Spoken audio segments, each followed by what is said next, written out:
Summer, 1886, arrived on the northern plains like a punishment.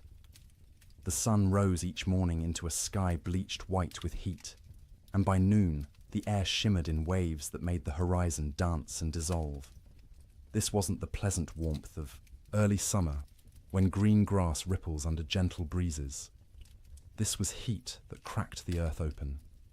Heat that turned once lush grasslands into expanses of brittle brown stalks that crunched under every step. The drought began in spring and never broke. April rains that usually soaked the plains and coaxed prairie grass to shoulder height simply didn't come. May stayed dry. By June, the creeks that normally ran year-round had become chains of stagnant pools, shrinking daily, ringed with the desperate tracks of cattle and wildlife competing for every drop.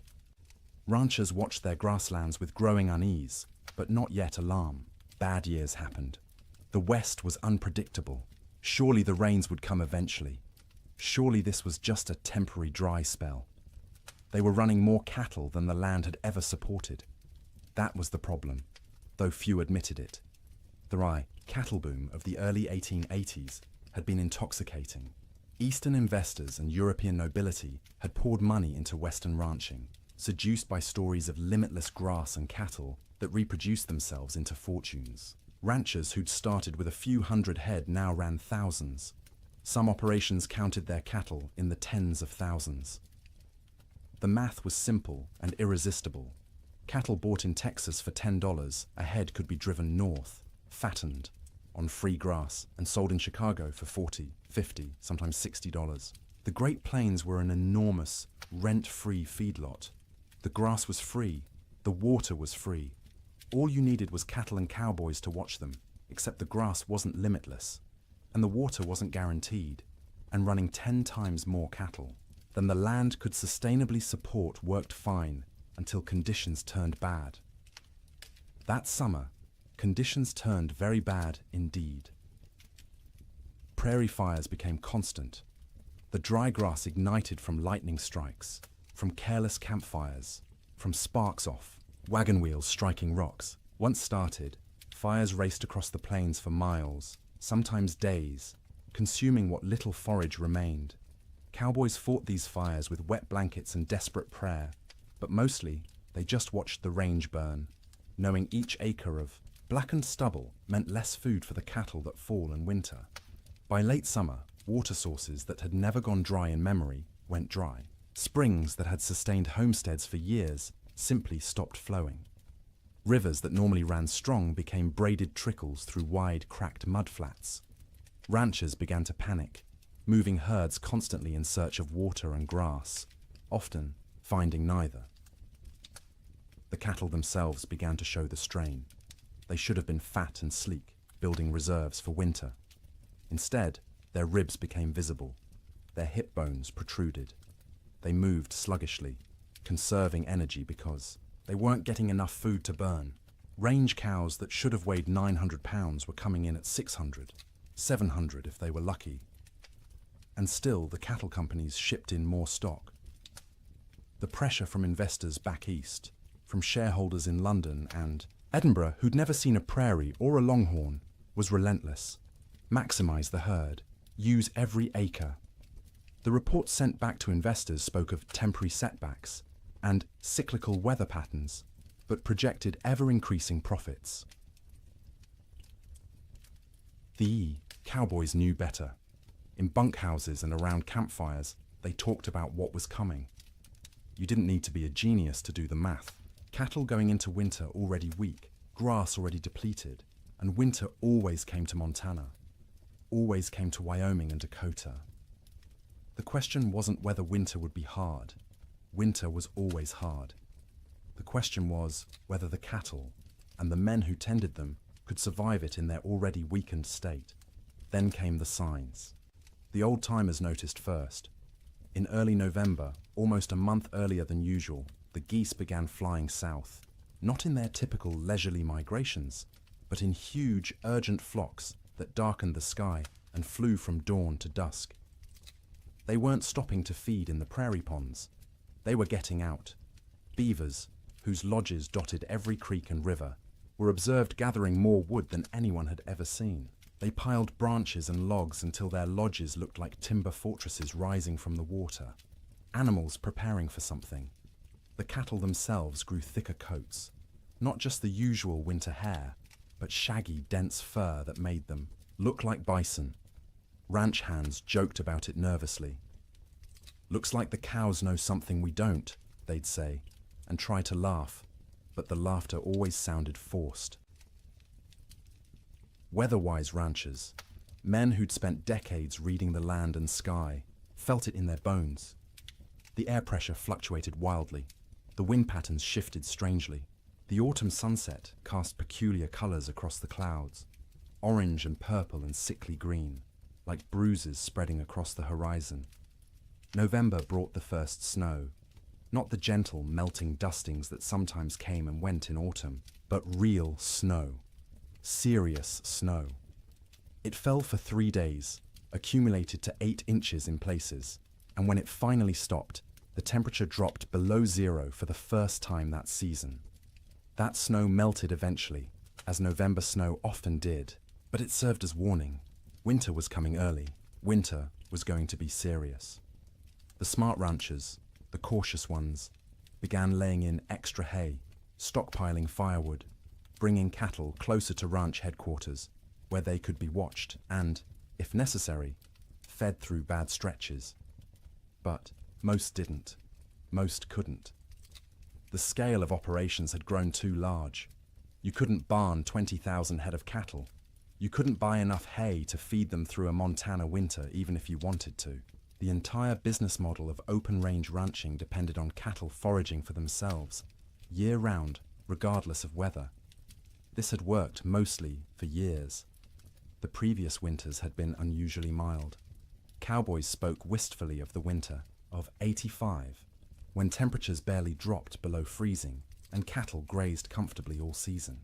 Or '84, when snow came late and melted early. They'd gotten complacent. The land had been kind, and they'd mistaken kindness for weakness. In December, the unease grew. The air felt wrong, too still, too heavy. The sky stayed overcast for weeks, a low ceiling of grey that pressed down like a lid. Snow fell intermittently, never enough to cause real problems, but enough to dust the brown grass white and make foraging harder for cattle already struggling. Christmas came and went. Cowboys celebrated in bunkhouses with what meager supplies they had. Some ranches managed a turkey or goose. Most made do with beans and bacon and whatever whiskey had survived the year. They sang songs and told stories and pretended everything was normal, but the worry was always there. A cold knot in every stomach. New Year's Day, 1887 dawned clear and brutally cold, -20 degrees in some places, but clear. You could see for miles, the snow-dusted prairie rolling away to a horizon sharp as a knife edge. Cowboys rode out to check on cattle, found them bunched in coulees seeking shelter from the wind, but alive, still managing. For 8 more days, the cold held, but remained bearable, survivable. Cattle poured through snow to reach grass.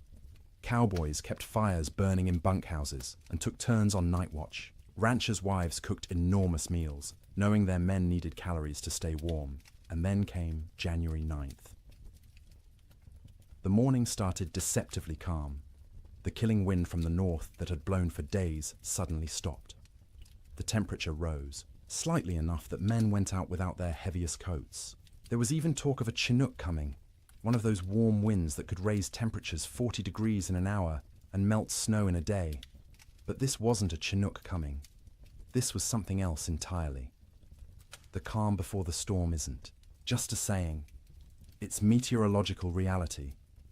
The stillness that morning was the pressure dropping, the atmospheric conditions realigning, the sky gathering its strength to unleash something that would be remembered for generations. By mid-morning, the first flakes fell. By noon, the world had disappeared into white, and the temperature, instead of rising, began to fall, and fall, and fall, until cold became something no one on the northern plains had experienced before. until winter stopped being a season and became an enemy that wanted everything dead. The autumn of warnings was over. The winter of death had arrived. The bunkhouse sat low against the prairie, a squat rectangle of rough-hewn logs chinked with mud and moss that had dried and cracked over successive seasons. It wasn't designed for comfort. It was designed to be built quickly and cheaply to house as many men as possible in the smallest space and to provide just enough shelter to keep those men alive through winter so they could work come spring. Most bunkhouses were single rooms, maybe 30 feet long and 15 wide, with a ceiling, so low a tall man had to duck under the support beams. The logs were never properly squared, so gaps showed between them, filled haphazardly with whatever materials were at hand. Clay, newspaper, old rags, horsehair mixed with mud. In winter, you could stand in the middle of the room and see daylight, through a dozen cracks, and where light came through, so did wind. The door was thick plank, hung on leather hinges because metal hinges were expensive and had to be freighted in from distant towns. It never quite fit the frame, so a gap at the bottom let in a constant stream of cold air that flowed across the floor like invisible water. Cowboys stuffed rags under it every night. By morning, frost would have formed on those rags, turning them stiff as boards. There was usually one window, if you could call it that, a square cut in the logs, covered with oiled paper stretched over a wooden frame. Or if the ranch had any money, actual glass brought in at considerable expense and constantly at risk of cracking in the cold. Most bunkhouses just had the oiled paper, which let in a murky amber light during the day and absolutely nothing at night. The bunks lined both long walls, stacked 2 or 3 high depending on how many men the ranch employed. Each bunk was nothing more than a wooden frame, rope webbing stretched across it in a grid. And on top of that, if you were lucky, a thin mattress stuffed with prairie hay. If you weren't lucky, just the rope webbing and whatever blankets you owned. The hierarchy of bunks was established and rigid. New men got the worst spots. Bottom bunks on the end nearest the door, where the cold draft flowed constantly and you'd be stepped on every time someone went outside to piss in the middle of the night. Top bunks were warmer because heat rose, but they put you closest to the roof where moisture from everyone's breath condensed and dripped. You'd wake with water spots on your blankets, sometimes ice if it was cold enough. Middle bunks away from the door were prime real estate, warmer than the bottom, drier than the top, away from traffic. Senior cowboys claimed these spots and defended them jealously. If you wanted one, you either waited years or fought for it, and fighting in a bunkhouse full of armed men rarely ended well for anyone. At the center of the room stood the stove, a cast-iron barrel stove or, in better bunkhouses, an actual manufactured stove with a proper firebox and damper. The stovepipe ran up through the roof, and where it pierced the ceiling, there was supposed to be a metal collar to prevent fires. There often wasn't. More than one bunkhouse had burned down from a too-hot stovepipe, igniting dried wood and old bird nests lodged in the rafters. The stove was life. When it was burning hot, the men closest could almost be comfortable. 5 feet away, you could still be cold. 10 feet away, in a corner bunk, you might as well be outside. The stove created a temperature gradient so steep that men on one side of the room would be sweating, while men on the other shivered under piled blankets. Feeding the stove was a constant concern. Firewood was precious. Trees were scarce on the open plains, and what wood existed had to be hauled in by wagon from river bottoms or mountainsides miles away. Some ranches burned coal shipped in by rail, but coal cost money, and ranchers were notoriously cheap about anything that didn't directly increase cattle numbers. More often, cowboys burned whatever they could find: dried cow chips, sagebrush, buffalo bones, of which there were still plenty scattered across the plains from the great slaughter of a decade earlier. None of these burned hot or long. You had to feed the stove constantly to maintain any heat at all. At night, someone had to take responsibility for the fire. Usually, this rotated among the men, with each taking a shift to wake periodically and add fuel. Miss your shift, let the fire go out, and you'd wake to find 20 angry cowboys ready to throw you outside in your underwear to see how you liked the cold. Even with the stove going, the bunkhouse was never truly warm in winter. It was less cold than outside, which was the best that could be hoped for. Your face would be hot from the stove, while your back was cold from the draft. Your feet would be numb while sweat trickled down your spine. Comfort wasn't the goal. Survival, was the goal. Make it to morning alive and functional. That was success. Cowboys slept in their clothes. The idea of changing into night clothes, or worse, sleeping naked, was absurd. You slept in your wool shirt, your long underwear, your thick socks. On the coldest nights, you kept your pants on. Your hat stayed on your head or under it as a pillow, because hats were expensive, and you didn't want someone stealing yours while you slept. Boots were the exception. You took off your boots because sleeping in boots was miserable, and because boots needed to dry. They'd sit by the stove all night, the leather slowly warming and releasing the accumulated moisture of the day. The smell of drying leather mixed with the smell of unwashed men, wet wool, tobacco smoke, and the acrid tang of burning sage or cow chips. The smell of a bunkhouse was indescribable to anyone who hasn't experienced it. 40 men living in close quarters, bathing rarely because hauling and heating water was labor-intensive and rarely worth the effort. Clothes worn for weeks or months without washing, because washing meant they'd be wet and might not dry in winter, and wet clothes could kill you. The privy was outside, so men used a bucket in the corner at night rather than brave the cold, and that bucket added its own special contribution to the atmosphere. Tobacco smoke hung in layers because every cowboy who could afford it smoked too, passed the time. Some chewed and spit into cans or just onto the floor because the floor was already a mess of tracked-in mud, snow, manure, and spilled food. Mice lived in the walls and came out at night to scavenge. You could hear them scratching and squeaking, see them dart across the floor in the stove light. Some cowboys tried to kill them. Most gave up. There were always more mice, as long as they didn't chew holes in your blankets or get into the food. Stores, you learned to coexist. The sounds of a bunkhouse at night were particular. The wind outside, constant, varying from low moan to sharp whistle, depending on its strength and the gaps it found. The stove ticking as metal expanded and contracted with temperature changes. The creak of rope webbing as men shifted in their bunks, the thump of boots being pulled off and dropped on the floor. Snoring. Dear God, the snoring. 40 men in one room meant you'd have at least 10 serious snorers. Deep, rattling snores that shook the bunks. High, whistling snores that pierced through any attempt at sleep. Snores that stopped and started, until you'd lie there waiting for the next one, unable to relax.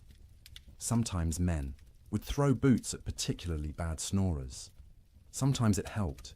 Usually it just made everyone else laugh and the snorer angry. Coughing was constant. The cold, the dust, the smoke, the close quarters meant everyone had some kind of lung affliction.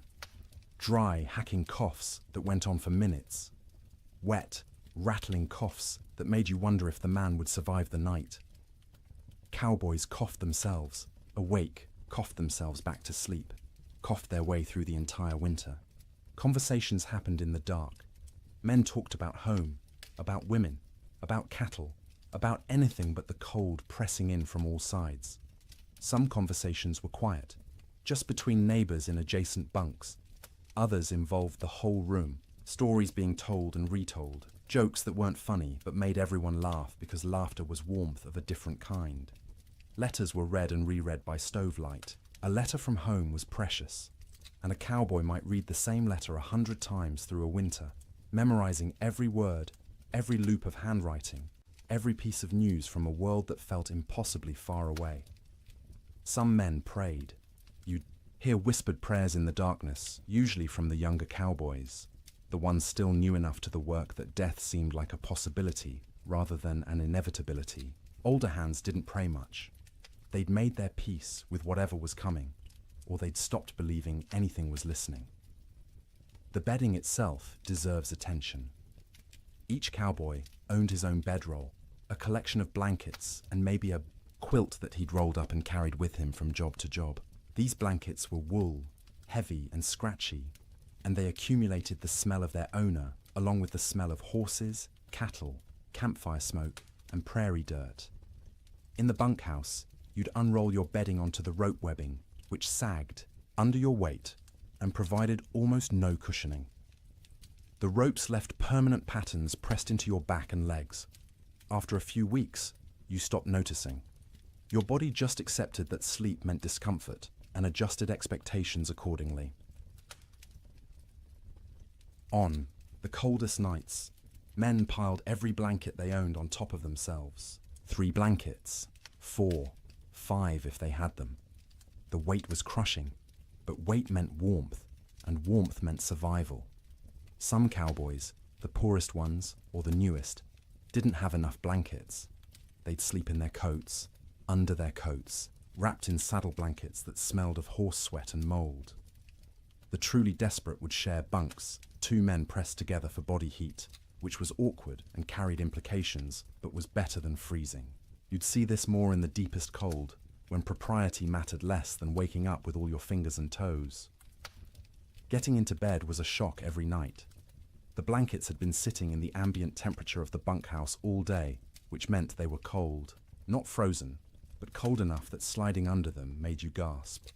Your body heat would eventually warm the space between blankets, but it took 20 minutes, half an hour, of shivering and curling into yourself before that happened.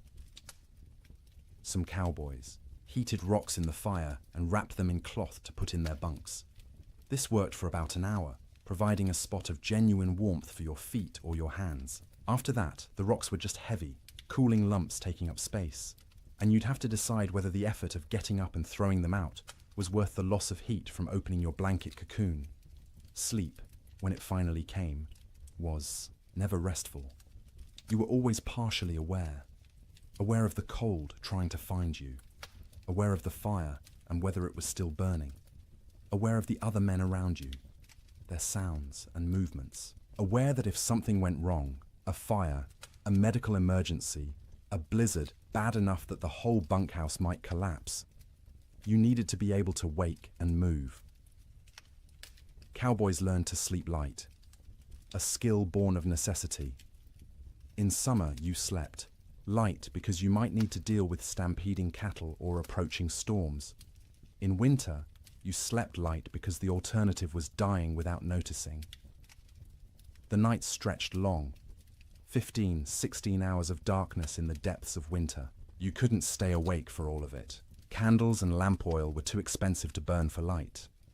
So you slept in stages. A few hours, then wake when the fire needed tending. A few more hours, wake because your body was too cold or needed to piss. A few more hours, wake because someone else was moving around or coughing, or because your back hurt too much to stay in one position. This broken sleep was exhausting in its own way. You'd wake in the morning having technically slept for hours but feeling like you'd barely rested at all. That was winter sleep in a bunkhouse. Not the deep, renewing sleep of comfortable beds in warm rooms, but the fitful, survival-focused sleep of men living on the edge of catastrophe. Every single night, for months on end.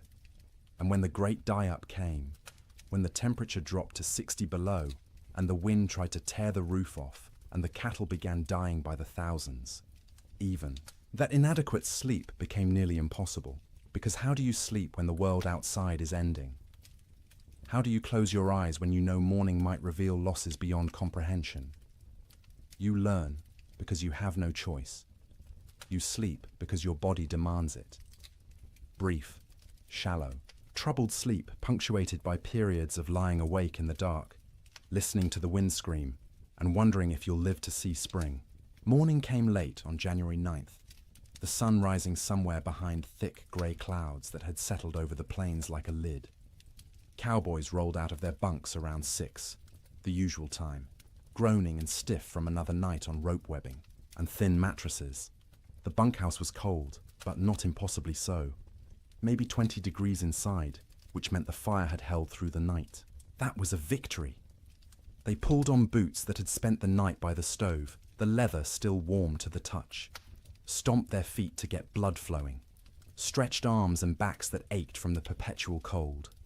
Someone got the coffee going, pouring water from buckets that had a thin skim of ice on top despite being inside. The foreman, A weathered man named Jack Thompson, on one particular ranch in Montana, stuck his head out the door to check conditions. The wind that had been blowing hard from the north for days had stopped completely, dead calm. The air felt heavy, thick, like you could almost chew it. Temperature had risen slightly overnight, maybe up to freezing, or close to it. "Might be a Chinook coming," Jack said, and a few of the men perked up. A Chinook, that warm wind that could raise temperatures 40 degrees in an hour, would be salvation, would give the cattle a break, would let everyone breathe a little easier. But the old-timers in the room, men who'd spent 20, 30 winters on the northern plains, exchanged glances and said nothing. The calm felt wrong. The air pressure made their joints ache more than usual. This wasn't a Chinook. This was something else. Breakfast was the usual. Beans warmed up from the night before. Fried salt pork. Biscuits if the cook had bothered to make them, which he usually didn't. Coffee, hot and bitter and strong enough to dissolve the spoon. The men ate quickly, not talking much. Mornings were for eating and getting warm before heading out into the workday. By 8 o'clock, men were saddling horses, checking cattle in nearby pastures, hauling water from the creek, which involved breaking through ice that had gotten thicker each day. The world was grey and still. Snow covered everything in a lumpy white blanket, but it was old snow, crusted and dirty. Nothing new falling yet. Around mid-morning, maybe 10 or 10:30, someone noticed the first flakes. Tiny things, falling straight down. No wind to push them sideways. They accumulated on coat sleeves, on hat brims, on the backs of cattle who stood motionless, already conserving energy. Within 30 minutes, the flakes had gotten larger and were falling more densely. The grey sky seemed to lower, pressing down, until it felt like you could reach up and touch it. Visibility, which had been miles, dropped to maybe a quarter mile, then less. Cowboys on the range started heading back to the bunkhouse. This was going to be a storm, and you didn't want to be caught out in a storm. The foreman sent riders to gather men from distant line camps to make sure everyone got back to the main ranch before conditions got bad. But conditions got bad faster than anyone expected. By noon, the wind returned. Not gradually building, but suddenly, like someone had opened a door. It came from the north, from Canada, from the Arctic, and it came with a howl that made horses shy and men grab for their hat brims. The temperature, which had been hovering near freezing, began to fall. 1 degree, 2 degrees, 5. The wind picked up the falling snow and threw it horizontally. Visibility dropped to 50 feet, then 20. Within an hour of the wind starting, you couldn't see your hand held at arm's length. The world became a screaming white chaos, where direction lost all meaning. Cowboys who'd been a mile from the bunkhouse when the wind started faced a terrible choice. Try to make it back and risk getting lost and dying, or try to find any shelter at all and hole up until it passed. Some made it back, stumbling into the bunkhouse half frozen, faces covered in ice where their breath had condensed and frozen, in their scarves. Others weren't so lucky. A young cowboy named Billy Henderson, 18 years old, had been checking on a small herd in a draw maybe 2 miles from the main ranch. When the storm hit, he tried to make it back. His horse refused to face into the wind, kept trying to turn and run south. Billy fought the horse, knowing that south led away from shelter, from life. The horse won the fight, turned, and ran with the storm. Billy's body was found 3 weeks later, 15 miles south of the ranch, frozen solid, still in the saddle. The horse had died beneath him, also frozen, its legs locked in a final stride. Billy had tied himself to the saddle with his lariat so he wouldn't fall off. It hadn't saved him, but that tragedy was still in the future. At noon on January 9th, Billy was just missing, and everyone assumed he'd found shelter somewhere and would show up when the storm passed. People didn't yet understand that this storm wasn't going to pass. Not in hours, not in days. The temperature kept falling. By 2 in the afternoon, it was 0. By 4, it was 20 below. The wind, instead of slacking, grew stronger. It found every crack in every wall, every gap in every window frame. In the bunkhouse, men stuffed blankets against the door, hung canvas over the oiled paper window, and fed the stove constantly.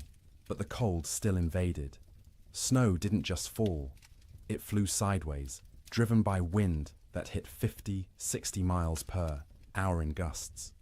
The snow was fine and dry, almost like dust, and it found its way through impossibly small openings. It drifted through the cracks between logs. It sifted around the doorframe despite the blankets stuffed there. It even seemed to come down the stovepipe, hissing when it hit the hot metal. Inside the bunkhouse, men watched drifts form along the walls. Inside the building, snow accumulated in the corners, under the bunks, anywhere the wind could push it. They swept it out, but it just came back. Eventually, they gave up and let it pile. The sound was overwhelming. The wind screamed. There's no other word for it. A constant, piercing shriek that vibrated in your bones and made thought difficult. It rose and fell in waves, sometimes dropping to a mere roar before surging back to that terrible scream. Men had to shout to be heard 3 feet away. Between the wind's screams came other sounds. The building itself groaning under the assault. The roof lifting and settling, as wind tried to peel it off. The sharp crack of wood contracting in the cold. The rattle of the stovepipe shaking in its collar. And from outside, distant but unmistakable, the sound of cattle, bawling, calling, the sound of thousands of animals confused and frightened and beginning to suffer. The cowboys listened to that sound and knew they were helpless. You couldn't go out in this. Going out meant dying. The cattle were on their own. The temperature hit 40 below by midnight. Inside the bunkhouse, with the stove glowing red hot, the temperature near the stove was maybe 50 degrees. 10 feet away, it was freezing. 20 feet away, in the corner bunks, water left in cups froze solid. Men piled on every piece of clothing they owned. 2 pairs of pants, 3 shirts, 2 coats, gloves and mittens worn indoors, blankets wrapped around shoulders like shawls. Some men wrapped their heads in scarves, leaving only their eyes visible, and still they shivered. The night of January 9th was the longest night most of those men ever experienced. Sleep was impossible for many. The cold, the sound, the fear, the knowledge that outside cattle were dying by the hundreds, by the thousands, all combined to keep eyes open and minds racing. Those who did sleep did so fitfully, waking every few minutes from nightmares or from the cold penetrating their blanket cocoons, or from the building shaking in a particularly hard gust. The fire had to be fed constantly, every 15 minutes, every half hour at most, because letting it die meant everyone would die with it. Men took shifts by silent agreement. One would get up, face the cold outside his blankets, feed the stove, and retreat. An hour later, someone else would do the same. All night long through those terrible hours, they kept the fire alive, and the fire kept them alive. But just barely. By dawn on January 10th, 16 inches of snow had fallen, though you couldn't measure it accurately because the wind had sculpted it into drifts 20 feet high in some places, while scouring other areas down to bare ground. The temperature had dropped to 46 below zero. The wind hadn't slacked at all, and the storm was just beginning. This wasn't a 2-day blizzard that would blow through and leave clear, cold weather behind. This was the start of a meteorological siege that would last, with brief breaks, through all of January, through February, into March. The great die-up had begun. Men didn't know that yet, huddled in bunkhouses across Montana, Wyoming, and Dakota Territory. They thought they were waiting out a bad storm. A few days, maybe a week, and it would clear. The cattle would be weak and scattered, but they'd recover. Spring would come, as it always did. They didn't yet understand that the world outside was dying, that cattle were already freezing where they stood, eyes frozen shut, ice forming over their nostrils with each breath, slowly suffocating as they slowly froze. That the open range, cattle industry, the boom that had made fortunes and drawn investors from around the world, was ending in that screaming wind. All they knew was cold. Cold beyond anything most had experienced. Cold that hurt to breathe, that made your lungs ache, that turned your breath to ice crystals before it could fully leave your mouth. Cold that was no longer just weather, but an active presence, a malevolent force trying to kill everything that lived. And the night ahead, the second night of the storm, would be even colder. -50, -60 in some locations. Cold that would crack trees. Cold that would freeze cattle solid while they stood. Cold that would seep through every wall, every blanket, every layer of clothing, searching for the warmth of human bodies and slowly, inexorably, draining it away. The cowboys fed the fire and waited. There was nothing else they could do. The Yiwa storm had them trapped as surely as if they were in a prison. All they could do was feed the fire, wrap themselves in blankets, and try to survive until morning, and then survive the morning after that, and the one after that, day after day, night after night, as the storm continued and the temperature stayed brutally, impossibly cold.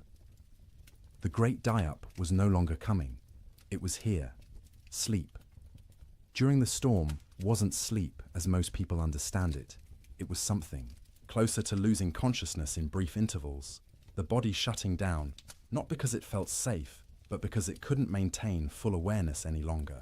The exhaustion of constant vigilance, of shivering, of fighting the cold that pressed in from all sides, eventually overwhelmed even the most determined wakefulness. In the ranch houses scattered across the frozen plains, families faced the storm with a different kind of terror than the cowboys in their bunkhouses. Ranch houses were sturdier than bunkhouses, built to last generations rather than just seasons. They had proper foundations, real windows with glass, doors that fit their frames. But they were also larger, harder to heat, and filled with children who didn't fully understand why the wind screamed so loudly or why Papa looked so worried. The Ferguson family lived in a 2-room cabin near the Musselshell River in Montana. William Ferguson, his wife Martha, and their 4 children, ranging in age from 3 to 11. When the storm hit that afternoon of January 9th, William had been out checking on a small herd they kept close to the house. He barely made it back, stumbling through the door with ice caked in his beard and eyebrows, his face raw and bleeding from wind-driven snow. Martha had already pulled all the children into the main room, the one with the fireplace. The second room, the bedroom, was abandoned for the duration. You couldn't heat both rooms. You had to choose, and you chose the one with the fire. The children helped drag mattresses and blankets from the bedroom, piling them on the floor near the hearth. By nightfall, the temperature inside that bedroom, separated from the main room by just a thin wooden door, had dropped below freezing. Frost formed on the inside walls. The washbasin Martha had left on the dresser froze solid, expanding and cracking the ceramic bowl with a sharp report that made everyone jump. In the main room, the family arranged themselves for a siege. William stacked firewood within arm's reach of the fireplace, more wood than he'd normally burn in a week. Martha filled every pot and pan with water, knowing that if the storm lasted, they wouldn't be able to get to the well. The pump would freeze. The well itself might freeze. Water was survival. The children sensed their parents' fear and grew quiet, subdued in a way children rarely are. They huddled together on the mattresses, watching the fireplace with wide eyes as their father fed it log after log. The fire roared, consuming wood at an alarming rate, but even standing directly in front of it, you could feel the cold at your back. That first night, nobody truly slept. The children dozed fitfully, waking every time the wind hit a particularly violent gust, every time the house shook, every time their father got up to add wood to the fire.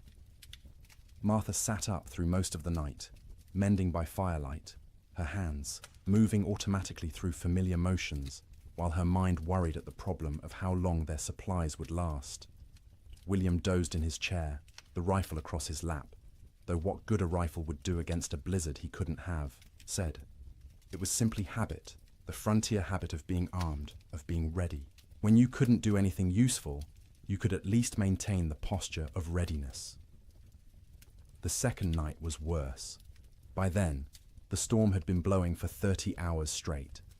The temperature had dropped to 50 below outside, which meant maybe 30 below in the unheated bedroom.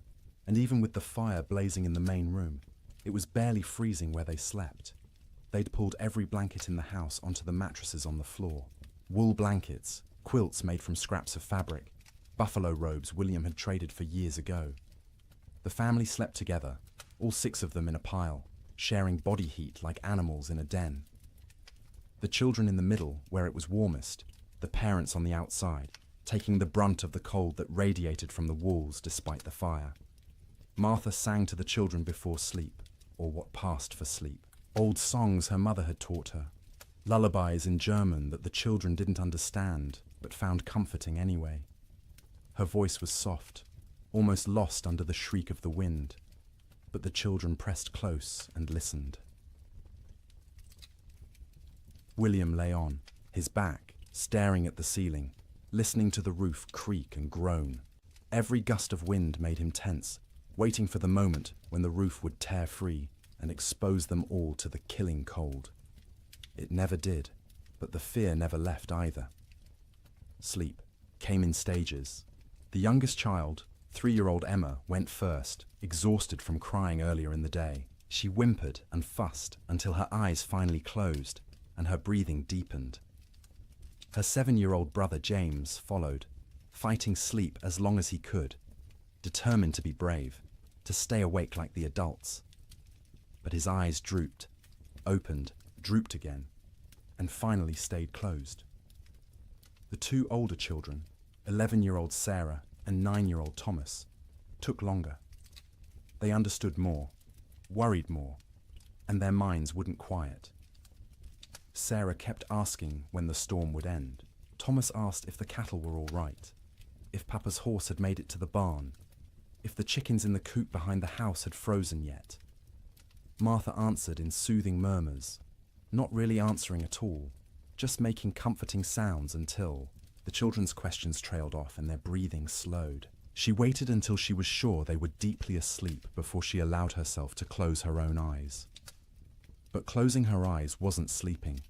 It was resting with her ears still alert, still tracking every sound.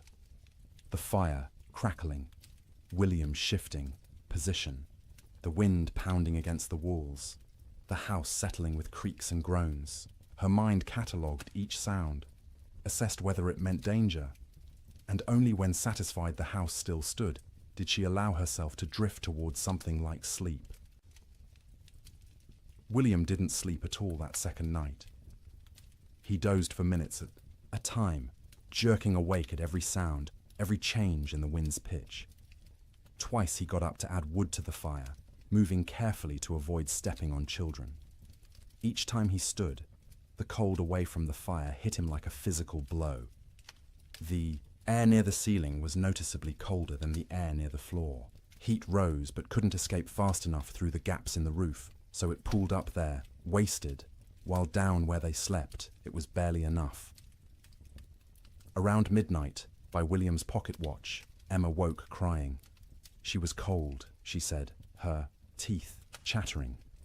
Martha pulled the child against her chest, wrapping her arms around her, trying to share warmth. Emma's feet were like ice, even though she wore wool socks and was buried under blankets. Martha rubbed the small feet between her hands, trying to restore circulation, terrified of frostbite. The child eventually quieted and fell back into restless sleep. But Martha stayed awake, feeling those cold little feet pressed against her stomach, wondering how much longer the storm could possibly last. The third night, exhaustion had set in so deeply that sleep came easier, even though conditions had gotten worse. The temperature outside bottomed out at 63 below zero. Inside, with the fire consuming wood at a frightening rate, they'd managed to keep the room at maybe 15 degrees, cold enough to see your breath, cold enough that the water in the pots near the fire had a skim of ice if you didn't stir it regularly, but not cold enough to kill. Not yet. The family had learned the rhythm of storm sleep. The children slept piled in the center, a tangle of arms and legs and shared warmth. The parents took turns in short shifts. Martha sleeping for 2 hours while William tended the fire and watched. Then William sleeping for 2 hours while Martha kept vigil. During her watch, Martha would sit close to the fire, feeding it, listening to her children breathe, and praying silently. She'd been raised Lutheran, not given to emotional displays, of faith, but now she prayed with desperate intensity, for the storm to end, for the wood to last, for her children to wake warm in the morning, for spring to come, impossible as that seemed in the howling dark. During his watch, William planned how to ration the wood, where to find more if it ran out, though going outside was suicide in these conditions. What they'd do when the food ran low. They had beans, flour, salt pork, and cornmeal. Enough for maybe 2 weeks if they were careful. But what if the storm lasted longer? What if they couldn't get to town when it ended because the snow was too deep? These thoughts circled endlessly, keeping him awake even during his supposed sleep shifts. He'd lie down, close his eyes, and his mind would immediately start calculating. How many logs they'd burned, how many were left, how cold it was, how long they could survive. The children slept better than the adults, helped by the simple resilience of youth. Their bodies demanded sleep and they gave in to it, even in conditions that would have seemed impossible before the storm.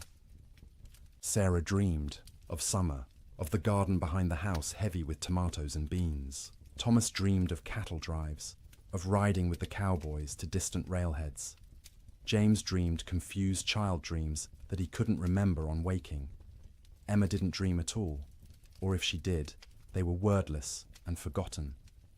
They'd wake periodically, usually needing to pee, which meant using the chamber pot in the corner because going to the outhouse meant death. The chamber pot became part of the room's landscape, emptied by William each morning by simply opening the door and throwing its contents out into the snow. It would freeze before it hit the ground. Martha developed a system for keeping track of the children during sleep. She'd reach out periodically, feeling for each small body, making sure everyone was still breathing, still warm enough. If a child had worked their way to the edge of the pile where it was colder, she'd gently pull them back to the center. If blankets had been kicked off, she'd rearrange them. This constant vigilance meant she never truly rested. Even during her sleep shifts, part of her brain stayed active, monitoring. She'd wake fully alert if a child coughed or moved suddenly, ready for crisis. Only after checking that everything was fine would she allow herself to drift back down. By the fourth night, a strange numbness had set in. The storm continued, would continue, had always been continuing, and would always continue. It became hard to remember a time before the storm, hard to imagine a time after. The world had narrowed to this room, this fire, this pile of blankets, these bodies pressed together against the cold. Sleep became deeper out of sheer exhaustion. The body can't maintain high alert indefinitely. At some point it simply gives up and crashes, regardless of external conditions. The children slept hard, twitching occasionally, making small sounds, but not fully waking. Martha and William slept in longer stretches, waking only when their internal alarms screamed that the fire needed tending or a child needed checking. The quality of that sleep was poor, dreams were vivid and often nightmarish. Martha dreamed of water freezing in her children's lungs, turning them to ice from the inside out. William dreamed of the roof tearing away and snow pouring in, burying them all in a white tomb. They'd wake gasping, hearts pounding, and need several seconds to remember where they were, that they were still alive, that the nightmare wasn't real. Not yet, but underneath the nightmares was the simple, animal relief of being horizontal, of having their eyes closed, of not having to actively fight the cold for a few hours.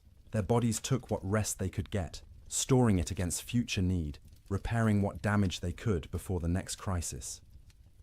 In bunkhouses across the territory, cowboys experienced similar struggles. The difference was they had no children to protect, which freed them from that particular anxiety, but they also had less motivation to push through. A man alone can give up more easily than a father with children depending on him. Some cowboys did give up, in a sense. They wrapped themselves in every blanket they owned, lay down in their bunks, and simply stopped trying.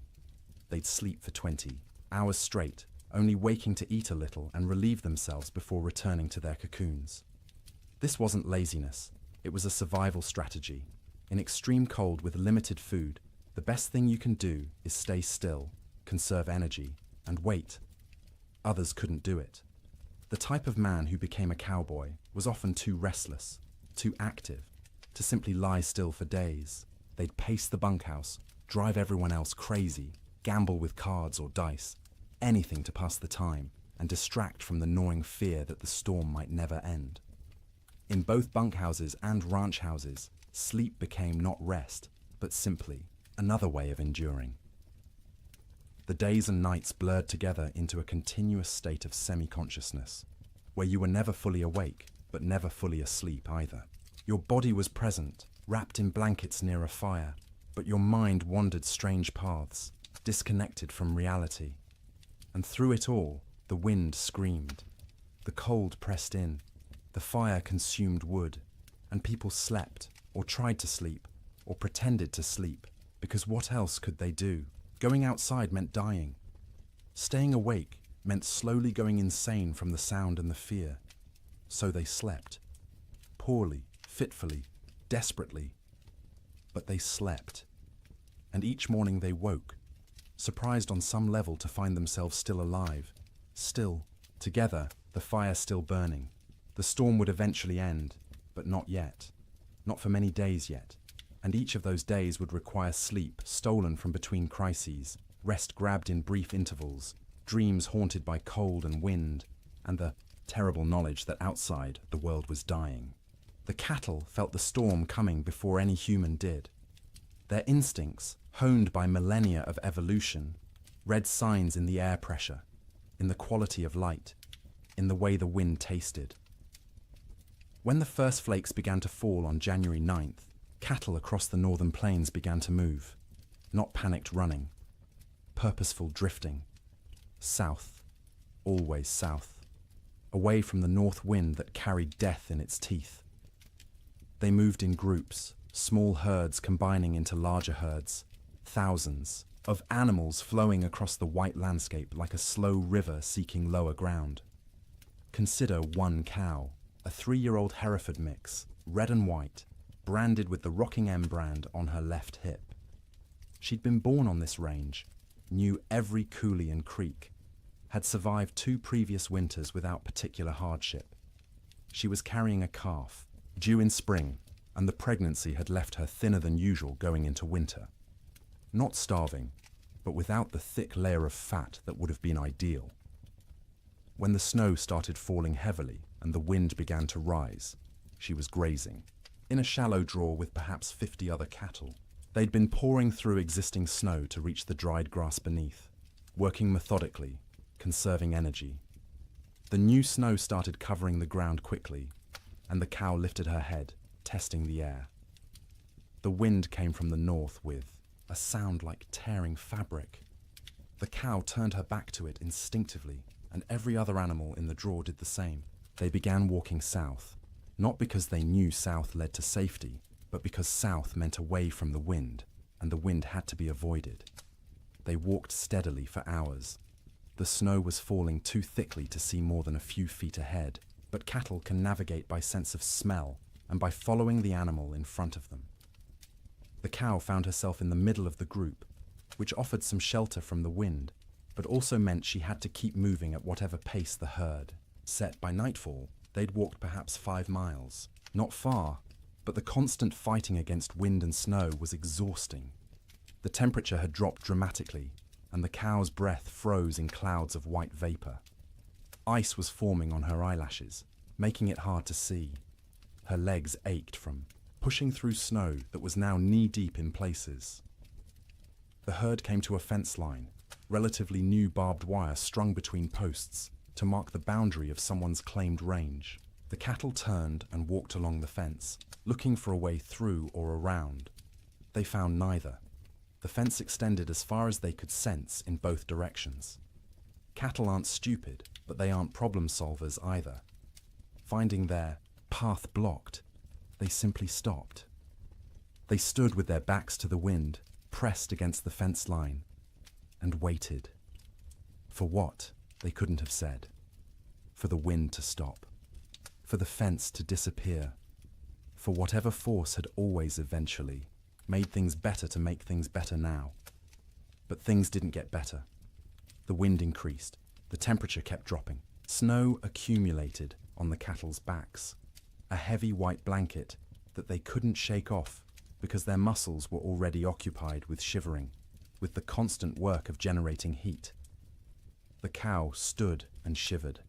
Her body burned calories, trying to stay warm, calories she'd gotten from grass, but she hadn't eaten since morning and wouldn't be able to eat until she could paw through snow to reach grass beneath. She tried, lowering her head and pushing at the snow with her muzzle, but the wind-packed snow was too hard.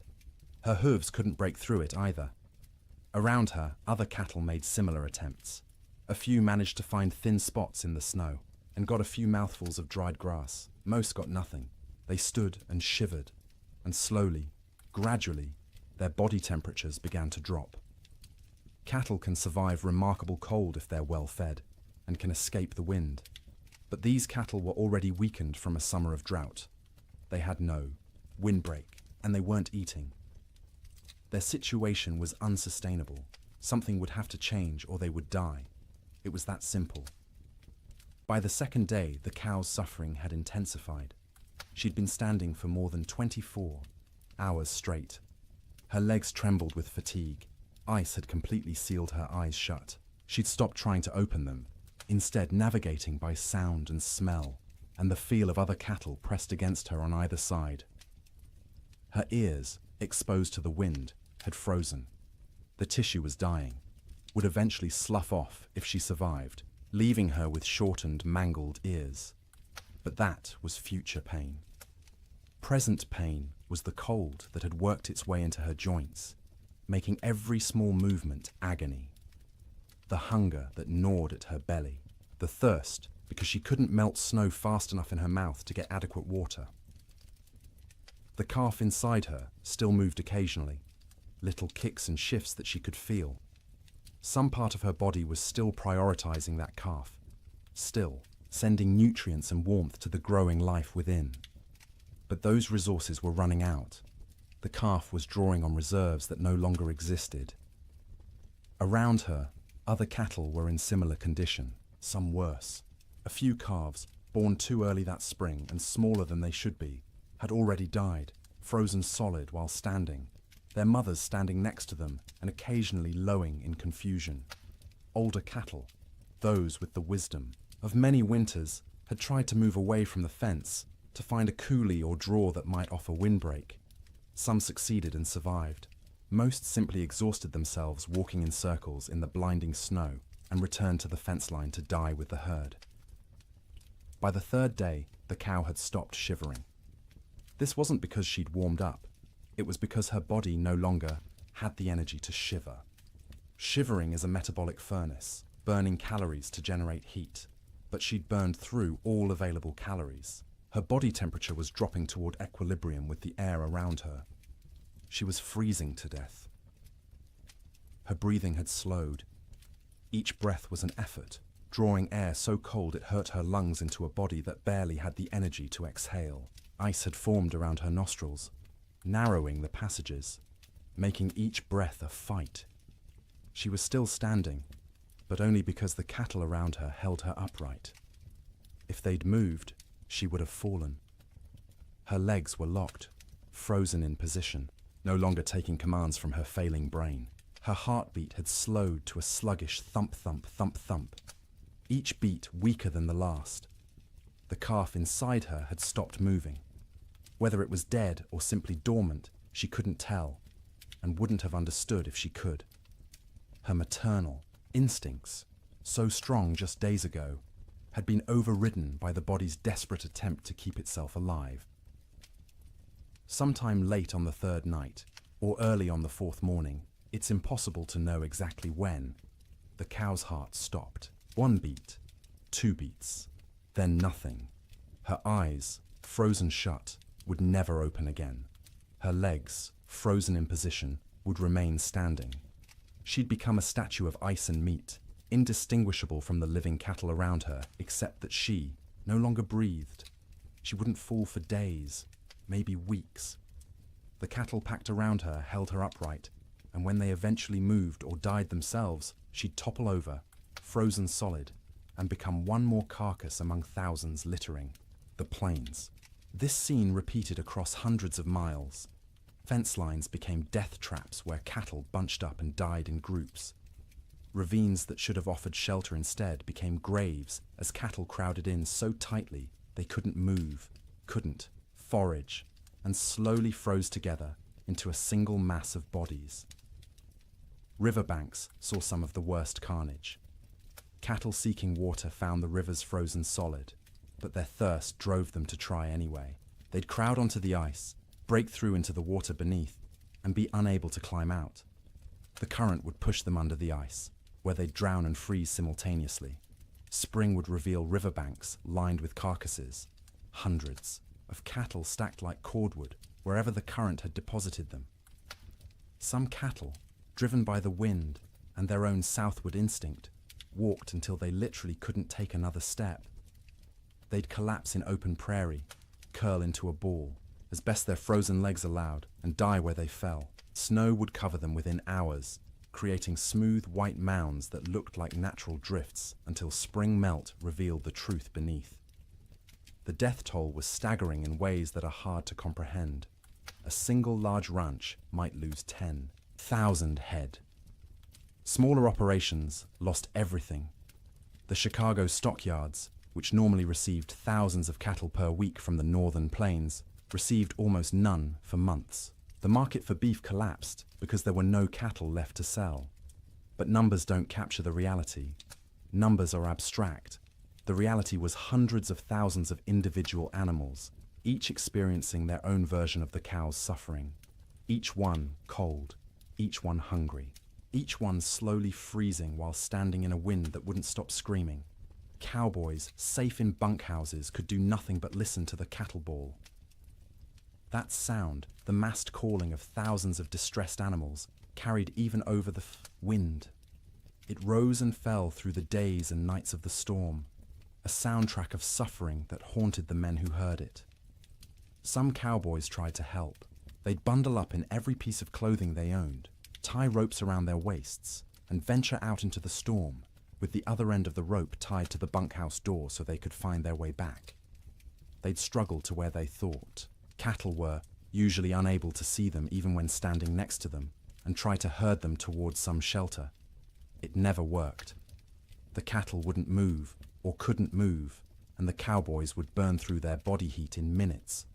Barely, enough time to stumble back to the bunkhouse before frostbite claimed fingers and toes. They'd collapse inside, gasping and shaking, and lie near the stove for hours trying to warm up while listening to the cattle continue to bawl outside. Eventually, the bawling stopped. Not all at once, but gradually over days. Fewer and fewer, voices as more and more cattle died. By the end of January, the prairie was silent except for the wind. Silent because there was almost nothing left alive to make sound. The cattle of the open range, those millions of animals that had made fortunes for ranchers and fed the growing cities of America, were gone. The survivors, scattered and traumatized, would take years to recover. Most would never be found, lost in coulees and ravines where their carcasses would feed wolves and coyotes through the remainder of winter. The Great Die-Up earned its name from the cattle. They died in numbers beyond counting, in suffering beyond imagining. And every single death was quiet, private. The animal alone in the storm, except for other dying animals. No comfort, no relief, just the cold and the wind, until the end came, and the shivering finally stopped. Food became an obsession within days of the storm's arrival.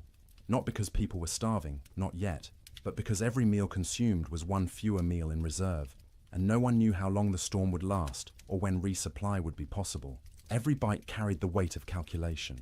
Every pot of beans represented diminishing stores that might need to last weeks or months.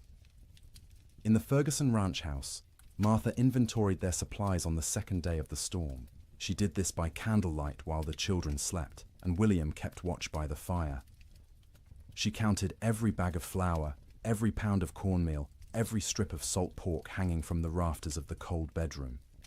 She measured beans by the cupful, rice by the handful, and wrote everything down in careful columns in a ledger book. Flour, 42 pounds. Cornmeal, 18 pounds. Dried beans, maybe 30 pounds, 3 different varieties mixed together in a burlap sack. Salt pork, 14 strips, some thick, some thin. Rice, 5 pounds. Sugar, 3 pounds, precious and rationed even before the storm. Coffee, 2 pounds of beans, still in their burlap sack, aromatic and dark. Salt, plenty, a whole sack, bought last fall. Lard, a good supply, stored in a crock. Dried apples, half a sack, from their own trees. Molasses, 1 jug, nearly full. She did the math in her head, working through possible scenarios. 6 people, eating 3 meals a day. 18 meals per day. If they were careful, if they stretched everything, if they didn't waste a single bite, they had perhaps 3 weeks of food. Maybe 4 if they went hungry. 3 weeks seemed like plenty. No storm lasted 3 weeks, but Martha had learned in her years on the frontier to plan for the impossible, because the impossible happened with disturbing regularity. So she began rationing from day 1, before hunger forced the decision. Breakfast became smaller. Instead of flapjacks for everyone, she made 1 per person, thin and stretched with extra water to make the batter go further. The children complained but ate them anyway.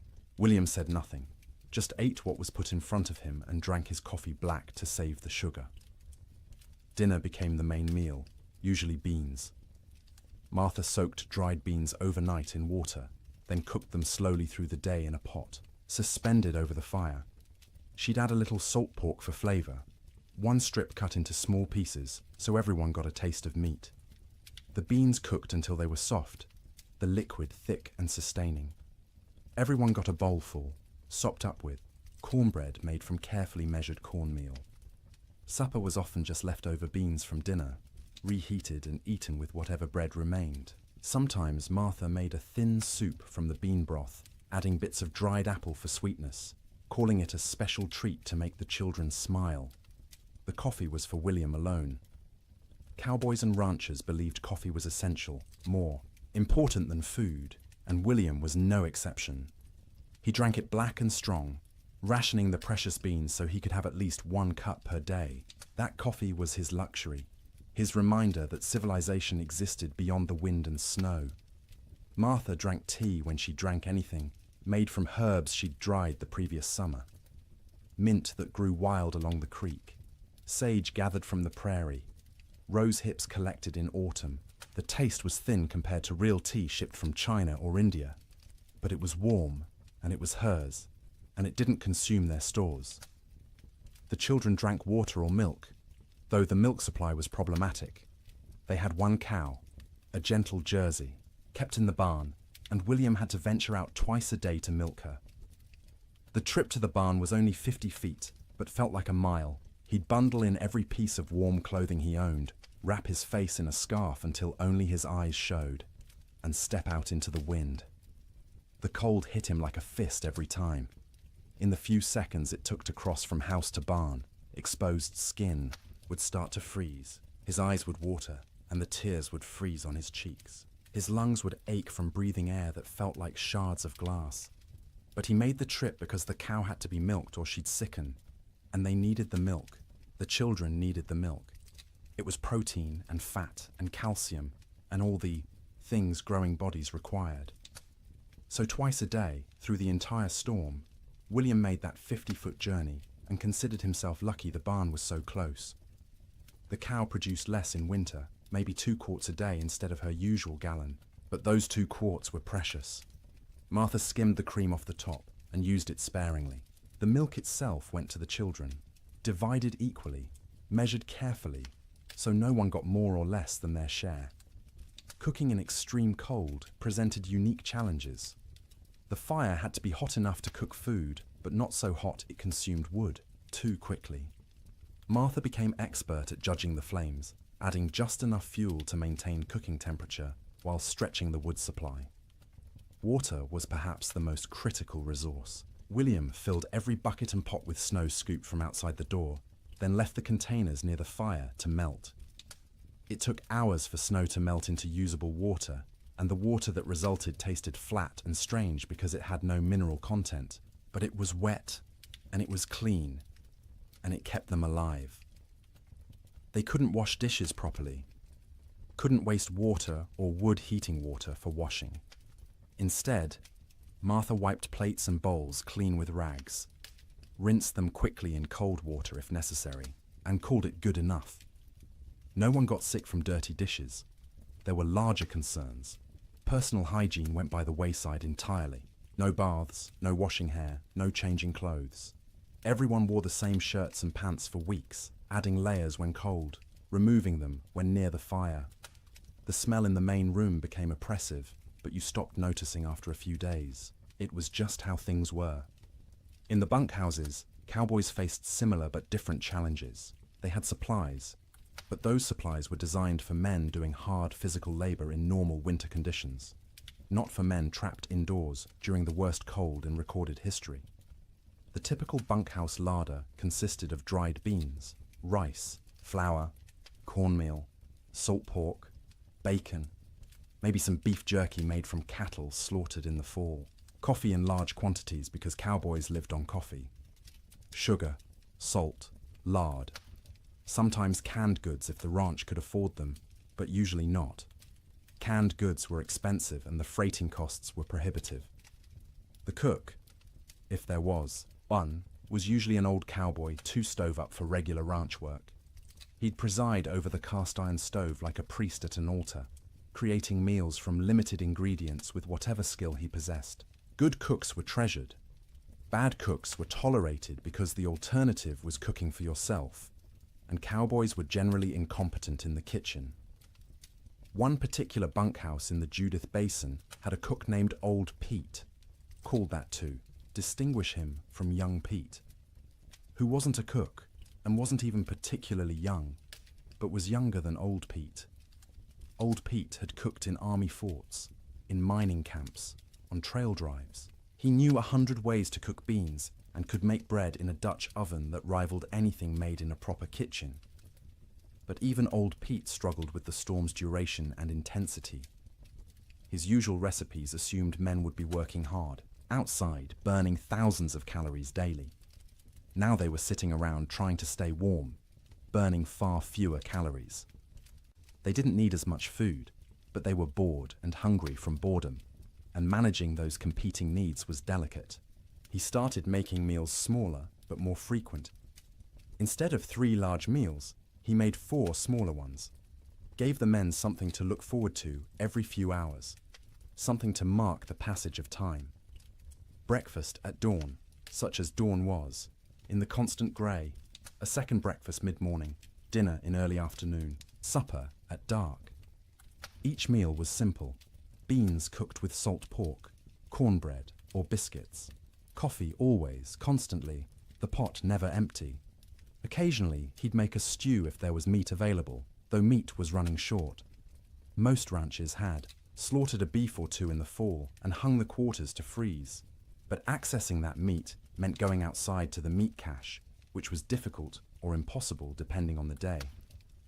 The men ate without complaint, mostly. Cowboys weren't complainers by nature. You ate what was put in front of you and were grateful to get it. But you could see them calculating, same as Martha Ferguson, counting days, estimating stores, wondering how long until starvation became a real concern rather than a theoretical one. Coffee was its own category of essential supply. Cowboys drank coffee the way other people breathed, constantly and without thought. A pot of coffee sat on the stove at all times, thick and black and strong enough to float a horseshoe. Men would pour themselves cups throughout the day and night, warming their hands on the tin cups, savouring the bitter heat. Old Pete guarded the coffee supply jealously. He knew exactly how many pounds they had, how much they consumed daily, how long it would last. When supplies began running low, he started stretching the coffee by reusing grounds. First brew was strong for the morning pot. Those same grounds would be used again for the afternoon pot, weaker but still coffee.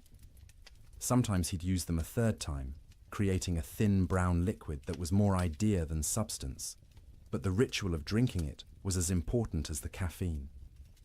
Sugar went into coffee for those who used it, though most cowboys drank it black. Sugar was also used sparingly in baking, a spoonful in a batch of biscuits to help them rise and add a hint of sweetness.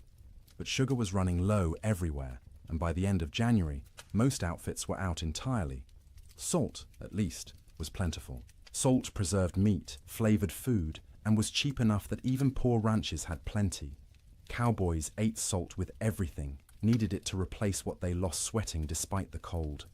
Their bodies burned hot from shivering, from the constant work of staying warm, and salt was essential. The mental aspect of food during the storm was almost as important as the physical nutrition. Mealtimes provided structure to otherwise formless days. They were events to anticipate, rituals that reassured everyone that civilization persisted despite the chaos outside. Children needed this structure especially. The Ferguson children learned to recognize mealtimes by the smells from the fire, by their mother's movements, by the rattle of bowls and spoons. They'd gather without being called, eager not just for food, but for the routine. Martha would serve, each child personally, making a small ceremony of it. Sarah first, as the oldest, then Thomas, then James, then Emma. Each child received their portion with their name spoken, a moment of individual attention that said, "You are seen, you are valued, you matter." Then William, then finally herself, always last, always the smallest portion, though no one noticed because she was skilled at hiding it. They'd eat together, mostly in silence because food was serious business. But afterward, there might be stories or songs. William would tell tales of his own childhood in Ohio, of winters there which had seemed hard at the time, but were nothing compared to this. Martha would sing in her soft voice, German lullabies or hymns.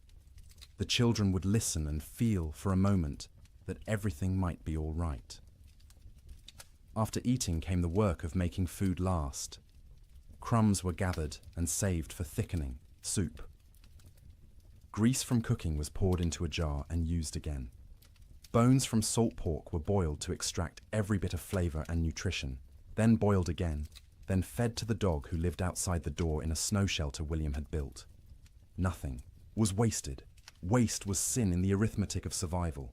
Every scrap had value, potential use, future purpose. Martha became a miser of food, hoarding and parceling it out with grim determination, knowing that running out meant death, and death was not an option while her children lived. The storm continued. January crawled past, each day a battle against cold and hunger and despair. Food supplies dwindled steadily. By the end of the month, the Ferguson household was eating 2 small meals per day instead of 3. The children's eyes developed the hollow look of inadequate nutrition. Martha's dresses hung loose where they'd once fit snugly. William's belt had to be tightened 2 notches, then 3, but they ate something every day, and they were all still alive. And the cow still gave milk, though less each week, and the fire still burned, and that was enough. It had to be enough, because spring would come eventually. It always came. The question was whether they'd survive long enough to see it, and whether there would be anything left of their lives when it finally arrived. Theodore Roosevelt was not in Dakota Territory when the blizzard struck. He was in New York, warm and comfortable in his sister's house, living the life of an Eastern gentleman which he'd tried so hard to leave behind. But his money was in Dakota. His dreams were in Dakota. And when the reports began filtering east about the catastrophic winter destroying the northern plains, Roosevelt's future was being written in frozen cattle and bankrupt dreams. He'd come to Dakota Territory in 1883, a wealthy young man fleeing personal tragedy. His mother and his wife had died on the same day, in the same house, within hours of each other. The grief had been unbearable, suffocating, And Roosevelt did what men of means often did when Eastern life became too painful. He went west. He invested heavily in cattle ranching, buying into two operations: the Maltese Cross Ranch and the Elkhorn Ranch, both along the Little Missouri River in what would become North Dakota. He'd thrown himself into the work with characteristic energy, trying to become a real Westerner, a real cattleman. He'd learned to ride, to rope, to shoot. He'd earned grudging respect from cowboys who initially mocked his Eastern accent and glasses. Roosevelt loved the West with the passion of a convert. He loved the vast emptiness, the physical challenges, the sense of building something in a hard land. He wrote about it constantly in letters and journals, painting romantic pictures of cowboy life that had more to do with his ideals than reality. His ranches ran cattle on the open range like everyone else. Thousands of head, bought with Eastern money, fattened on free grass, and expected to multiply into a fortune. His partners and employees assured him the investment was sound. Cattle prices were strong. The range could support far more animals than they were running. Winter mortality was minimal in recent years. Roosevelt believed them because he wanted to believe. He needed the West to work, needed it to be the place where he could reinvent himself from grieving widower into rugged frontiersman. The cattle were symbols as much as investments, proof that he belonged in this harsh landscape. When the winter of 1886 to 1887 arrived, Roosevelt was back east, attending to political matters and family obligations. He was aware of the early reports, of harsh weather, but not overly concerned. Winter was always hard in Dakota. His men were experienced. His cattle were hardy. Surely they'd manage as they had in previous years. The first letters from his ranch managers arrived in late January. They were careful, measured, not wanting to alarm their employer prematurely. The weather had been severe, yes. Cattle were suffering, certainly. But it was too early to assess the full damage.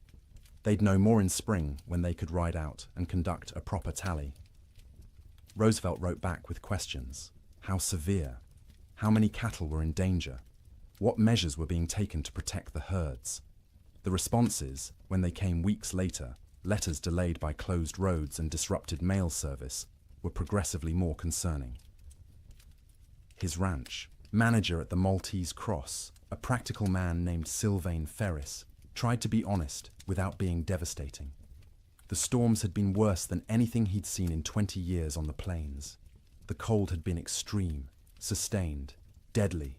Many cattle were certainly lost. The exact number wouldn't be known until spring roundup. But Ferris estimated at least 30% mortality.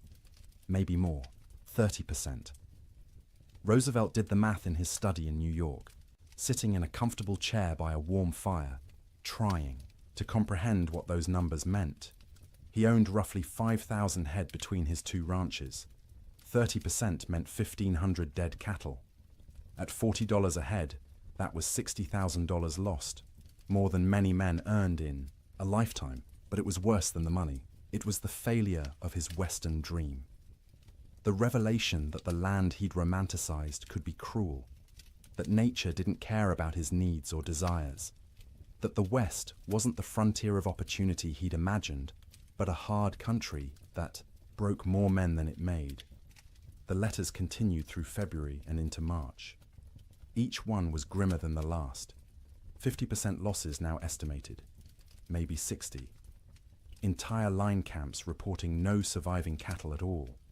Fences lined with dead animals piled 3 deep. The Little Missouri River, when it thawed, clogged with carcasses that had to be dynamited free to restore flow. Roosevelt read these letters with growing horror and despair. He'd been so confident, so certain of success. He'd borrowed money, encouraged friends to invest, staked his reputation on the cattle business. And now it was all dying in a winter he wasn't even present to witness. In March, when travel became possible again, Roosevelt received a telegram from Ferris. Brief, direct, devastating. Come west, you need to see this. Roosevelt went. He took the train to Medora, the small town near his ranches, arriving in early April to a world transformed by death. The snow was melting, revealing what had been hidden. And what it revealed was carnage beyond anything he'd prepared himself for. He rode out with Ferris and other ranch hands to assess the damage. Everywhere they looked, cattle. Dead cattle. Frozen cattle. Cattle that had been dead so long the coyotes and wolves had already been at them. Cattle piled against fences. Cattle in ravines. Cattle scattered across the prairie like obscene statues. The smell was overwhelming. Thousands of rotting carcasses perfuming the air with decay. Roosevelt, who'd prided himself on his toughness, on his ability to handle frontier hardships, had to dismount and vomit. He wasn't alone. Even hardened cowboys were sickened by the scale of death. They rode for days, making tally, trying to determine what remained of the herds. Of Roosevelt's 5,000 head, fewer than 2,000 could be found alive. 60% losses.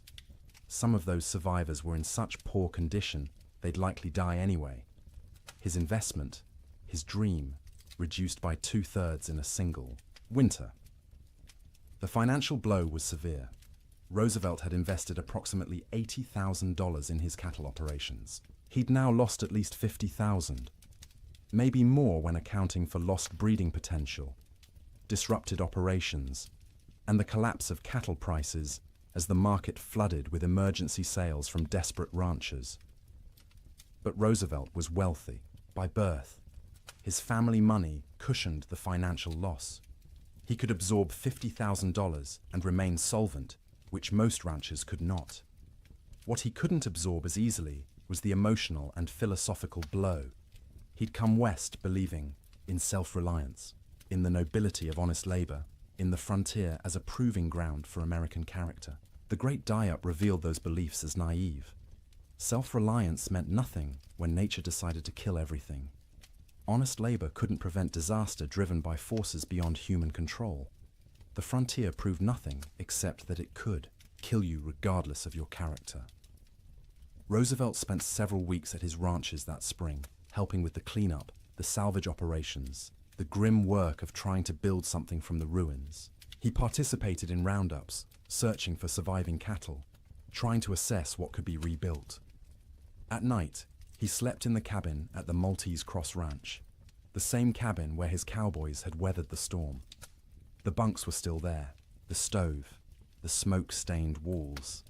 He'd slept here before on previous visits, treating it as an adventure, roughing it among the men. Now he slept in those bunks, knowing what they'd endured, what this room had protected them from. The cabin was small, cramped, cold even in April. Roosevelt lay on a rope bunk under wool blankets that smelled of smoke and men, and tried to imagine what January had been like. The wind screaming outside, the cold pressing in from all sides, the sound of cattle dying in the darkness, the knowledge that your livelihood, your future, everything you'd worked for was ending, and there was nothing you could do. He couldn't fully imagine it. He'd missed the actual storm, been warm and safe in New York while his employees fought for survival. That distance, that absence, haunted him. He'd been the investor, the gentleman rancher playing at being a cowboy. When it mattered, when the real test came, he hadn't been there. This realization changed him. Not immediately, not in one dramatic moment, but gradually over the following months and years. The West was no longer a romantic escape. It was a hard place where hard things happened, where nature was indifferent to human suffering, where the rules that governed Eastern society didn't apply. This understanding would shape his later conservation work. As president, Roosevelt would set aside millions of acres as national forests and parks, would push for scientific management of natural resources, would argue that the West's resources weren't infinite and needed protection. The cattle disaster of 1887 was the seed of that understanding. But in the spring of 1887, Roosevelt was just a wealthy young man surveying the wreckage of his dreams. He walked among the dead cattle, rode across ranges that should have been covered with livestock but were eerily empty, and made calculations about what could be salvaged. His ranch managers were exhausted, traumatized by the winter they'd survived. Roosevelt listened to their stories with growing respect. These men had faced conditions he'd only read about and emerged alive, if not unscathed. Ferris told him about nights when they weren't sure the bunkhouse would stand, about mornings when they'd wake to find new snow drifted inside through the cracks, about the constant work of keeping fires burning, of rationing food, of listening to cattle die and being unable to help. Roosevelt paid his men bonuses, unexpected and generous, acknowledging what they'd endured. It was the least he could do, given that he'd been warm and safe while they'd nearly frozen. He also made a decision. He would not abandon his Dakota ranches entirely, but he would not rebuild to previous scale. The open range era was over. The land couldn't support the numbers they'd run. The climate was too unpredictable, the investment too risky. He kept the Elkhorn Ranch as a retreat, a place he could visit and remember why he'd come west in the first place. But the cattle operation was downsized dramatically. A few hundred head, manageable, with hay put up for winter feeding. A sensible operation rather than a grand adventure. The Maltese Cross was eventually sold. Too many bad memories. Too much money lost. Roosevelt needed to move forward, and that meant leaving behind the ranch that had represented such hope and ended in such disaster. In his autobiography, written years later, Roosevelt would describe the winter of 1886 to 1887 as a necessary education. The romantic had been burned away, leaving behind a more realistic understanding of nature and human limitations. The winter had killed his cattle and his illusions simultaneously, but he rarely spoke about what his employees endured. Their stories weren't his to tell, and he knew his own experience, arriving after the worst had passed, was nothing compared to theirs. He'd lost money. They'd nearly lost their lives. One story stayed with him, though, told by a cowboy at the Maltese Cross. During the worst of the storm, this cowboy had volunteered to check on a nearby line camp, worried about the two men stationed there. He'd ridden out with a rope tied around his waist, the other end tied to the bunkhouse, planning to follow the rope back if he got disoriented. The temperature was 50 below with howling wind. He'd made it half a mile before he couldn't feel his hands or feet, before the cold had penetrated so deeply he knew he was in danger of freezing. He'd turned back, following the rope, barely making it to the bunkhouse before collapsing. The two men at the line camp were found dead when spring came. They'd tried to wait out the storm, ran out of firewood, and froze in their bunks. The cowboy who'd tried to reach them carried guilt about that for the rest of his life, even though there was nothing he could have done. Roosevelt listened to this story and understood, perhaps for the first time, what winter on the frontier really meant. Sleep in Dakota, he realized, was a gift not to be taken for granted. Every night his men had survived was a victory against odds that should have killed them, and every morning they'd woken was a reminder that survival wasn't guaranteed, that warmth and shelter and life itself were temporary conditions that could end at any moment. Roosevelt returned east that spring, his Western adventure permanently altered. He would continue to love the West, would continue to visit and hunt and write about it. But he would never again be naive about its harshness. The winter of 1887 had taught him that nature didn't care about your dreams, your money, or your character. It simply existed, indifferent, and you survived or you didn't. His cattle were mostly dead. His investment was lost, but he was alive, and his employees were alive, and that had to be enough. January ended, but the storm did not. February arrived with no fanfare, no change, just another day of grey sky and screaming wind and cold that wouldn't break. People stopped marking days on calendars. Time lost meaning when every day was identical. An endless repetition of surviving until dark, surviving through dark, waking to survive again. The psychological weight of the storm's duration became as dangerous as the physical cold. Humans are resilient, but not infinitely so. We can endure terrible conditions if we believe they'll end. But when days stretch into weeks, weeks stretch toward months, and conditions remain unchanged, the mind begins to fracture in subtle ways. In the Ferguson household, the children grew quieter. They'd stopped asking when the storm would end. They'd stopped asking much of anything. They sat by the fire, conserving energy, their eyes following their mother's movements with an intensity that unnerved her.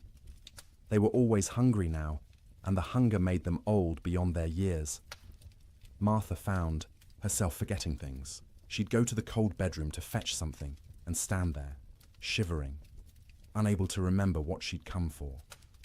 She'd start sentences and lose the thread midway, words dissolving like snow on her tongue.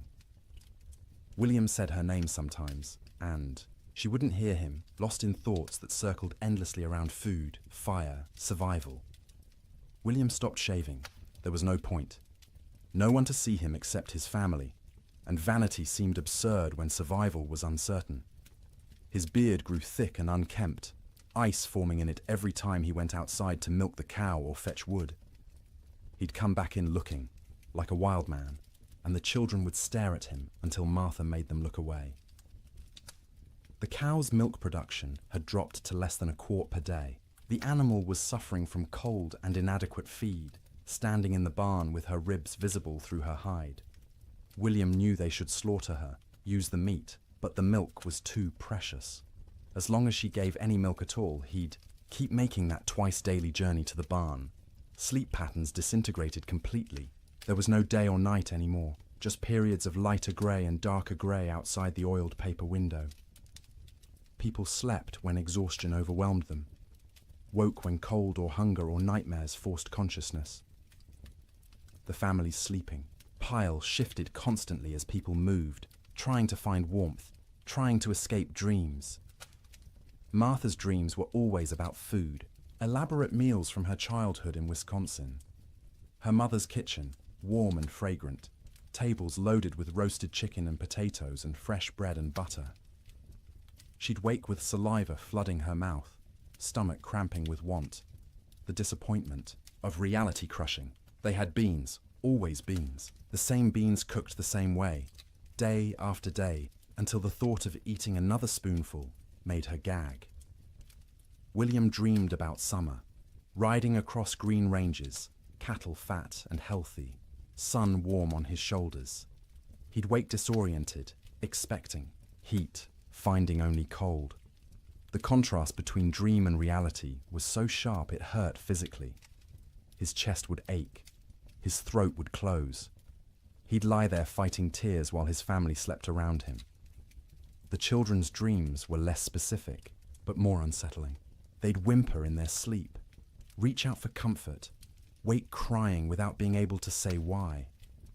Emma, the youngest, stopped sleeping deeply at all. She'd doze in fits and starts, never truly relaxing, her small body tense even in sleep. The storm broke briefly in early February. For 3 days the wind dropped to a whisper, the snow stopped falling, and temperature rose to just below freezing. Clouds remained, but didn't seem as oppressive. The change felt miraculous after weeks of unrelenting assault. William ventured outside beyond the barn for the first time since January. The landscape was unrecognizable. Snow had sculpted itself into bizarre formations, drifts 20 feet high in some places, bare ground in others. The fence line he'd built 2 summers ago was completely buried. Only the tops of fence posts showed, wooden fingers pointing at the grey sky. He walked out across what had been their pasture, breaking through crusted snow with each step. The snow held his weight for a moment, then collapsed, dropping him thigh-deep into soft powder beneath. It was exhausting to move, each step a battle, but he kept going, desperate for space, for distance from the cabin that had become their prison. He found a dead cow half buried in a drift. One of their small herd, frozen solid, the hide pulled, tight over protruding bones. He stood looking at it for a long time, feeling nothing. He was too tired for grief. The cow was dead. More would be dead. Everything might be dead. These were just facts now, beyond emotion. When he returned to the cabin, Martha and the children were standing in the doorway, watching him. They looked like ghosts in the grey light, pale and thin and insubstantial. He realized he probably looked the same to them. That night the Chinook wind arrived, warm wind from the southwest, carrying temperature up 30 degrees in 2 hours. It felt like a gift from God, a promise that winter could end, that warmth still existed somewhere in the world. People opened doors and windows despite the waste, of heat from their fires, desperate for fresh air, for the feeling of movement, for anything different. The warm wind melted the top layer of snow, water dripped from roofs, ran in small streams across frozen ground, pooled in low spots. For brief hours, it seemed like spring might actually come, that the nightmare might be ending, but the Chinook betrayed them. After 2 days of relative warmth, the wind shifted back to the north. Temperature plummeted. The water that had melted froze instantly, creating a thick crust of ice over everything. The snow that had softened turned to concrete, and when more snow fell on top of that ice, it created a prison for any surviving cattle. Before the Chinook, cattle could at least paw through snow to reach grass beneath. After the ice crust formed, this became impossible. Their hooves couldn't break through.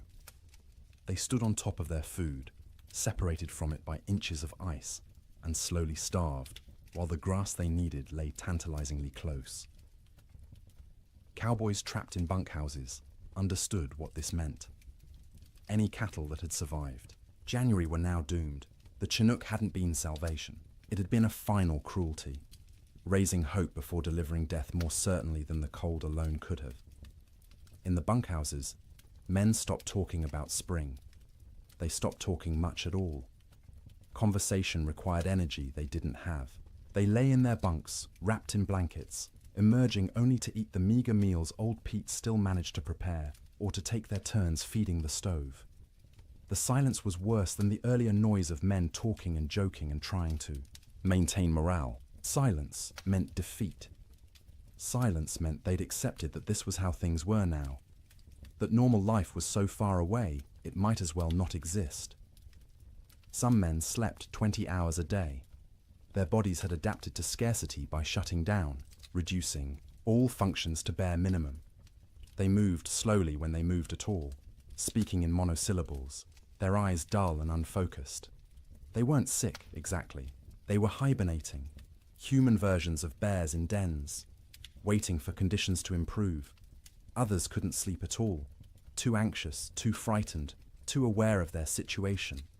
They'd lie awake hour after hour, staring at the ceiling, listening to the wind that never stopped.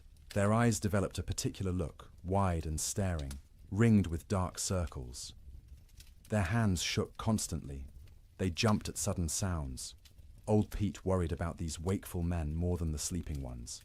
The sleepers were conserving energy, doing what their bodies told them to do.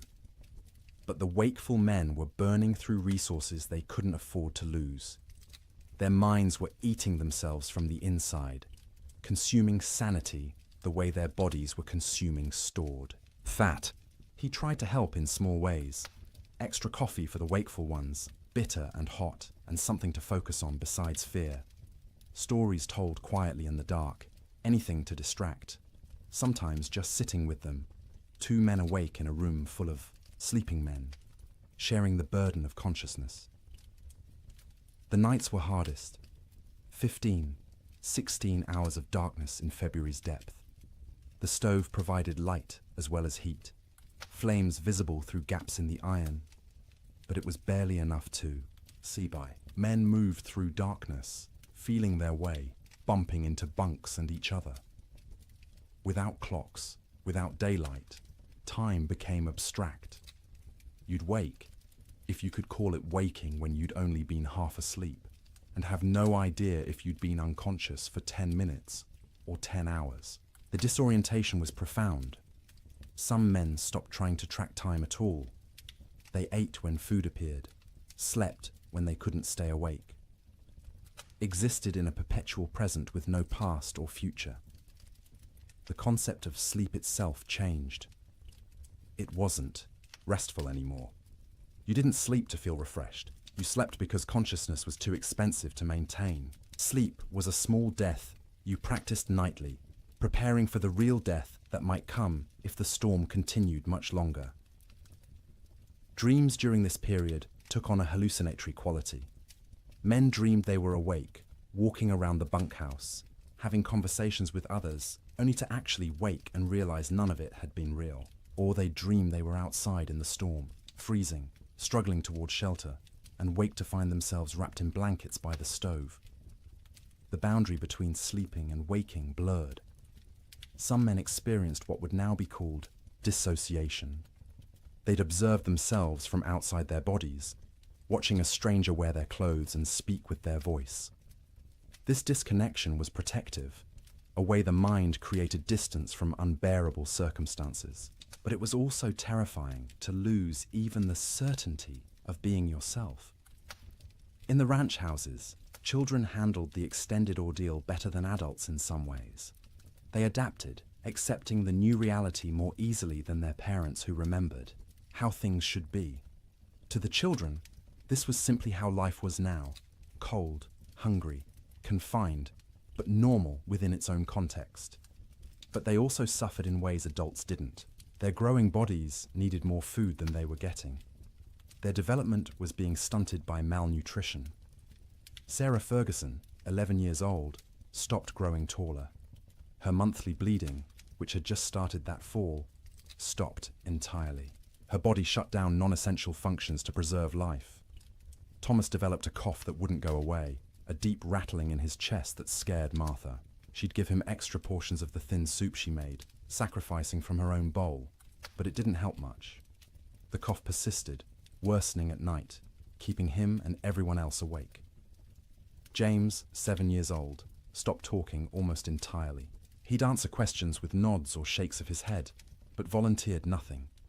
He'd sit for hours staring at the fire, his face expressionless. Martha worried about him most of all, this strange, silent child who'd been so vibrant just months. Egawema, the baby, clung to her mother constantly. She'd scream if Martha tried to put her down, terrified of separation. Martha learned to do everything one-handed, cooking, cleaning, even sleeping with the child attached to her like a growth. It was exhausting, but she understood.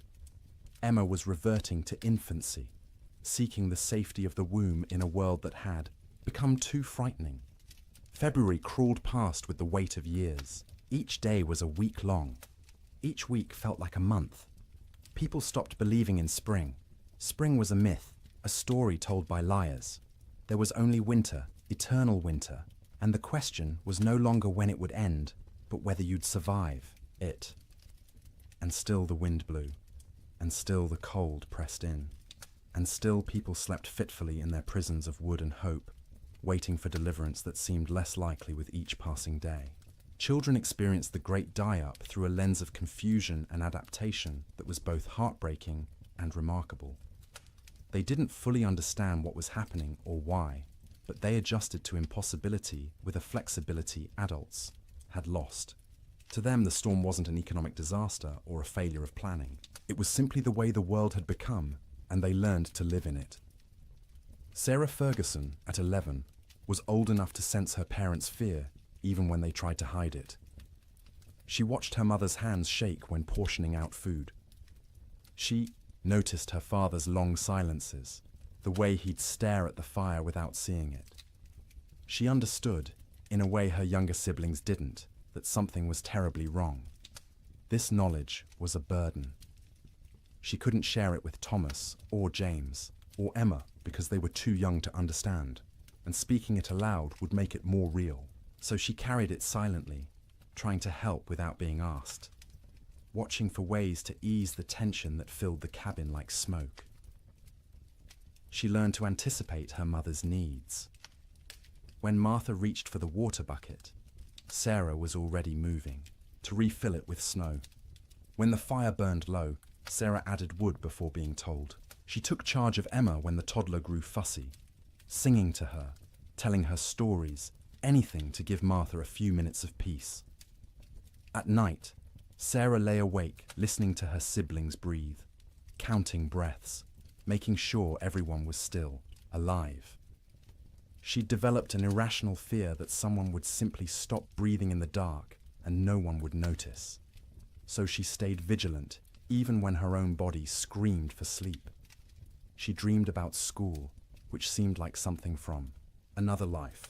the one-room schoolhouse 3 miles from their ranch, where Miss Peterson taught reading and arithmetic to a dozen farm children. Sarah had loved school, loved learning, loved having somewhere to go that wasn't the ranch. The storm had started during Christmas break, and school hadn't reopened. Might never reopen if families didn't survive the winter. She wondered about her classmates. Were they trapped in their homes too? Were they hungry? Were they scared? Or had some of them already died, frozen in cabins that couldn't keep them warm, and she'd never know because news didn't travel through blizzards? These thoughts circled in her head at night, keeping her awake even when exhaustion made her bones ache. She was becoming an adult too quickly, forced to carry worries that children shouldn't have to carry. But she had no choice. The storm didn't care about childhood innocence. Thomas, at 9, dealt with the storm differently. He grew angry. Not explosive anger, not tantrums, but a cold, sullen fury that he directed at everything and nothing. He was angry at the wind for not stopping, angry at his father for not fixing things, angry at God for letting this happen, angry at himself for being trapped and helpless. He'd punch his thin straw mattress when no one was looking, imagining it was the storm, hitting it until his knuckles hurt. He'd kick at the wall, leaving small scuff marks that his mother saw but didn't comment on. He needed to fight something, but there was nothing to fight except weather, and weather was beyond fighting. At night, Thomas didn't sleep so much as surrender. He'd fight consciousness until his body simply shut down, crashing into sleep so deep it was almost like fainting. He'd wake suddenly, disoriented, not remembering where he was for terrifying seconds before memory returned and reality settled back into place. His dreams were violent. He fought bears, wolves, faceless men. He swung fists and weapons, defending his family against threats that dissolved when he tried to focus on them. He'd wake with his heart pounding, sweat soaking his collar despite the cold, and lie there, trying to calm down before he disturbed everyone else. He was hungry all the time, a gnawing, constant hunger that made him think about food obsessively. He'd remember meals from before the storm, special occasions when they'd had roasted chicken, or beef, or his mother's apple pie. The memories were so vivid he could taste them, and the disappointment when he opened his eyes to find only reality was crushing. His mother noticed his anger, but didn't know how to help. She'd try to hug him, and he'd tolerate it stiffly, uncomfortable, with comfort, needing to be tough. He was the man of the house when his father was outside. He had to be strong. He couldn't let himself be a child, even though he was desperately, urgently still a child who needed reassurance that everything would be all right. James, at 7, retreated into silence and fantasy. He created elaborate stories in his head, imagining himself as a hero who could control weather, who could make the sun come out and melt all the snow.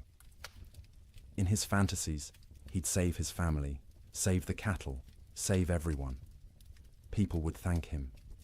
His father would be proud.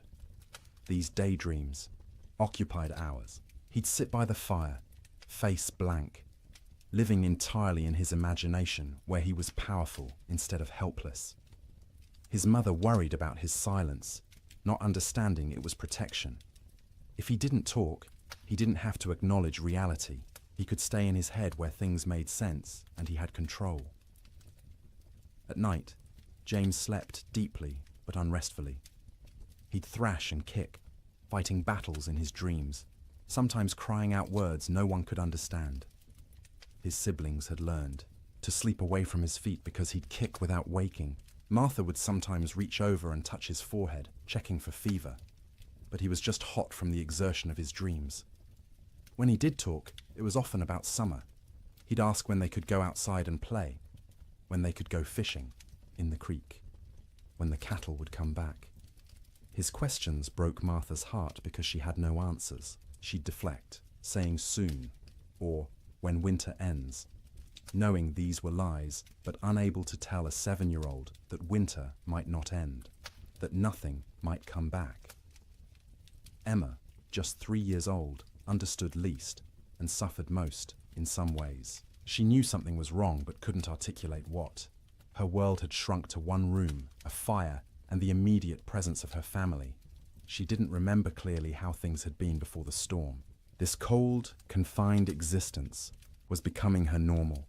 She cried often, not from any specific pain, but from generalized distress. Hungry cries, cold cries, tired cries, scared cries.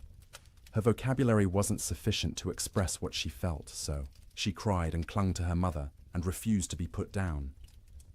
Martha carried her constantly, the child's weight a familiar burden. Emma was getting lighter instead of heavier, losing weight she couldn't afford to lose. Her ribs showed through her thin dress. Her eyes seemed too large for her face. She looked like children in pictures of famine, skeletal and haunted. At night, Emma slept fitfully, waking every few hours crying for her mother even though Martha was right there. She'd need to be held, rocked, soothed back to sleep, a process that took longer each time. Martha would hold her daughter and feel the tiny heart beating too fast, the small body too hot one moment and too cold the next, and wonder if Emma would survive even if the storm ended. Emma's dreams, when she could describe them in her limited vocabulary, were simple and sad. She dreamed of being warm, of having enough to eat, of going outside to play. She dreamed of summer in fragments, sensory impressions rather than coherent narratives. Sun on her face, grass under her feet, the feeling of running without being cold. The children had created small rituals to mark time and maintain some structure. Every morning, however they defined morning, Sarah would lead them in a counting game. They'd count to 100 together, which took Emma's entire concentration and distracted her from crying. Then they'd count by twos, by fives, by tens, math as comfort, numbers as proof that some things remained stable. In the afternoon, Thomas would tell stories. He'd inherited his father's storytelling ability and would spin tales about cowboys and cattle drives and adventures that took place in summer warmth. His siblings would listen, transported briefly to worlds where people weren't trapped and cold and hungry. Emma had a doll, a simple thing made from rags stuffed with more rags, with button eyes and yarn hair. She carried it everywhere, talking to it in her baby voice, explaining things. The doll was hungry. The doll was cold. The doll wanted Mama. Through the doll, Emma processed her own feelings, giving voice to fears she couldn't express directly, the EE. Children learn to read their parents' moods and adjust their behavior accordingly. When Martha looked particularly strained, they'd be quieter, more cooperative. When William came in from the barn looking defeated, they'd give him space, not asking for attention he couldn't provide. They became expert at making themselves small, at not adding to the household's burdens. But they were still children, and children need play. They'd create games from nothing, counting cracks in the ceiling, making shadow figures on the wall with their hands when the fire was bright enough, building towers from the few wooden blocks they owned, then knocking them down and building again. Sarah taught Emma songs, the same songs their mother had taught her. Simple rhymes about animals and weather and daily life. Emma's favorite was about a bird that flew south for winter, which seemed especially relevant. She'd sing it over and over, the words slurring together, while her siblings tried not to show their irritation. The children also absorbed lessons they shouldn't have needed to learn so young. That food was precious and must never be wasted. That fire was life and must be watched constantly. That cold could kill and must be respected. That sometimes adults didn't have answers, didn't know what to do, were as frightened and helpless as children, but had to pretend otherwise. They learned what their parents looked like when pretending to be brave, the slight tremor in their mother's voice when she said everything would be fine, the way their father's smile didn't reach his eyes. They learned to accept these performances without comment, understanding that challenging them would make things worse. In later years, the Ferguson children would remember the winter of 1887 as a blur. They'd recall specific images. The fire, always the fire, and their mother's face in its light. and the sound of wind that never stopped. But the timeline would be confused, events blending together because days had no distinct markers. Sarah would remember being hungry but never being fed. Thomas would remember being angry but not knowing why. James would remember his fantasy world more clearly than reality, which was probably for the best. Emma would remember almost nothing directly, just a vague sense of having been cold once, long ago, for longer than seemed possible. But they'd also remember warmth of a different kind. The feeling of sleeping piled together, siblings in a heap like puppies, their mother's songs in the dark, their father's hands, rough and gentle, checking them for frostbite. The way Sarah would hold Emma when Emma cried. The way Thomas would share his tiny portion of food, even though he was starving. The way James would tell stories that made them laugh despite everything. Children are resilient, but resilience has costs. The Ferguson children survived the winter, but they were changed. Sarah grew old before her time, burdened with worries she couldn't set down. Thomas's anger would last years, manifesting in ways that troubled his parents. James would remain in fantasy longer than he should, reluctant to engage with a world that had proven so harsh. Emma would be clingy and fearful, suffering from what we'd now call anxiety, though no one had that word then. But they survived. All 4 Ferguson children made it through the winter alive, which many children didn't. In the spring, when Sarah returned to school, half her classmates were missing, died in the storm, or their families had moved away, or they were too weak to attend. The teacher never spoke about them, and Sarah never asked, but she noticed the empty desks and understood what they meant. The children's winter was its own story within the larger tragedy. They experienced the same cold, the same hunger, the same confinement as adults, but they experienced it through the lens of childhood, with less understanding but also with adaptability adults couldn't match. They bent instead of breaking, or at least bent further before breaking, and some of them survived precisely because they were young enough to accept the impossible and adapt to it. March came quietly, without announcement or ceremony. The wind didn't stop all at once. The cold didn't break dramatically. But sometime in the first week of March, people noticed the light had changed. The grey wasn't quite as oppressive. The sun, invisible for months behind clouds, occasionally created a bright spot in the overcast sky, a suggestion that it still existed somewhere beyond the grey. The temperature rose first, not to warmth, not even close, but up from the deadly negatives, into the teens, then the 20s. At 20 degrees, after months of temperatures well below zero, it felt almost tropical. William Ferguson stepped outside without his heaviest coat for the first time since January and felt the difference immediately. Still cold, but survivable cold. Manageable cold. Human cold. The wind dropped next. Not gone, but diminished from its constant shriek to something closer to a whisper. You could hear other sounds again. Birds, tentatively returning. The creak of the barn. Your own footsteps in the snow. After months of wind that drowned out everything, the relative silence was disorienting, and then finally the snow stopped falling. Days passed without new accumulation. The sky remained cloudy, but the clouds weren't releasing their burden anymore. What was on the ground would stay on the ground, but nothing new was coming. This realization spread through trapped households, like a physical wave. The storm was ending. Winter was releasing its grip. Spring, impossible spring, was actually going to come. But the thaw revealed horrors that had been hidden under snow. As temperatures rose above freezing and snow began to melt, the dead emerged. Cattle everywhere. More cattle than anyone had imagined possible. They lay along fence lines, stacked 3 and 4 deep, where they'd crowded against barriers trying to escape the wind. They filled ravines, hundreds in a single coulee, frozen together into a grotesque mass. They lined riverbanks, piled where they'd sought water, and found ice instead. William rode out in mid-March to assess their losses.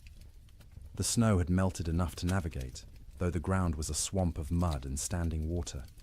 He rode for hours, seeing nothing but dead cattle. Their small herd of 30 head was gone. All 30 dead. Some near the barn where they'd sought shelter. Others scattered across their range, frozen in place, some still standing. The smell was overwhelming. As the carcasses thawed, they began to rot. The air across the plains filled with the sweet, cloying stench of decay. You couldn't escape it. It permeated clothing, hair, got into your mouth and nose until you tasted it constantly. Cowboys tied, scarves soaked in vinegar over their faces, but it barely helped. The financial devastation was absolute. Ranches that had run thousands of head found hundreds alive, if that. The great cattle companies, backed by Eastern and European money, went bankrupt overnight. Investors who'd expected returns of 20–30% instead lost everything. The boom was over. The cattle kingdom had fallen. But more important than money, more immediate, was the human cost. As spring progressed and travel became possible again, stories emerged. A family in Wyoming had burned their furniture for fuel, then their floorboards, then had frozen to death anyway. A cowboy in Montana had tried to reach town for supplies, got lost in a storm, and was found frozen solid sitting upright on his horse, both man and animal dead. Children died quietly in their sleep, their small bodies unable to maintain heat. Old people died the same way, peaceful endings to hard lives. Young men died trying to help, venturing out into storms to check on neighbors or cattle, never making it back. Women died in childbirth in cabins where no help could reach them. Babies dying with their mothers.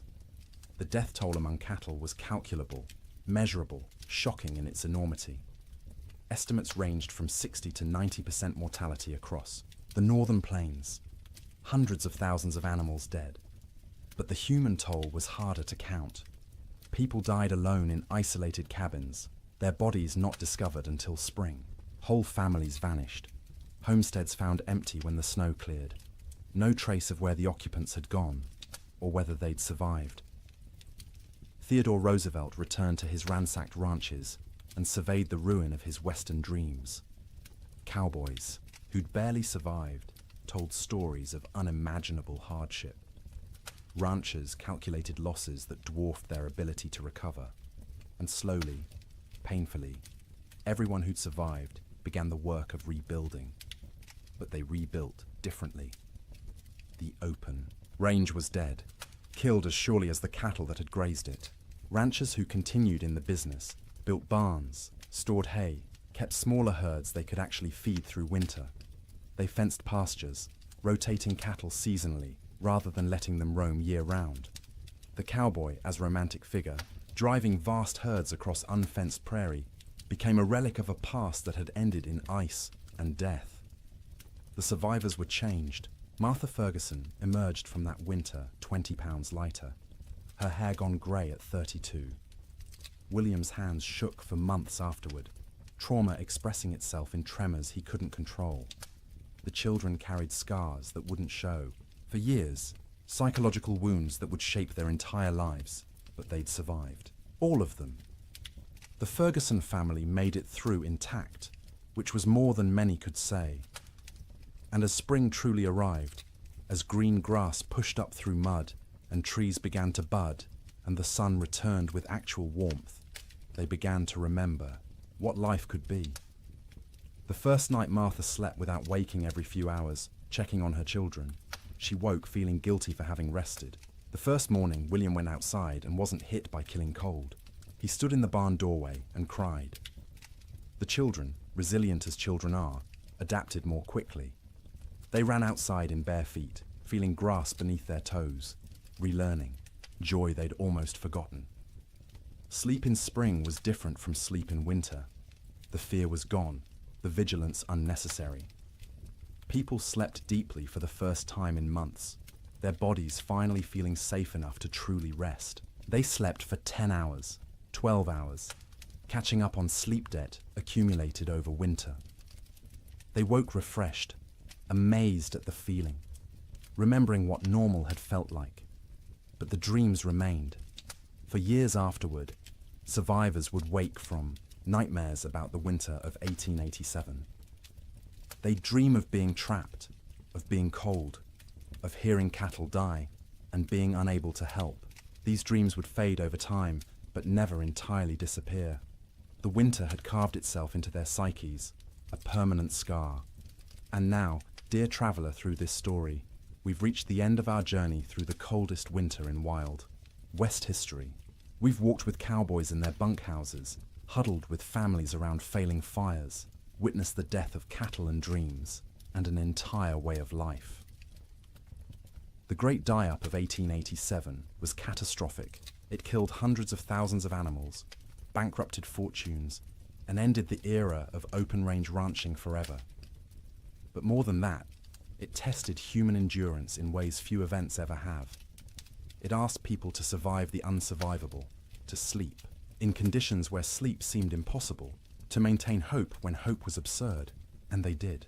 Not all of them, not even most of them without terrible cost, but enough survived to tell the story, to rebuild, to ensure that the lessons learned would protect future generations.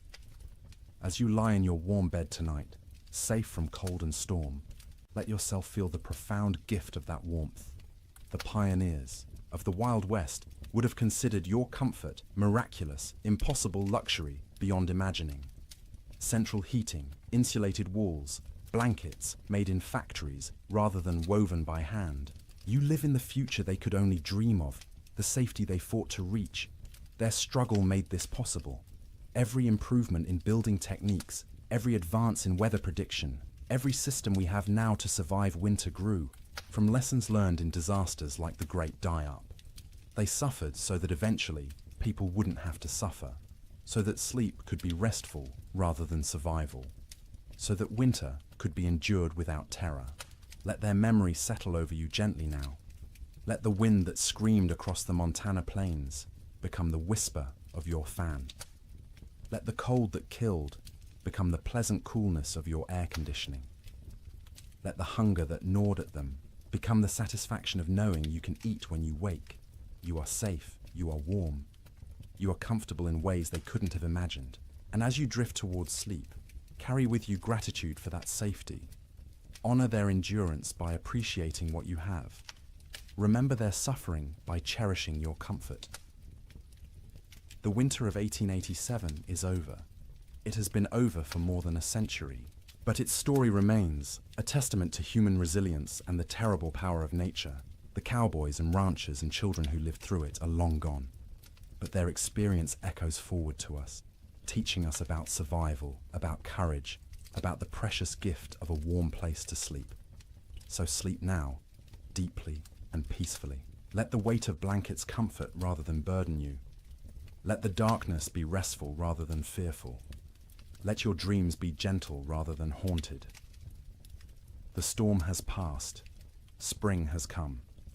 The long winter night is over, and you, in your warm bed, in your safe room, can rest without fear, can close your eyes without vigilance, can surrender to sleep, knowing you'll wake to warmth and safety. The Great Die-Up claimed so much, so many cattle, so many dreams, so much hope. But it couldn't claim everything. It couldn't kill the human capacity to endure, to adapt, to survive impossible conditions, and emerge, if not unscathed, then at least alive. Still capable of love, still capable of rebuilding, still capable of hope. That resilience lives in you too. You carry it in your genes, inherited from ancestors who survived winters and storms and hardships we can barely imagine. Their strength is your strength. Their determination is your determination. Their ability to close their eyes in terrible circumstances and wait to face another day is yours as well. You don't need it tonight. Tonight, you can simply rest. Let the story of the Great Die-Up fade like snow melting in spring sun. Let the cold recede. Let warmth embrace you completely.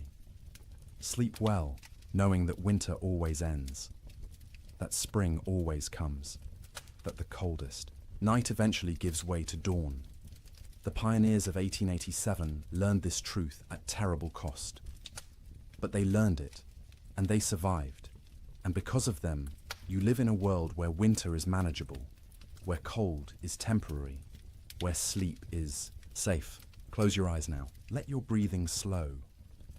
Feel the weight of your body sink into your mattress, supported and comfortable. You've traveled a long way tonight, through a winter that ended before you were born. You've witnessed suffering and endurance and the slow arrival of relief. Now it's time to find your own relief, your own rest, your own peaceful surrender to sleep. The wind has stopped screaming. The cold has lost its teeth. The cattle are grazing on green grass in valleys where snow once piled 20 feet deep. And you are here, warm and safe, ready to sleep, ready to dream gentle dreams, ready to wake refreshed to a world where the great die-up is history, where winter is a season rather than a death sentence, where sleep is rest rather than survival. Good night, traveller. Thank you for joining me on this journey through the coldest winter in Wild West history. May your own sleep be everything those pioneers couldn't have. May you wake warm and safe, grateful for the comfort that cost them so much to achieve. The storm is over. Spring has come. Sleep well. Good evening and welcome back, friends. Tonight, we are going to journey through the Great Famine Winter, when medieval Europe froze for 7 years. As always, let me know where in the world you are listening in from. Get cozy, settle in, and let's begin. In the spring of 1315, a mother in northern England made an unthinkable decision. She locked her children inside their cottage, walked into the frozen wasteland, and never returned. But she wasn't abandoning them. She was saving them. Was she? Knew what all of Europe would soon discover was that the world itself was dying. The rain wouldn't stop. The cold wouldn't break. And for the next 7 years, winter would reign supreme. Her name was Marjorie of Durham, and her neighbors found her children 3 days later, alive, huddled around the last embers of their fire. The eldest, a boy of 9, clutched a note his mother had left. The priest who recorded it wrote that his hands shook as he read her words aloud. My flesh will buy them grain. My absence will grant them mercy. Tell them I walk toward God, not away from them. You see, Marjorie had understood something terrible. Something that would take the rest of Europe months to grasp. This wasn't just another harsh spring. This was the beginning of an extinction. The marketplace where she'd traded her body for bread had made the calculation clear. A living mother meant 5 mouths to feed. A missing mother meant for orphans. The church had to shelter, and the church still had grain, still had walls, still had hope that this nightmare would end. But here's what makes Marjorie's story so haunting. She wasn't unique. Parish records from 1315 show hundreds of similar disappearances. Parents vanishing into blizzards, elderly grandparents wandering into forests, always leaving notes, always locking doors from the outside, always walking toward death like it was salvation. The chronicler Geoffrey Le Baker would later write about that spring with words that feel pulled from nightmares. Rains began on St. George's Day and fell like God had forgotten how to do anything else. Not the warm rains of April that wake sleeping seeds, but frozen needles that killed whatever they touched. Crops didn't fail, they drowned standing. Rivers didn't flood, they exploded from their banks like wounded animals. Think about that. For a moment, you're a medieval peasant. Your entire world is 3 miles wide. Everything you know about survival, every technique your father taught you, every prayer your mother whispered, assumes one simple truth that seasons follow patterns. Spring brings life, summer brings growth, autumn brings harvest, winter brings rest. But what happens when spring never comes? When winter refuses to die? When the very foundation of existence cracks beneath your feet? That's what began in 1315. Not a famine, not a crisis, but the complete collapse of natural order. And Marjorie of Durham, walking into that frozen dawn, leaving her children behind to live, was just the first character in a story that would consume 15 million souls. Before it ended. The question isn't how Europe survived, it's what Europe became to survive it. Picture yourself waking up on Easter morning, 1315, in a small village outside Paris. Your neighbor Johannes jokes about yesterday's rain ruining his seedlings. His wife laughs, saying one wet spring never hurt anyone. Within 6 months, Johannes will trade his youngest daughter for a bag of moldy grain. His wife will disappear one night, and the village will pretend not to notice the fresh meat at the butcher's stall. But this morning, they're still laughing. The peculiar thing about catastrophe is how quietly it arrives. No trumpets, no divine warnings, just rain. Endless, crushing, biblical rain that began falling across Europe in May 1315 and simply didn't stop. That Easter morning in Kratzy-le-Chapelle, 20 miles from Paris, felt like any other. The baker Michel had risen at cockscrow to fire his ovens. His wife Agnes counted their silver, planning to buy young pigs at the summer fair. Their son Pierre played with wooden knights, recreating battles he'd never fight because there wouldn't be a world left to fight for. The church bells summoned them to Mass. Father Bernard, still young enough to believe suffering had meaning, delivered a sermon about resurrection, about new life, about God's promise that seed time and harvest would never cease. The congregation nodded along, comfortable in their certainty. Why wouldn't they be? Their grandfathers had survived wars. Their fathers had survived plagues. Surely they could survive a little rain. But if you'd looked carefully that morning really, Latude have seen the signs. The sparrows that usually nested in the church eaves were gone. Not dead, gone.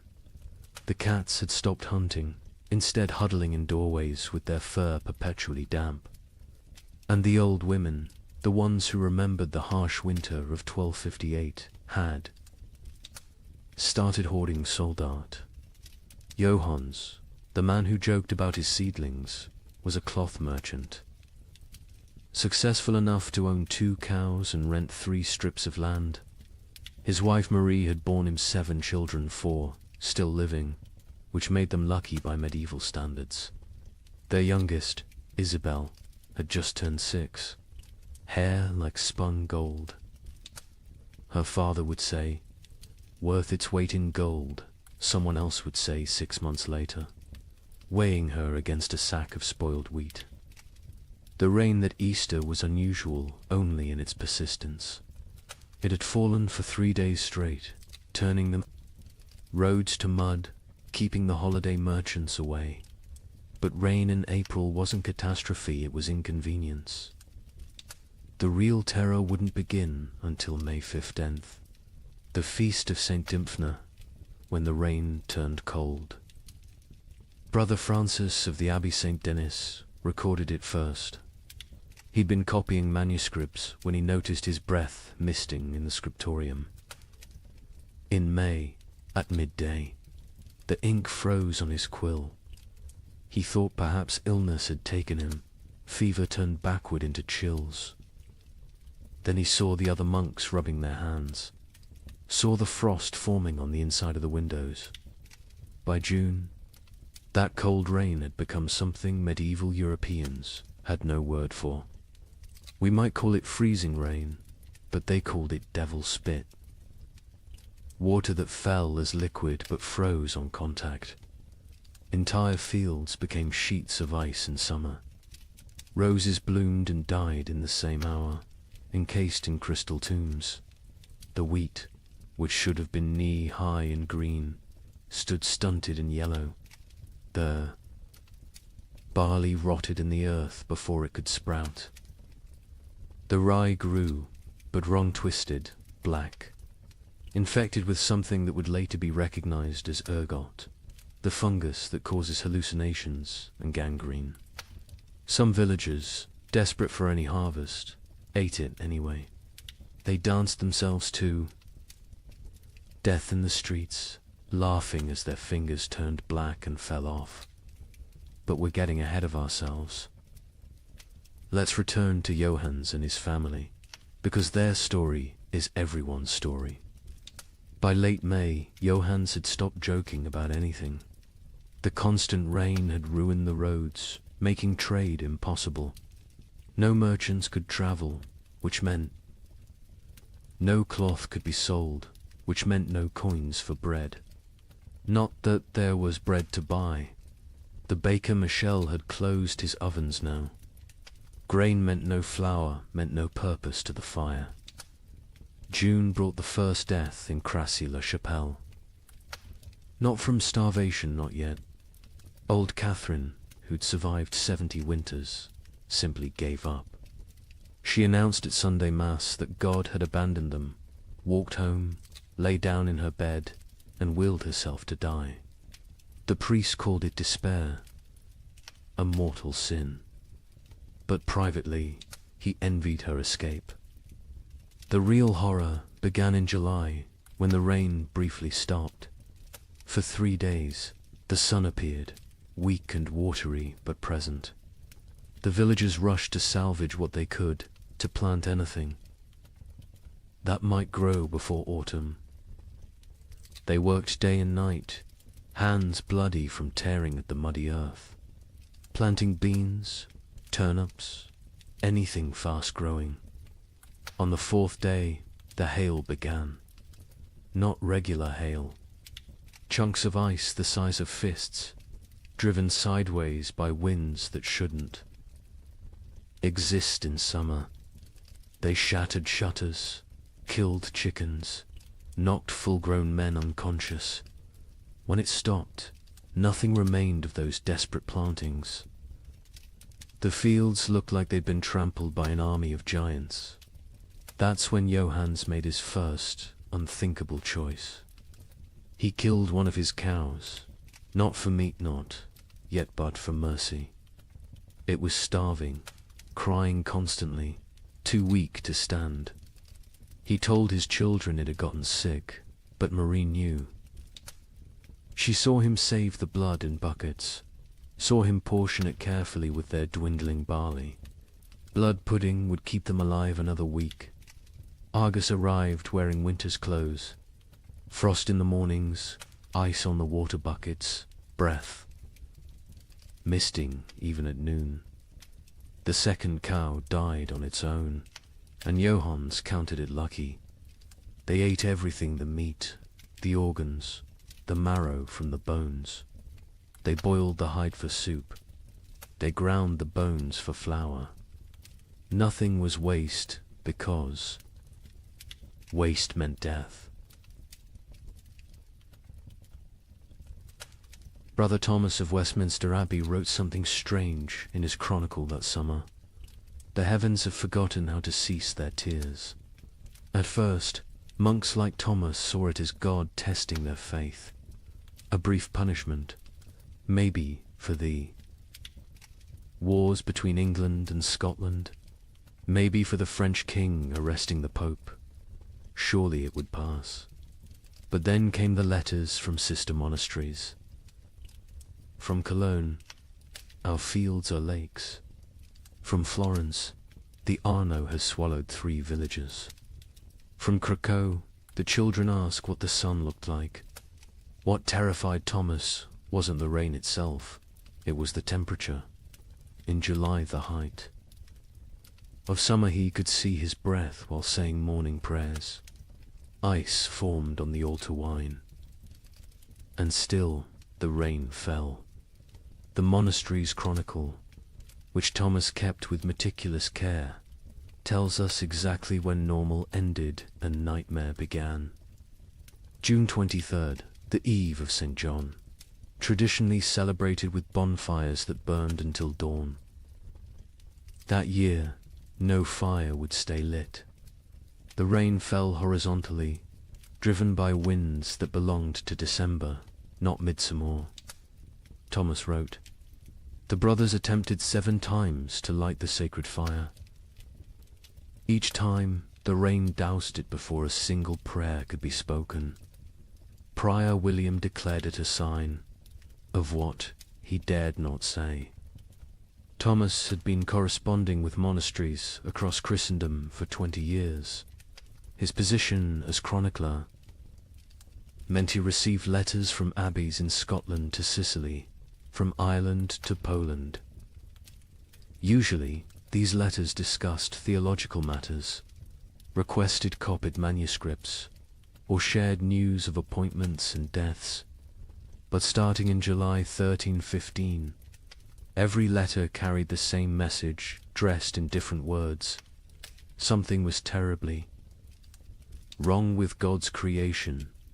From Melrose Abbey in Scotland came a letter that made Thomas's hands shake.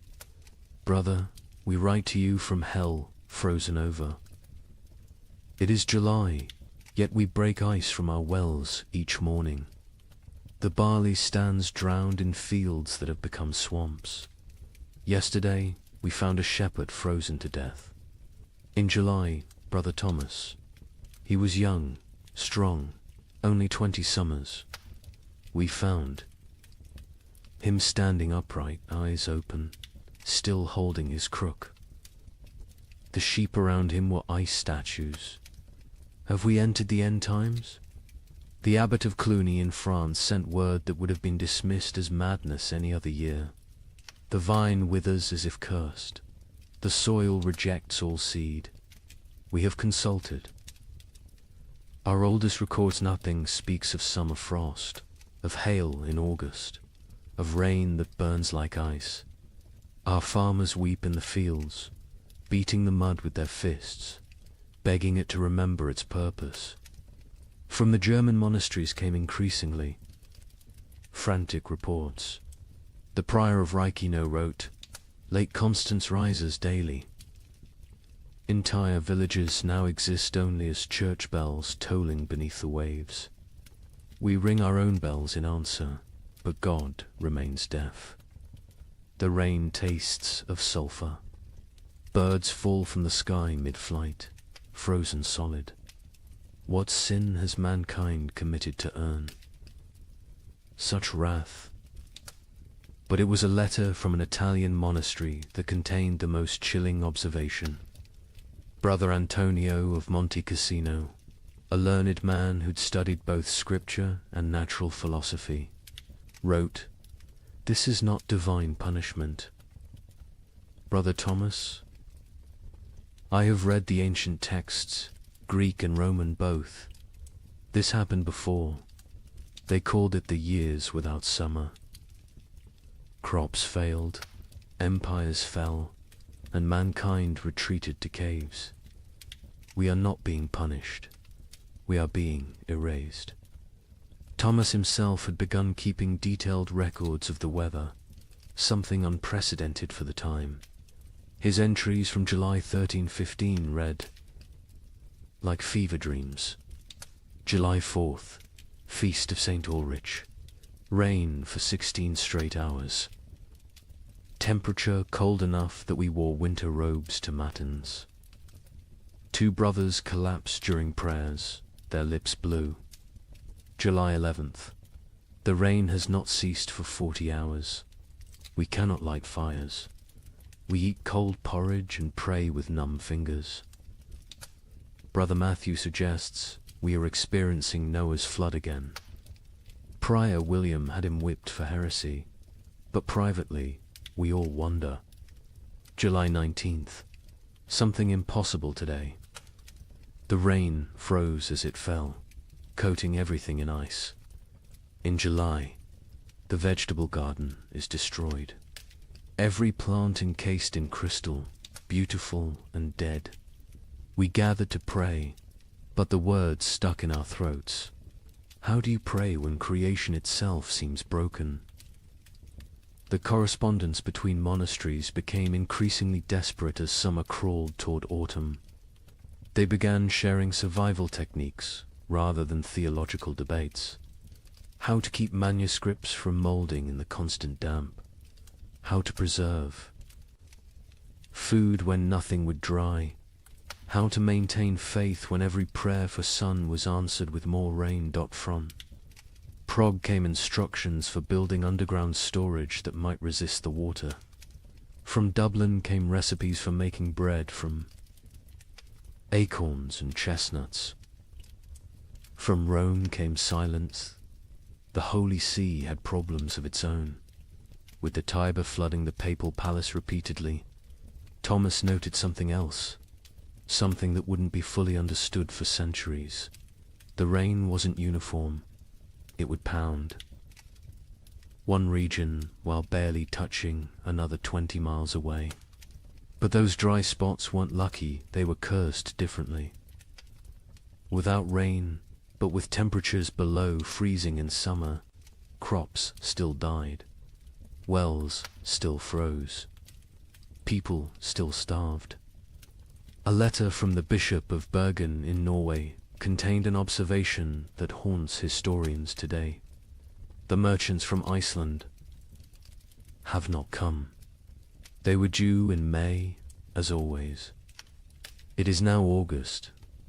Ships sent to investigate found the sea routes blocked by mountains of ice that should not exist in summer, or perhaps should not exist at all. The sailors speak of icebergs, tall as cathedrals, moving south like an army of frozen giants. By late August, Thomas's own entries had taken on a tone of barely controlled panic. We have begun rationing in August. The harvest is already lost, and we must survive on stores meant for winter. But what winter awaits us if summer itself has become frozen? Prior William no longer speaks of God's tests. He speaks of God's absence. The most telling entry comes from September 3rd. Brother Francis asked me today why I still write these chronicles. Who will read them?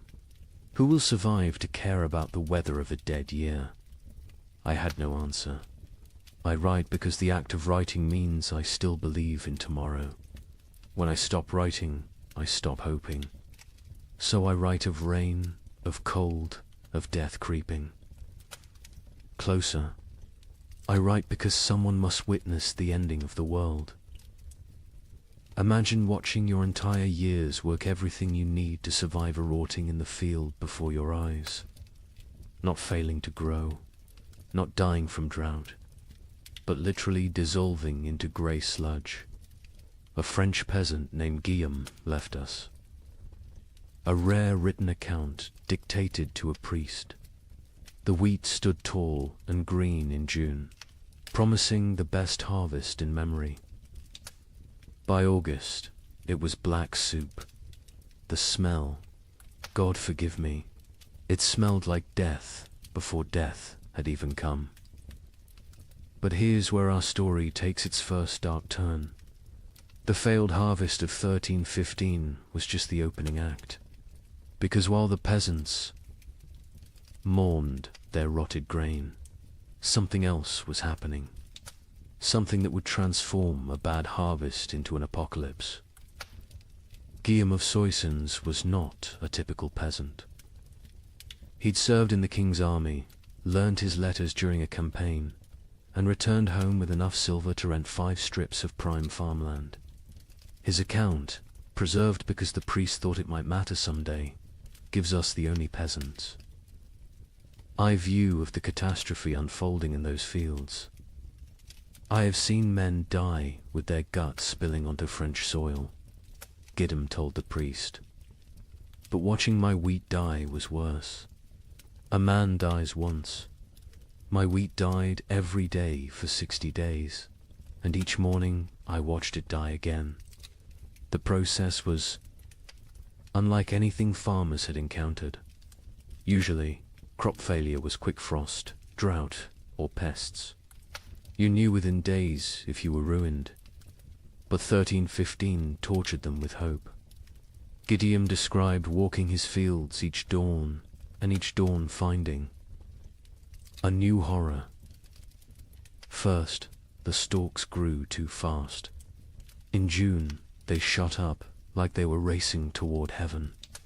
We thought ourselves blessed. My wife danced between the rows, saying we'd have enough to sell, enough to buy that ox we'd dreamed of. The children planned what they'd eat at harvest feast: honey cakes, white bread, meat every Sunday until Christmas. But the unnatural growth was a warning, not a blessing. The constant rain and bizarre temperature swings had triggered something in the planter. Desperate attempt to reproduce before dying. The stalks grew tall but hollow. The kernels formed but never filled. By July, the color started changing. Not all at once.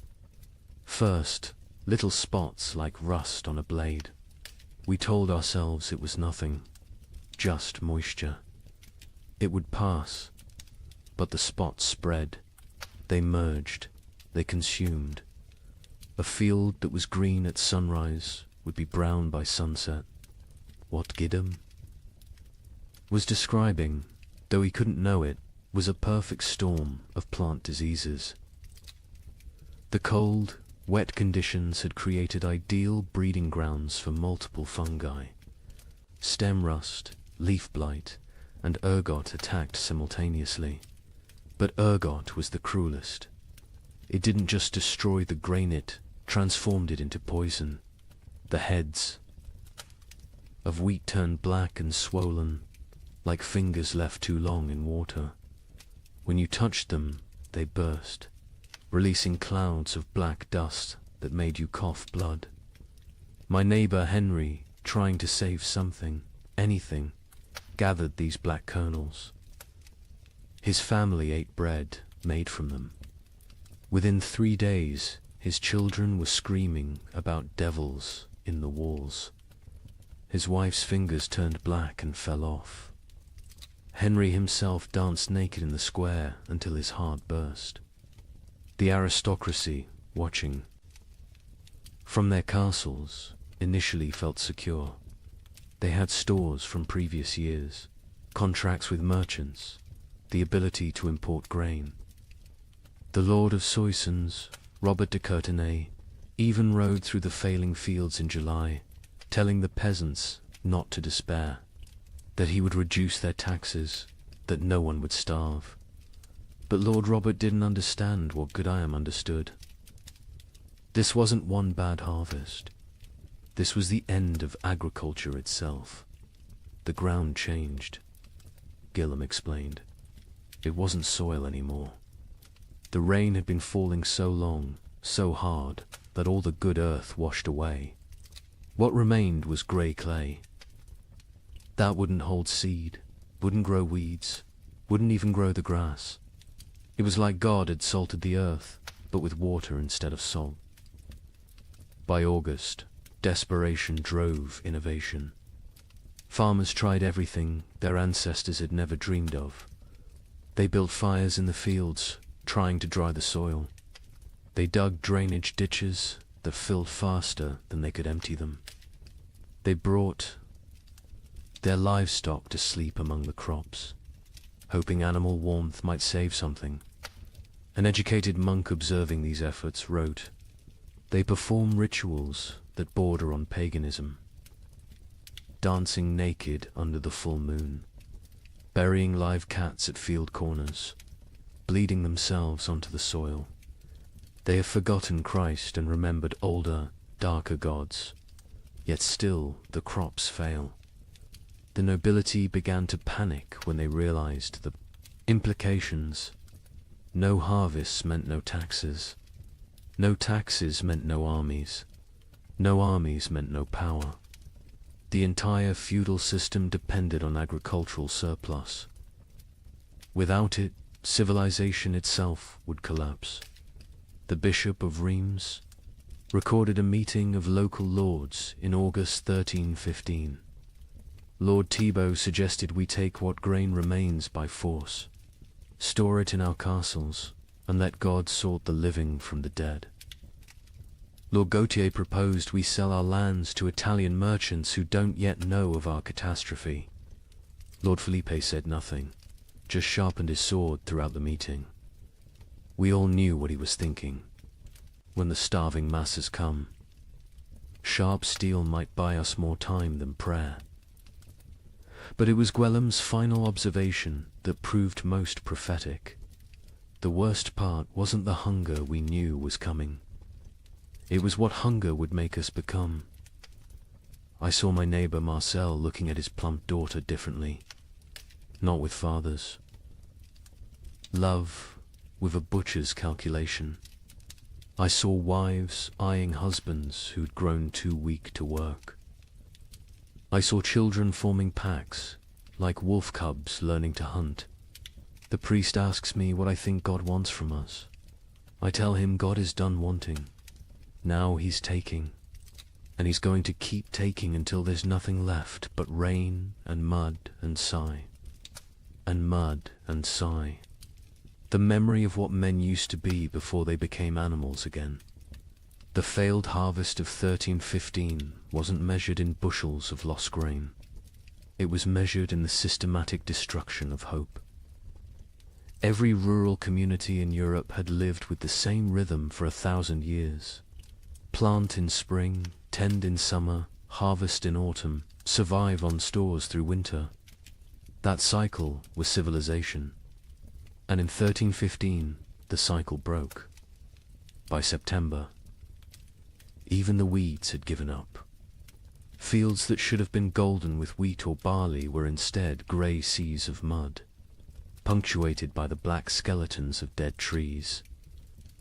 The only things that grew were fungous, bulbous things that appeared overnight in colours nature had never intended.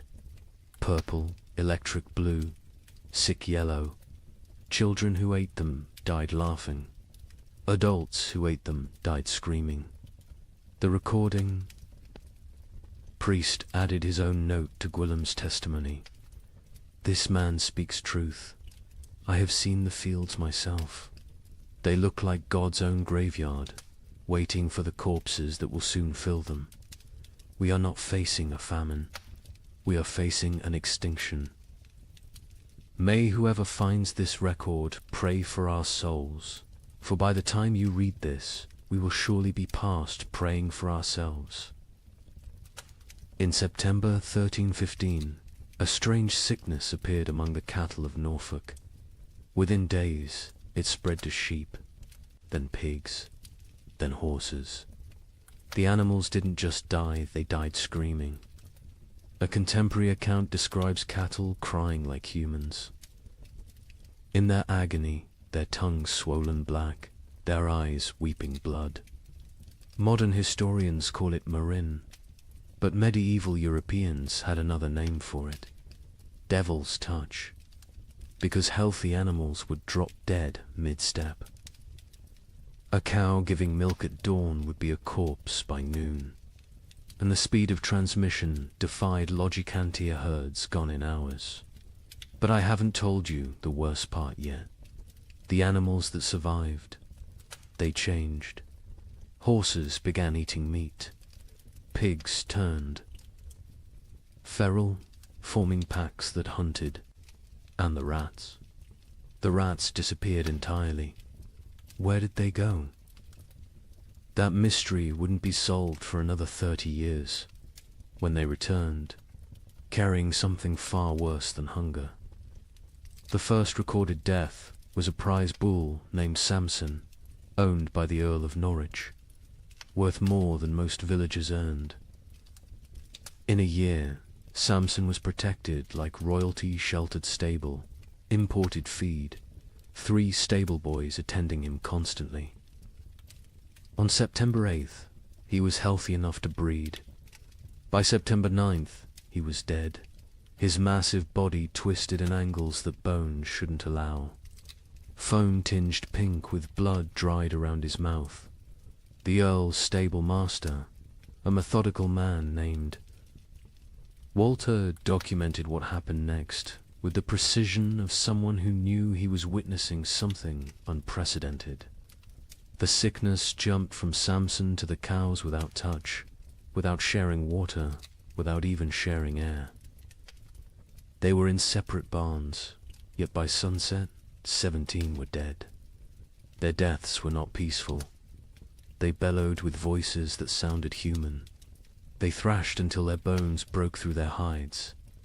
They died with their eyes open, staring at something we could not see.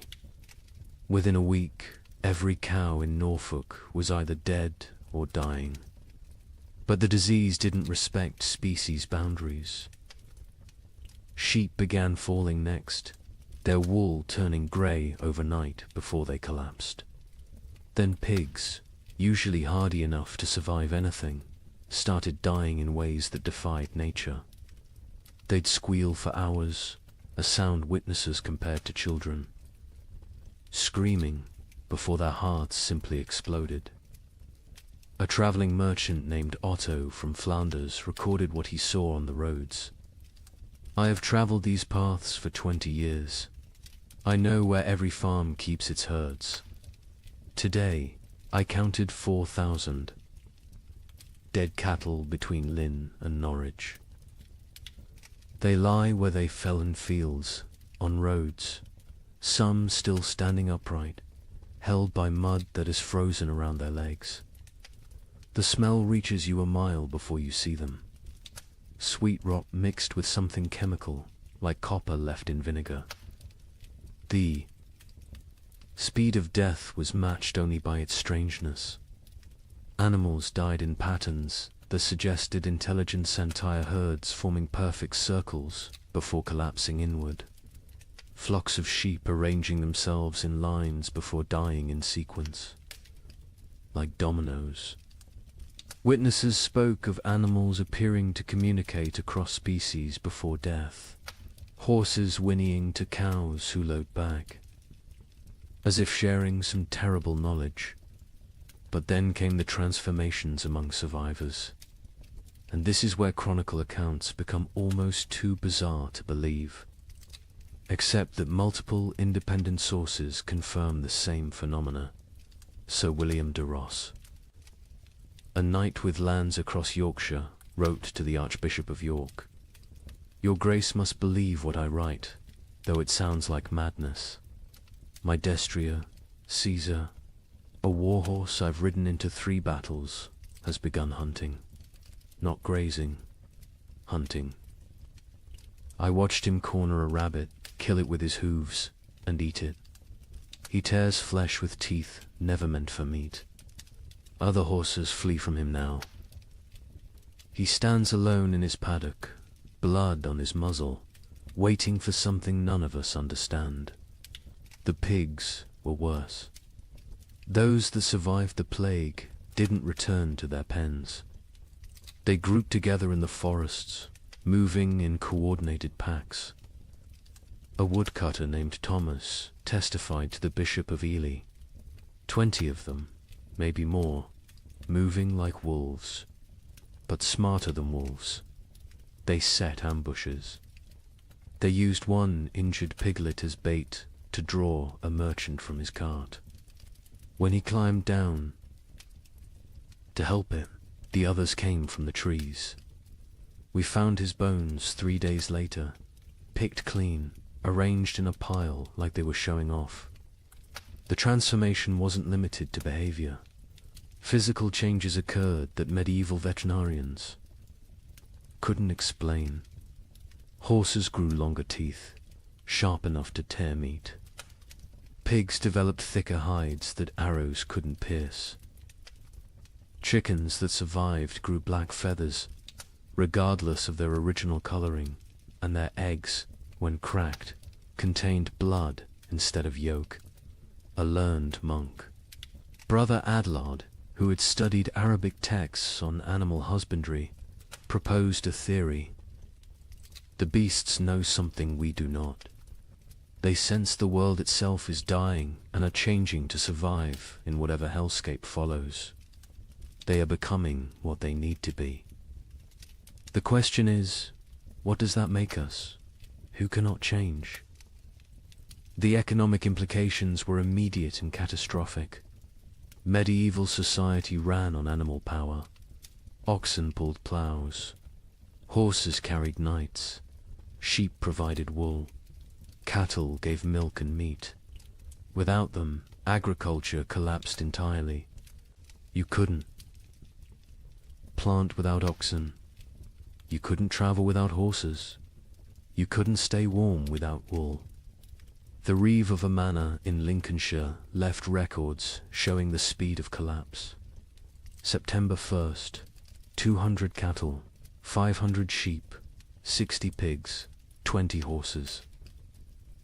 October 1st, 3 cattle, 12 sheep, 0 pigs, 2 horses. The 2 horses that remain will not accept saddle or bridle. They watch us with eyes that show too much white. We dare not approach them. Desperate attempts at prevention failed spectacularly. Some communities tried isolating healthy animals, only to watch them die faster in confinement. Others attempted ancient remedies, hanging holly over stable doors, painting crosses in lamb's blood on barns, burying horse skulls at crossroads. The Bishop of Winchester ordered all animals blessed with holy water. They died mid-blessing, falling dead at the priest's feet. The most disturbing account comes from a monastery in Somerset, where Brother Francis observed something that shouldn't have been possible. The rats are gone. All of them. Not dead, we've found no bodies, simply vanished. The cats who hunted them sit in empty granaries, mewing at shadows. The barn owls have stopped hunting, stopped calling. Some have been found dead with full bellies, as if they ate something that killed them from within. But there are no rats. Where did they go? Into the walls, under the earth, or somewhere else entirely, somewhere they can wait out what's coming. This observation would prove prophetic. The rats had indeed gone somewhere deep into Eastern European forests, into cave systems, into places where they could breed and change and feast on the endless supply of corpses the famine would provide. When they returned in the 1340s, they brought the Black Death with them, as if they'd been preparing their revenge for 30 years. But in September 1315, all anyone knew was that the animals were dying or changing, and without them, human survival became nearly impossible. The social contract that had existed between human and beast for millennia, we feed you, you serve us, shattered completely. Nature itself had declared war on civilization, and the animals were its first casualties. In London, December 1315, something unprecedented happened. A wealthy merchant named Richard de Barkin tried to buy bread with a gold coin worth more than most people saw in a lifetime. The baker laughed in his face. "Can your gold fill my children's bellies? Can it bring back the grain?" This is the moment medieval Europe's entire economic system shattered. For the first time in recorded history, food became more valuable than gold. The price of wheat increased 800% in 6 months. But those are just numbers. Let me tell you what that really meant. Richard de Barkin wasn't just any merchant. He controlled the wine trade from Bordeaux to London, owned 3 ships, and held contracts with the royal household. His wealth was legendary. He'd once bought an entire street in London just to evict a rival. On that December morning, he walked into Thomas Baker's shop on Bread Street carrying a gold noble, a coin worth 80 silver pence, enough to buy a horse. Thomas Baker, his hands still dusted with the last of his flour, looked at the coin like it was a stone. "I have one loaf left," he said, "my last flour. When it's gone, I close my doors forever. That loaf goes to my children. Your gold cannot create grain from nothing." Richard, accustomed to gold opening every door, placed 2 more nobles on the counter. Thomas swept them onto the floor. "Take your metal to the Thames and see if the fish will trade bread for it. I'll keep my loaf." The story spread through London within hours, not because a rich man was refused bread, but because everyone suddenly understood. The fundamental assumption of civilization that money could buy necessities had died. The keeper of the Royal Exchange, Simon de Canterbury, recorded the complete collapse of monetary meaning. December 1st, 1 penny buys a loaf. December 15th, 1 shilling buys a loaf. December 30th, 1 pound buys a loaf. January 13, 16, no amount buys a loaf, for there are no loaves to buy.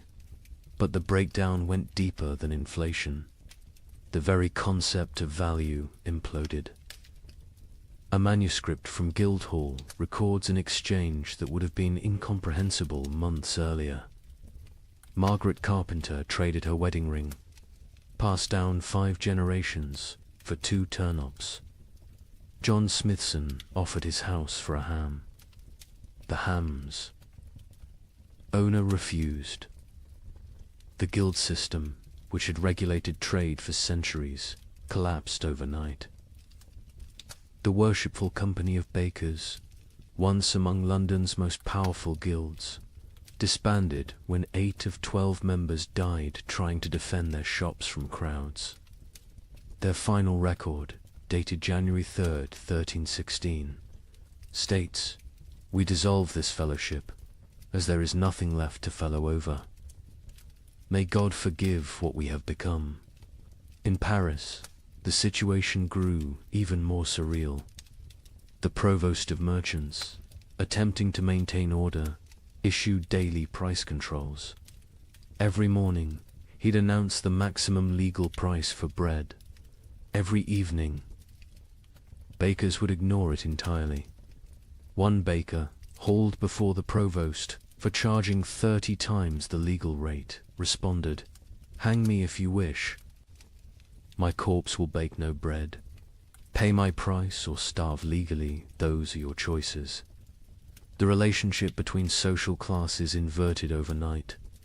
A peasant with a hidden store of grain wielded more power than a duke with chests of gold. The Chronicle of St. Denis's records, the Count of Champagne, among the realm's richest men, was seen begging at a farmer's door. The farmer, who once would have been flogged for looking the Count in the eye, kept him waiting 3 hours before trading a sack of mouldy oats for the Count's sword, armor, and signet ring. Venice, Europe's commercial heart, tried to maintain normalcy through imports. The Doge sent ships to Egypt, to Constantinople, to anywhere grain might exist. Most never returned. Those that did brought news that shattered hope. The catastrophe wasn't regional. From Ireland to Poland, from Scotland to Sicily, the earth had stopped providing. A Venetian merchant's letter to his partner survives. "I have 40,000 ducats in gold. Yesterday, I tried to buy bread with it all. The baker said he'd rather throw his last loaf to the fish than trade it for coins. I offered him my palazzo. He laughed and said, 'Can I eat marble? Can I digest paintings? We have invented money, created banking, built commerce. None of it matters when there is nothing to buy.'"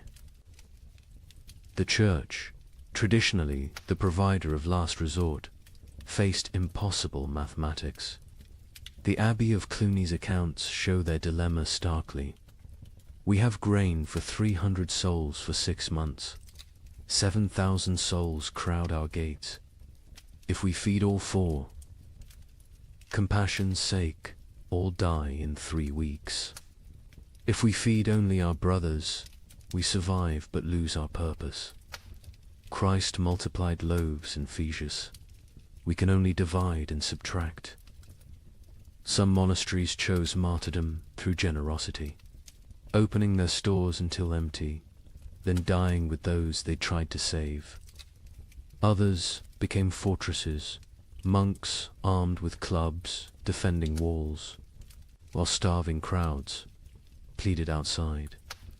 The abbot of Glastonbury wrote, "We have become what we swore never to be, choosers of who lives and who dies. Each grain of wheat is a decision, each meal is a judgment.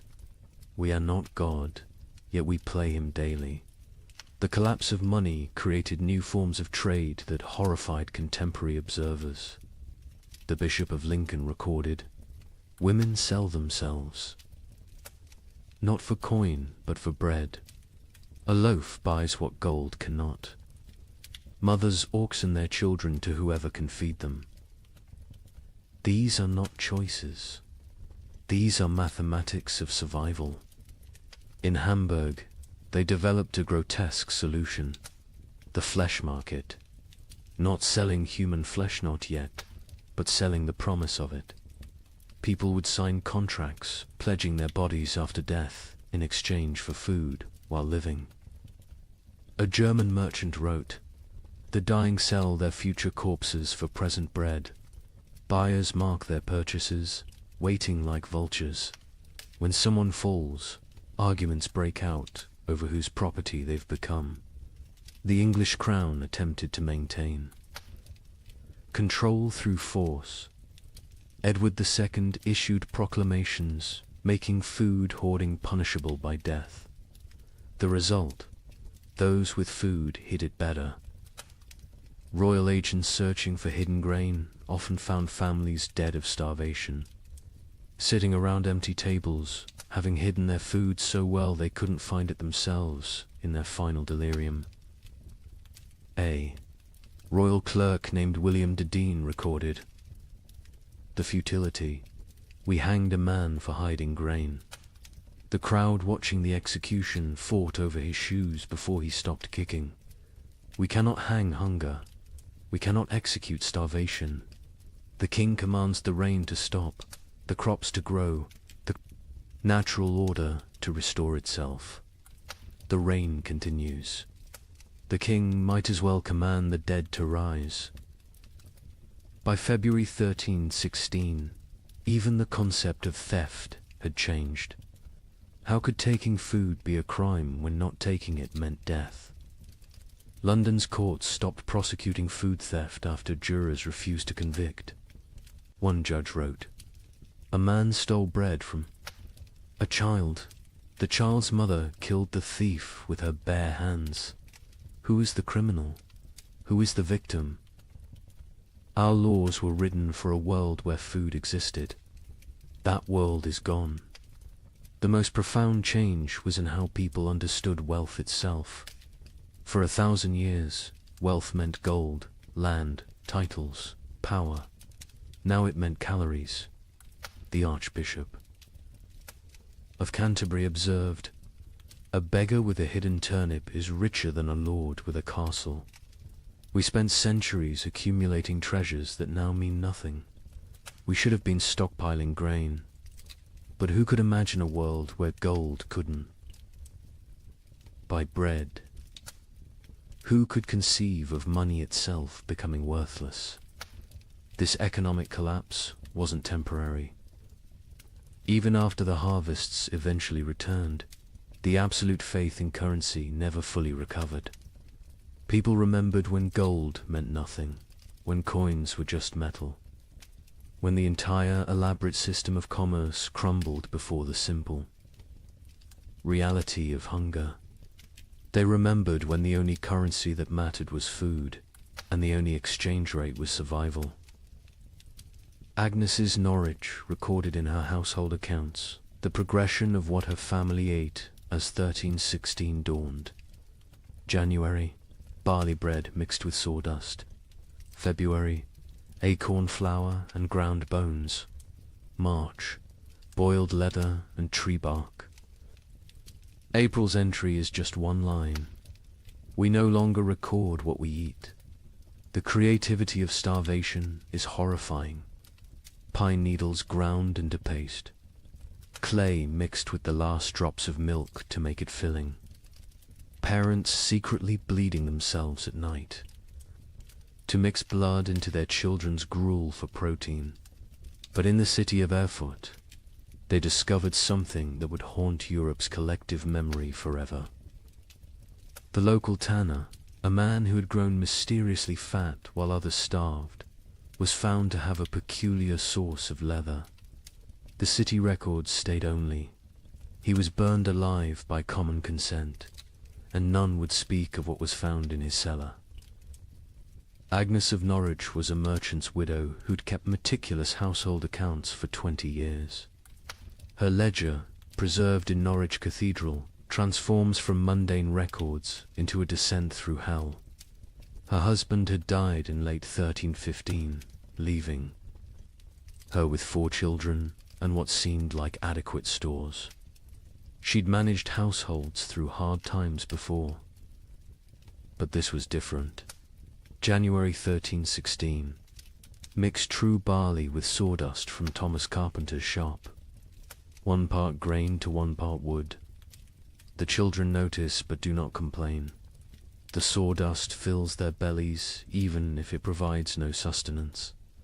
We tell ourselves it is fiber, like bran. We pretend not to see the splinters in their stall. The recipe sections of her ledger became increasingly elaborate as real ingredients vanished. Acorn bread. Gather acorns before the pigs find them. Boil. 7 times to remove bitterness, the water turns black as sign. Dry what remains. Grind with stone's mill wheels are too precious for such base material. Mix with water and anything that binds egg. If God provides, blood if he doesn't. Bake until it stops smelling of forest rot. By February, even her precise nature couldn't hide the desperation. Bone meal from the butcher, he claims it's sheep, but the fragments look human-sized. I do not ask. Mix with the last acorn flour. Add melted snow-clean snow from rooftops, not the ground where the dead have lain. The children eat, their teeth hurt from the grinding. Better tooth pain than belly pain. A travelling monk who sheltered with Agnes that February wrote his own account. The widow feeds her children soup that is merely hot water with leather boiled until it releases some essence of the animal it once was. She watches them drink it with such intensity as if her gaze could transform it into beef stew. The youngest boy asks what meat this is. She says it is shukau. He accepts this. The substitutions became a science. Flemish merchants developed detailed guides for extending food that read like alchemical texts. Pine needle tea provides the sensation of eating when boiled thick enough. Add chalk dust for substance. The stomach believes it is full for precious hours. Warning: more than 3 cups daily causes blood in the urine. In Paris, a baker named Henri Fouquet was arrested for his miracle bread that stayed fresh for weeks. Under torture, he revealed the secret. Ground bones mixed with plaster, baked with real flour, spread only on the outside. People see bread. Smell bread, initially tastes bread, he confessed. By the time they realize it's mostly limestone and corpse dust, they're too hungry to care. The Guild of Physicians in Montpellier documented the physical effects of these substitutions.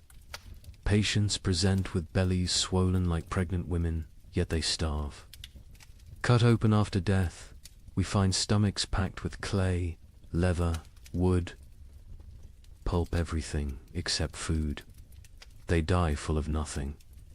Their bodies refuse to process tree bark into sustenance, no matter how finely ground, how carefully prepared.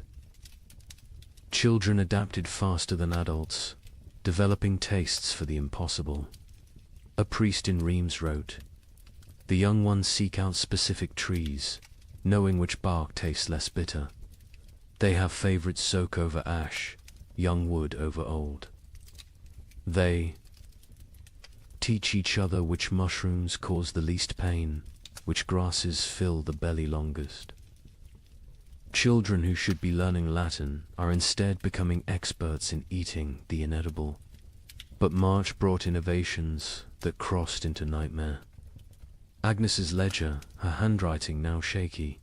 Martha Fisher says fresh blood from living animals goes further than from the dead.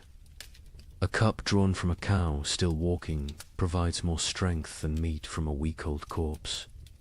We take turns cutting our last goat, keeping it alive, taking just enough. It screams now when it sees us coming with the bowl. The monastery at Fulda recorded even darker adaptations. Brother Marcus suggests we bleed ourselves in rotation, each monk providing for others. The abbot forbids it, calling it cannibalism by degrees. But when the abbot falls ill, we find he's been secretly bleeding himself to feed the youngest novices. His arms are covered in cuts. He dies drained, literally and figuratively. In London, they discovered people grinding the mortar from between stones of ancient Roman walls.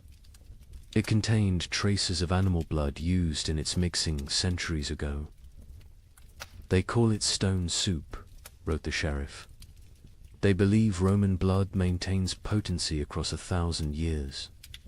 The city walls are disappearing as people eat our defenses." The absolute nadir came in Erfurt, where Hermann the tanner had maintained his weight while everyone else became skeletal. His neighbors noticed he always had meat, always had leather to work, even as all animals had died months ago. They noticed too, that missing persons' clothes appeared in his shop, cleaned and folded. The investigation began when a mother recognized her missing daughter's distinctive birthmark on a piece of leather. The city records are deliberately vague. Found in his cellar, barrels of salt meat bearing no resemblance to any beast, skins hanging that showed tattoos and scars, bones too stray to be cattle, too thick to be pig. The mob didn't wait for trial. They sealed Hermann in his own tanning vat and boiled him alive. His screams lasted 3 hours. No one considered this excessive, but Hermann wasn't unique. Across Europe, the mathematics of survival created impossible choices. A Dutch merchant wrote, "In Amsterdam, we no longer ask what meat is served. We know, we all know, but we eat it and pretend it's pork. The alternative is death. God forgive us, but he's the one who sent this famine." Agnes of Norwich's final food relay entry, April 1316, is indeed just one line. We no longer record what we eat, but she continued writing other observations. May, my youngest son no longer asks for food. June, found Margaret's teeth in her bed. They fell out in the night. July, we have forgotten the taste of bread. August contains no words, just tally marks, possibly counting days, possibly counting deaths. The last entry, September 1316, in a different hand. Agnes died this morning. We found her in the garden, eating earth, smiling. She said it tasted like heaven. We buried her where she fell. The ground was already open from her feeding. We are what remains of her family. We have survived in what she taught us to eat. We have survived in what she refused to eat. Both lessons were love. The great substitution wasn't just about replacing food with non-food. It was about replacing civilization with survival, morality with mathematics, humanity with hunger. Every successful substitution, every recipe for bark bread, every method for making leather edible was both a triumph of human ingenuity and a step toward something inhuman. Here's a question that sounds simple until you're living it. If you have enough food for your family to survive 6 months, but your neighbor's children are dying today, what do? Share and all die in 3 months? Or bar your door and listen to them cry? A priest in Ghent documented these impossible choices. A mother of 4, calculating exactly how much food each child needed based on their chances of survival. The strongest got more, the weakest ... didn't. She loved them all, he wrote. That's why she chose. Father Benedict of Ghent had been a priest for 30 years when the famine came. His parish records, instead of births and deaths, became a chronicle of moral arithmetic that would haunt him until his own death. He wrote not in Latin, but in common Flemish, wanting everyone to understand what survival really cost. Elizabeth van Meer, mother of 4, widow, has grain hidden beneath her floor enough for 6 months if one person eats, 3 months if to eat, 6 weeks if all 5 eat. She came to confession not for absolution, but for mathematics. Father, she said, tell me God's formula for choosing which children live. Elizabeth's children ranged from 14 to 3. The eldest, Jan, strong enough to work if work existed. The twins, Marie and Catherine, 9 years old, clever but frail. The youngest, Peter, barely walked, but consumed as much as the others. Father Benedict recorded her terrible calculus. She weighs them each week on the merchant scale. Charts their decline. Jan loses weight, slowest his body large enough to consume itself gradually. Peter loses fastest, no reserves in that tiny frame. The twins fall between. She creates equations. If Jan gets double rations for 3 weeks, he might strong enough to steal food for the others. If Peter gets nothing for 3 days, his suffering ends and the others get 9 more days each. These are not thoughts, these are numbers. Cold, merciless numbers. The priest watched Elizabeth transform from mother to mathematician. She no longer sees children. She sees survival probabilities.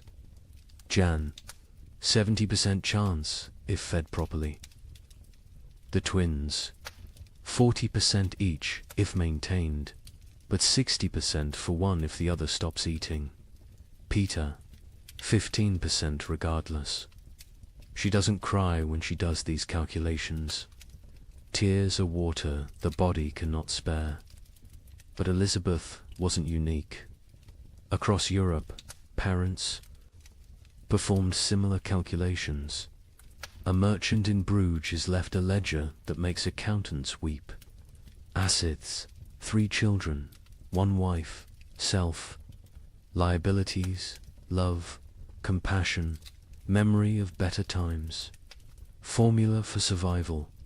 Assets minus liabilities equals tomorrow. In London, a wealthy lawyer named Thomas Hardwick documented his family's rationing system with legal precision. Established a tribunal each morning. Each family member presents their case for food.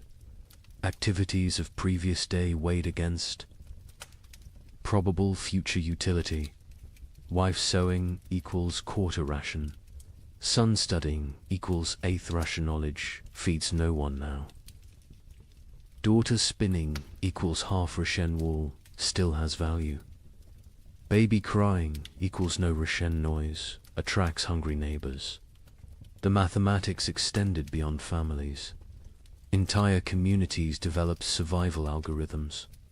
The village of Wickham created what they called the life lottery. Every Sunday, families drew lots. Winners got the week's communal food. Losers got nothing. But here's the insane part. Families could trade lottery tickets. A mother with one child might sell her chance to a father with 4, calculating that certain death with payment beat probable death without. Father Benedict recorded a town meeting that descended into pure calculation. The baker proposed we stop feeding anyone over 50, they've lived their lives. The blacksmith countered, we stop feeding anyone under 5, they're too young to remember better times. Won't miss what they never knew. The mayor suggested we feed only those who can work. The priest asked who would bury the dead. The meeting ended with no decision. Mathematics cannot solve philosophy. The church itself wasn't immune to these calculations. The Bishop of Tonnerre issued guidelines that read like actuarial tables. Orphans under 7, half rations. Orphans 7 to 12. Full rations if they work. Orphans over 12. No rations old enough to fend for themselves. Widows with children, proportional to number of surviving offspring. Widows without children, God will provide. A monastery in Liège developed even more complex formulas. Each monk assessed daily. Prayer hours multiplied by manual labor divided by food consumed. Those whose spiritual productivity falls below temporal consumption must fast until the equation balances. Brother Francis, young and strong, eats daily. Brother Augustine, old and weak, but whose prayers are powerful, eats thrice weekly. We have mathematized the soul. The most heartbreaking account comes from a school teacher in Cologne who tried to save her students. 23 children in my care. Food for 5. I create competitions. Best recitation gets bread. Fastest runner gets soup. But children understand. They know it's not about merit, but about choosing who dies educated. Little Wilhelm, bright as sunrise, asked me, "Teacher, if I die today, can Thomas have tomorrow's lesson and my portion?" He was 7. He understood the trade.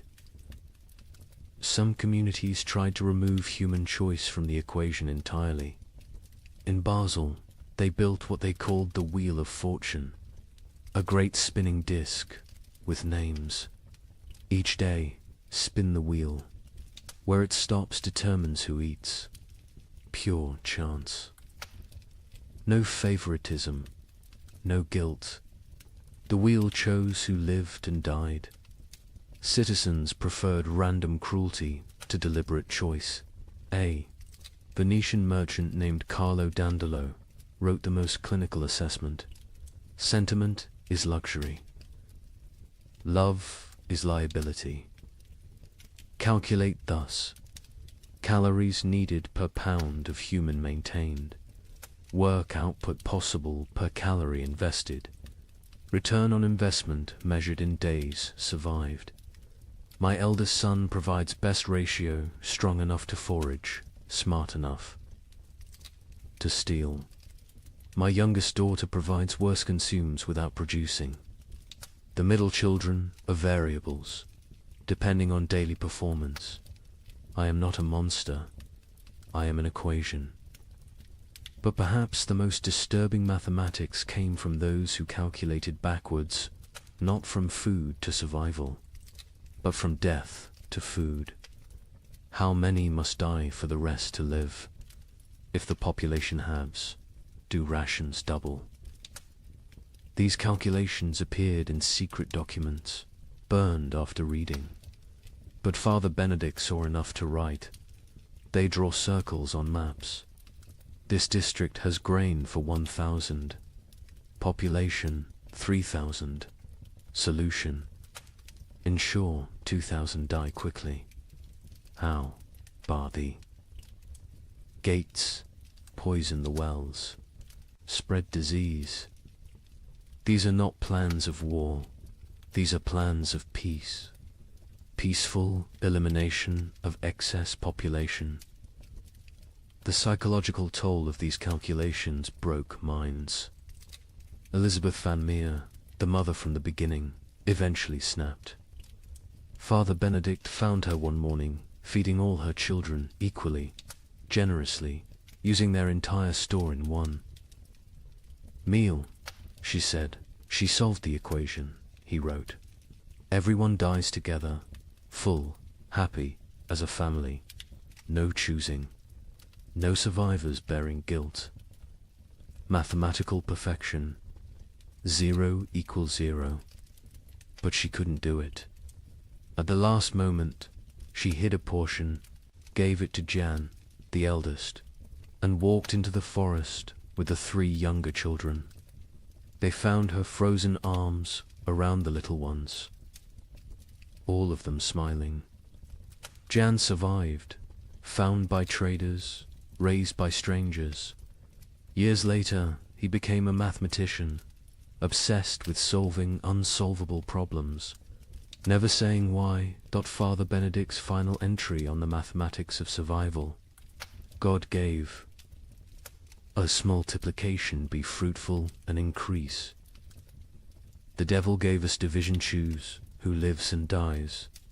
We have become expert in dark arithmetic, subtracting souls, dividing families, calculating the minimum viable population. We measure love in ounces of grain, weigh souls against bread. Calculate the exchange rate between mercy and survival. Every choice is an equation. Every equation is a condemnation. Every survivor is a mathematician who solved for x, where x equals continued existence and all other variables equals 0. The mathematics of survival reduced human society to its most basic algorithm. Who dies so others live? Every family, every community, every institution faced this equation. Some solved for maximum survival, others for minimum suffering. None solved for justice, because justice requires abundance, and abundance was memory. These calculations left scars that lasted generations. Survivors could never forget the arithmetic they'd performed, the variables they'd eliminated, the human constants they'd reduced to 0. They'd learned that civilization was just addition, add food, add comfort, add morality, and that's survival, which is subtraction. Subtract the weak, subtract the old, subtract love itself if necessary. In the end, the only sum that mattered was greater than 0. In the summer of 1316, something extraordinary happened. The rain stopped for 3 weeks, just long enough for desperate farmers to plant whatever seeds remained. The chroniclers called it God's mercy. Markets opened, people celebrated. A merchant in Bruges wrote to his partner, "The curse is lifted. Prepare the wagons." The crops grew with supernatural speed in the brief sunshine. Green shoots everywhere. Hope returned like a physical warmth. Families who had been preparing to separate to increase survival chances made plans to reunite. Then came August 10th, 1316, the day the hail began. Chunks of ice the size of goose eggs. For 3 hours, every single plant that had grown in those precious 3 weeks was obliterated. Not damaged. Obliterated. Crushed into the mud so thoroughly that you couldn't tell fields from road. The Bruges. Merchant's next letter contained only one line. God has abandoned us entirely. But let me tell you how those 3 weeks unfolded, because understanding the height of hope makes the fall into despair that much more devastating. July 18th, 1316. Dawn came without rain for the first time in 14 months. Not drizzle, not mist, but actual absence of water from the sky. In Paris, people stood in the streets, faces upturned, confused by the sensation of dryness. Children who'd been born during the deluge touched sunlight for the first time and screamed they thought they were burning. Brother Michel of Cluny recorded the moment. The clouds parted like curtains drawn by God's own hand, light actual. Golden light poured onto the earth. Monks fell to their knees, not in prayer, but in disbelief. We had forgotten the sun could exist without water. Word spread faster than plague. Church bells rang continuously, not for death this time, but for resurrection. In every village, town, and city, people emerged from their homes like creatures crawling from caves. Pale, skeletal, blinking in brilliance they'd forgotten existed. The merchant Jacob van Bruges wrote to his partner Hans in Antwerp with trembling hand. The curse is lifted. God has remembered us. The rain has stopped. Prepare, the wagons will have grain to trade by autumn. Tell everyone survival is possible again. Markets that had been closed for months exploded back to life. Not with food, there was still no food, but with hope transformed into commerce. People traded promises, futures, possibilities. A farmer would pledge his upcoming harvest for tools. A baker would promise future bread for present shelter. The economy, dead for a year, gasped back to life on nothing but anticipated abundance. The seeds came from everywhere and nowhere, hidden in walls, buried in yards, hoarded in attics. Every kernel that had been saved, just in case, was brought into the light. Some families had protected seed grain while their children starved, betting everything on this exact moment. They'd been called monsters. Now they were visionaries. The planting was religious ecstasy mixed with desperate efficiency. In Normandy, the entire surviving population, nobles, merchants, priests, children, went into the fields. The Duke of Normandy himself, who hadn't touched soil in his lifetime, was seen on his knees, pressing seeds into earth with tears streaming down his face. A young girl named Marguerite wrote in her diary, "Papa says we're planting hope. Mama says we're planting survival. I think we're planting prayers and watching to see if God makes them grow." And grow they did. The crops erupted from the soil with impossible vigor. Wheat that should take weeks to sprout appeared in 3 days. Barley shot up overnight. Beans climbed their poles so fast you could watch them move. The chroniclers, usually skeptical men, wrote of agricultural miracle. It is as if the earth, starved for so long of its purpose, is making up for lost time, wrote the Bishop of Rouen. The crops grow with such speed that farmers sleep in their fields, afraid to miss the harvest moment. Green spreads across the land like God painting with life itself. The markets transformed overnight. The champagne fairs, dead for 2 years, announced their return. Merchants who'd hidden through the catastrophe emerged with old contracts, ready to trade. Ships that had rotted in harbors were hastily repaired. Trade routes, abandoned to bandits and nature, were cleared by communities working together for the first time in months. In Florence, they held an impromptu festival. Not planned, just spontaneous explosion of joy. Musicians who'd sold their instruments, played drums, made from barrels.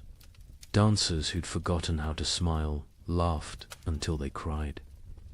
Children who'd never known celebration invented it on the spot. An Italian chronicler wrote, "We feast on nothing but hope, and it fills us better than bread ever did." Families made reunion plans. Fathers who'd sent sons away to increase survival odds sent word to return. Mothers who'd placed daughters in convents prepared to bring them home. Communities that had fractured into hostile fragments began to speak of reconciliation. The 3 weeks of sun didn't just grow crops, they grew possibility. A priest in Ghent gave a sermon that captured the moment. "We have walked through the valley of death's shadow. But see, the shadow lifts. The valley blooms. We are Job, tested and found faithful. We are Noah, watching the waters recede. We are Lazarus, called from the tomb." Even the nobility, who'd maintained distance from their starving subjects, joined. The collective delusion. The Count of Flanders announced a harvest festival for September, promising wine from reserves nobody knew existed. The King of France declared that all debts incurred during the unfortunate rain would be forgiven once. The harvest was complete. The Pope issued a bull declaring the famine officially ended by divine intervention. The crops grew so fast that some whispered of dark magic. In Germany, rumors spread that the plants were unnatural, fed by the corpses of the million dead, growing on human fertilizer. But even these whispers were dismissed. Who cared if the wheat grew from graves? The living needed bread. By August 9th, the fields were green carpets of promise. The wheat stood tall, the barley swayed golden, the beans hung heavy on their vines. Another week, maybe 2, and harvest could begin. Calculations were made not of who would die, but of who would live. All of them. All would live. The night of August 9th, strange clouds gathered. Not rain clouds, something else. They glowed with an odd green light. Lightning without thunder. Wind without direction. Animals, the few that remained, became restless. Horses screamed. Dogs howled. Cats vanished entirely. August 10th, 1316. 2:47 in the afternoon. The exact time is known because the clock tower in Bruges stopped when the first hailstone hit it. They fell like God's own artillery. Ice chunks the size of goose eggs, driven by winds that shouldn't exist in August. But these weren't normal hailstones. Witnesses described them as sharp, angular, some shaped like pyramids, others like daggers. They didn't just fall, they attacked in. The fields of Flanders, farmers tried to shield their crops with their own bodies. The hail broke their backs, shattered their skulls, left them dead atop the plants they'd tried to protect. Children sent to bring in animals were found hours later, beaten to death by ice from the sky. But the crops suffered worse. The hail didn't just flatten them, pulverized them, drove them so deep into the mud that archaeologists still find compressed plant matter at that geological layer. 3 weeks of growth erased in 3 hours. Not damage deleted. The fields looked like they'd been scraped clean by God's own hand. When it stopped, silence fell across Europe. Not peaceful silence, the silence of complete despair. People stood in their obliterated fields, unable to speak, unable to cry, unable to comprehend. The hope hadn't been gradually eroded, had been murdered in a single afternoon. Jacob van Vey. Bruges, the merchant who'd written so joyfully to his partner, sent one final letter. Not even a letter, just 8 words on a torn piece of parchment. God has abandoned us entirely. Do not come. The suicides began that evening. Not the slow suicide of starvation, but immediate, decisive ending. Entire families walking hand in hand into rivers. Farmers hanging themselves from trees that overlooked their destroyed fields. Bakers closing themselves in their ovens. The Diocese of Reims recorded 300 suicides in 3 days. Those were just the ones found. A chronicler in Paris wrote, "The cruelty was not in taking the crops. It was in letting them grow first, in letting us believe, in letting us hope. This was not God testing faith. This was God showing us faith is mockery. We are not Job. Job was loved enough to be tested. We are nothing." The 3 weeks of sun had been crueler than 14 months of rain. The rain had killed slowly, allowing adjustment, acceptance. The false hope killed instantly, crushing spirits that had just dared to unfold. Those who'd shared their last seeds, believing in tomorrow, now faced starvation with nothing. Those who'd emerged from hiding, trusting in recovery, were now exposed with nowhere to return. The miracle markets closed forever.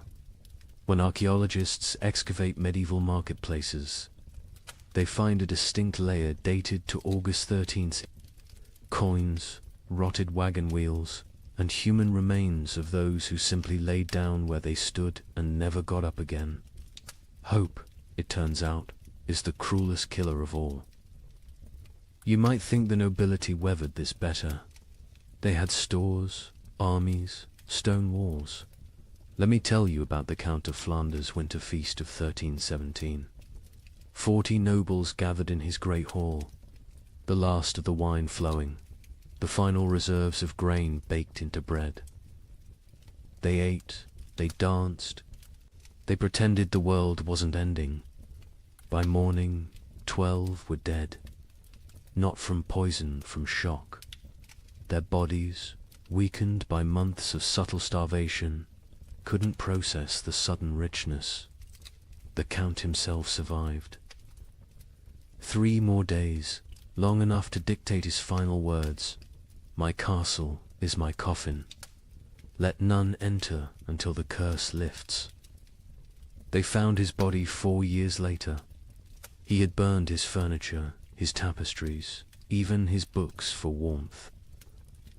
The richest man in Flanders died gnawing on leather straps. The feast itself had been an act of delusion dressed as defiance. Count Louis of Nevers had sent invitations in December 1316, written on vellum worth more than food. "Let us gather as nobility ought, to demonstrate that breeding conquers nature." The guests who arrived on January 6th, the feast of the Epiphany, looked like spectres playing at being lords. The Duchess of Brabant arrived in a carriage pulled by servants her horses had been eaten months ago. The Duke of Luxembourg wore armor that hung loose on his shrunken frame, clanking with every movement like bones in a box. The Bishop of Liege blessed the meal with hands that shook from more than cold, his episcopal ring sliding off fingers made skeletal by hunger. But they maintained the facade. They spoke of hunting parties that would never happen, of spring tournaments already impossible, of marriages between children who were likely dead. The Count's chamberlain, Robert de Bethune, later wrote in his secret diary, We dressed corpses in silk and made them dance. We were already dead. The feast was merely our funeral performed by the deceased. The meal itself was madness.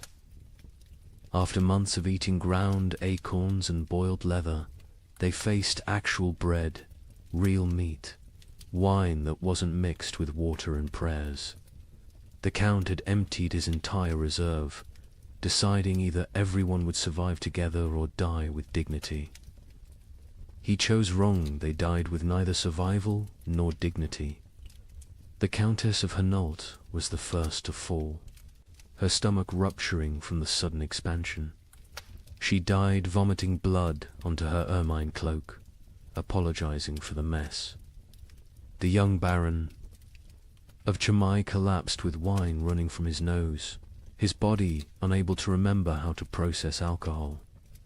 One by one, they fell like dominoes, their starved systems overwhelmed by abundance.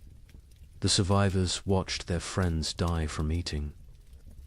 The cruelest irony in a world already drowning in cruel ironies. The Count himself ate carefully, sparingly, but even he couldn't escape. His physician, one of 3 nobles who survived the night, recorded, his lordship's body shook as if possessed. He sweated ice in January. His eyes bled. He knew death was coming and used his remaining strength to bar the castle doors from inside, condemning himself to die alone rather than risk others entering for the remaining food. Across Europe, similar scenes played out in every castle. These fortresses, built to withstand armies, couldn't withstand hunger. Stone walls kept enemies out, but kept starvation in. Moats that protected against invasion became barriers preventing. Foraging, height advantage, meant nothing when there was nothing below worth taking. The Duke of Burgundy's castle at Dijon became infamous for what chroniclers called the vertical graveyard. As servants and knights died, they were stacked in the towers, frozen by winter, preserved in their positions of death. By spring 1317, visitors could climb the tower stairs and pass through layers of the dead, each floor representing a different week of mortality. The Duke himself was found at the top, seated on his throne, frozen mid-gesture, as if still issuing commands to the dead below. In England, the situation was equally dire. Edward II's own court at Westminster ran out of food in February 1317. The King of England, ruler of territories from Scotland to Gascony, was reduced to sending knights to rob his own subjects' gardens for turnips. A chronicle records, His Majesty was seen gnawing a candle made of tallow, declaring it tasted better than nothing, which was the alternative. The nobility suffering was different from the peasants, not worse, but uniquely horrible. They had never learned to survive without excess. A peasant knew how to stretch grain, how to forage, how to make something from nothing. Nobles knew only how to command others to provide. When there were no others left, or nothing to provide, they were helpless. Lady Margaret de Clare, one of England's wealthiest women, left a diary that captures this helplessness.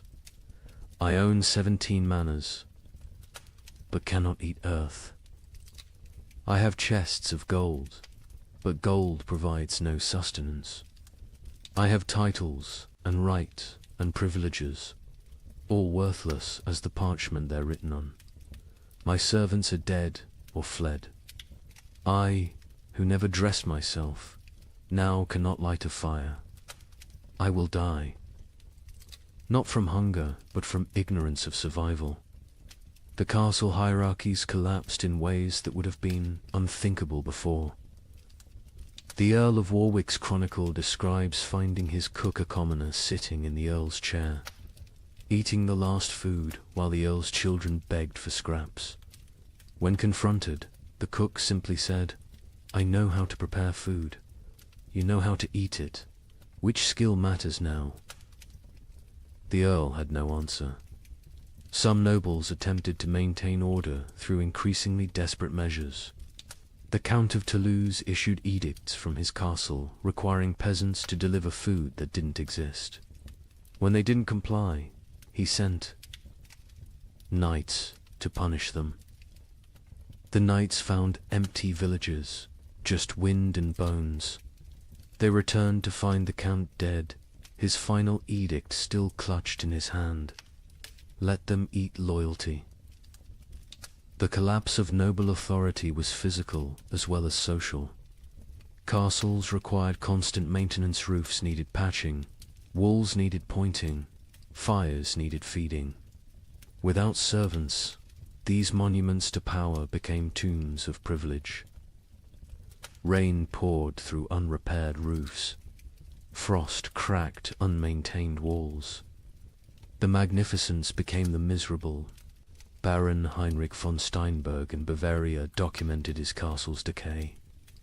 January, the Great Hall's roof collapses. February, ice forms inside, creating frozen waterfalls from ceiling to floor. March, we burn the banquet table for warmth. April, we burn the portraits of our ancestors. May, we burn the chapel pews, begging God's forgiveness. June, we burn thee. Doors, accepting that we're already in hell. The psychological toll on nobility was particularly severe because they had no framework for understanding poverty. A peasant expected hardship, it was life. A noble experienced hardship as cosmic betrayal. God had ordained their superiority. This suffering suggested God had changed his mind. The abbess of Fantavrolt, herself, noble-born, wrote, "They come to me, these duchesses and countesses, asking why God has abandoned them. I tell them God hasn't abandoned them, he's simply treating them like everyone else. They find this more terrifying than abandonment. Some nobles attempted escape through marriage, not for alliance, but for food. The Count of Champagne offered his daughter to anyone who could provide a year's grain. A wealthy merchant accepted, then discovered the Count had already eaten the grain before the wedding. The merger of nobility and merchant class, which would normally take centuries, happened in months, paid for in bread. Others chose more extreme exits. The Duke of Austria held what he called the final tournament nobles, jousting not for honor, but for the right to eat the loser's horses. The Duke himself participated and lost, whether deliberately or through weakness, unknown.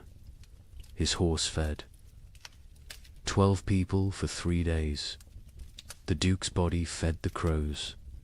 By the winter of 1318, castle after castle stood empty, not conquered, abandoned. The noble families that survived did so by abandoning everything that made them noble.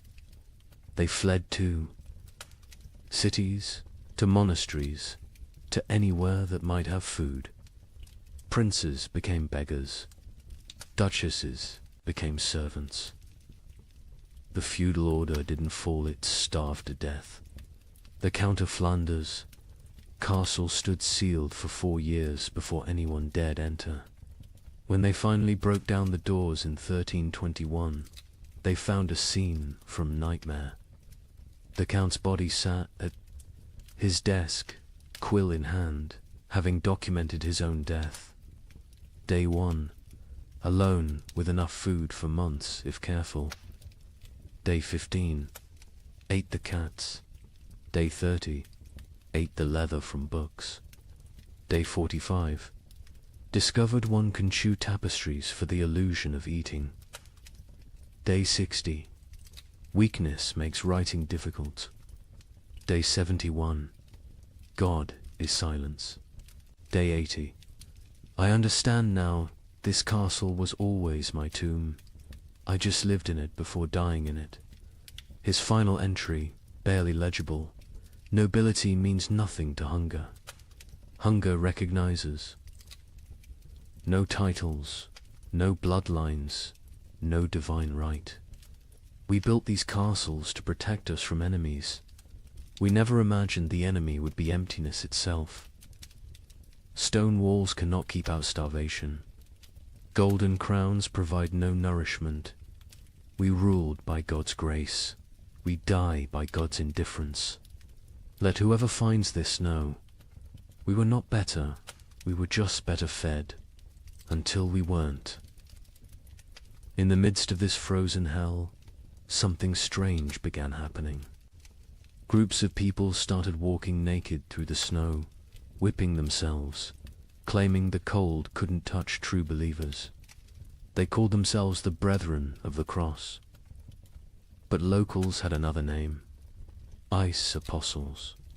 Their leader, a former monk named Heinrich, preached that the famine wasn't God's punishment, it was God's gift. He freezes the world to preserve the faithful for paradise, Heinrich declared. His followers would stand naked in blizzards until they collapsed, believing hypothermia was religious ecstasy.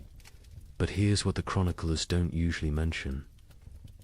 In villages where the ice apostle was passed through, the death rate dropped. Not from miracles, from mathematics. Every follower who froze to death meant more food for those who remained.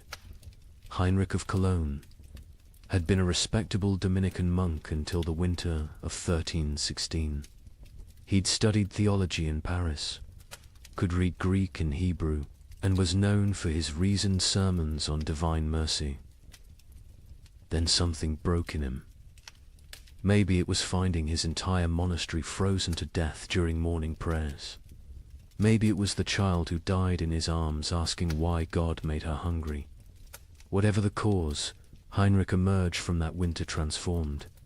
His first sermon as leader of the Ice Apostles was delivered naked in a blizzard outside Mainz Cathedral. You cling to warmth as if warmth is life. You fear cold as if cold is death. But I tell you, the cold is God's own embrace. The frozen are the chosen. This ice age is not ending, but beginning. God is freezing the world to preserve his faithful like saints, relics preserved in crystal. The theology was insane, but internally consistent. Heinrich taught that the great famine was actually the beginning of paradise. The cold was purifying the world. The hunger was freeing souls from flesh. Death by freezing was not death, but transformation, the body becoming one with God's frozen perfection. His followers didn't die. They crystallized into eternal forms. The Bishop of Cologne wrote in horror, Heinrich strips his followers naked, men, women, children, and leads them in procession through the snow. They sing hymns while their flesh turns blue, then black. They call frostbite gods kisses when toes fall off from freezing. They celebrate the shedding of earthly weight. They stand in frozen rivers until they cannot stand, then lay down, to complete their transformation. But Heinrich was clever in his madness. He didn't demand immediate death. The transformation was gradual.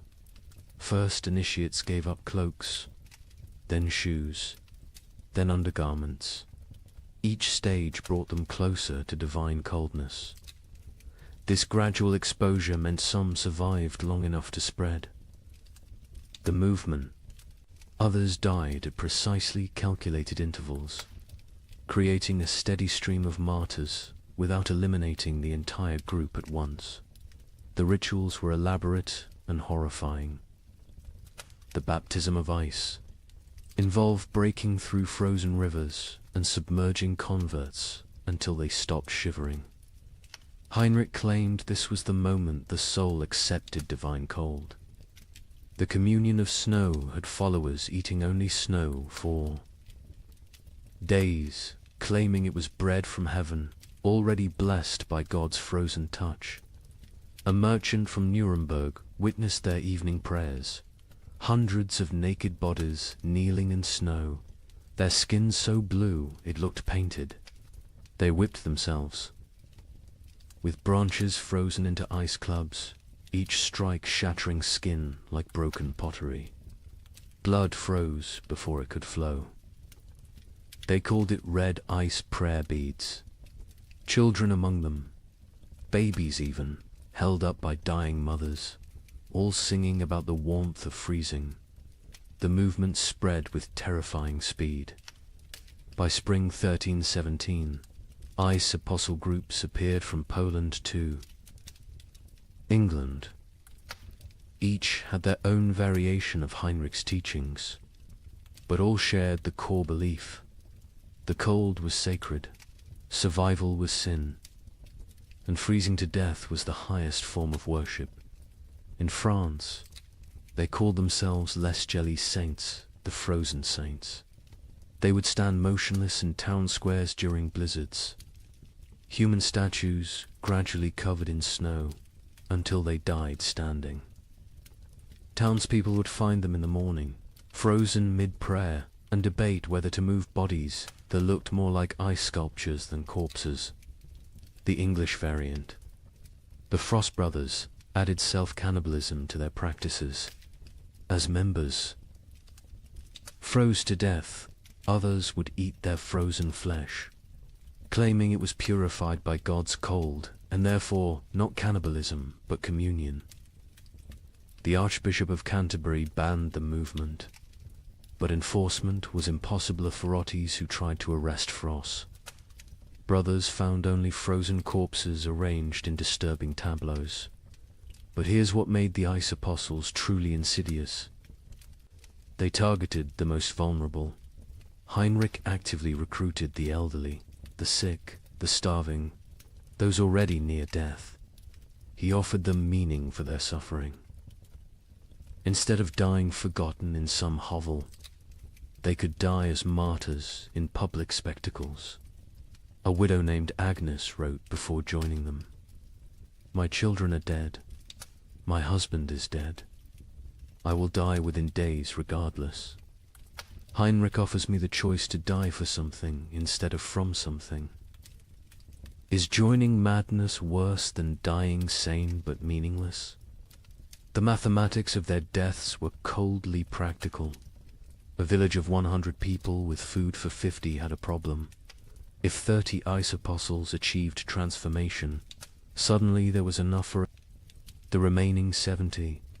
The movement solved starvation through voluntary mass suicide disguised as religious ecstasy. Some villagers actively encouraged the ice apostles. The mayor of Strasbourg secretly provided Heinrich with lists of the dying poor, suggesting them as ready for transformation. The town council of Basel offered the ice apostles free passage but required them to perform their freezing rituals outside town walls. They wanted the benefits of fewer mouths without the spectacle of public death. Heinrich himself seemed aware of this dynamic. In a letter to a former colleague, he wrote, "They think I'm mad, perhaps, but my madness feeds their children. Every follower who freezes is one less competitor for grain. We are solving the famine through faith. Is it not better to die believing you're achieving paradise than to die knowing you're just starving?" The church struggled to respond. Declaring the movement heretical was easy. Stopping it was impossible. How do you prevent people from freezing themselves to death when they're going to freeze to death anyway? The Pope issued bulls condemning the ice apostles. But papal authority meant little to people who believed the Pope himself was too warm to understand God's frozen truth. Some priests tried infiltrating the movement to redirect it. Father Johannes of Worms joined a group, gradually convincing them that true freezing required surviving winter to freeze again next year. He saved dozens through this theological manipulation. But Heinrich heard of this and declared that any ice apostle who survived winter had failed their transformation and must try harder next time. The movement produced disturbing art. Ice. Apostles would arrange dying members into religious scenes, frozen nativity displays using real dying people, crucifixion tableaus with followers frozen to wooden crosses, recreations of the Last Supper with participants dying at table. These displays would remain until spring thaw revealed the horror underneath the snow. Children raised in the movement knew no other reality. A boy named Wilhelm, rescued at age 7, couldn't understand warmth. He would scream when brought near. Fires, tear off clothes, stand outside during blizzards, begging to return to God's cold. He never recovered, spending his adult life sleeping on stone floors, eating snow when available, eternally seeking the frozen paradise of his youth. The end of the ice apostles came not from suppression, but from success. By 1318, most vulnerable, populations who might join had already transformed. Heinrich himself disappeared during the winter of 1318 to 1319. Some say he finally achieved his own transformation, freezing solid while preaching. Others claim he was seen years later in Spain, warm and well-fed, having abandoned the movement once it served its purpose. A final account from a survivor provides the most chilling perspective. Maria of Augsburg, who left the movement days before. Her planned transformation wrote, "We knew we were committing suicide." Heinrich knew. Everyone knew. But we dressed it in ritual and meaning because meaningless death was unbearable. The ice apostles didn't worship cold, we worshipped having a choice in how we died. In a world where death was certain, choosing. Its form felt like freedom. The demographic impact was significant. Historians estimate the ice apostles removed between 50,000 and 100,000 people from the population, voluntary deaths that paradoxically helped others survive. Villages that hosted ice apostles had marginally better survival rates than those that didn't. The movement was simultaneously mass murder and mass mercy, but the psychological impact lasted generations. The idea that death could be repackaged as victory, that suffering could be transformed through rhetoric into triumph, became embedded in European consciousness. Future apocalyptic movements would use Heinrich's template: take the inevitable, declare it divine, and lead the desperate into believing their destruction is actually their deliverance. The ice apostles left no churches, no holy books, no official record. Only frozen bodies in strange positions, mass graves of the willingly dead, and the disturbing realization that when survival becomes impossible, humans will invent religions that make death a sacrament. They proved that in extreme conditions. The line between martyrdom and mass suicide disappears, and that sometimes, perhaps most terrifyingly, they serve the same mathematical function: fewer mouths to feed in a world that has forgotten how to provide food. By 1318, the concept of nations began to dissolve. The King of England couldn't feed his army. The French crown controlled only Paris. The Holy Roman Emperor ruled nothing but his own hunger. But local warlords thrived. A minor knight with a sword. Grain supplies suddenly commanded more power than dukes. These frost lords, as they were called, built tiny kingdoms that lasted weeks or months. Their reigns ended predictably. When the food ran out, their followers ate them. The Bishop of Strasbourg recorded one such ending. Lord Wilhelm's men roasted him over his own hearth. They claimed he had grown fat on their suffering, so it was only just. His screams echoed across the frozen Rhine. When questioned, his captain said simply, "He tasted of betrayal." The traditional structure of medieval war for kings commanding. Lords commanding knights, commanding soldiers collapsed when soldiers realized their commanders had no food to offer. A knight's oath of fealty meant nothing to an empty stomach. By early 1318, Europe had fractured into thousands of micro-kingdoms, each centered around whoever controlled food. Sir Roderick of Ghent, a minor knight with no title beyond his sword, became more powerful than the Duke of Burgundy simply because he had discovered a monastery's hidden grain store. With 40 bushels of wheat, he recruited an army of 300 starving men. They called him the Wheat King, and for 6 weeks, he ruled a territory spanning 3 villages. His reign followed a pattern that would become horrifyingly common. Week 1. Triumphant distribution of food to followers. Week 2. Strict rationing. As reality set in. Week 3. Increasingly desperate raids on neighboring territories. Week 4. Internal conflicts over dwindling supplies. Week 5. The mathematics becoming clear. Week 6. The inevitable conclusion.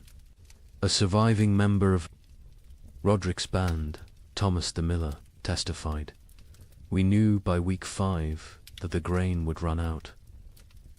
Roderick knew too. He stopped eating, said he was fasting for victory. Really, he was trying to stretch supplies. But you can't lead starving men if you look fed. When the last grain was gone, we looked at him still healthier than us, despite his fasting, and made the only logical decision. He'd fed us for 6 weeks with wheat. He'd fed us for 3 more days with himself. These frost lords emerged everywhere, their tiny kingdoms rising and falling like waves. A tax collector with a hidden cache became Lord of Calais for 11 days. A merchant who'd hoarded salt pork ruled Antwerp for a month. A priest who'd discovered Roman-era grain stores in ancient ruins declared himself Pope King of Regensburg, and lasted 2 months before his congregation ate him during what they called the True Communion. The Bishop of Strasbourg's account of Lord Wilhelm provides the most detailed description of how these micro-kingdoms operated. Wilhelm had been nobody, a third son of a minor lord, trained for priesthood but turned soldier. When the famine began, he was guarding a river crossing that nobody used anymore. But beneath that crossing, in caves known only to smugglers, lay tons of preserved food from decades of illegal trade. Wilhelm emerged from obscurity like a demon from ice, the bishop wrote. One day unknown, the next commanding 500. Men who called him Caesar. He built a frozen empire on dried fish and pickled cabbage, demanding absolute obedience in exchange for daily rations. He held court on a throne made from frozen corpses, dispensing justice measured in mouthfuls of food. Wilhelm's system was sophisticated for a frost lord. He created a complex hierarchy based on usefulness. Soldiers who brought back food from raids received double rations. Craftsmen who could maintain weapons got standard portions. The elderly and weak got quarter rations, enough to keep them alive as emergency food supplies, though this was never stated explicitly. He even minted his own currency, wooden tokens stamped with a wheat symbol. 1 token, 1 meal. The tokens became more valuable than gold in his territory. People murdered for them. Families sold children for them. The tokens were power crystallized into wood. But Wilhelm made the classic Frostlord mistake, he believed. His own mythology. He started eating more, justifying it as maintaining strength for leadership. He took multiple women as wives, claiming he was breeding a new nobility for the post-famine world. He built a palace from commandeered timber. While his followers sheltered in ruins, he grew fat while they grew thinner. The end came in March 1318. His captain, Hans Württemberg, later testified to church authorities. We could see his belly growing while ours shrank. He wore furs while we froze. He spoke of the kingdom we were building while we died building it. When the last preserved meat was distributed, none to us, all to his wives, we knew what had to be done. They didn't just kill Wilhelm, they ritualized it. They held a mock trial where he was accused of hoarding flesh while others had none.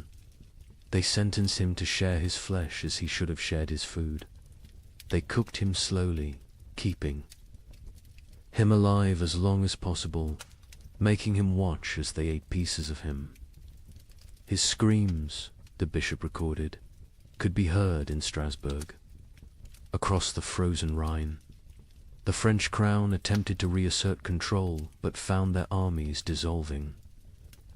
Upon contact with frost lords, royal soldiers would desert en masse when offered food by local warlords. The Constable of France reported to King Philip V, "I departed Paris with 2,000 men. I arrived at Orleans with 200. The rest did not desert.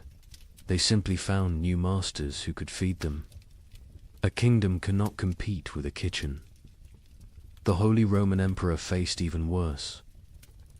His imperial army, once the terror of Europe, simply ceased to exist. The Chronicle of Augsburg records, "The emperor sent orders to mobilize his forces. The messengers returned with laughter." What forces? His generals had become frost lords. His soldiers had become bandits.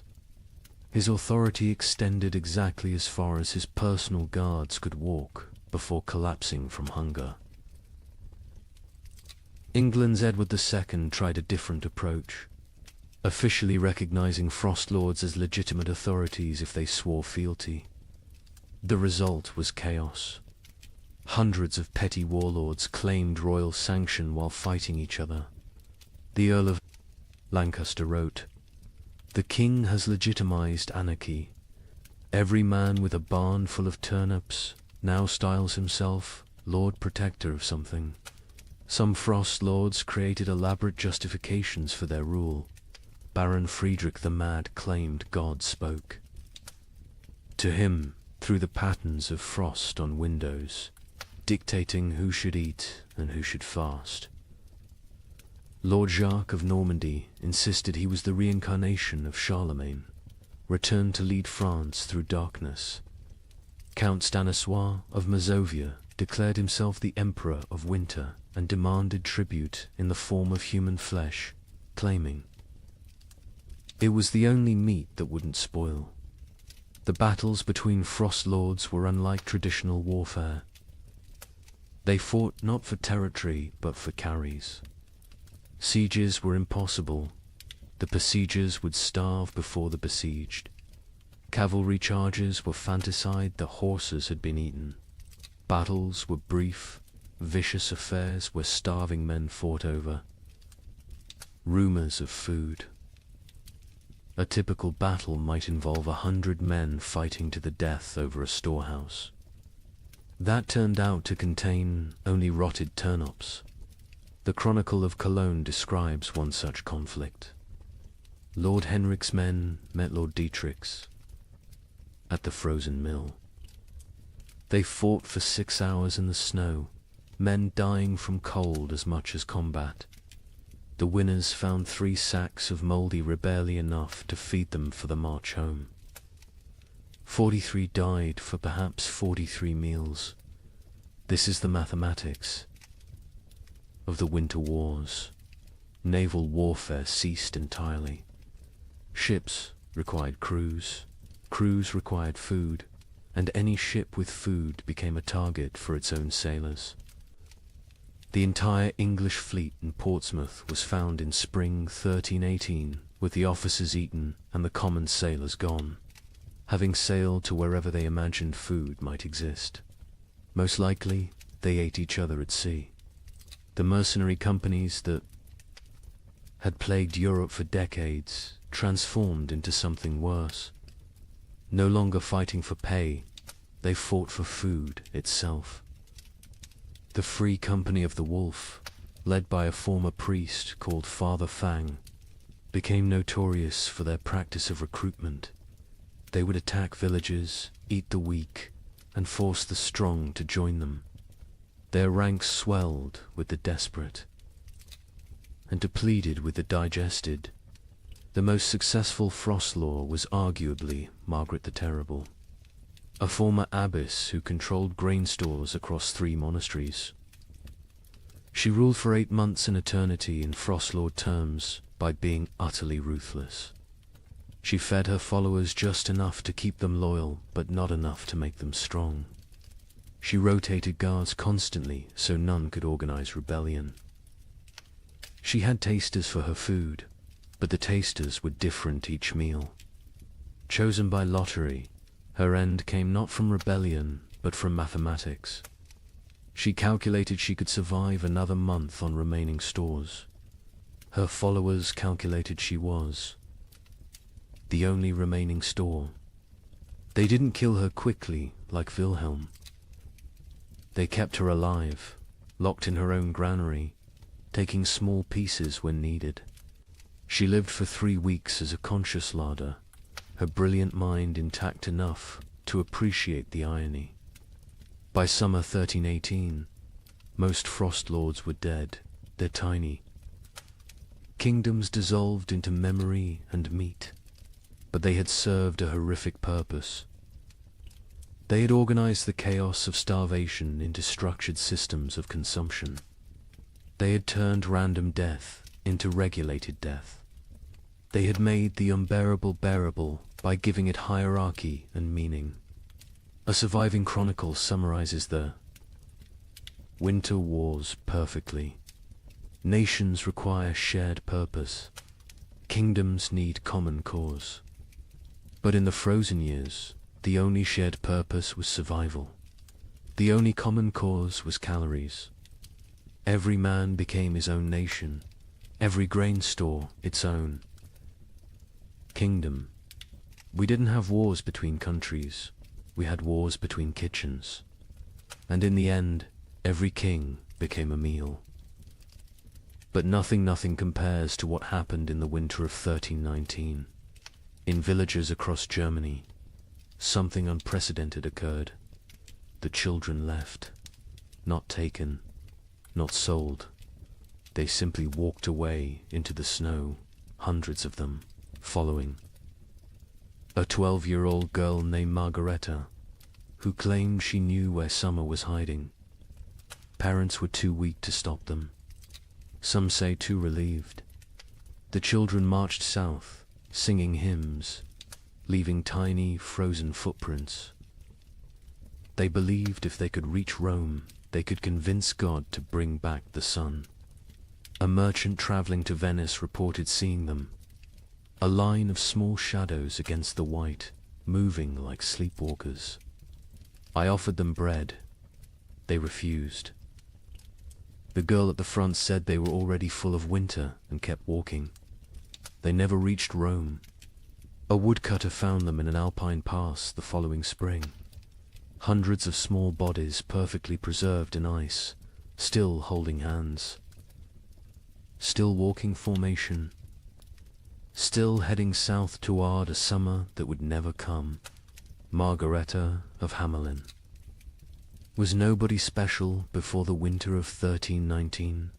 The baker's daughter, middle child of 7, known only for her strange habit of speaking to sparrows that no longer existed.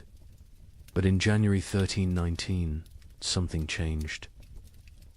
She began telling other children about dreams where summer lived in a golden palace beyond the mountains, imprisoned by winter demons, waiting for children pure enough to free it.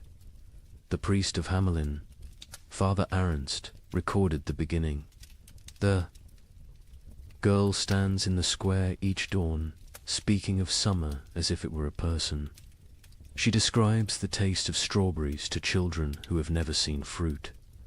She tells them about flowers, what colors they were, how they smelled. Children who were born during the famine, who know only grey and white and cold, listen to her like she's describing paradise. At first, adults dismissed it as childhood fantasy, a coping mechanism for horror. Let the children dream of summer while they starved in winter. But Margaretta's stories grew more elaborate, more specific. She claims summer sent her messages through ice patterns on windows. She said she could hear summer crying, trapped behind the wall of winter, begging to be freed. Summer is not gone. She preached to growing crowds of children. Summer is captured. The adults are too heavy with sin to rescue it. But we, children, light with innocence, can slip through winter's fingers and bring summer home. The theology was childish but compelling. Adults had caused the famine through their wars, their greed, their sins.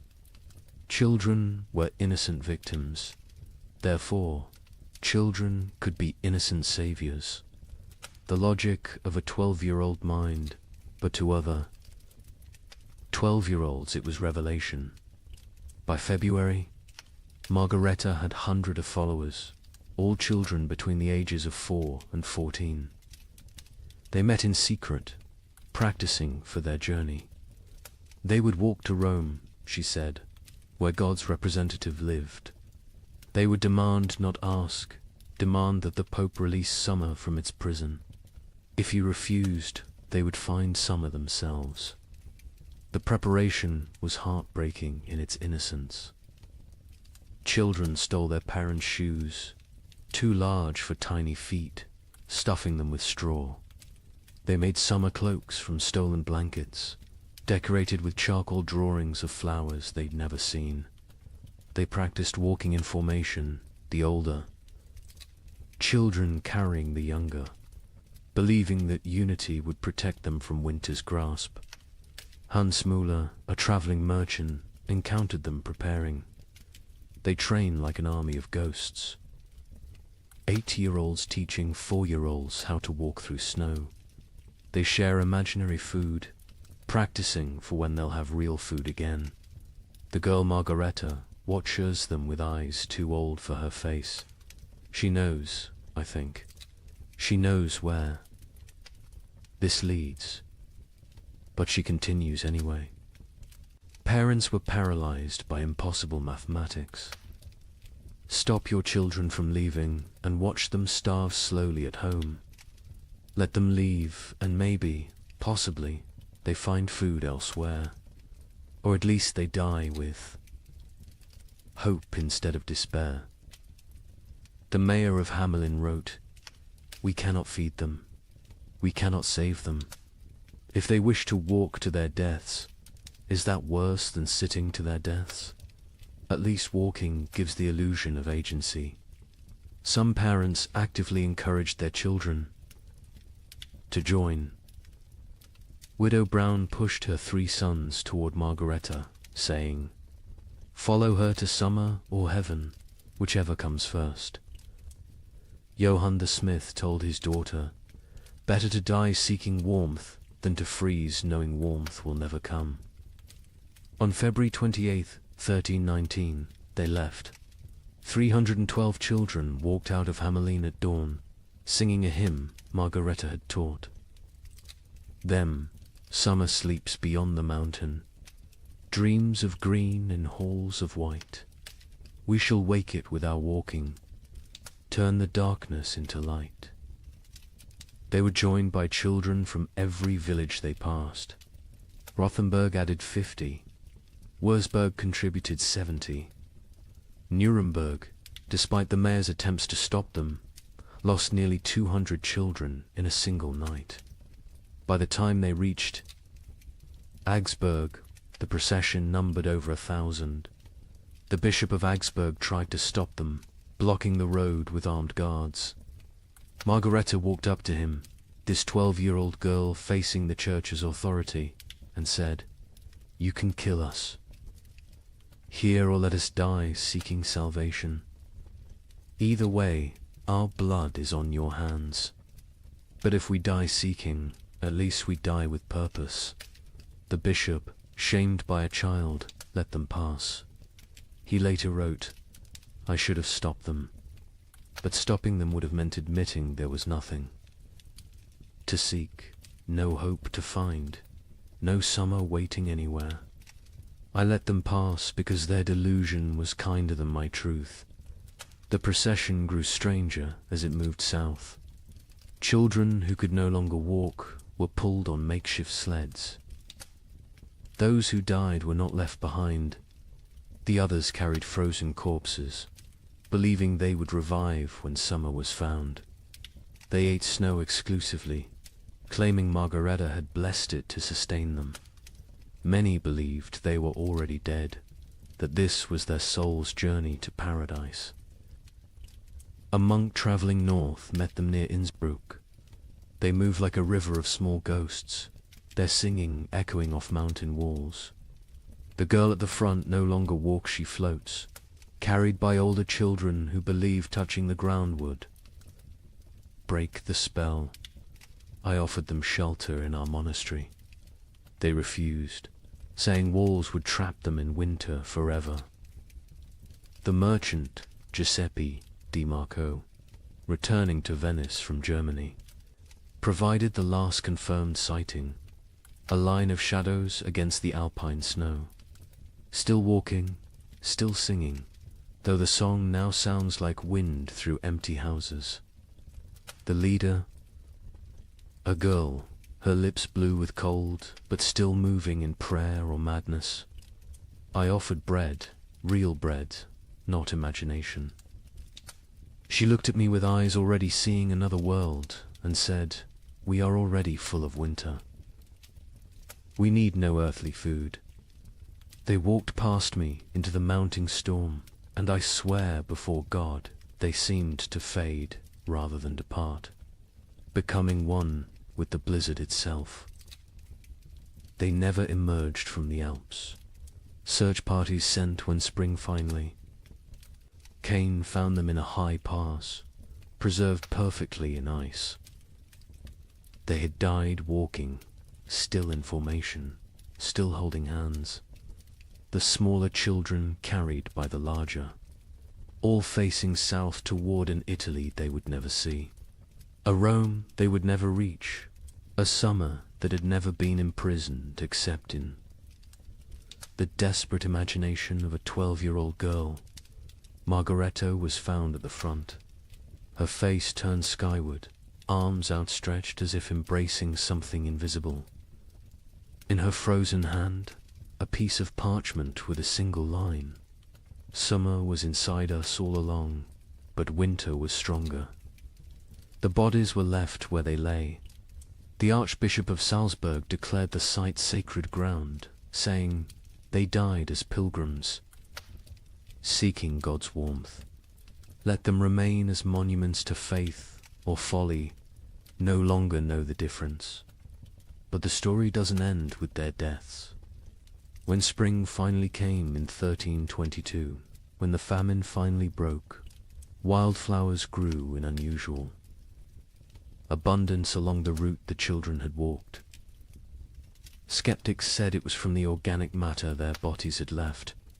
Believers said it was summer finally answering their call, 3 years too late. Parents who had let their children go lived with mathematical grief. They had solved the equation of survival by subtracting their offspring. Most went mad. The baker of Hamelin, Margaret's father, spent his remaining years making bread he would leave outside his shop each dawn for when the children returned from summer. He died calling Margareta's name, swearing he could hear her singing. The children's crusade of frost became mythology before the last body was found. Some claimed the children had found summer and stayed there, unable to return. Others said they had become the spirits of winter, doomed to walk the Alps forever, searching for warmth that doesn't exist. A few insisted they had seen the children in dreams, playing in fields of grain, finally warm, finally fed, finally free. A chronicler in Vienna wrote the definitive epitaph. They were children who had never known spring, following a child who dreamed of summer, seeking a warmth that had died before they were born. They walked to their deaths with more purpose than most live their lives. They failed to find summer, but they succeeded in escaping winter, which may have been the only success possible. The children's crusade of frost represents the absolute, nadir of the great famine, not the death of hope, but hope itself becoming death's agent. When children abandon their parents to seek impossible dreams, when parents let them go knowing the truth, when entire societies watch their future walk away into frozen oblivion and do nothing because nothing can be done, that is when civilization doesn't just collapse but voluntarily dissolves. Yet there's something else in this story, something that explains why it haunted Europe for generations. Those children, doomed and deluded, chose their fate. In a world where death was certain, they chose to die seeking rather than waiting. They wrote their own ending rather than having it written for them. They failed, but they failed attempting the impossible, which is perhaps the most human thing one can do. The last word belongs to a nameless child, one of hundreds found in that alpine pass, who had carved into a frozen tree trunk. We came to find summer. We found each other. That is enough. By 1320, something unprecedented was happening across Europe. Entire villages were disappearing, not dying, disappearing. A tax collector would arrive to find homes standing empty, fires still warm, food still on tables, but not a soul in sight. Bishop of Lincoln investigated 17 such villages. His report contains a chilling observation. In each dwelling we found the same thing, a single word carved into the main beam. Forgiven. We know not if they sought forgiveness or granted it. Modern archaeologists have found evidence these villagers walked en masse into forests, bogs, or the sea. Mass suicide? Mass migration to nowhere?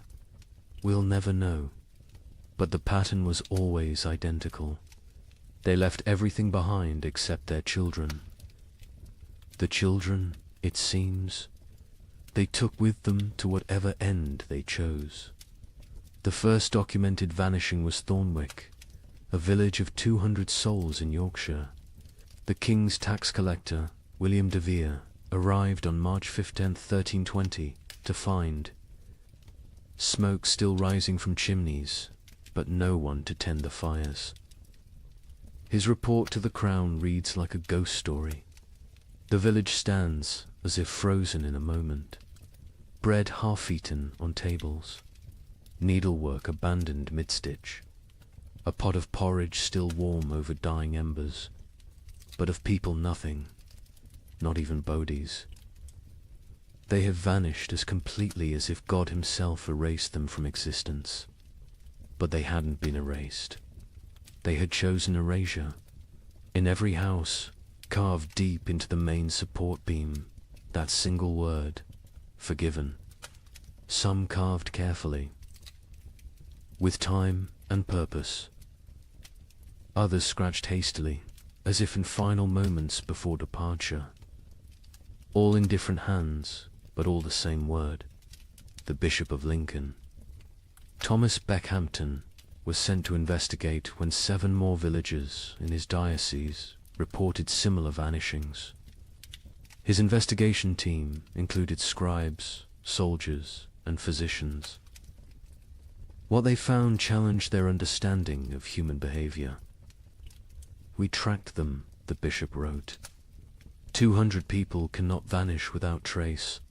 We found footprints leading from the village, all together, walking in the same direction. Men, women, children, elderly, every soul that could walk had walked. Those who couldn't walk had been carried. The tracks led to Sherwood Forest and then ... stopped. Not scattered, not turned back, simply stopped, as if they had stepped off the earth itself. Deeper investigation revealed planning. These weren't spontaneous disappearances, but coordinated evacuations. In Thornwick, they found evidence of a final feast. Everyone had eaten together one last time, using the last of their stores. In Grimsby, they discovered that villagers had released all livestock, opened all gates, freed all caged birds.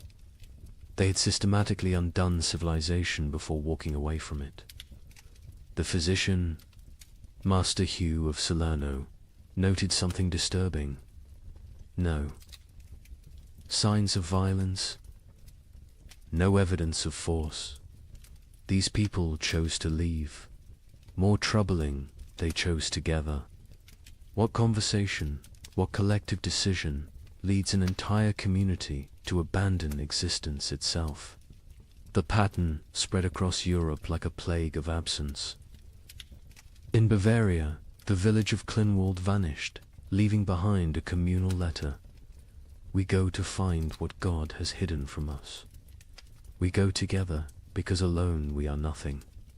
We take our children because they deserve better than this slow death.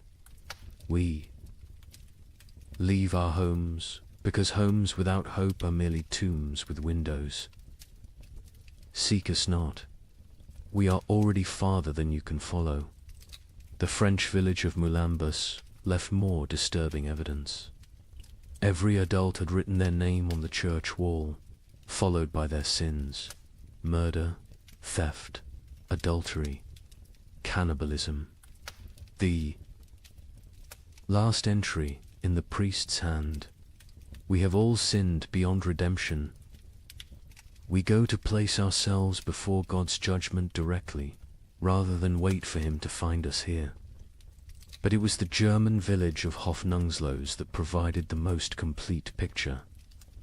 They had left a chronicle, written collectively, each family, contributing a passage. We have eaten our horses. We have eaten our dogs. We have eaten our leather.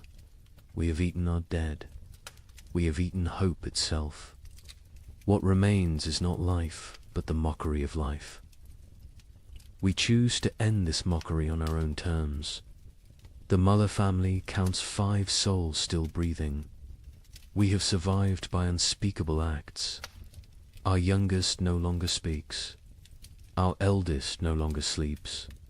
We are alive, but not living. Tomorrow we walk toward whatever judgment awaits. I am Klaus the smith. I have beaten plowshares into weapons, weapons into tools, tools into nothing. My hammer has nothing left to strike. My forge has nothing left to burn. I have nothing left to be. We go to become nothing together. The entries. Continued 4 pages.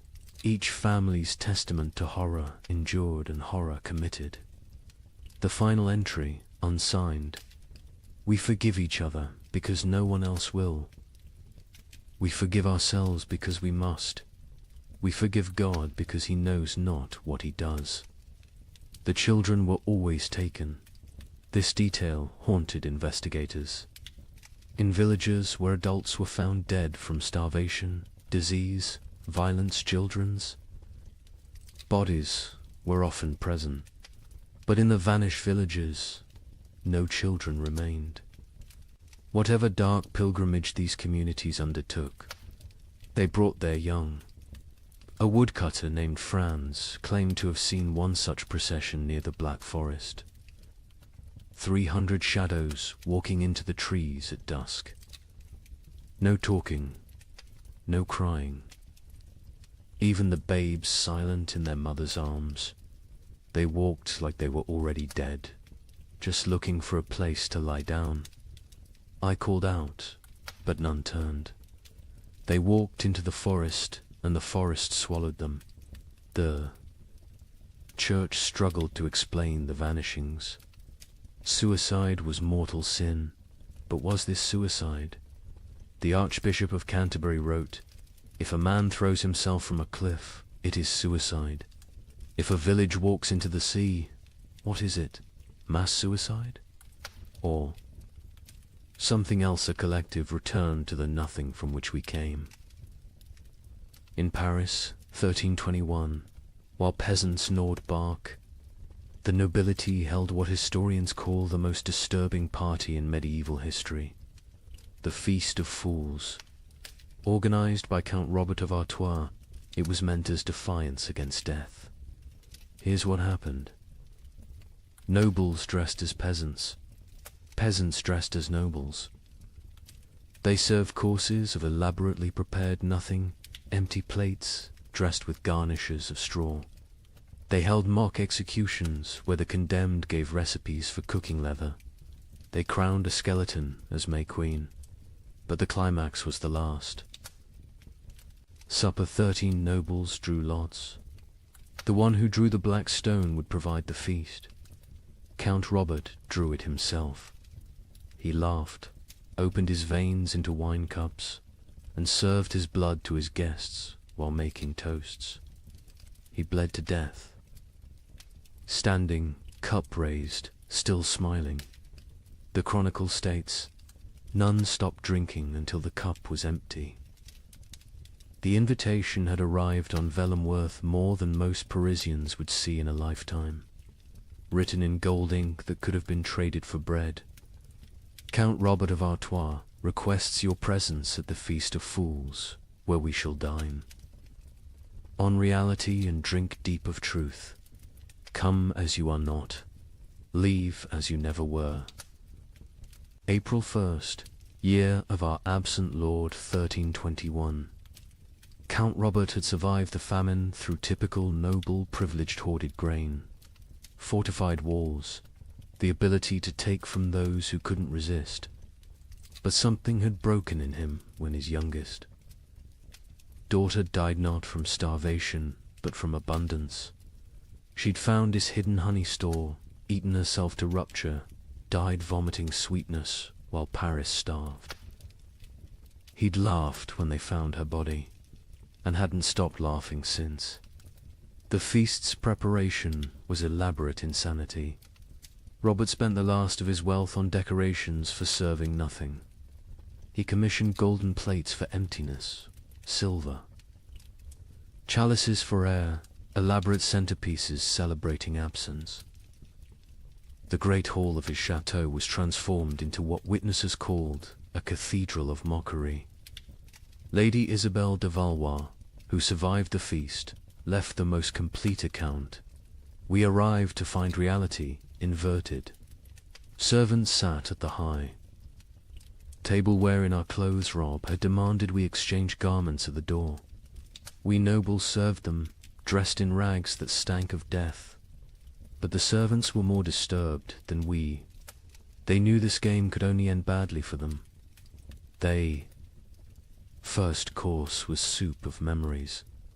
Empty bowls filled only with steam from heated stones. Guests were required to describe what they tasted. Duke Philippe claimed he tasted his mother's fish stew. Countess Marie swore she could taste strawberries. Baron Henry said he tasted his own death and was asked to be more specific about the flavoring. Robert presided over this madness dressed as death himself, black robes, skull mask, scythe resting against his chair. But he'd modified the costume. Death wore a crown of bread loaves, molded and painted gold. Technically edible, but deliberately withheld. Death is the only one eating well these days, he announced, so I dressed appropriately. The second course was meat of mathematics, elaborately garnished platters containing nothing but written equations. If one person eats for 3 days, 3 people eat for 1 day, or 9 people eat for 4 hours. Solve for X, where X equals survival. Guests were required to eat the paper, chewing their calculations, swallowing their arithmetic.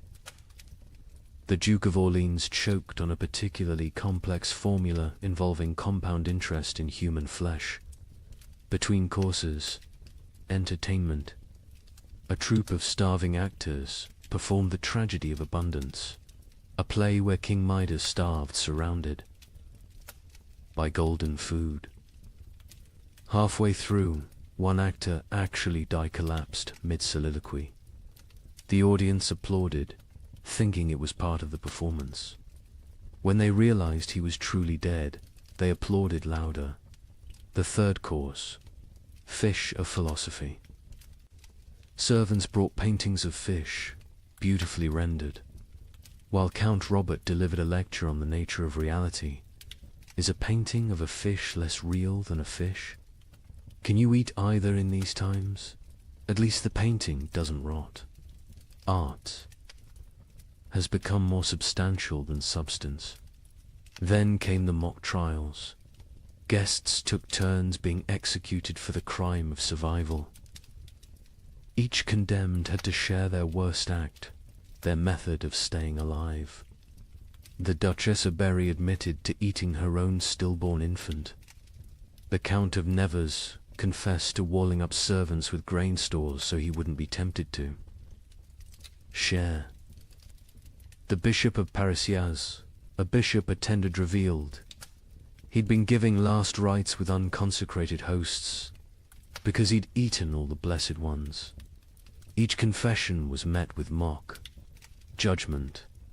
Guilty of humanity, Robert would declare. Sentenced to continued existence. The crowd would laugh, but it was laughter like screaming, laughter like sobbing. Laughter because the alternative was acknowledging what they'd all become. The fourth course was vegetables of vanity, sculptures made from human hair and nail. Clippings arranged to look like salads. We consume ourselves, Robert explained. We always have. The famine just made it literal. Guests were required to eat these too. The Marquis de Toulouse vomited immediately. He was forced to eat that as well. Nothing wasted, Robert insisted. That's the new nobility. The entertainment grew darker. A puppet show where marionettes made from human bones performed a harvest dance. A choir of orphans singing recipes for preparing leather. A juggler tossing skulls who revealed, mid-performance, that they were his own children's skulls.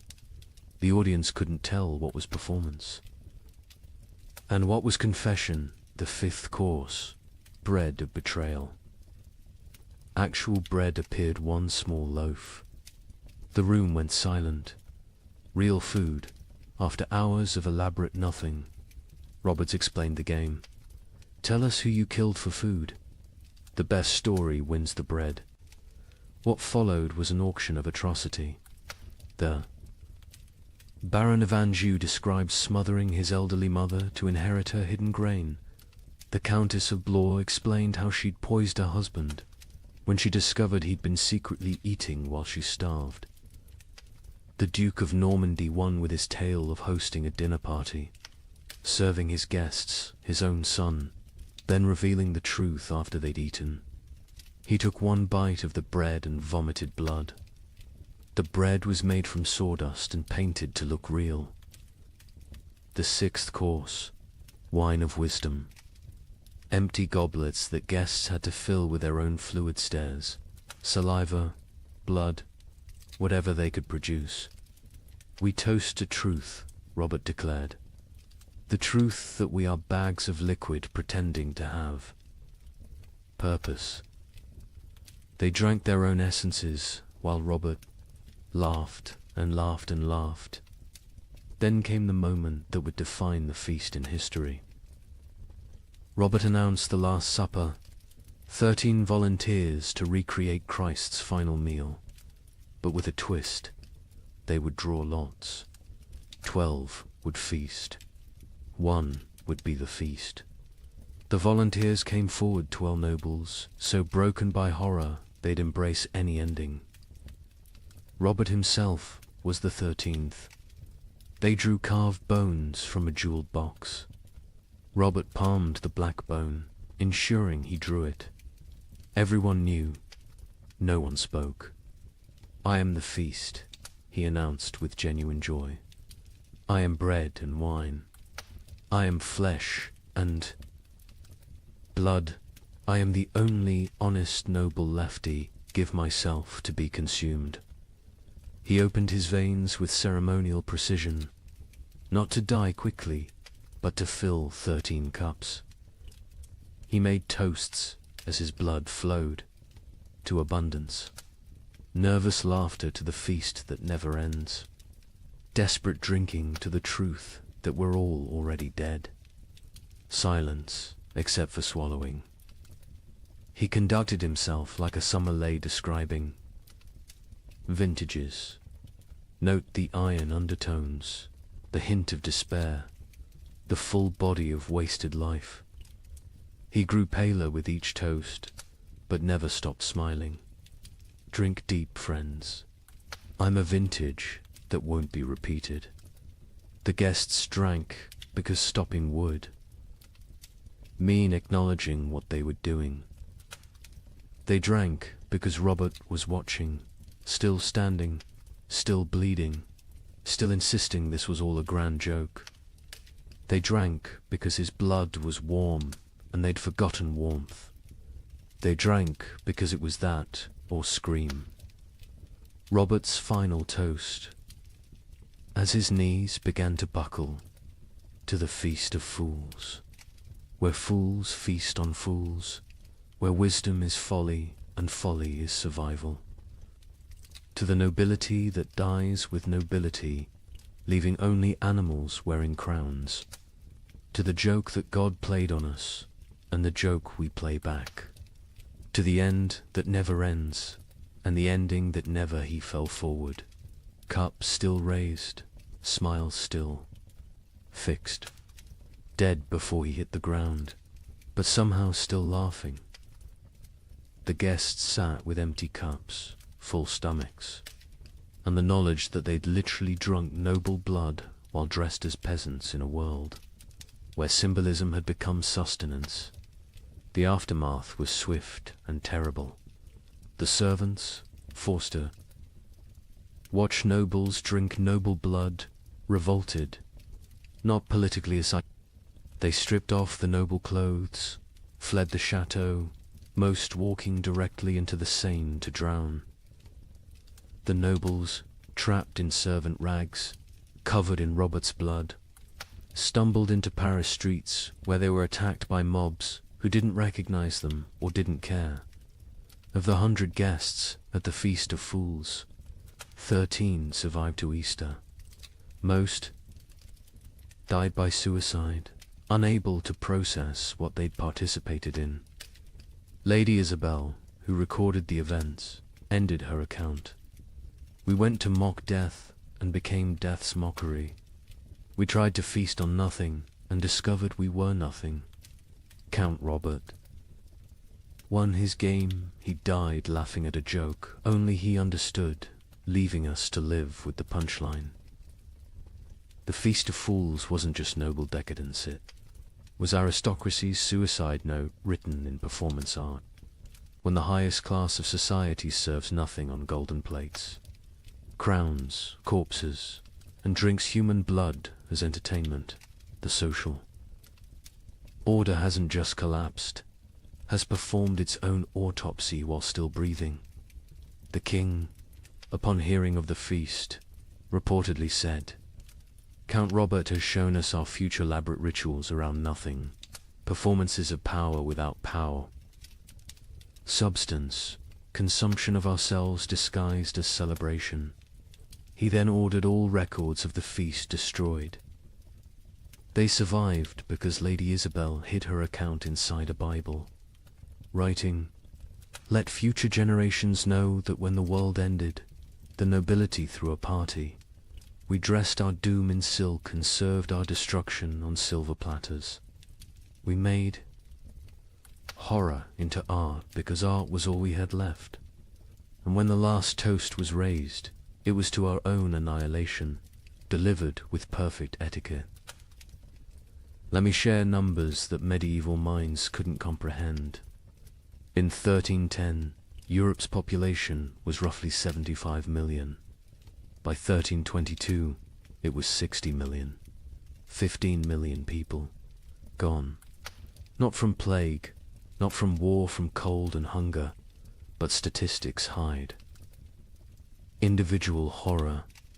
In the town of Ypres, they kept exact records. Population 1315, 10,400.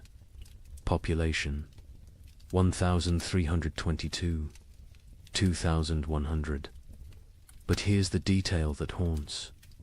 Of those 2,100 survivors, only 300 were the original residents.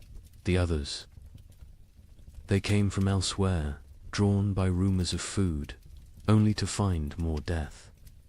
The prior of Ypres wrote, "We no longer bury the dead. We stack them like cordwood, waiting for spring. But spring never comes warm enough to dig. The numbers tell a story that words cannot."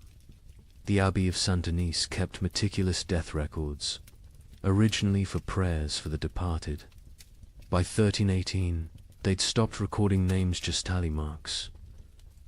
5 marks crossed through. 5 marks crossed through. Pages and pages of groups of 5, like a child learning to count, except each mark was a human soul. Brother Felipe, the abbey's mathematician, calculated the rate of death. In 1315, we lost 1 soul per week. By 1316, 1 per day. By 1317, 1 per hour. By 1318, we stopped counting because the living were too few to count the dead. Mathematics itself collapsed when the numbers exceeded comprehension. The Italian city-states, with their banking traditions, kept the most precise records. Florence's census of 1310 recorded 120,000 souls. The census of 1322 recorded 45,000. But hidden in those numbers was darker arithmetic. Of the 45,000 survivors, 30,000 had arrived during the famine, refugees from the countryside. The original Florentine population had dropped from 120,000 to 15,000. 7 of every 8 natives had perished. Venice's records revealed the geographic mathematics of death. The city's famous districts died at different rates. San Marco, where the wealthy lived, lost 40% of its population. Castello, where the poor, crowded, lost 85%. But here's the cruel irony: the wealthy districts died faster in the final years. Once money meant nothing, poverty became an advantage. The poor knew how to starve. The rich only knew how to eat. In England, the Domesday Book had recorded settlements since 1086. By comparing tax records from 1310 to 1322, we can track village-level devastation. In Norfolk, 40% of villages recorded in 1310 no longer existed. By 1322, not depopulated, erased. The land itself forgot humans had ever lived there. But let's look deeper at Ypres, because their obsessive record-keeping reveals the true mathematics of societal collapse. The town's cloth guild recorded not just deaths, but causes. 1,315. 500 deaths to 400 starvation. 100 disease 1316. 1,200 deaths to 900 starvation. 200 disease. 100 violence 1317. 2,100.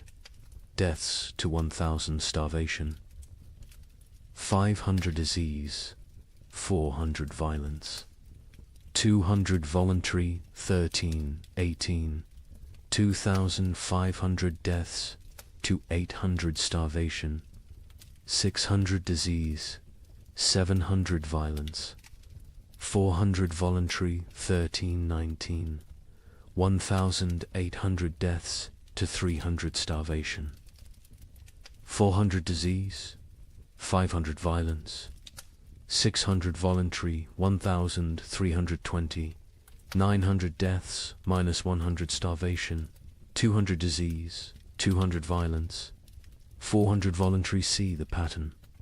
As starvation deaths decreased because the weakest had already died, violence and suicide increased. The mathematics of survival had shifted from competing for food to eliminating competitors. The demographic breakdown is equally telling.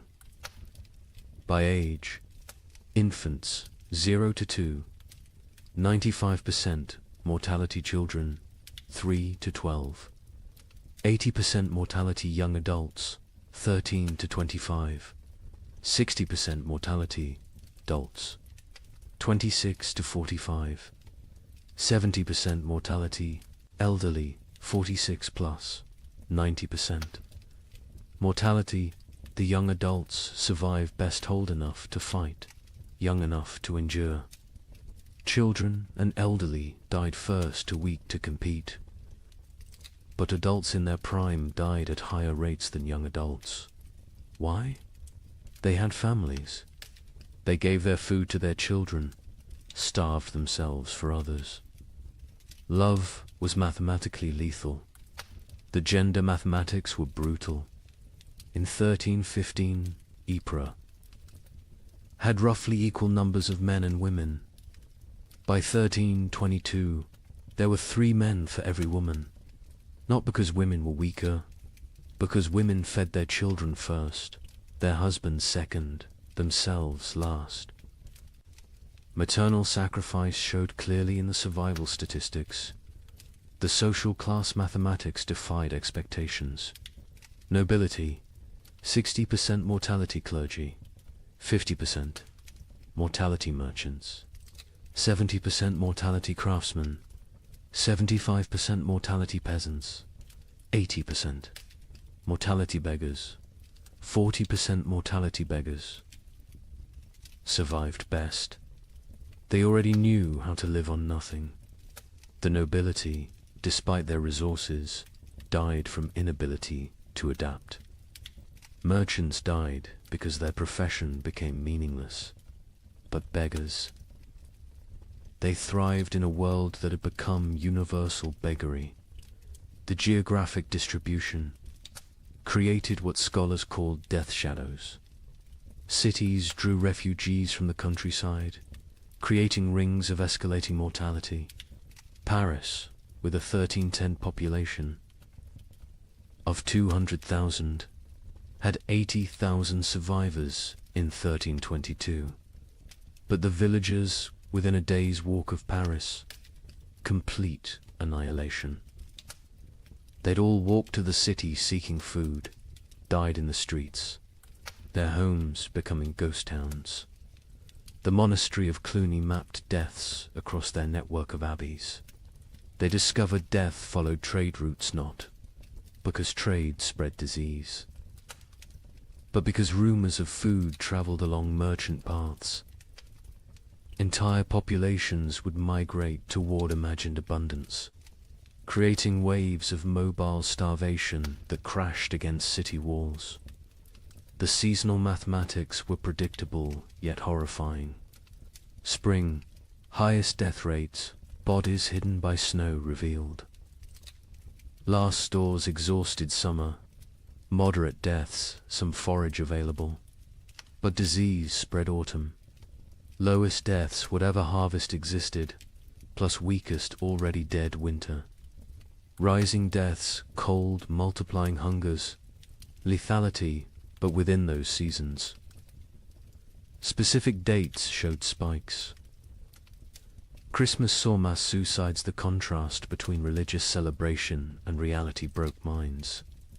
Easter saw violence spiked, the promise of resurrection mocked by death's omnipresence. Harvest festivals became killing fields as communities fought over failed crops. The birth rate mathematics were perhaps most tragic. In 1310, Ypres recorded 400 births. In 1316 to 200 births. In 1318, 50 births. In 1320, 12 births. By 1321, 0. Not 0, recorded 0, occurred. Women stopped conceiving, bodies too starved to support pregnancy. Those who did conceive miscarried, or gave birth to stillborn children. An entire generation unborn. The marriage mathematics inverted. In 1310, Ypres recorded 200 marriages. In 1320, they recorded 400. Why the increase during horror? Survival partnerships. Widows with food, marrying widowers with shelter. Children married to combine family resources. Marriage became merger. Love replaced by mathematics. The death-to-burial ratio reveals societal collapses. Progression to 1,315. One death equals one burial, 1316. Two deaths equals one burial, 1317. 5 deaths equals one burial, 1318. 10 deaths equals one burial, 1319. 20 deaths equals one burial, 1320. Burial ceased. Bodies stacked or burned. The prior of Ypres wrote, "We have built pyramids of the dead, frozen corpses stacked like masonry, mortared with ice. Come spring, they will thaw and collapse, but by then, who will remain to care?" The economic mathematics were absurd. The price of wheat increased 2,000% between 1315 and 1320, but expressing it as percentage obscures the reality. In 1315, a penny bought a loaf.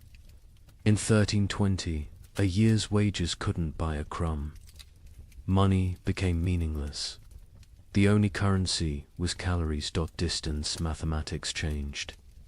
In 1310, a healthy person could walk 20 miles per day. By 1320, survivors could manage perhaps 2 miles. The world shrank as human capability decreased. Villages 10 miles apart became unreachable foreign lands. Geography expanded as humans contracted. The theft mathematics reveal moral collapse. 1,315. 100 thefts. Mostly grain, 1316. 500 thefts. Anything. Edible, 1317. 1,000 thefts. Including clothing and fuel, 1318. 2,000 thefts. Including children, 1319. Theft became meaningless. Nothing left to steal. The murder mathematics followed similar patterns, but with a crucial difference.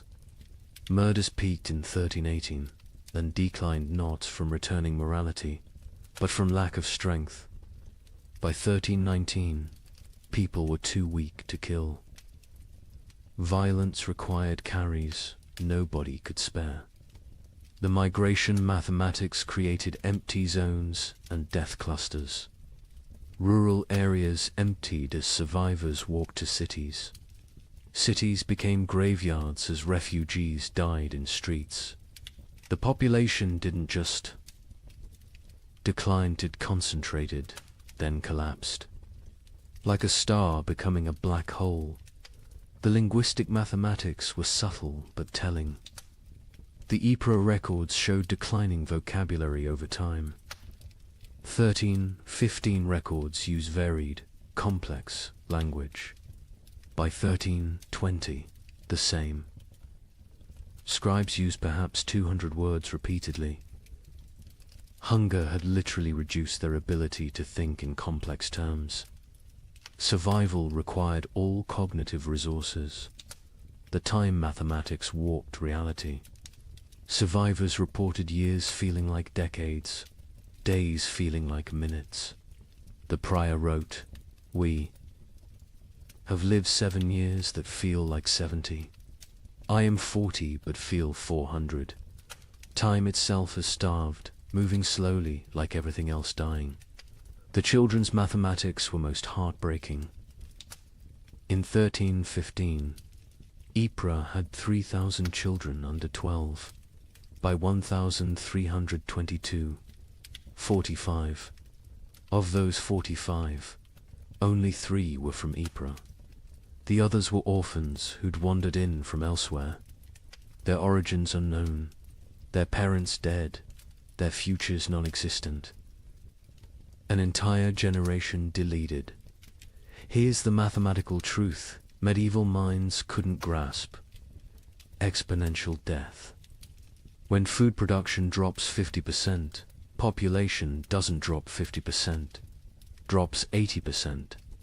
Because that 50% reduction creates competition, disease, violence, and suicide that multiply mortality beyond the initial cause. Famine doesn't just kill through starvation, kills through the mathematics of social collapse. The final statistic, the one that captures the true horror of the 15 million who died. Historians estimate only 5 million died directly from starvation. The other 10 million died from what starvation created: disease, violence, suicide, exposure, accidents caused by weakness, childbirth without resources, infections without medicine. 2/3 of deaths weren't from famine, but from famine's mathematics. The prior of Ypres' final entry, dated March 1322. I have kept these records for 7 years. I have reduced human souls to marks on parchment, lives to numbers, horror to mathematics. But mathematics cannot capture the sound of children crying for food that doesn't exist. Cannot calculate the weight of watching your family die by degrees. Cannot solve for why God allows such equations. The numbers say 2,100 remain from 10,400. But numbers lie. None remain. We 2,100 are not survivors, we are the not yet dead. Walking statistics waiting for our final tally. Mathematics has proven that hell is not fire and brimstone. Hell is subtraction without end, division without remainder, the null set of human hope. In 1321, as the worst seemed to be passing, something strange happened. The rats returned, but they were different, larger, bolder, moving in coordinated swarms. A chronicler in Milan wrote, "They fear neither cat nor dog nor man. They walk in daylight like they own the earth." Where had they been for 7 years? Some scholars believe they survived in the vast granaries of Eastern Europe, growing fat while the West starved. Others think they evolved, adapted to the cold. But everyone agrees on one thing: they brought something back with them. A Venetian merchant noted, "The rats are sick. They dance in circles before dying, black swellings on their necks." Those swellings would have a name soon enough. But in 1321, as Europe began to believe, the worst was over. Nobody knew they were witnessing the overture to the Black Death.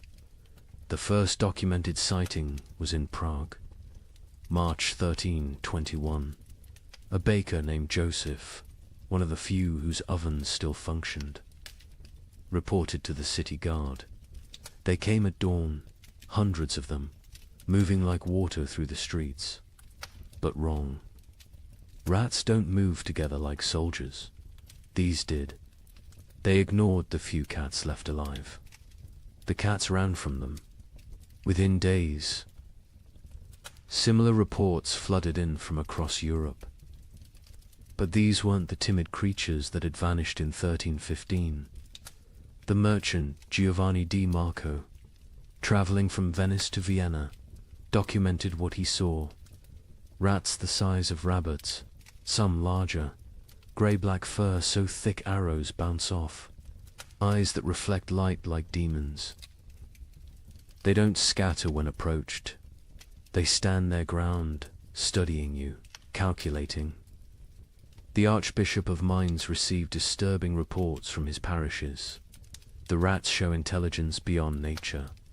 They work in teams, some distract while others steal. They've learned to open larches, untie knots, even use simple tools. A priest in Worms saw one using a stick to knock bread from a high shelf. This is not natural. This is diabolic. But where had they been? The 7-year absence created wild theories, but one Benedictine scholar, Brother Antonius of Regensburg, proposed something chillingly plausible. The rats didn't vanish. They migrated east, following ancient Roman grain routes to the steppes. Beyond Hungary, there, in the vast underground granaries, built by emperors and forgotten by time, they found paradise. Infinite grain, no predators, perfect breeding conditions, 7 years of unlimited food and reproduction. They've returned not as the same species, but as something evolved. The physical changes were documented obsessively. A physician in Paris dissected several specimens, twice the size of pre-famine rats. Muscle density increased by half. Teeth lengthened and serrated, capable of chewing through wood, even soft metals. Most disturbing, enlarged brains. The cranial capacity has increased by 1/3. These are not the rats that left. These are their descendants, shaped by 7 years of plenty while we endured 7 years of want. The behavioral changes were even more unsettling. The rats showed coordination that defied explanation. A witness in Cologne described an attack on a grain warehouse.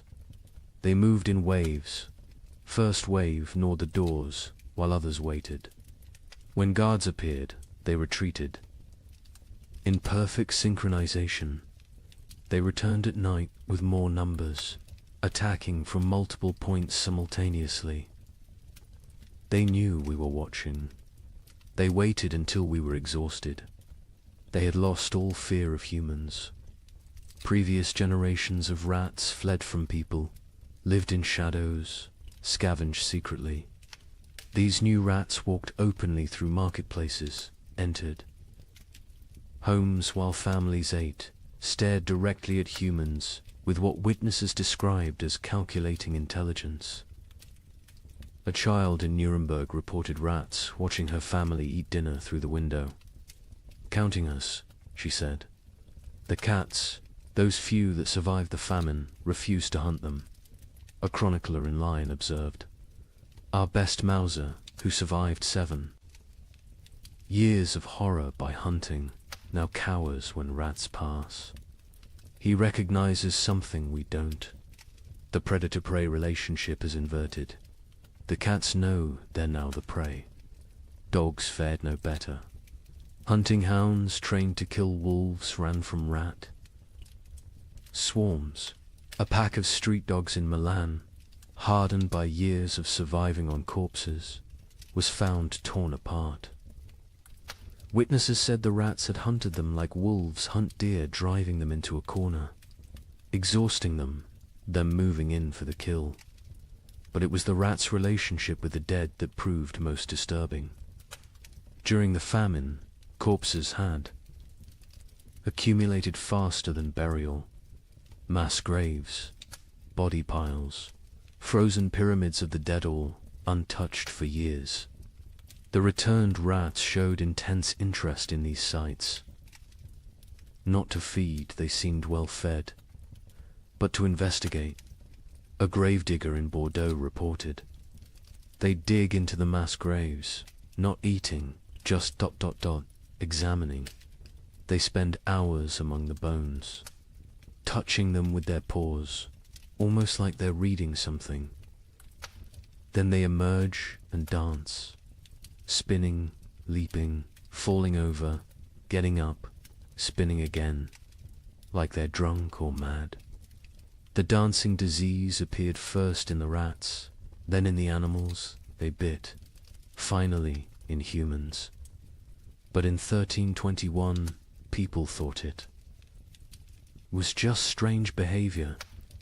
They didn't connect it to disease. Why would they? The rats looked healthy, even robust.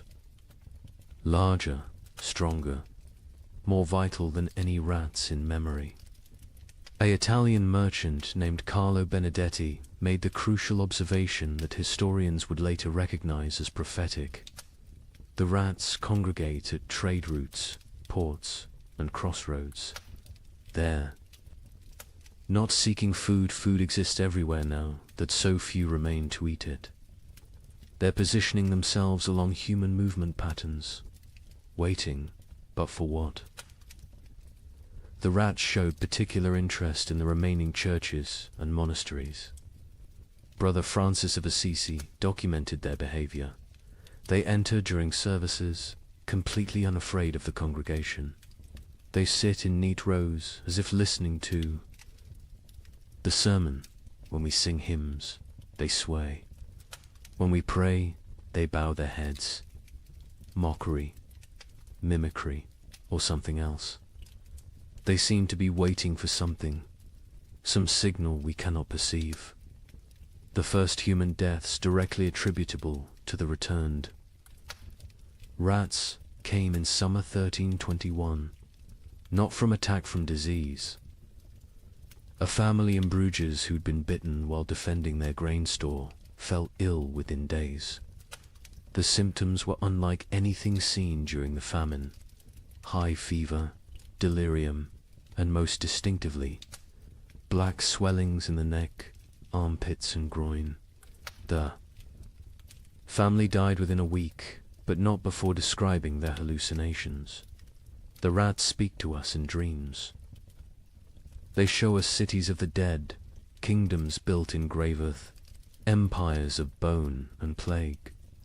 They promise us citizenship and then Acropolis if we stop fighting and accept the gift they bring. Medical professionals were baffled. A physician in Prague wrote, "The disease is nothing like the starvation, sickness, or winter plague. It burns through bodies like fire through dry wood. The black swellings appear where the body fights hardest, lymph nodes swelling with failed resistance. But, strangest of all, the victims dance before they die, just like the rats." The dancing sickness spread from the bitten to their families, from families to neighborhoods, from neighborhoods to districts. But in 1321, it was still contained, still rare. Most who died that year still died from famine's lingering effects. The new plague was just beginning its incubation, both in human bodies and human societies. The rats' intelligence manifested in increasingly complex ways. They learned to avoid traditional traps, poison, and hunting methods. They developed new social structures: scout rats who tested food for danger, guard rats who watched for threats, even what appeared to be leader rats who directed group movements through series of squeaks and gestures. A scholar in Vienna documented their learning capabilities. We captured one, intending study.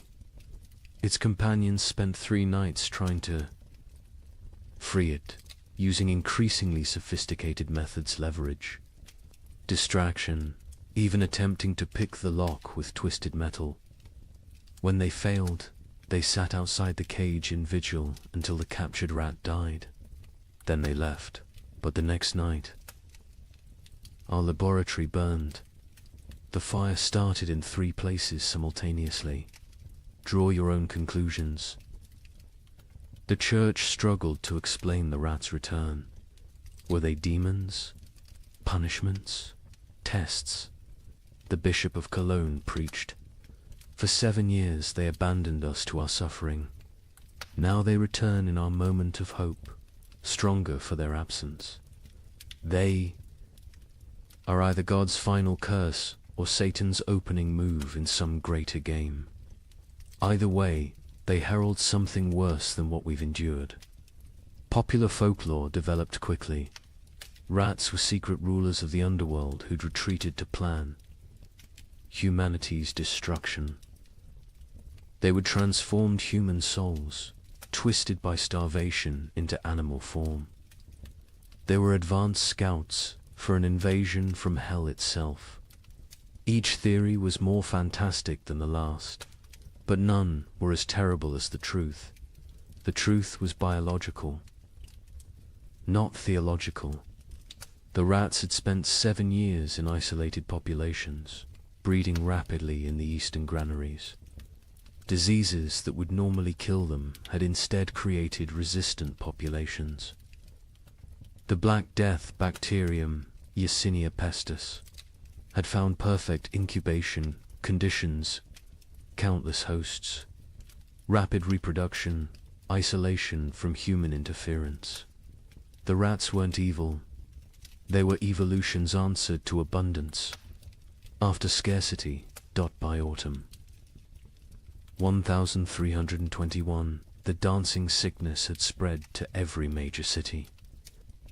Still not epidemic, still not recognized as connected to the rats, but growing.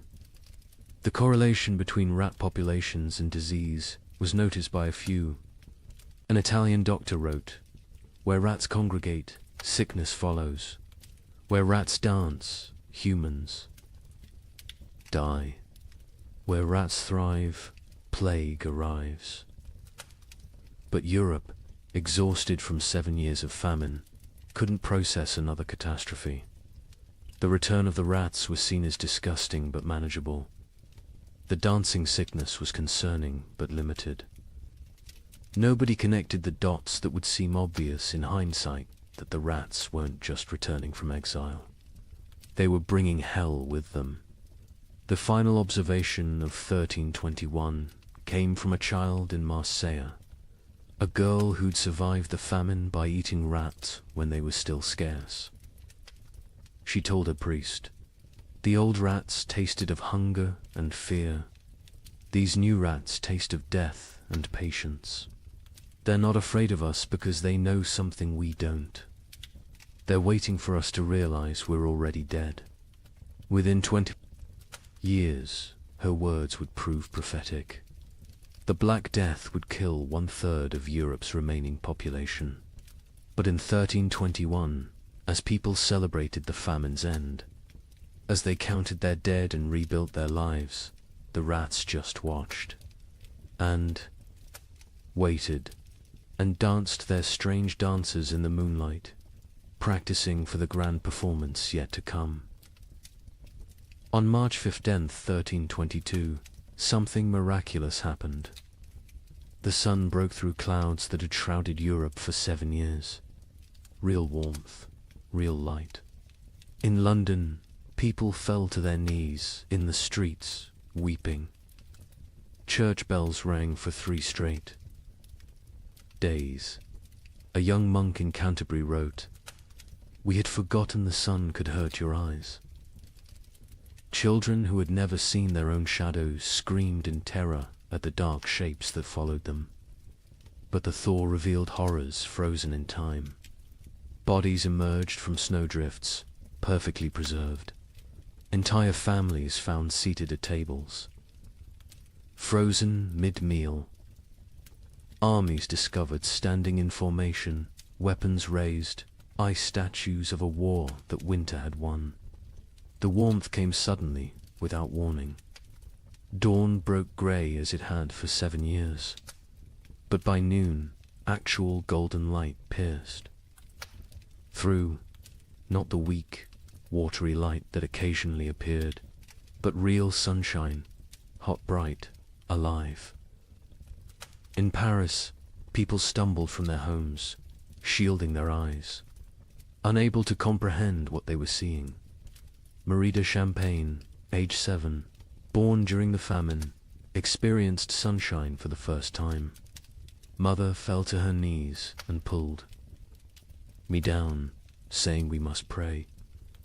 I asked what the burning light was. She said God's eye has opened.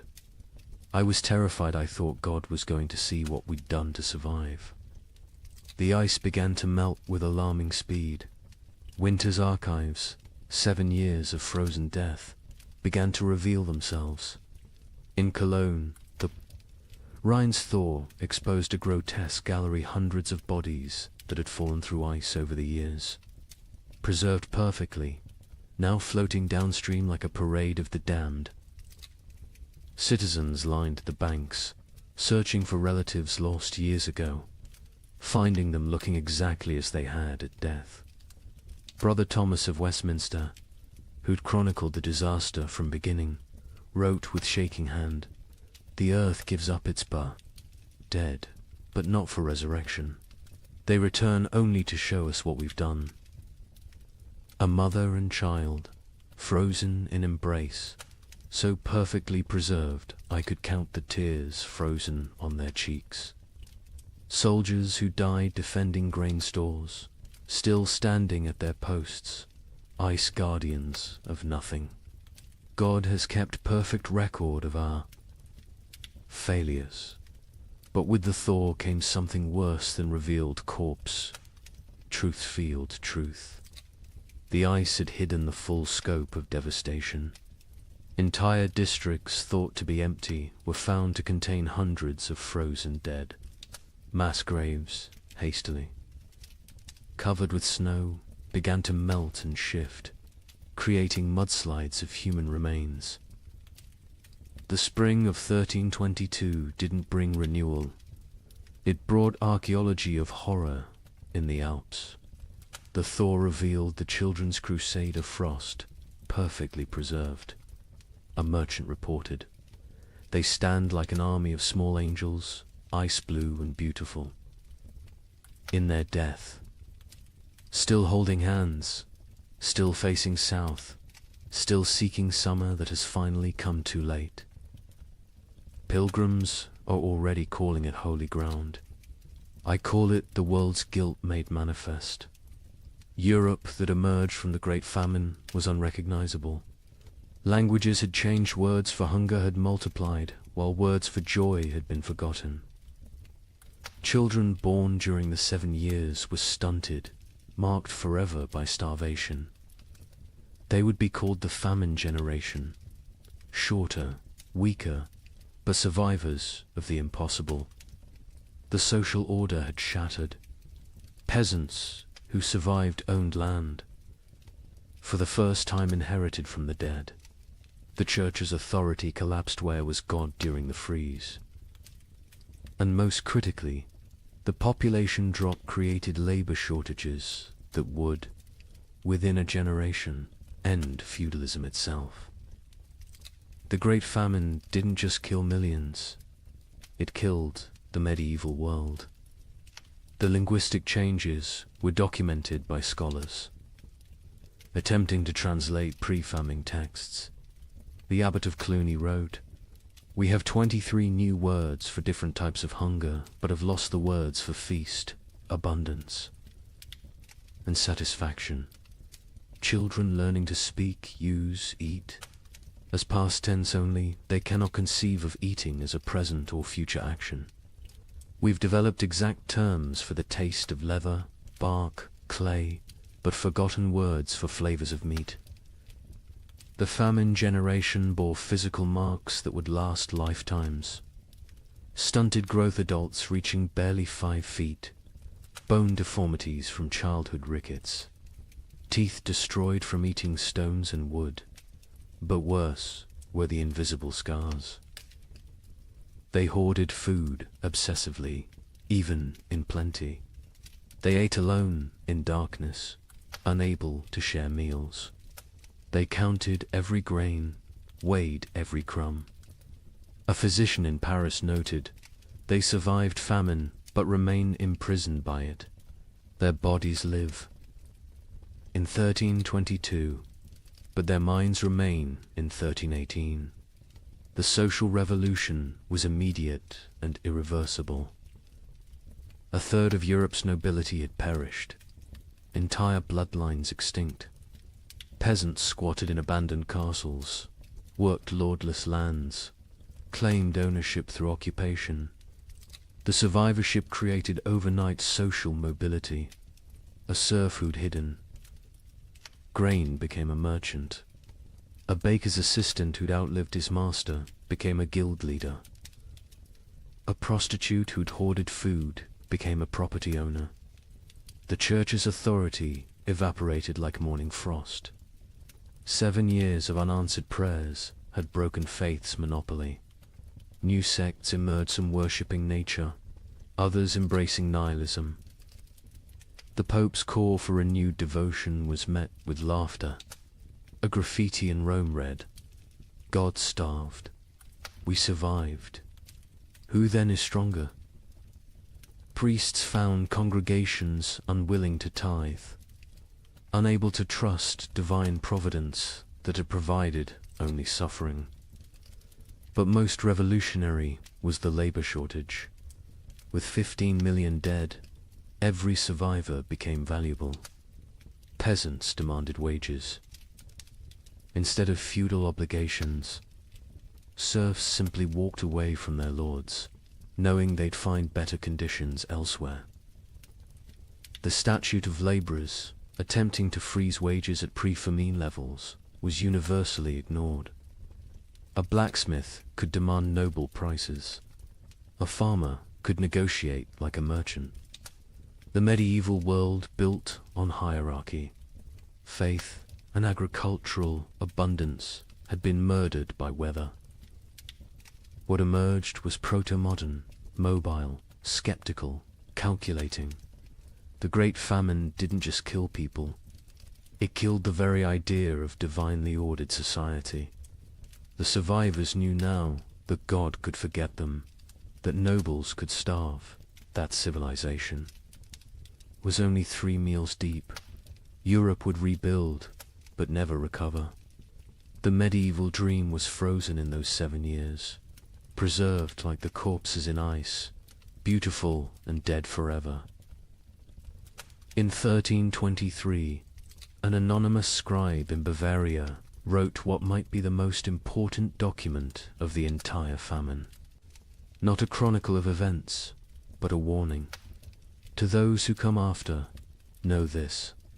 We thought ourselves masters of the earth. We built castles against enemies, churches against damnation, walls against nature itself. But when the sky turned against us, when the very air became our enemy, we learned that civilization is only 3 mills deep.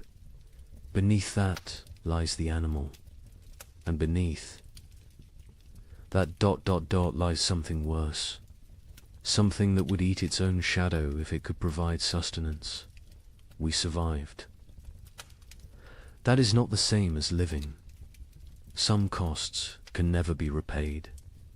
Some hungers never leave you, no matter how much you eat. We measured time in deaths. We measured love in shared suffering. We measured God in his absence. If the cold comes again, and it will come again, remember that the greatest danger is not the freeze.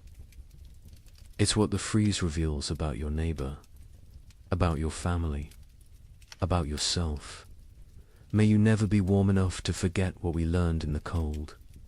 The document was found hidden in a monastery wall, wrapped in waxed cloth, deliberately preserved. The scribe continued, "I write this with fingers that consumed my own flesh. I write with eyes that watched my children choose which sibling would eat. I write with a soul that has been to hell and discovered hell is not fire. Hell is ice and the mathematics of survival. We who survived are not heroes. We are the ones who did what heroes couldn't. We chose ourselves over others. We calculated love against calories and chose calories. We learned that honor digests poorly, that mercy is a luxury of the fed, that civilization is just an agreement between people who aren't hungry yet. The sun has returned. The crops grow again. Markets open, bells ring. Children are born who will never know the taste of bark bread. They will call us the generation who endured. But endurance is just a prettier word for betrayal. Betrayal of everything we once believed. Made us human. When abundance returns, you will forget. You will must forget to stay sane. But someone should remember. Someone should know that we measured children's worth in weeks of food, that we drew lots for who would walk into winter, that we learned to distinguish the taste of different mortar.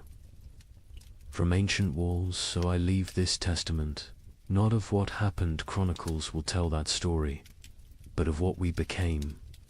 We became arithmetic. We became efficiency. We became the truth that underneath every prayer, every law, every noble sentiment, lies the animal that will eat its own tail if the circle of consumption demands it. Remember us accurately, not as victims of weather, but as humans revealed. The cold didn't change us, it showed us. And what it showed can never be fully hidden again. The thaw has come. Summer returns. But we who survived carry winter inside us forever, a frozen seed that whispers, "This is what you really are. Everything. Else is just the dream of well-fed men." In the spring of 1315, a mother in northern England made an unthinkable decision. She locked her children inside their cottage, walked into the frozen wasteland, and never returned. But she wasn't abandoning them. She was saving them. What, she knew what all of Europe would soon discover was that the world itself was dying. The rain wouldn't stop. The cold wouldn't break. And for the next 7 years, winter would reign supreme. Her name was Marjorie of Dereham, and her neighbours found. Her children, 3 days later, alive, huddled around the last embers of their fire. The eldest, a boy of 9, clutched a note his mother had left. The priest who recorded it wrote that his hands shook as he read her words aloud. "My flesh will buy them grain. My absence will grant them mercy. Tell them I walk toward God." Not away from them. You see, Marjorie had understood something terrible. Something that would take the rest of Europe months to grasp. This wasn't just another harsh spring. This was the beginning of an extinction. The marketplace where she'd traded her body for bread had made the calculation clear. A living mother meant 5 mouths to feed. A missing mother meant 4 orphans the church had to shelter, and the church still had grain, still had walls, still had hope that this nightmare would end. But here's what makes Marjorie's story so haunting. She wasn't unique. Parish records from 1315 show hundreds of similar disappearances. Parents vanishing into blizzards, elderly grandparents wandering into forests, always leaving notes, always locking doors from the outside, always walking toward death like it was salvation. The chronicler Geoffrey Le Baker would later write about that spring with words that feel pulled from nightmares. The rains began on St. George's Day and fell like God had forgotten how to do anything else. Not the warm rains of April that wake sleeping seeds, but frozen needles that killed whatever they touched. Crops didn't fail, they drowned standing. Rivers didn't flood, they exploded from their banks like wounded animals. Think about that. For a moment, you're a medieval peasant. Your entire world is 3 miles wide. Everything you know about survival, every technique your father taught you, every prayer your mother whispered, assumes one simple truth, that seasons follow patterns. Spring brings life. Summer brings growth. Autumn brings harvest. Winter brings rest. But what happens when spring never comes? When winter refuses to die? When the very foundation of existence cracks beneath your feet? That's what began in 1315. Not a famine, not a crisis, but the complete collapse of natural order. And Marjorie of Durham, walking into that frozen dawn, leaving her children behind to live, was just the first character in a story that would consume 15 million souls. Before it ended. The question isn't how Europe survived, it's what Europe became to survive it.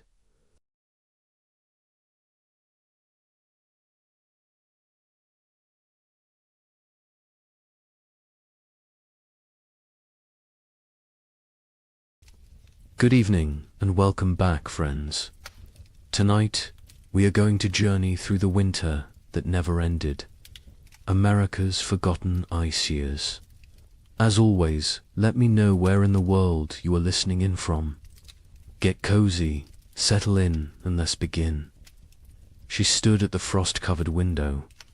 Her breath formed clouds in the June air. Outside, snow fell on what should have been green cornfields. Her children huddled by the dying fire. They wrapped themselves in every blanket the family owned. She whispered a prayer. The same prayer she had whispered every morning for weeks. She asked God when spring would finally come. She did not know this was only the beginning. Picture thousands of similar scenes across the American frontier. Thousands of windows, thousands of prayers whispered into the impossible cold. What happened in 1816 was merely a prelude. A warning that no one heeded. 20 years later, something far worse came to the American interior. This time it would last not 1 year, but 3 brutal winters.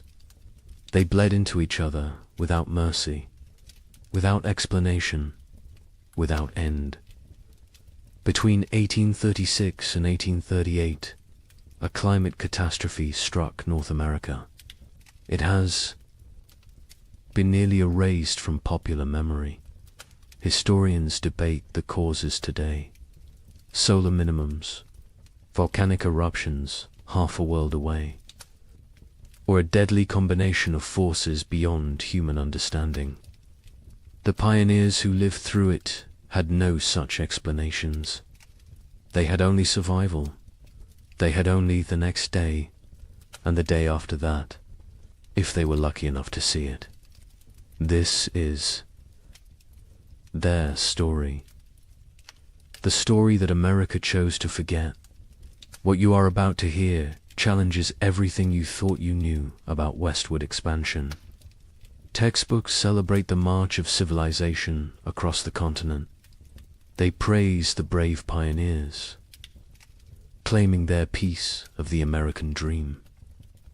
But they rarely mention the winters that nearly ended it all. They do not talk about the settlements that simply vanished. They do not discuss the mass graves discovered decades later, or the journals hidden in attics, journals filled with words that survivors could not bear to speak aloud. This is the story of the winter that never ended, and the people who somehow lived to see spring again. Late 1835. The American frontier hummed with optimism. The economy was booming. Land was cheap.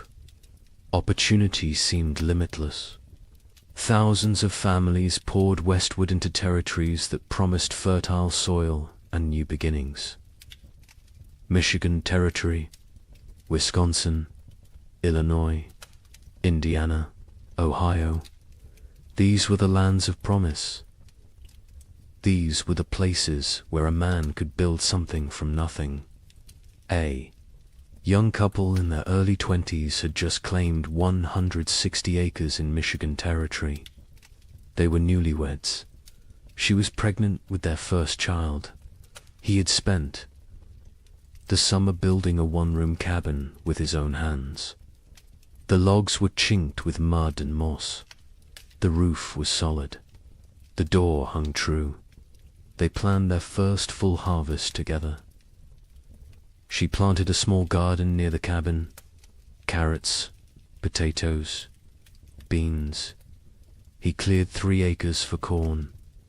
At night they sat by the fire and talked about the future, about the children they would have, about the farm they would build, about growing.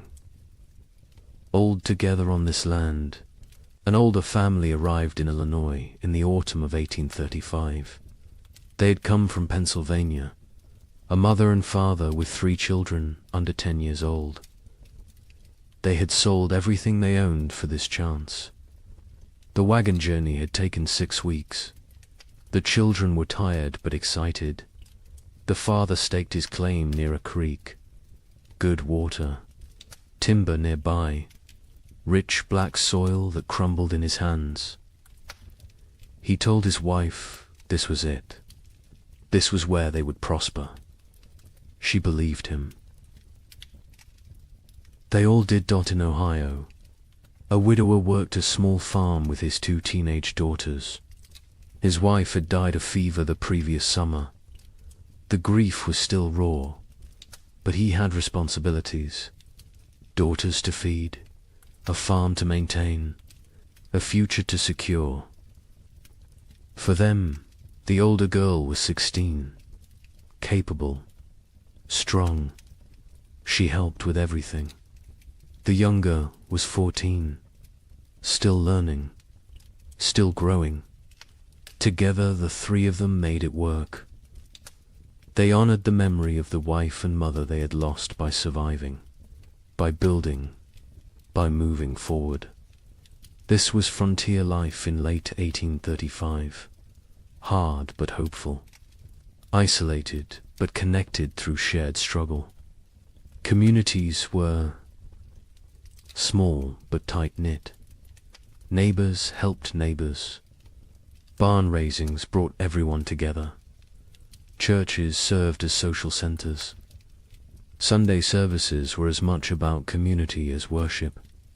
People traded labor, traded goods, traded gossip and news from back east. The isolation was real. Some homesteads were miles from the nearest neighbor, but people found ways to stay connected, to remain human in the wilderness. Daily routines followed the sun. Wake before dawn. Tend the livestock. Milk the cows. Feed the chickens. Collect eggs. Breakfast was simple. Cornmeal mush. Salt pork if you had it. Then the work began. Men cleared land, plowed fields, mended fences, chopped endless cords of firewood. Women tended gardens, preserved food, made soap, sewed clothes, raised children. Everyone worked. Even the smallest children had chores, gathering kindling, feeding chickens, watching younger siblings. There was no such thing as idle time on the frontier. As autumn 1835 arrived, families began their winter preparations. These were routines they knew well. They had survived winters before. They salted meat, packed pork and beef in barrels with salt and brine. The meat would keep all winter this way. They filled root cellars with potatoes, turnips, carrots, squash, onions. They dried beans, preserved fruits, made apple butter, rendered lard. Every scrap of food was precious. Nothing was wasted. Firewood was crucial. Men spent weeks cutting and stacking wood, cord after cord after cord. A family could burn through several cords in a hard winter. The stacks grew higher, oak for long burning, maple for cooking, pine for quick heat. The wood had to dry, green. Would wood smoke and not burn hot? So they cut wood a season ahead when they could. The wood piles near cabins stood taller than a man. They looked like enough. They always had been enough before. The young couple in Michigan worked together on their preparations. He hunted, brought home deer and wild turkey. She preserved the meat. They worked side by side. Her belly grew with the pregnancy. He worried about her working too hard. She laughed and told him women had been having babies since the beginning of time. She would be fine. The baby would come in May, spring, when everything was green and growing. It seemed perfect. The family in Illinois worked frantically to prepare. They had arrived late in the season. They had less time.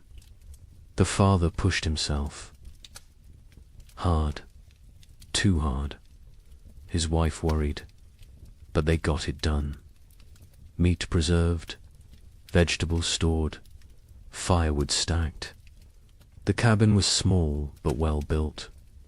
They had purchased it from a family moving back east. The previous owners had said they missed civilization, missed family. The father thought they were foolish. This land was too good to abandon. His wife was not so sure, but she kept her doubts to herself. The widower and his daughters prepared. Methodically, they had done this before. Last year they had done it without a wife and mother. This year was easier in some ways. The grief was less sharp. The routines were established. The older daughter had learned her mother's preservation techniques. The younger helped without complaint. They worked together in comfortable silence, the kind of silence that comes from shared loss and shared survival. They would make it through another winter. They had to. December 1835 arrived cold and early. The first snows came before Thanksgiving, heavier than usual.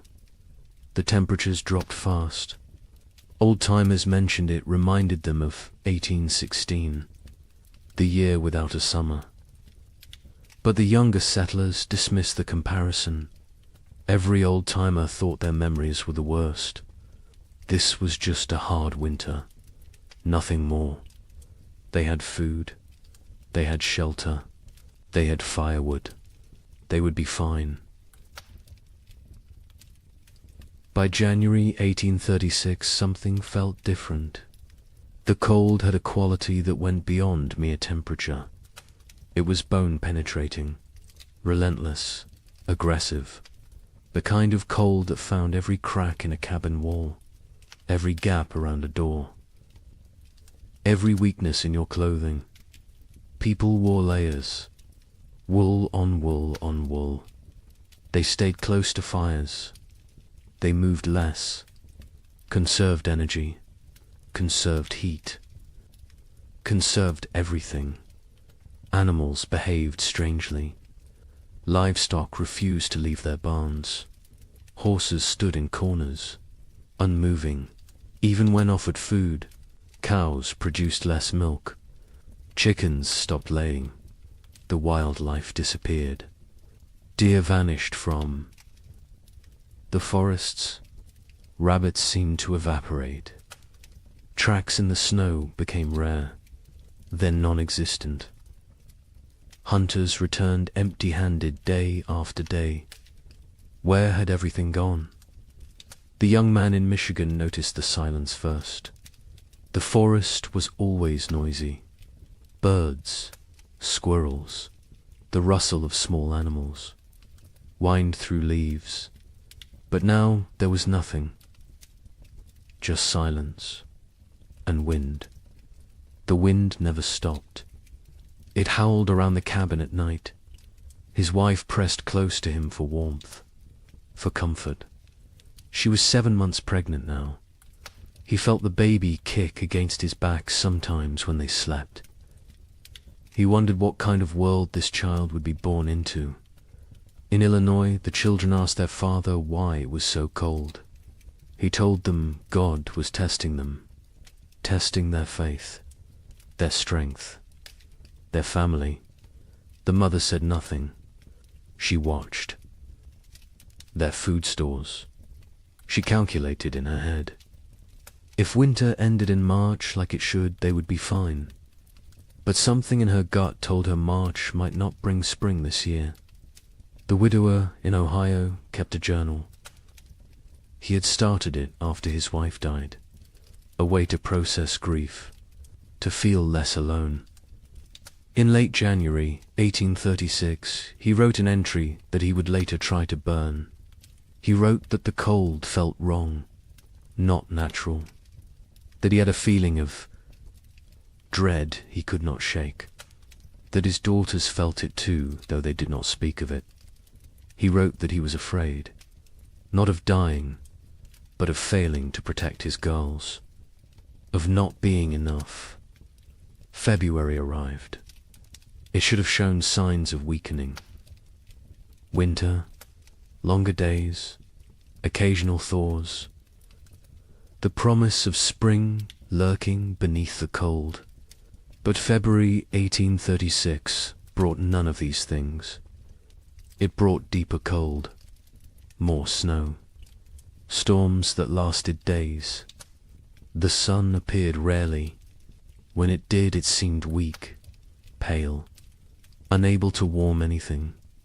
People began to worry, really worry. This was beyond a normal hard winter. Food stores were being depleted. Faster than expected. You burned more firewood in extreme cold. You ate more to maintain body heat. The calculations that had seemed conservative in November now seemed optimistic. Families began to ration. Smaller portions, fewer meals.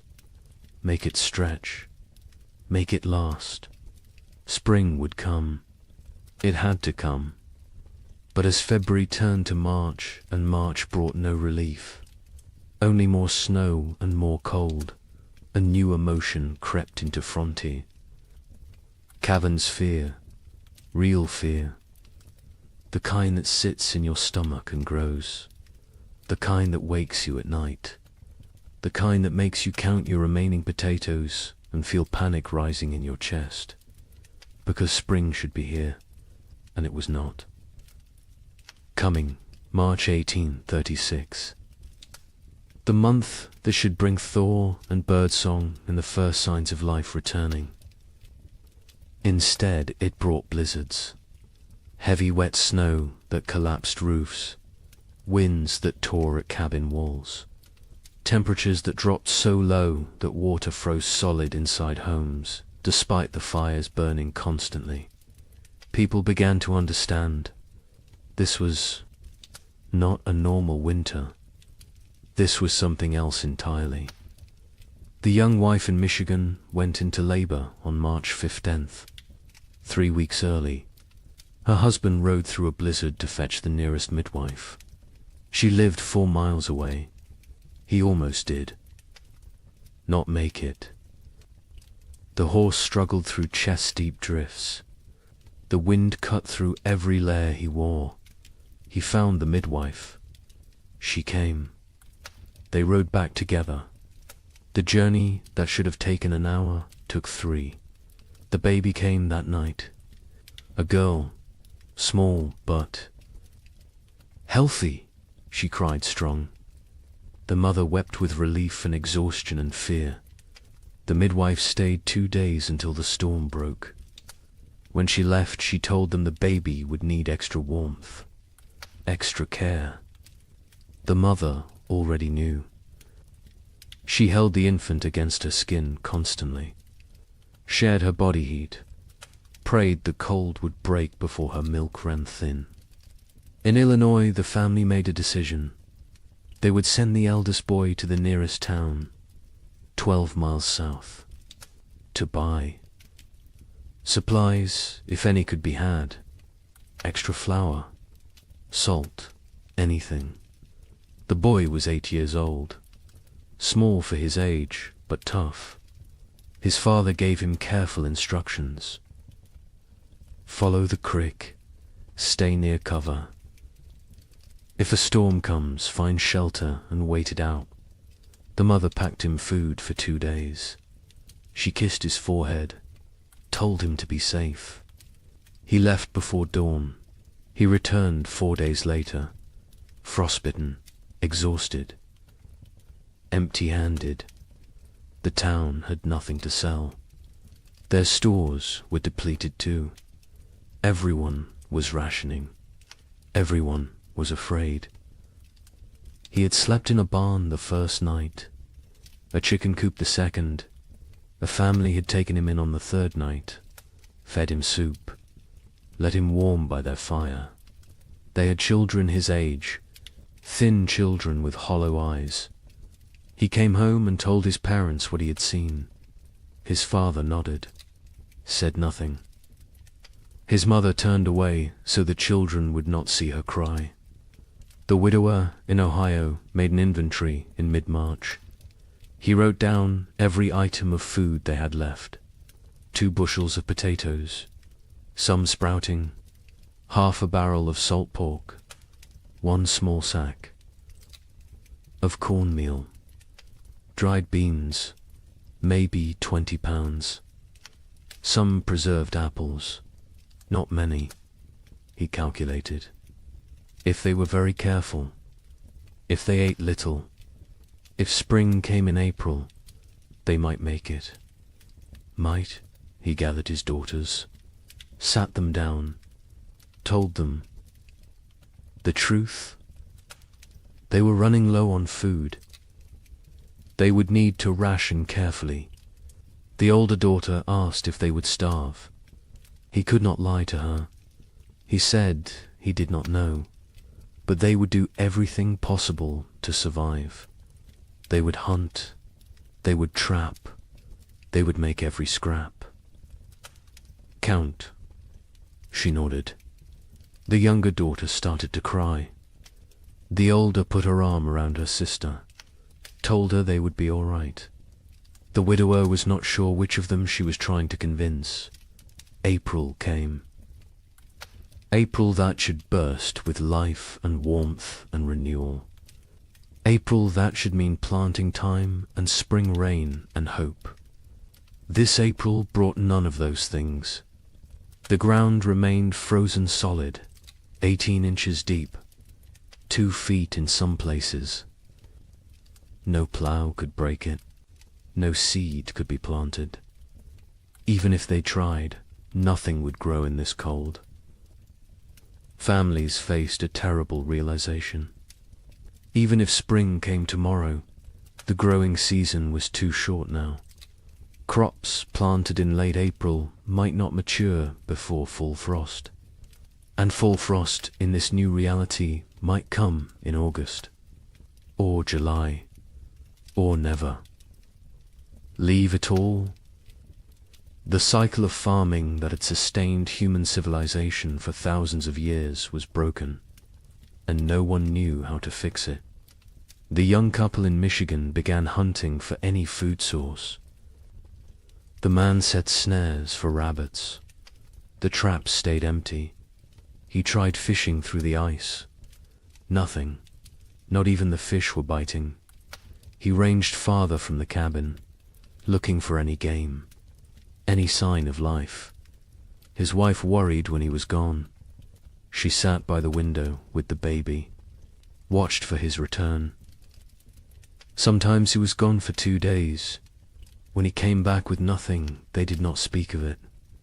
They simply held each other and their daughter and tried not to think about tomorrow. Neighbors began to disappear. The family 2 miles east was there. One day, gone the next. Their cabin door stood open, their belongings left behind. Only the food was gone, and their wagon, and their animals. They had fled south, or tried to. No one knew if they made it. More families followed. Every week someone else left. The community that had been tight-knit was fraying, unraveling. People made choices for their own survival now. There was no room for collective thinking anymore. Some tried to help each other still. Families with slightly more food shared with those who had less. But even generosity has limits when your own children are starving. A man in Indiana gave his last potatoes to a neighbor. His own family went without for a week. When his wife confronted him, he said it was the Christian thing to do. She said Christian charity would not save their sons. They argued.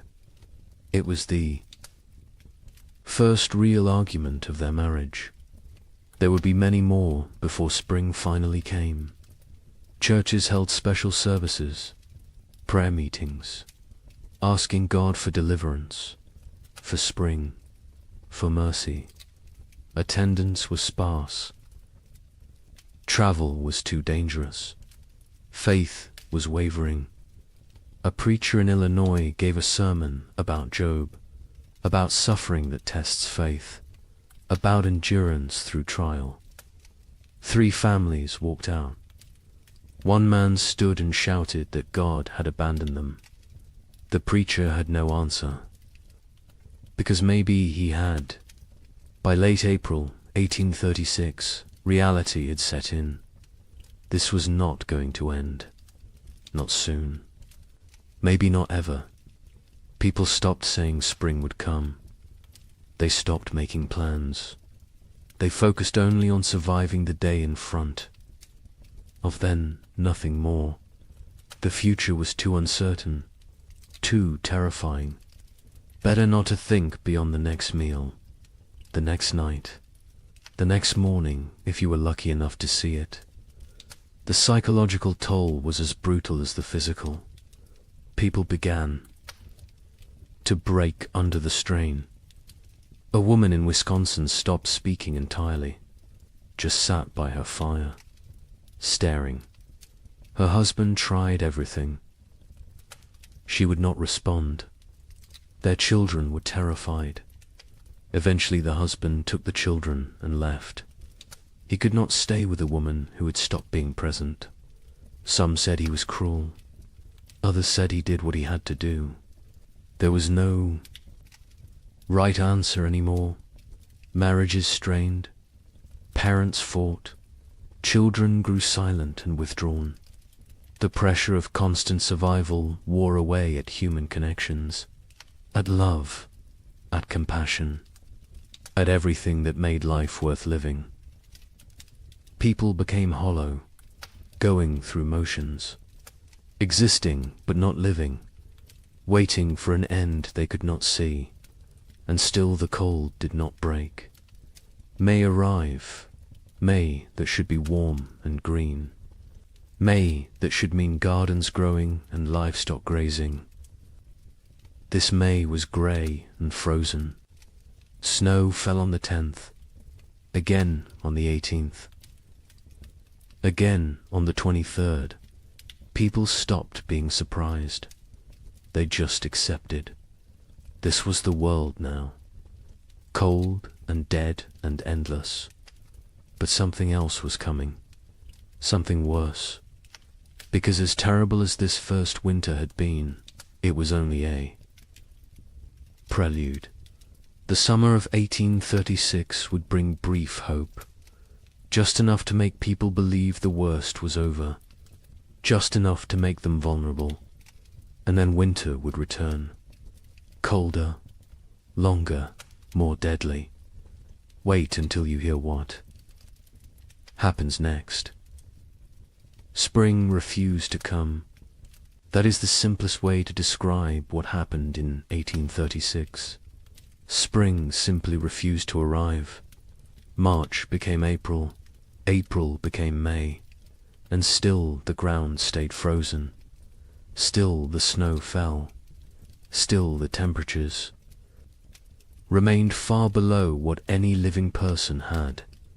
Experienced Dot, the young mother in Michigan Territory, held her baby and watched the window. Every day she looked for signs. A bird, a patch of bare ground, anything that suggested winter was weakening. She saw nothing but white, endless white.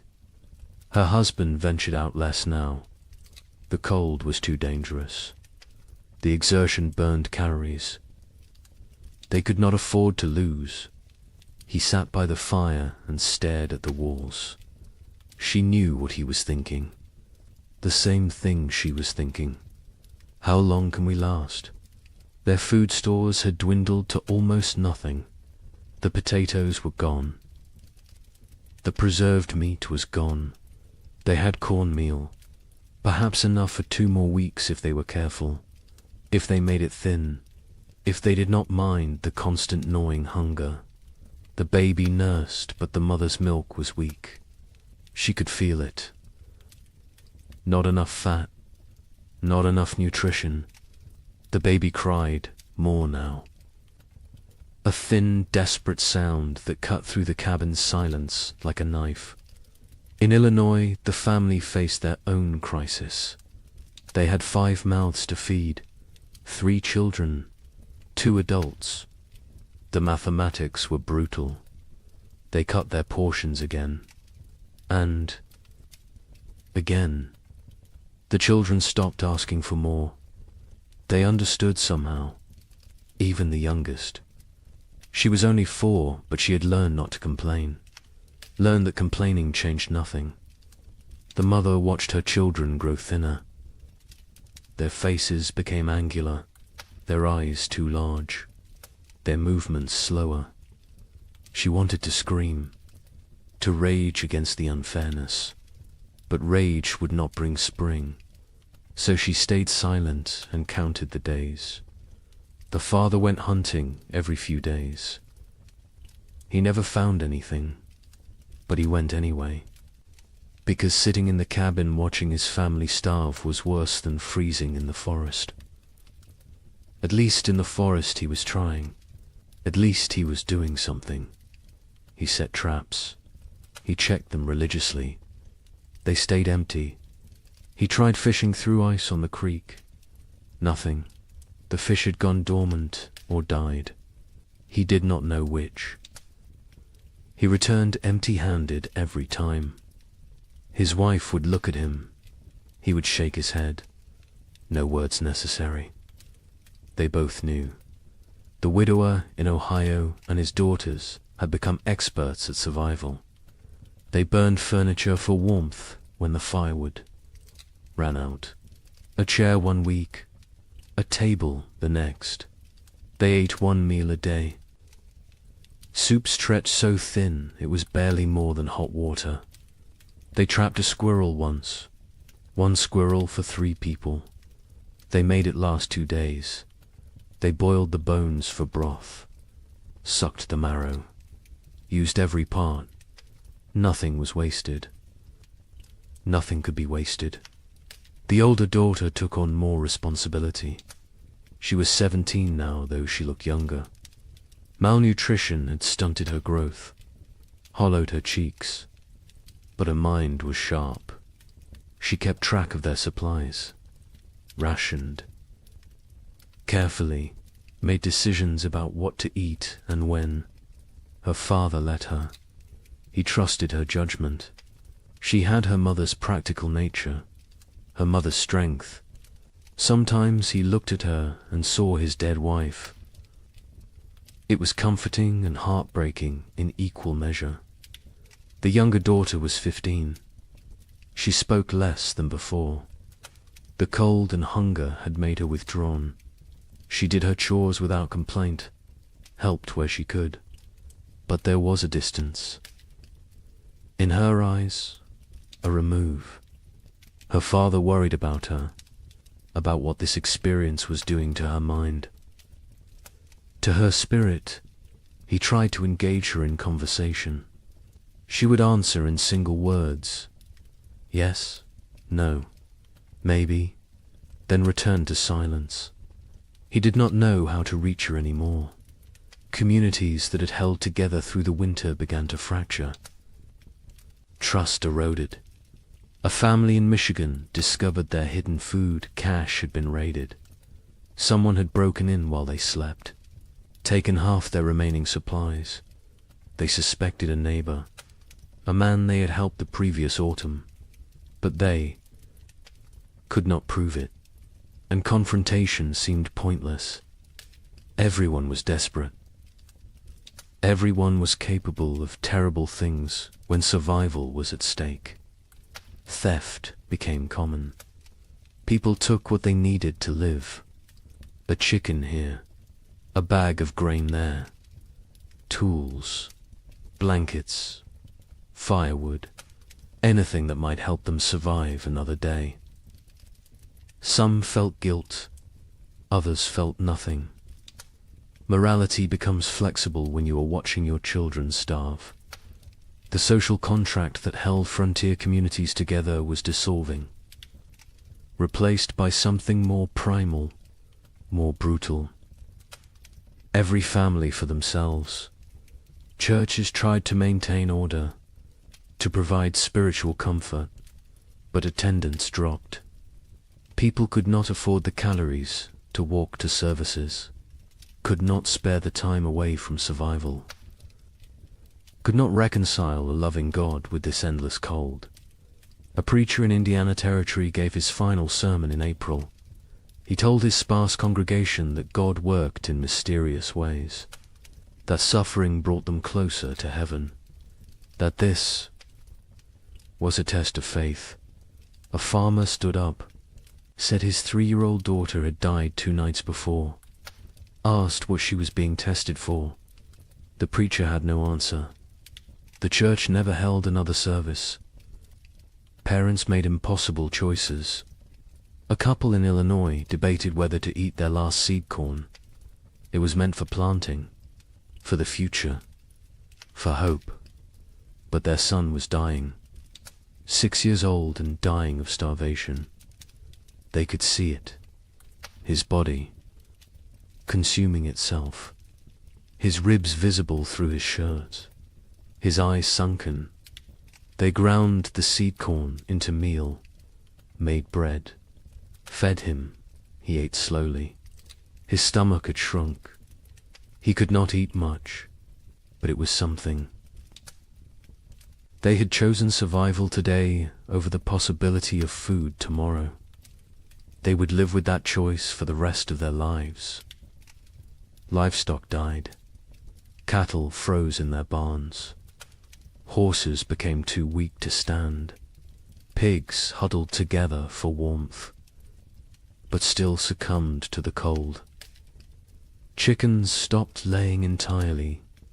People slaughtered their animals, not according to any plan, just when they became desperate enough.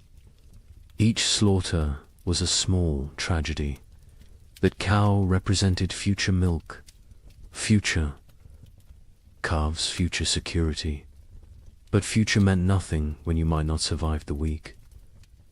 So they killed and ate and tried not to think about tomorrow. The meat from livestock helped, but it went fast. A family could butcher a pig and eat well for a few days. Then the meat was gone, and they were back where they started. Hungry, desperate, counting down to nothing. Some families tried to preserve the meat, to make it last, but without sufficient salt.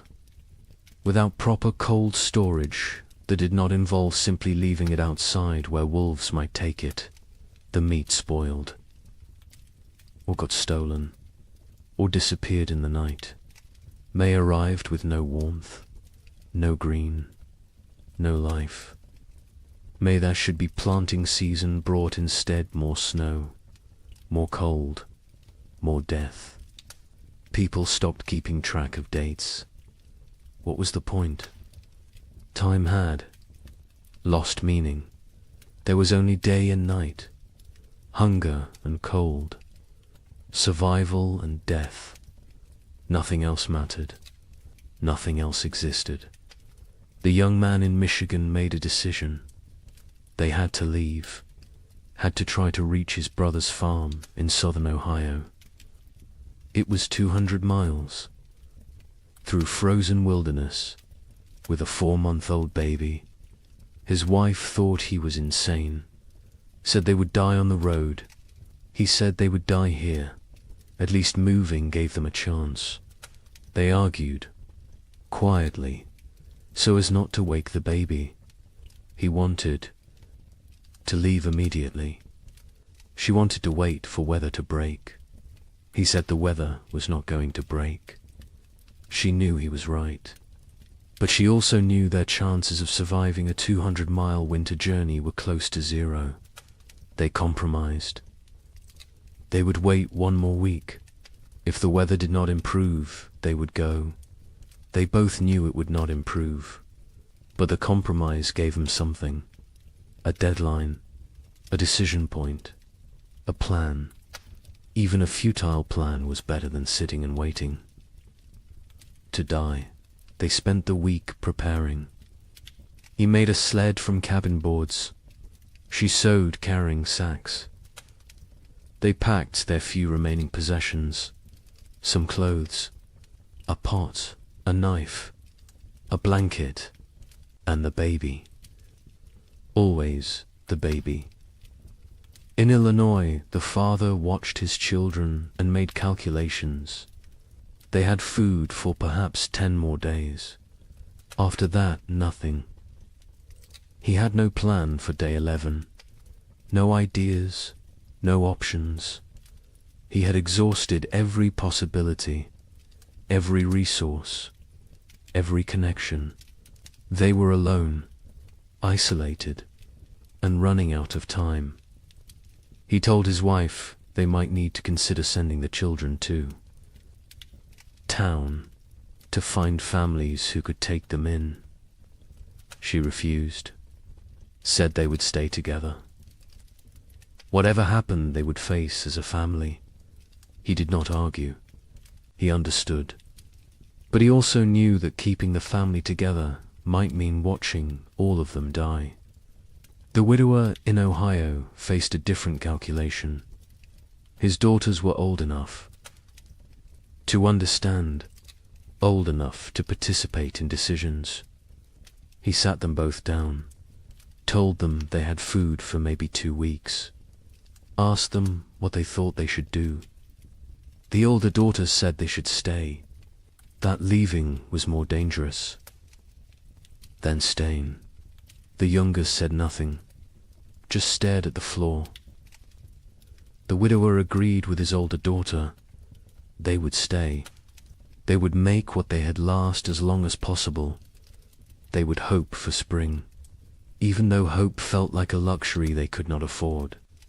June finally brought a change, not spring. Exactly, but less cold. Temperatures rose above freezing during the day. Snow began to melt. Patches of bare ground appeared. People emerged from their cabins, blinking, disoriented, like animals coming out of hibernation.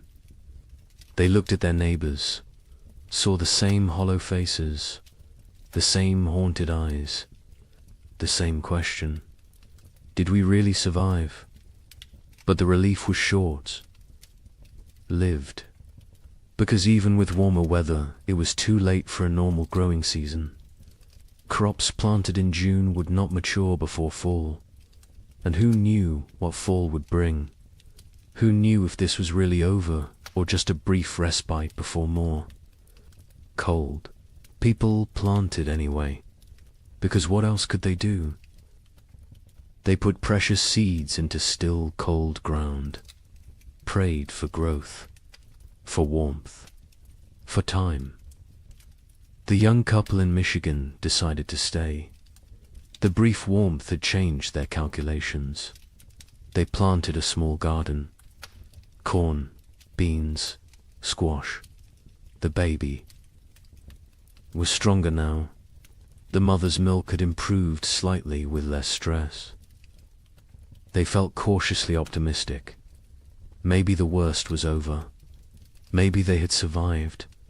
They tried not to think about all the families who had not, about the empty cabins they had passed, about the graves marked with simple wooden crosses. They focused on their own survival, on the tiny shoots of green emerging from the soil, on small reasons to hope. In Illinois, the family planted everything they had, every remaining seed. It was a gamble. If the crops failed, they would have nothing. No seeds. For next year, no backup plan. But they could not eat seeds, and they could not wait another year.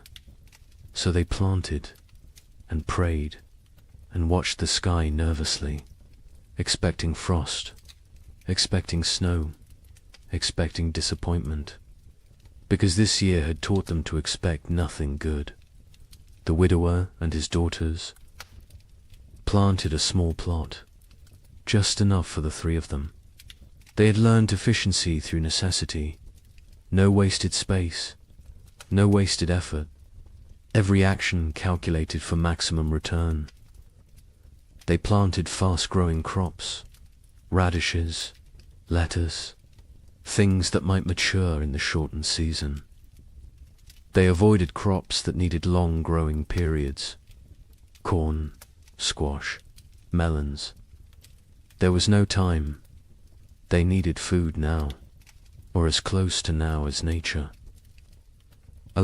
July brought warmth, real warmth.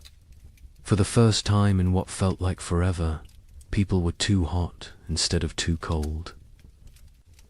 It felt miraculous. Children played outside.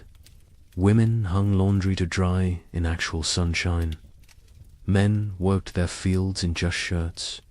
No coats, no layers. It felt like a different world. A world they had almost forgotten existed.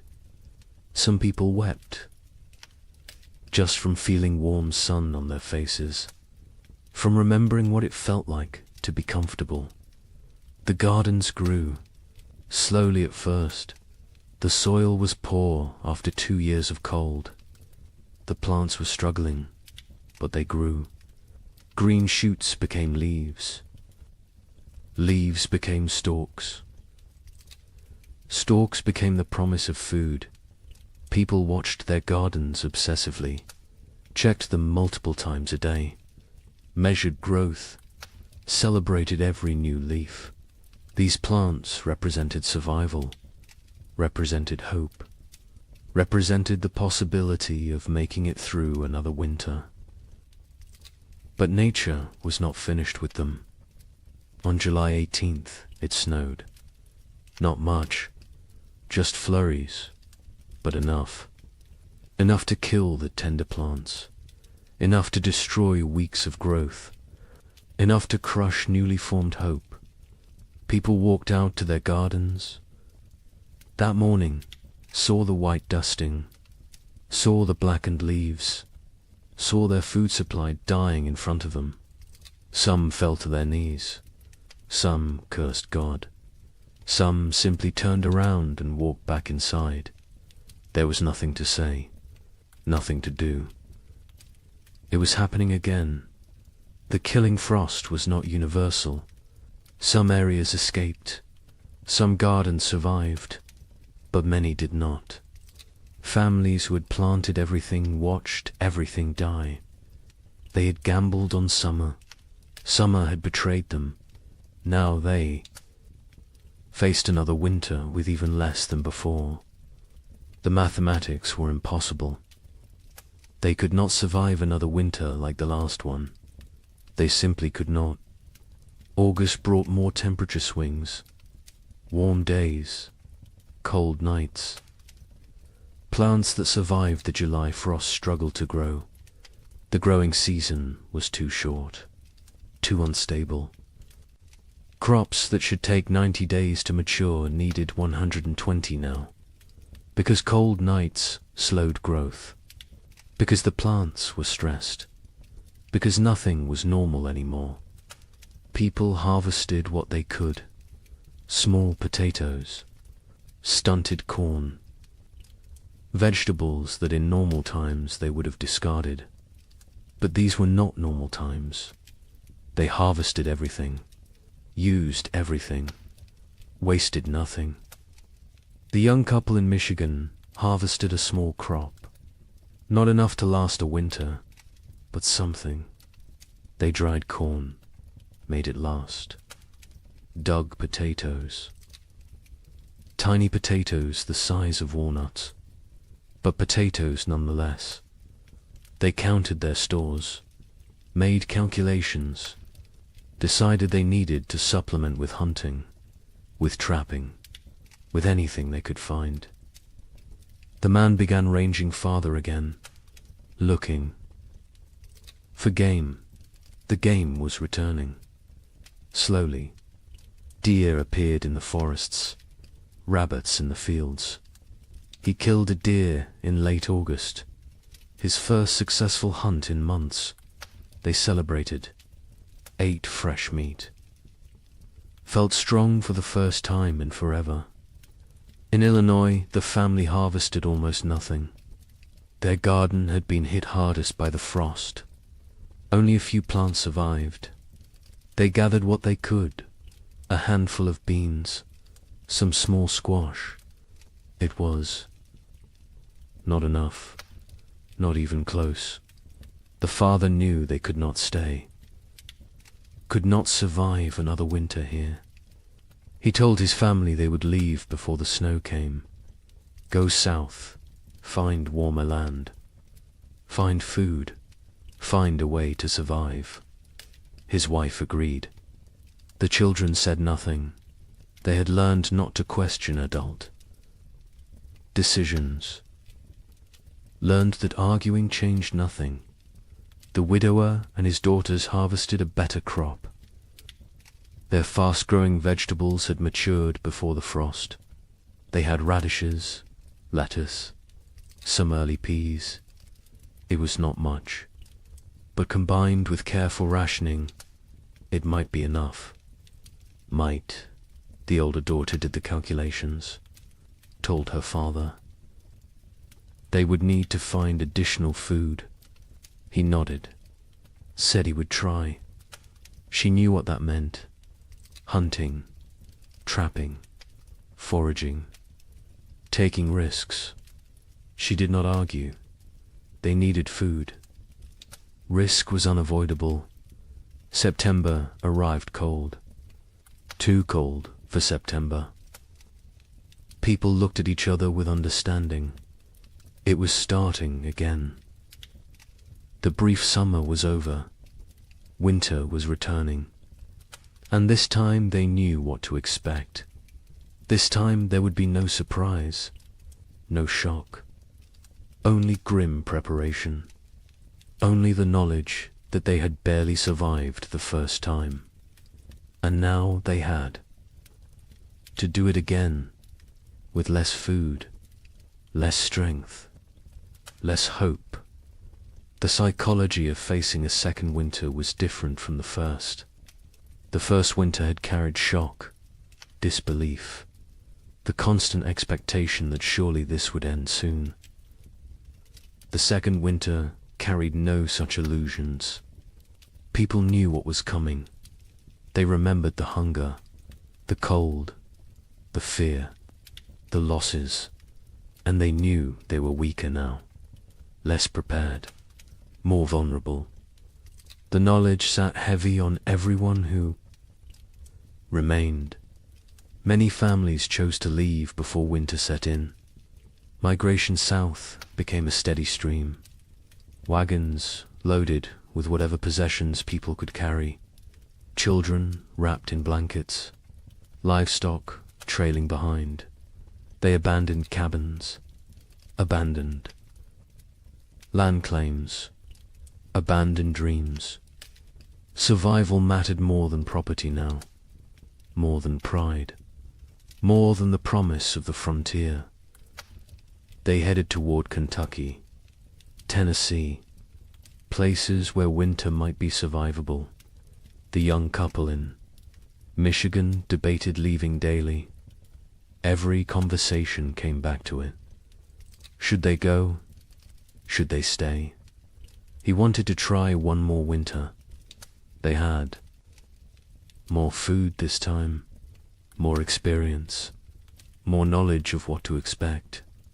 She was not convinced. The baby was only 6 months old. Traveling with an infant in winter was suicide. But staying might be too. They went in circles, never deciding, paralyzed by impossible choices. A neighbor stopped by in mid-September, an older man who had lived in Michigan Territory for 10 years. He told them he was leaving, heading to his sister's farm in Kentucky. He offered to take them with him. Safety in numbers, shared resources, shared risk. The young man looked at his wife. She looked at the baby. The neighbor said he was leaving in 3 days, with or without them. Think about it. He left.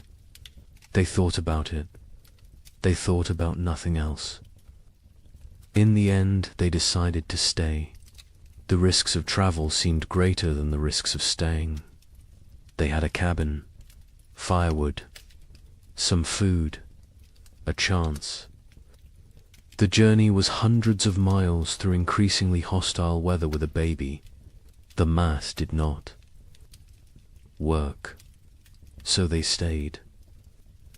They watched their neighbor's wagon disappear down the trail, wondered if they had made the right choice, knew they would never know until it was too late to change their minds. In Illinois, the family prepared to leave. They sold what they could, traded the rest, packed a wagon with essentials. They left in late September, before the first snow. The father took one last look at their cabin, at the land he had dreamed would make his fortune. His wife put a hand on his arm, told him they would come back someday. He nodded but did not believe her. Neither did she. They climbed onto the wagon. The children huddled in the back. They started south, toward an uncertain future. But at least it was movement. At least it was trying. The journey south was hard. The roads were poor.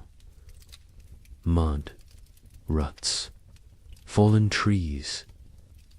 The wagon broke an axle on the 3rd day. The father spent half a day repairing it. They pushed on. Other families traveled the same roads. Sometimes they camped together, shared fires, shared stories. Everyone had the same tale. Cold, hunger, loss, death. The stories became repetitive, became numbing. After a while, people stopped sharing, just nodded at each other, understanding without words. They reached southern Illinois after 2 weeks. The father inquired about land. Prices had dropped. So many people fleeing south had flooded the market. He found a small farm, 40 acres. The previous owner had died. His widow was selling. The father offered what he had. It was not much. She accepted anyway. She just wanted to go back east, back to family, back to safety. The Illinois family had a new home, farther south, maybe far enough. The widower and his daughters stayed in Ohio. They had discussed leaving, but decided against it. The older daughter argued they knew this land, knew where to hunt, where to trap, where to find water. Starting over somewhere new meant learning everything again, meant being vulnerable in unfamiliar territory. Better to face the devil you know. Her father agreed. The younger daughter said nothing. She rarely spoke anymore, just existed. Moving through routines mechanically, October brought the first hard freeze, earlier than normal, earlier than even last year. People who had hoped for a longer autumn were disappointed. Winter was not waiting, was not merciful. It arrived with force and fury. Temperatures dropped below zero. Snow fell heavy and steady. Within 2 weeks, the world was white again, frozen again, dead again. The young couple in Michigan settled into survival mode. They knew the rhythms now, knew how to ration, how to stay warm, how to maintain hope when everything felt hopeless. The man hunted when weather permitted. He had learned to read the cold, to know when going out was risk versus suicide. He caught rabbits occasionally. Small game, it helped. Not enough, but something. The woman focused on the baby, keeping her warm, keeping her fed, keeping her alive. The baby was their reason to continue.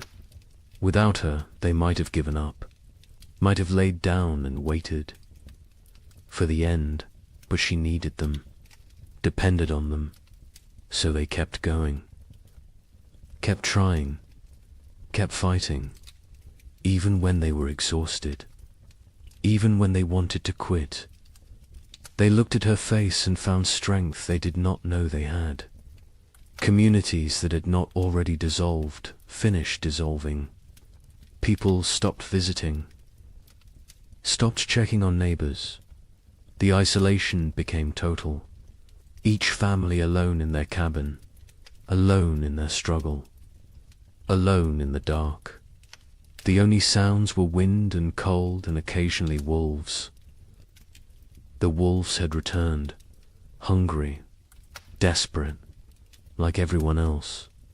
They came close to cabins at night, howling, looking for weakness, looking for opportunity. A family 3 miles from the young couple disappeared in November.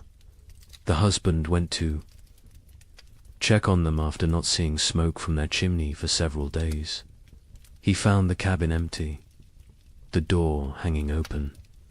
Snow drifted inside. No signs of struggle, no blood, no bodies, just absence. They had left, or something had taken them. Or they had died and been buried or dragged off. He did not know, would never know. He went home, told his wife. They barred their door that night, and every night after, death became common. Expected. A family in Indiana lost their youngest child, a boy of 3. He simply did not wake up one. Mourning, malnutrition, cold, pneumonia. Probably all 3. They buried him in snow because the ground was frozen, marked the spot with stones, planned to give him a proper burial in spring. If spring came, if they survived to see it. The mother stopped speaking after that, just rocked in her chair, staring at nothing. The father tried to reach her, could not. Eventually he stopped trying. Illness spread through weakened populations. People with no reserves, no immunity, no strength to fight. Pneumonia, influenza, infections from minor cuts that would normally heal. Bodies shutting down under relentless stress. Some families lost multiple members, a father and 2 sons in 1 week, a mother and infant daughter, entire families, sometimes. Cabins found empty in spring, everyone gone, questions no one wanted to answer. The widower in Ohio kept his family isolated. He had learned from the first winter, contact with others meant risk of illness. They stayed home, stayed separate, stayed alive.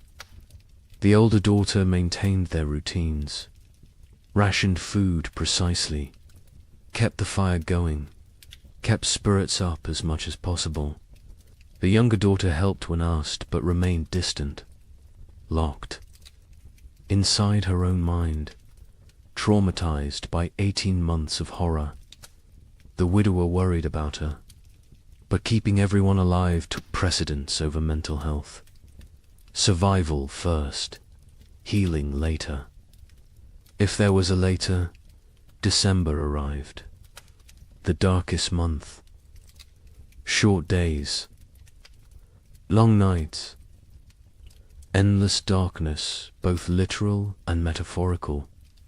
People sat by fires and tried not to think, tried not to calculate, tried not to realize how bad things were, because thinking made it worse. Awareness made it unbearable. Better to exist moment to moment, not looking forward, not looking back, just being, just surviving. Christmas came and went unmarked. No celebrations, no gifts, no joy.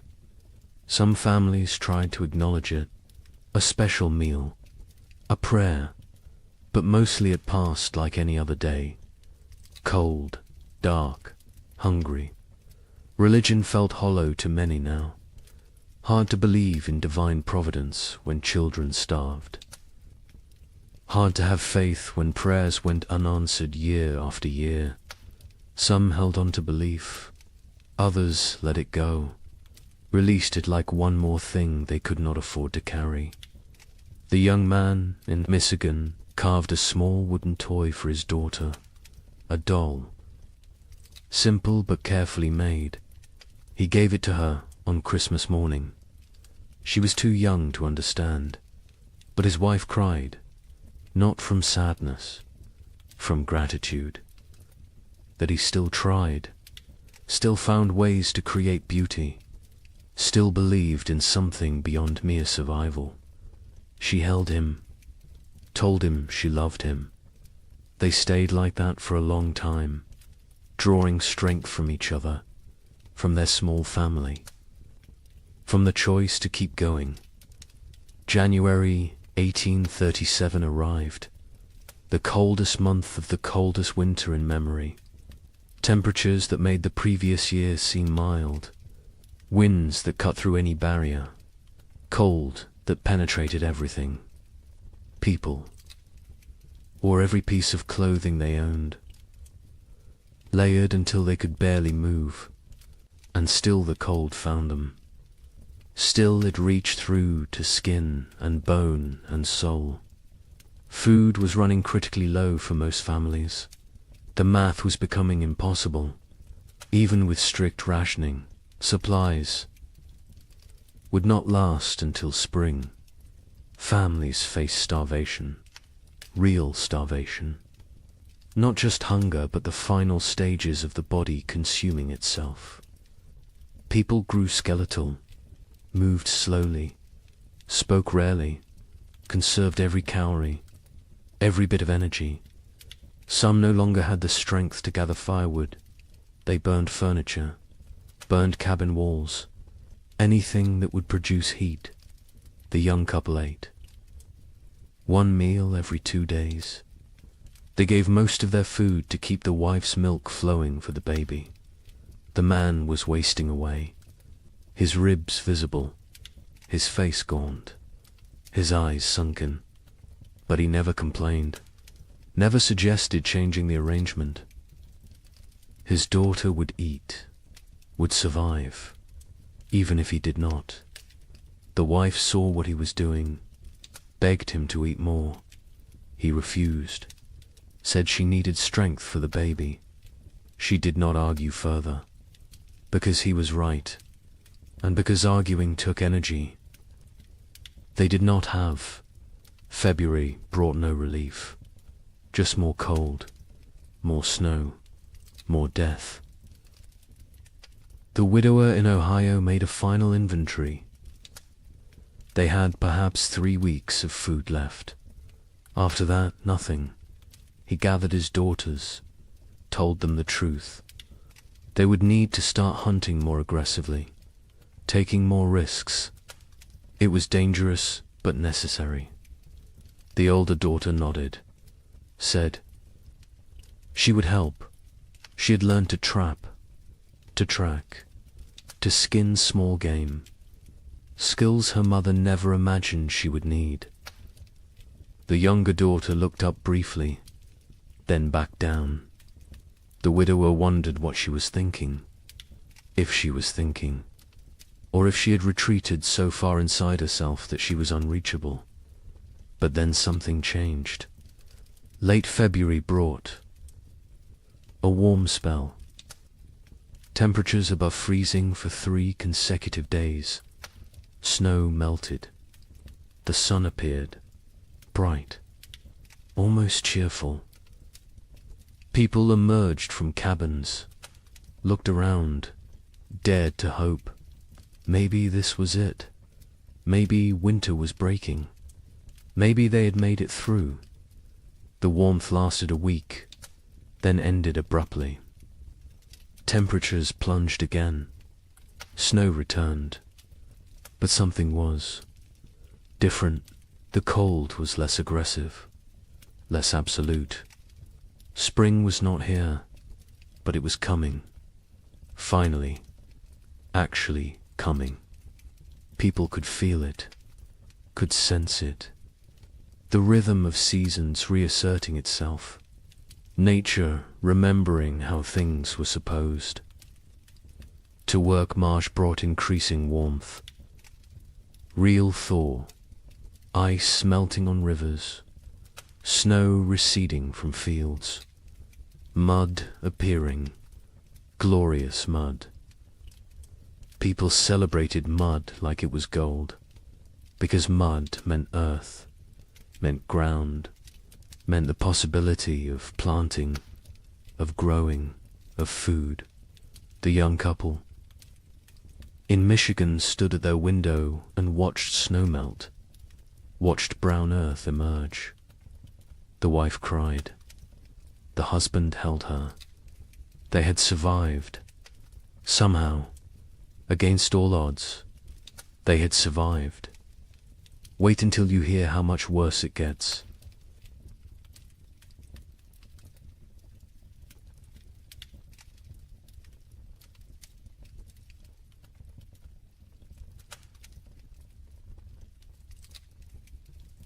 The relief of March 1837 was short-lived.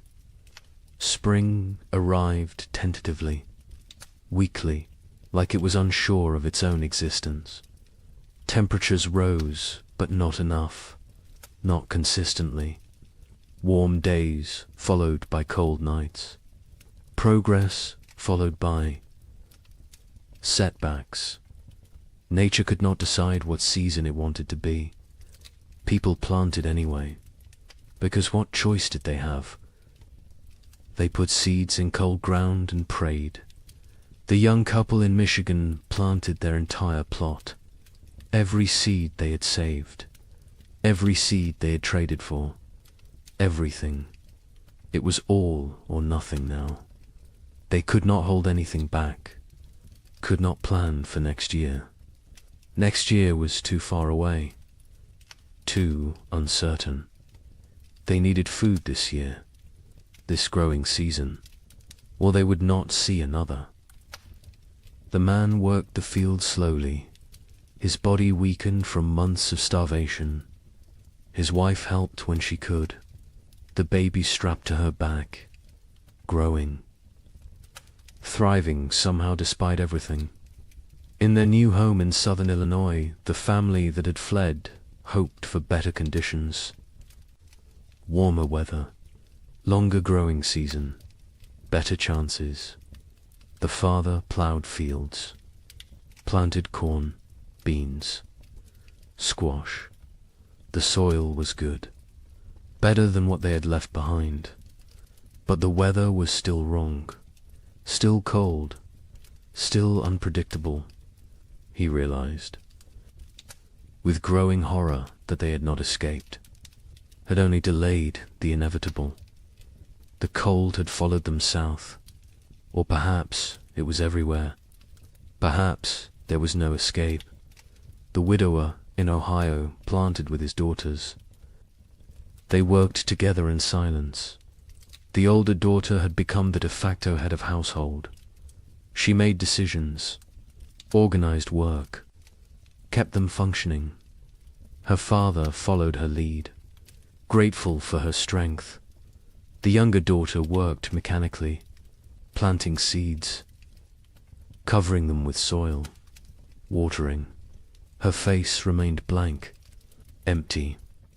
The widower had accepted that she might never fully return, that the person she had been before the cold was gone, replaced by this hollow version. He mourned her even though she still lived at. April brought frost, killing frost. Not as severe as the previous year, but enough to damage crops, to set back growth, to remind everyone that nature was still hostile, still unpredictable, still deadly. People watched their seedlings blacken and die, watched weeks of work destroyed overnight. Some replanted, others gave up, decided to focus on foraging, on hunting, on finding food rather than growing it. Trust in agriculture had eroded. The contract between farmer and earth felt broken. Communities were shadows of what they had been. So many had left. So many had died. The ones who remained were changed, hardened, suspicious. The social bonds that had held frontier life together were gone, replaced by wariness, by self-interest, by the understanding that in crisis every person was ultimately alone. Neighbors who had once helped each other now avoided contact, feared obligation, feared the weakness that came from caring about others. A woman in Michigan Territory knocked on the young couple's door in late April. She was gaunt, desperate. Her husband had died in February. She had 3 children, no food, no options. She begged for help, anything they could spare. The young man looked at his wife. They had so little themselves, barely enough for their own family. His wife went inside, came back with a small sack of cornmeal, perhaps 2 pounds. It was a significant portion of their stores. The woman wept, thanked them, left. The young man and his wife never discussed it, never questioned the decision, but they both knew what that cornmeal might cost them later. May brought better weather, warmer, more stable. The crops that survived April began to grow, slowly, struggling, but growing. People tended their gardens obsessively, pulled every weed, watered carefully, talked to the plants, begged them to thrive. These gardens represented everything: hope, survival, future. Without them there was nothing, just slow starvation through another winter. And no one could survive another winter like the last 2. The young couple's garden showed promise. The corn was growing, short stalks, but growing. The beans were climbing, the squash spreading. They allowed themselves to hope, to plan, to imagine a harvest that would see them through. The man hunted regularly now. The game had returned. Deer, rabbits, turkey. He was successful more often, building their stores. They smoked meat, preserved it, prepared for the worst while hoping for better. In southern Illinois, the family's crops grew better. The warmer climate helped. Their corn reached knee-high by late May. The father felt vindicated. They had made the right choice to move. His wife was less certain. She had learnt not to trust good fortune, not to believe in progress until it was secured. She watched the sky constantly, waited for the next disaster, for the frost or hail or plague of insects that would destroy everything. Optimism felt dangerous, felt like tempting fate. The widower's garden grew adequately, not abundant but adequate. The older daughter managed it efficiently. She had learned to maximize every inch of soil, every drop of water, every moment of sunlight. She was 17 now, an adult in all. But name she had lost her youth to these winters, lost her innocence, lost a chance to be young and carefree. She did not mourn these losses. There was no time, no space, no energy. She simply existed in the present, did what needed doing, survived. June arrived warm. Summer finally asserting itself. People shed layers, felt sun on skin, remembered what warmth felt like. Children played outside, really played, not just huddled for warmth, but ran and laughed, and acted like children. Parents watched them with complicated emotions, joy at seeing childhood return, sorrow for all the childhood lost, fear that this reprieve was temporary, that winter would return too soon. The young couple's baby took her first steps in June, on grass, in sunshine. Her mother cried watching her. This tiny person who had known only cold and hunger and fear was walking, growing, living. It felt miraculous. The man picked up his daughter, spun her in the air. She laughed. The sound was pure joy, untainted by the suffering around her. Too young to understand, too young to remember. They both hoped she would never remember these years, never carry the scars they carried. July was hot, genuinely hot. People complained about heat, then laughed at themselves for complaining. Heat was blessing. Heat was life. Heat meant crops growing, meant long days, meant hope. The gardens flourished. Corn grew tall. Beans produced pods. Squash spread across the ground with heavy fruit. For the first time in 2 years, abundance seemed possible. Not guaranteed, but possible. But nature had taught them not to trust. On July 23rd, a hailstorm struck southern Indiana. Hail the size of eggs. It shredded crops, destroyed gardens, killed livestock. Families who had been preparing for harvest lost everything in 20 minutes. The storm passed, left devastation. People walked through destroyed fields in shock, corn beaten into the ground, beans stripped from vines, squash smashed. Months of work, all their hope, gone. The Eloy family was spared. The storm passed north of them, but they heard about it. Heard about families losing everything. The father thanked God. The mother said nothing. She had stopped thanking God, stopped blaming God. God was absent from this struggle. They were alone. They survived or died based on luck and effort. Nothing more, no divine plan, no greater purpose, just random chance and brutal nature. August brought the harvest.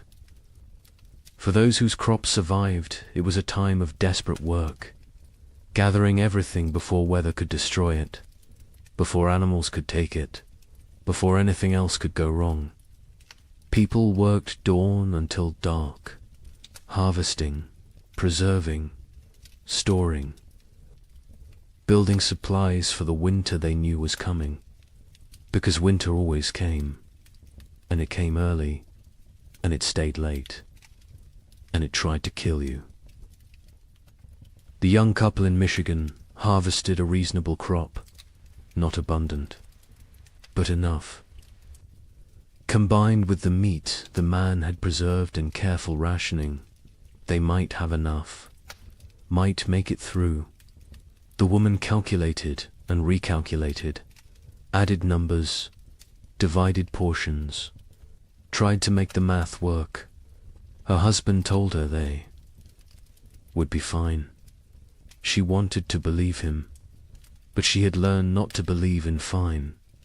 Fine was a luxury. Fine was an assumption they could not afford. The widower and his daughters harvested their garden methodically. The older daughter kept precise records, weight of every potato, count of every ear of corn, number of beans. She created an inventory, made a plan, calculated daily rations for each of them. Her father was impressed, told her so. She shrugged, said it was just practical. Someone had to do it. He realized she had become the leader of their family. Somewhere during these terrible years she had taken control. He was grateful and sad. No 17-year-old should have to be this responsible, this hard. This adult September came cool, cooler than it should be. People noticed, worried, hoped. They were imagining it, hoped it was just normal September weather. But they knew better. They had learned to read the signs, to feel the wrongness in the air. Winter was coming early again. The second winter in a row. The third overall in this nightmare cycle. And they were tired. So tired. Tired of fighting. Tired of surviving. Tired of being afraid. October brought the first snow. 6 weeks early. Heavy snow that blanketed everything. Buried the world in white.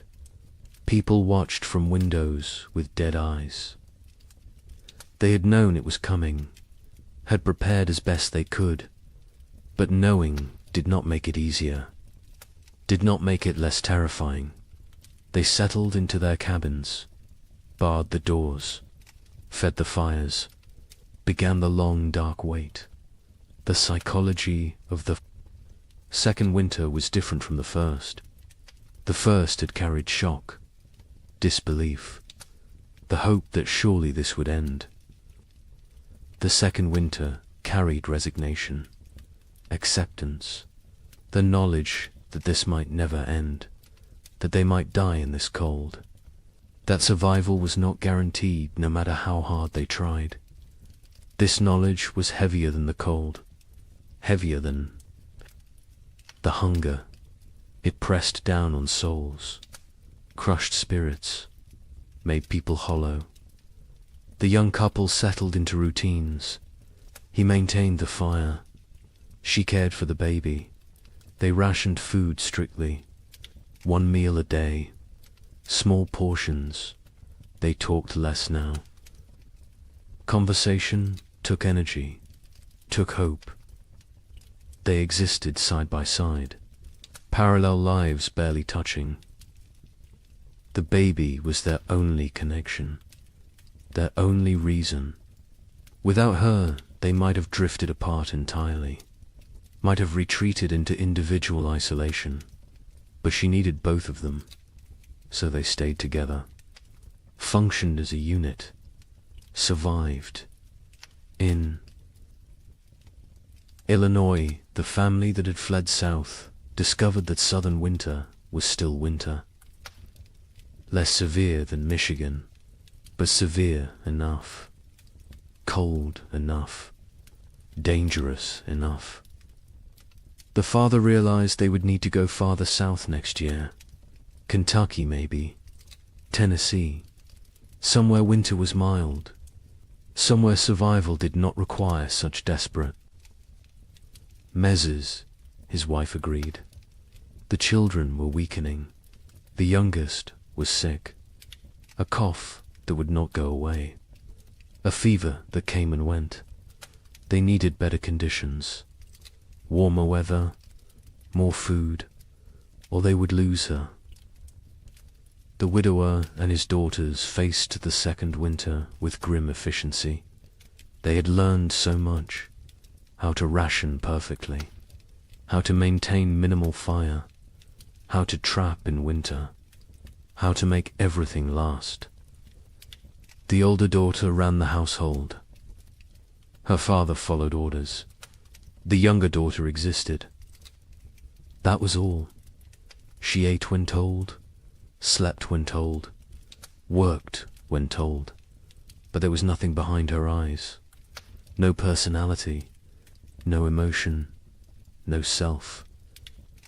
She had retreated so far inside that the widower wondered if she would ever come out. November was brutal. Temperatures far below normal. Winds that never stopped. Snow that fell constantly. People burned through firewood faster than anticipated. Started burning furniture again. Cabin walls. Anything wooden. Anything that would burn. Heat was more important than shelter at a certain point. Better to freeze in an open cabin than freeze in a closed one. At least an open one gave you a chance to see death coming. Food became critical. Families ran low faster than expected. The cold required more calories. The body burned fuel trying to stay warm. People ate more, depleted stores more quickly. By mid-November, some families were already rationing desperately, making soup with water and a single potato, boiling bones multiple times to extract every bit of nutrition, eating things that would normally be considered inedible, tree bark, leather, anything that might contain some caloric value. A family 4 miles from the young couple knocked on their door in late November. A father with 2 sons. Their wife and mother had died in October. Pneumonia. They had no food left. Nothing. They were starving. The father asked for help. His sons stood behind him, thin, shaking, eyes too large in gaunt faces. The young man looked at his wife. She looked at the baby. They had enough food for themselves. Barely, not enough to share. The young man told them he was sorry. He had nothing to give. The father nodded. Said he understood. They left. The young couple never saw them again. Never learned what happened to them. Preferred not to know. December brought darkness. Literal and metaphorical. The days were so short, the nights so long. People sat in dark. Cabins, conserving candles, conserving lamp oil, conserving everything. The darkness was oppressive, heavy. It made time feel strange, distorted. Days blended together. You woke, ate a small amount. Sat, slept, woke again. Was it day? Was it night? Did it matter? Time lost meaning when every moment was the same. Cold, dark, hungry, afraid. The young couple's baby got sick in early December. A fever. She cried constantly. Would not nurse. The mother held her day and night. Tried everything. Cold cloths. Warm cloths. Arb's prayer. The fever broke after 3 days. The baby survived, but the mother did not recover emotionally. She stopped sleeping. Watched the baby constantly. convinced that if she looked away, her daughter would die. The man tried to comfort her, told her the baby was fine. She would not listen, could not listen. Fear had taken hold. Rational thought had fled. Christmas came. No celebration, no acknowledgement. It was just another day. Cold, dark, hungry, the young. Man had carved another toy for his daughter. A small horse. He gave it to her on Christmas morning. She grabbed it, put it in her mouth. Too young to play properly, too young to understand. His wife smiled weakly, told him it was beautiful, then went back to staring at the baby. The man sat by the fire, wondered how much longer they could do this, wondered if survival was worth the cost, then felt guilty for wondering. The Illinois family's youngest child died on December 30th. The cough had gotten worse. The fever never broke. She was 6 years old. They wrapped her in a blanket, laid her in the snow, marked the spot. The mother did not cry. She had no tears left. The father built a small cross. The other children stood silently. They had learned not to show emotion. Emotion was weakness. Weakness was dangerous. The family went back inside. Life continued, because what else could they do? Stop living because one of them had died.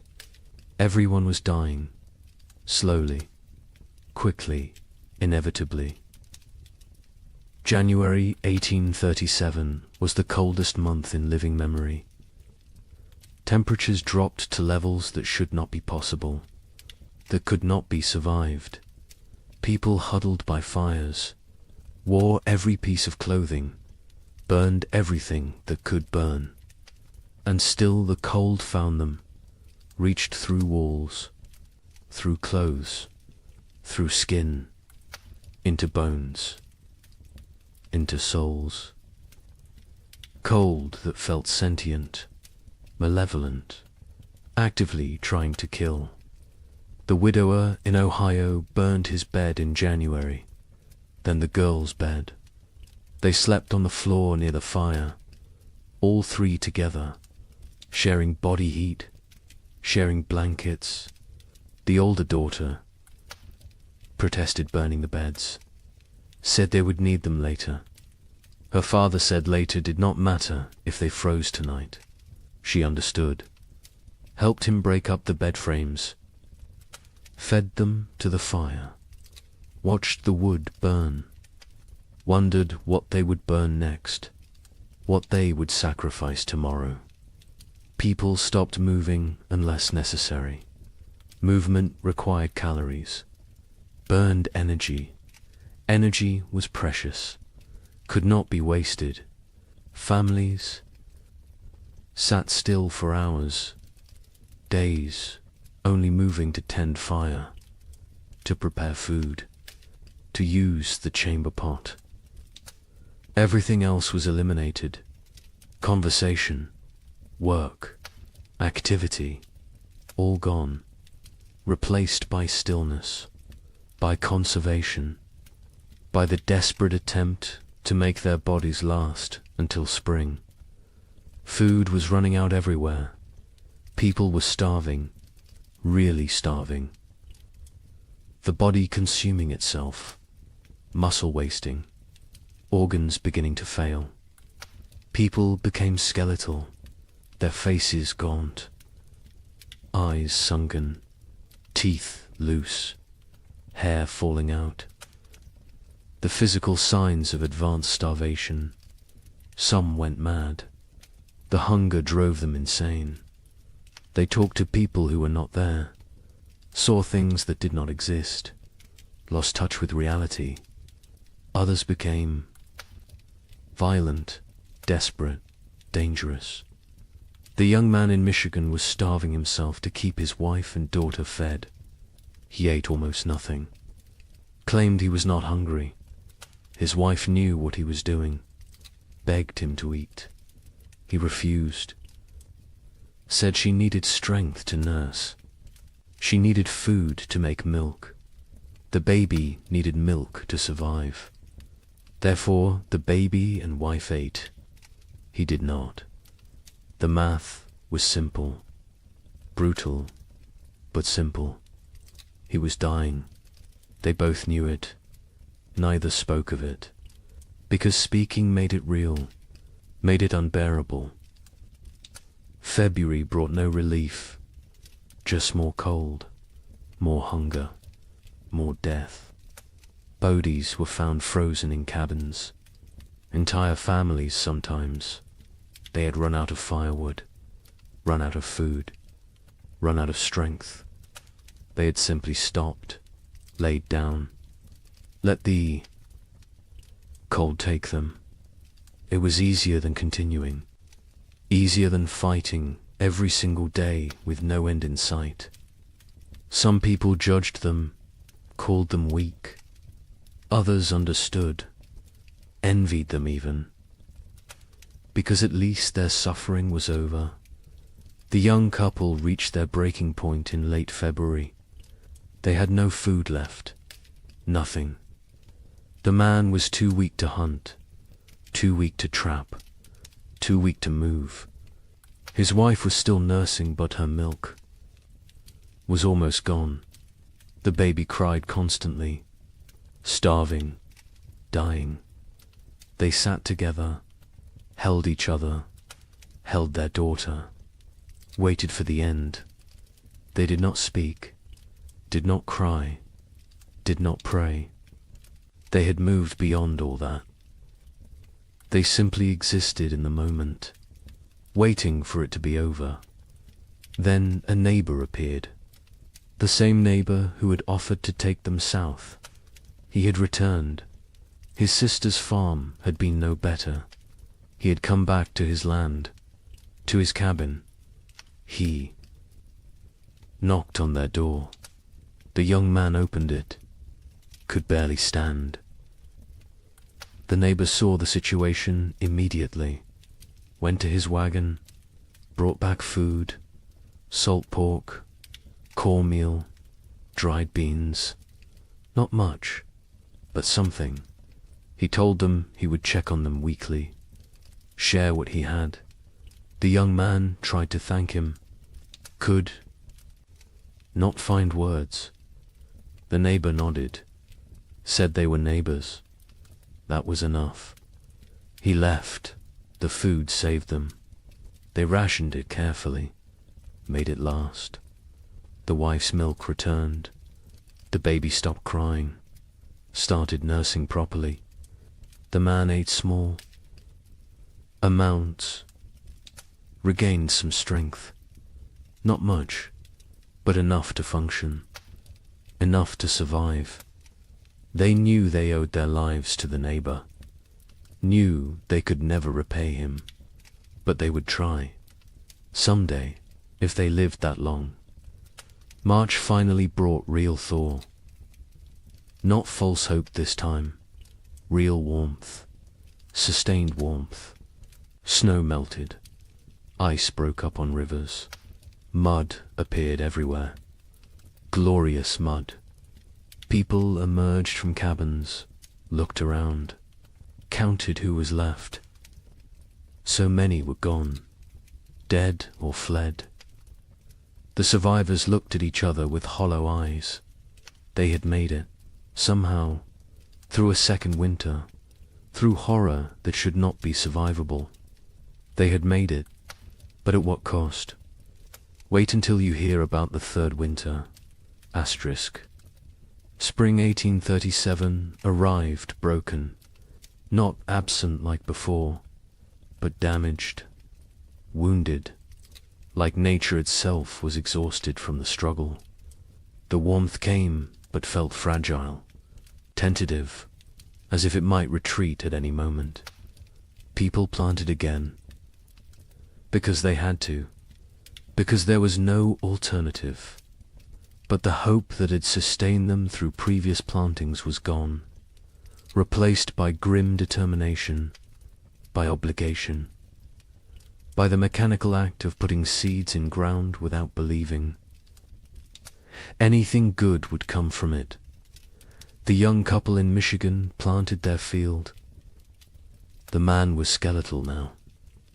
His body had not recovered from February, probably never would, but he moved through the motions, ploughing, planting. His wife helped, the baby on her back, growing despite everything, thriving in ways that defied logic. Children were resilient, more resilient than adults. She embodied hope even when her parents had none. They worked for her, survived for her, continued for her. The neighbor who had saved them helped with planting. He had lost his own family in the first winter. Wife and 2 daughters. He never spoke of them, never explained what happened, but the grief lived in his eyes, in his movements, in the way he threw himself into work. Helping others was how he survived, how he found meaning. The young couple became his purpose, his reason to continue. He checked on them weekly, shared food when he had extra, fixed things around their cabin, asked for nothing in return.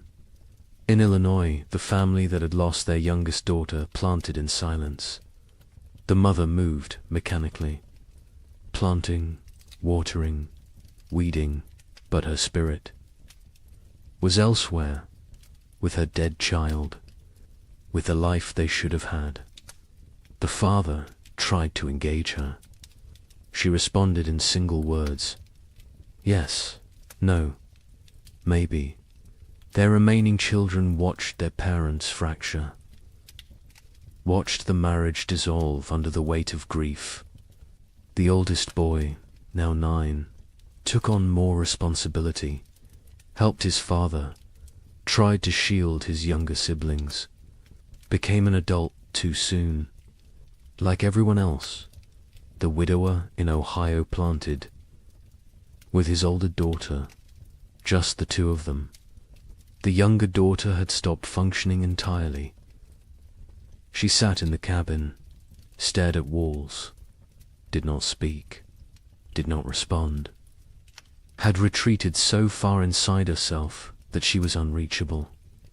They had tried everything, talking to her, holding her, leaving her alone. Nothing worked. She was alive but not living, present but absent. The older daughter cried about it sometimes, late at night, when she thought no one could hear. Her father heard, said nothing, because what could he say? They were all broken. Some breaks just showed more than others. April brought adequate weather. Not warm, not cold, just neutral. The crops grew slowly, struggling. The soil was depleted after years of abnormal cold. Nutrients locked away. The plants were pale, weak, but growing. People tended them obsessively, talked to them, prayed over them, begged them to thrive. These gardens represented final chances, last hopes. If the crops failed this year, there would be no next year, no more attempts. This was it. May arrived cooler than normal, not catastrophically cold, but not warm either. The growing season was compromised again, shortened. Plants that needed 100 days to mature might only get 80, maybe less. People did what they could, fertilized with anything available. Manure, ash, compost, watered constantly. Protected seedlings from cold nights, fought for every plant, every stalk, every leaf. Communities barely existed now. The population had dropped so dramatically that calling them communities felt generous. Collections of isolated families, strangers occupying the same general area. No cooperation, no shared resources, no collective identity, just individuals fighting separate battles. The social structures that had once defined frontier life were dead, replaced by atomization, by loneliness, by the understanding that in the end everyone dies alone. The young couple saw other people rarely. Weeks would pass without contact. When they did encounter neighbors, the interactions were brief, uncomfortable. No one wanted to share information about food stores, about successes or failures, about anything that might reveal vulnerability. Trust was gone. Community was gone. Only wariness remained. Eyes that assessed whether you were threat or opportunity. Calculations about whether helping you would benefit them. Nothing was given freely anymore. Everything had price. June brought better weather. Finally, real warmth. Sustained warmth. The crops responded. Grew with vigor they had lacked before. Corn shot up. Beans produced. Squash spread. For the first time in 3 years, gardens looked healthy, looked productive, looked like they might actually yield harvests. People allowed themselves to feel something close to hope, not real hope. That was too dangerous, but cautious optimism. The possibility that maybe, possibly, they might have enough food. The young man hunted successfully in June. Deer were abundant again. The population had recovered, or perhaps the human hunters had diminished enough that game was plentiful. He killed 2 deer in 3 weeks. They smoked the meat, stored it, carefully added it to their supplies. The wife calculated, recalculated. If the garden produced even half of what it promised, combined with the smoked meat, careful rationing, they would make it. Would survive another winter. The math finally worked. But the wife had learnt not to trust good fortune. She waited for disaster, for the frost, the hail, the blight. Something would go wrong. Something always went wrong. She checked the garden multiple times daily, examined every plant, looked for signs of disease, of insect damage, of anything that might threaten their harvest. Her husband told her to relax. She could not. Relaxing felt like inviting catastrophe. Vigilance was all. That kept them safe. She believed that. Needed to believe that. Because if vigilance did not matter, then nothing they did mattered. And that was too terrifying to accept. July was hot, scorching, the kind of heat that in normal times would be complained about. But these were not normal times. Heat meant growth, meant long days, meant crops maturing. People celebrated heat, worked in it without complaint. Sweat was blessing. Discomfort was price of survival. They paid it gladly. The gardens flourished. Corn grew tall, over 6 feet. Tassels appeared. Ears formed. Beans hung heavy on vines. Squash fruit swelled. It looked like abundance, like salvation. The Illinois family's garden exceeded expectations. They would have enough, more than enough. The father felt vindicated again. They had survived, had made the right choices, had protected their family. His wife said nothing.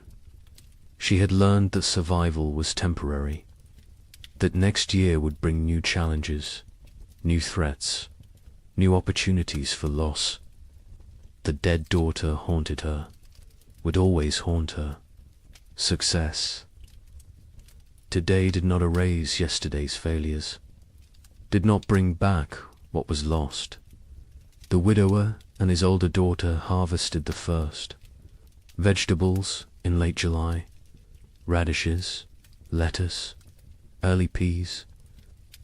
They ate fresh food for the first time in months. The taste was overwhelming, sharp, vibrant, alive. The older daughter cried while eating. Her father pretended not to notice. They offered food to the younger daughter. She took it, chewed mechanically, swallowed. No change in expression, no recognition of the gift they were giving her. She was gone. The person she had been was dead. This shell remained. They would care for it, protect it. But they had accepted that their family was now too. People.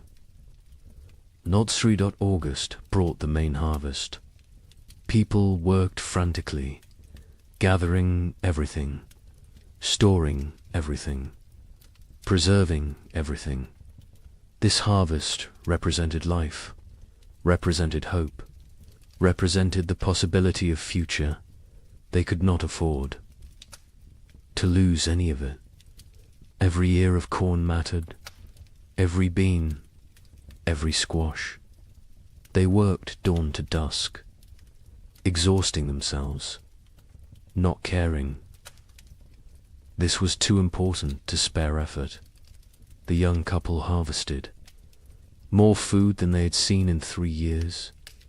Corn beans, squash, combined with the smoked venison, they had enough. Actually enough. Not barely enough. Not maybe enough. But truly. Enough. They stood in their cabin looking at the stores. The wife started laughing, then crying, then laughing again. The man held her. They had made it, had survived, had beaten the odds. Their daughter played at their feet, oblivious, perfect. A miracle they did not deserve, but received anyway. The neighbor helped them preserve food, showed them techniques for long-term storage, how to keep corn dry, how to prevent mold, how to protect against rodents. He had learned so much in his years on the frontier. Before the cold years he had been successful, prosperous even. Now he was just surviving, like everyone else. But he remembered the old knowledge, the techniques that worked. He shared them freely, asked nothing in return. The young couple offered to pay him, with food, with labor. He refused, said neighbors helped. Neighbors, even though neighbors barely existed anymore. Even though community was dead, he held on to the old ways, the old values. It was how he honored his dead family. September arrived cool. People tensed, waited for the cold, for winter to come early again, for the pattern to repeat, but it did not. September stayed temperate, pleasant even. Leaves changed color on schedule. Geese flew south at the normal time. Nature seemed to be remembering how to be normal, how to follow the rhythms that had existed for millennia. People did not trust it, could not trust it, but they noticed, hoped, very carefully hoped. October brought the first frost, right on schedule.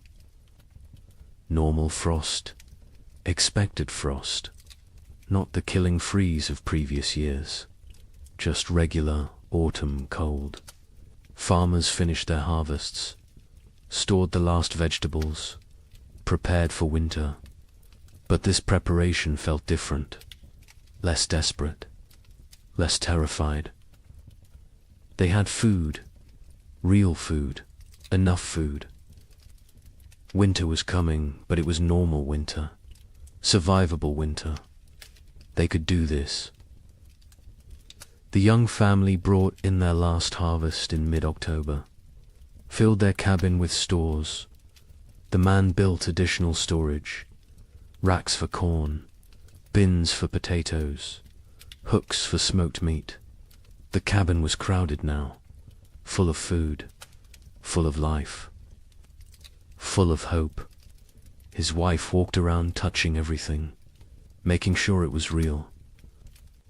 Not a dream, not delusion, actually real. She counted, recounted. The numbers worked. They would eat this winter, would eat well even. The relief was almost unbearable. The Illinois family stored their harvests methodically. The father built a proper root cellar, dug into a hillside, lined with stone, cool and dry, perfect for storage. He placed potatoes carefully, carrots, turnips, everything that would keep. The corn hung from rafters, the beans dried in bags, the squash lined shelves. It looked like prosperity, like success. He allowed himself to feel proud. His wife did not share the feeling. She looked at the food and thought only of their dead daughter, of how she would never eat any of it. The father tried to reach her, tried to pull her back to the living. She would not come. Grief had her, would always have her. The widower and his older daughter stored their harvest efficiently. They had learned to waste nothing, use every space, maximize every resource. The cabin was full. The root cellar was full. They had succeeded. Against all odds, against impossible circumstances. 2 people, one of them barely 17, had survived and built security for the coming winter. The older daughter allowed herself a moment of satisfaction, of pride, then went back to work. There was always more work, always more preparation, always more to do. November arrived cold, but not catastrophically so. Normal cold, expected cold. The kind that could be managed with sufficient firewood and food. People settled into winter routines. But these routines were different from previous years. There was enough food, enough fuel, enough security. Meals were adequate, not abundant, but adequate. No one was starving. No one was burning furniture. No one was making desperate choices. It felt surreal, like they had forgotten what normal winter felt like, how survivable it was supposed to be. The young couple's cabin was warm. The man had cut plenty of firewood, more than enough. They burned it generously, keeping the space actually warm, not just barely above freezing, actually comfortable. They ate 2 meals a day, sometimes 3. The baby was thriving, walking now, talking, saying simple words. Mama, Dada, more. She was growing into a person, a personality, happy, curious, untroubled. She remembered nothing. Of the previous winters, was too young. It was blessing. The parents were grateful. Grateful she would not carry the scars they carried. Christmas came. The young couple celebrated. The man carved more toys for his daughter. A whole set now. Horse, dull, simple blocks. The wife cooked a special meal, used extra supplies, made bread, made stew with vegetables. It felt extravagant, wasteful even. But they did it anyway, because they could, because they had survived. because they deserved one day of abundance, one day of joy. The neighbor joined them. They ate together, talked, laughed even. It felt foreign, strange, but good. So good, though. Illinois' family marked Christmas quietly. The father suggested they celebrate, make a special meal. The mother refused, said she could not celebrate when her daughter was dead. The father did not push, let it go. The children received no gifts, no special food, no acknowledgement, just another day. They did not complain, did not expect anything different. Childhood joy had died years ago. They were little adults now, serious, pragmatic, damaged. The widower and his older daughter observed Christmas with quiet reflection. They made a slightly larger meal, said prayers, remembered the wife and mother who was gone, remembered the sister and daughter who was gone in a different way. The younger daughter sat with them, ate when prompted, otherwise unresponsive. They had given up trying to reach her, had accepted this was who she was now. They would care for her as long as necessary, forever if needed, but they no longer expected recovery, no longer hoped for her return. She was gone. They mourned her. While she still lived, January 1838 arrived cold, but normal cold, the kind that belonged in January, the kind that was manageable. People burned firewood steadily but not desperately, ate food regularly but not extravagantly, lived, actually lived, not just survived. There was difference. Survival was mechanical, was existing without living. Living was having moments beyond mere existence, moments of comfort, of satisfaction, of something approaching contentment. People had not lived in 3 years. Now they remembered what it felt like. The young man sat by the fire one January evening, his wife beside him, their daughter asleep. Between them, he looked around the cabin, saw the food stores, felt the warmth, heard his family breathing. He started crying. Quietly, his wife took his hand, asked what was wrong. He said nothing was wrong. Everything was right. For the first time in 3 years, everything was actually right. They were warm, fed, together, alive. It felt like miracle, like grace, like something they had not earned, but received anyway. February brought storms, heavy snow, strong winds, but the cabin was warm. The food was adequate. The family was safe. The storms raged outside. Inside there was peace. The baby played with her toys. The mother sewed. The father carved. They existed in domestic tranquility. It felt surreal, impossible, like any moment they would wake up and discover it was dream, that they were actually still in the second winter, still starving, still freezing, still dying. But they did not wake up, because it was real. The nightmare was ending, finally, actually ending. The Illinois family endured February without crisis. They had enough of everything, enough food, enough fuel, enough supplies. The physical needs were met, but the emotional damage remained. The mother barely spoke, spent hours staring at nothing. The father tried to engage her. She would not engage. The children adapted, learned to parent themselves. The older boy especially. He took care of his younger siblings, made sure they were fed, dressed, safe. The father was grateful and heartbroken. No 9-year-old should have to be so responsible, but gratitude outweighed. Heartbreak. The family functioned. That was enough. The widower and his daughters survived February too easily. After 3 years of desperate struggle, normal winter felt trivial.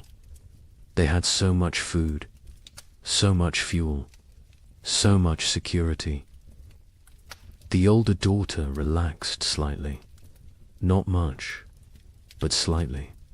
Allowed herself to believe they would make it. Would survive. Would see spring.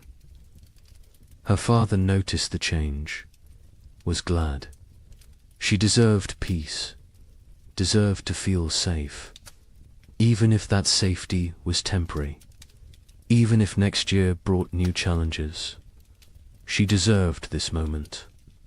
March arrived with thaw. Real thaw. Permanent thaw. Spring was coming. Not false hope this time. Not temporary reprieve. Actual spring. The kind that arrived and stayed. The kind that brought warmth and life and renewal. Snow melted rapidly. Rivers broke up. Birds returned. The world came back to life. People emerged from cabins, looked around, saw their neighbors, saw who had survived, who had made it through. The numbers were shocking. So few left. So many gone. The young couple walked their property in early March, looked at the field they would plant, looked at the cabin they had defended, looked at each other. They had survived, had kept their daughter alive, had made it through 3 winters that should have killed them. They did not speak. Words were insufficient. They simply stood together, holding hands, watching their daughter chase the neighbor's dog through melting snow, laughing, perfect, untouched by the horror. Her parents had endured. They had protected her from it, had given her life and safety and future. It was enough. It had to be enough. The worst was over. The 3 winters that seemed endless had ended. Spring had returned. Life had returned. Hope had returned. But the cost had been staggering. The scars ran deep. The survivors would carry the memories forever, would wake in the night sometimes, sweating, terrified, remembering the cold, the hunger, the fear. They would never fully recover, never fully heal, but they had survived, and survival meant possibility, meant future, meant that maybe, just maybe, they could build something good from the ashes of horror. Spring 1838 arrived like a resurrection, not the tentative half-springs of previous years, but full, complete, undeniable. March brought warmth that stayed. April exploded with growth. The earth seemed desperate to make up for lost time. Grass grew with unusual vigor. Trees budded aggressively. Wildflowers carpeted fields in waves of color. It was as if nature itself was apologizing, compensating, trying to heal the wounds it had inflicted. Survivors emerged from their cabins, slowly, blinking in bright sunlight, disoriented, like people waking from long nightmares. They looked at each other with hollow eyes, eyes that had seen too much, known too much suffering. They were changed, fundamentally, irreversibly. The people who had entered the winter of 1835 were dead. These were different people, harder, older, damaged in ways that would never fully heal. The young couple in Michigan stood in their doorway watching spring arrive. The man was thin still. His body had not recovered the weight lost during the starving times. Probably never would. His hair had gone partially grey. He was 25, but looked 40. His wife was 23. She looked older, lines around her eyes, around her mouth, marks of worry, of fear, of 3 years spent on the edge of death. Their daughter was almost 2 now, perfect, unblemished, the only innocent thing left in their world. They planted their field in April. The work felt different this year. Not desperate, not terrified, just work, normal work, the kind farmers had done for thousands of years. Put seeds in ground, trust earth to do its part. The simplicity was jarring. They had forgotten farming could be simple, could be routine, could be anything other than life or death struggle. The man worked slowly, his body still weak. The neighbor helped. He always helped. It had become part of their family in ways that transcended blood. The field grew beautifully. The corn shut up, strong, healthy, dark green, the kind of growth they had not seen in years. The beans climbed vigorously. The squash spread rapidly. It looked like abundance, like prosperity, like the future they had imagined when they first claimed this land, before the cold, before the suffering, before they learned how fragile everything was. The wife watched the garden grow and felt nothing. No joy, no satisfaction, no relief. The capacity for positive emotion had been burned out of her. She was functional, capable, but hollow, empty of everything except mechanical competence. In Illinois, the family that had lost their daughter tried to rebuild. The father threw himself into work, expanded his fields, built new structures, kept busy constantly. Movement meant not thinking, not remembering, not grieving. His wife did the opposite. She stopped moving, sat for hours, staring at nothing. The children navigated between these extremes, tried to be invisible, tried not to cause problems, tried to hold together a family that was fragmenting. The older boy carried the weight. He was 10 now, too young for such responsibility. But responsibility did not care about age. Someone had to hold things together. He did it because no one else would. The widower in Ohio and his older daughter planted their field together, just the 2 of them. The younger daughter remained in the cabin, unresponsive, present but absent. They had tried everything to reach her. Doctors when they could afford them, medicines, prayers, time. Nothing worked. She was locked inside herself, trapped in whatever mental prison the winters had created. They cared for her, fed her, kept her clean, but they had stopped hoping for recovery.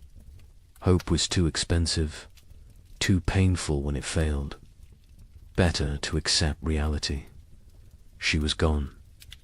They would tend her shell for as long as necessary. Other families across the frontier faced similar struggles. The physical danger had passed. Food was available. Weather was normal, but the psychological damage remained. People suffered from what we would now recognize as severe trauma, depression, anxiety, what was then called melancholy or nervous. Exhaustion. They startled easily, had nightmares, struggled with crowds, with noise, with anything that reminded them of the hard years. Many never fully recovered, carried the scars until death. Communities began to reform, slowly, hesitantly. People who had isolated for survival started reaching out again, started talking to neighbors, started attending church, started rebuilding the social structures that had dissolved. But it was different now. The easy trust was gone. The assumption of mutual aid was gone. People helped each other, but warily, with limits, with boundaries. The innocence of early frontier community had died, been replaced by something more cautious, more cynical, more realistic. A traveling minister came through Michigan territory in May, held revival meetings, promised salvation, promised explanation for the suffering, promised that God had a plan. Some people came, desperate for meaning, desperate to believe their suffering had purpose. The young couple attended once, listened to the minister talk about divine testing, about job, about how suffering brought people closer to God. The wife stood up, walked out. Her husband followed. They never went back. If God had done this to them, then they wanted nothing to do with God. If God had not done this, then he was powerless to prevent it. Either way, church offered nothing they needed. Others found comfort in religion, clung to faith as the only thing that made sense of senselessness, believed that heaven waited, that their dead children were safe, that suffering on earth was temporary, that eternity would compensate for temporal pain. The young couple did not judge them. Whatever got you through was valid, but they could not share that faith, had lost it somewhere in the second winter, when their daughter was dying and prayers went unanswered, when they realized they were alone, truly alone. Number. God, no providence. Just luck and effort and random chance. Summer brought abundance. The crops matured perfectly. The harvest was extraordinary. People gathered more food than they had seen in 5 years. Barns filled, root cellars filled, cabins filled. It was almost obscene. This wealth after such poverty, this abundance after such scarcity. Some people hoarded reflexively, stored food they would never eat, could not stop gathering, could not trust that next year would also be good. The trauma of scarcity had rewired their brains, made them incapable of feeling secure no matter how much they had. The young couple harvested their field in August. The yield was massive, more than they could possibly use. They sold some, traded some, gave some away, kept plenty for themselves. Their stores were overflowing. The man built additional storage. The wife watched him work, felt disconnected, like she was observing someone else's life. She went through motions, cared for their daughter, cooked, cleaned, did everything a wife and mother should do, but felt nothing, was numb, had been numb since February of the second winter. She wondered if she would ever feel again, or if this numbness was permanent, the price of survival. In Illinois, the abundant harvest did not heal the broken family. The father worked obsessively, made more money than they needed, bought things, built things, kept moving. The mother remained withdrawn, lost in grief, The children adapted, learned to function without real parenting, became independent too soon. The family existed together but separately. Parallel lives in the same space, not connected, not whole, just adjacent. The widower and his older daughter harvested successfully. Their fields produced well. They had security for the coming winter. The older daughter was 18 now. An adult, she had offers of marriage. Young men who saw her competence, her strength, her capability. She refused them all, said she could not leave her father, could not leave her sister, could not abandon her responsibilities. Her father told her to go, to live her life. She refused. They both knew why. She had lost too much already, could not risk caring about anyone new, could not risk more loss.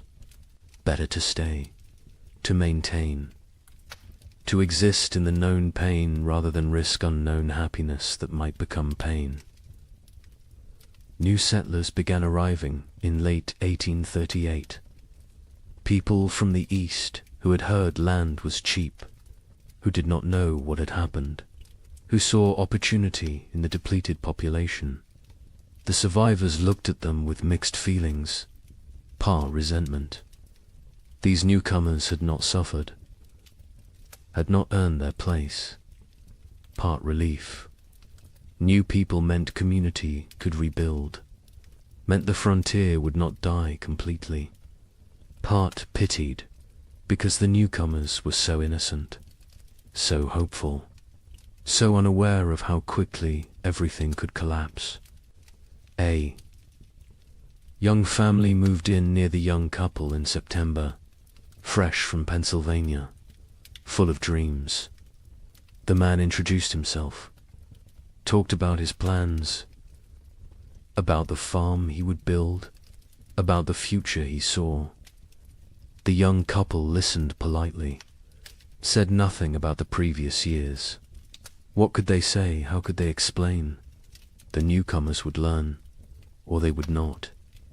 Either way, it was not the survivors' responsibility to shatter their illusions, let them have their hope, while it lasted.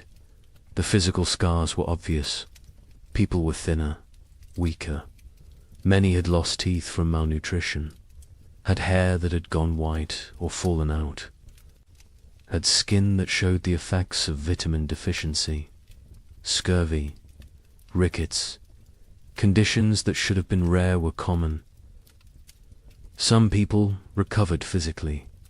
Others carried permanent damage, weakened hearts, damaged lungs, bodies that had been pushed beyond sustainable limits and never fully healed. But the psychological scars went deeper. The young wife woke screaming.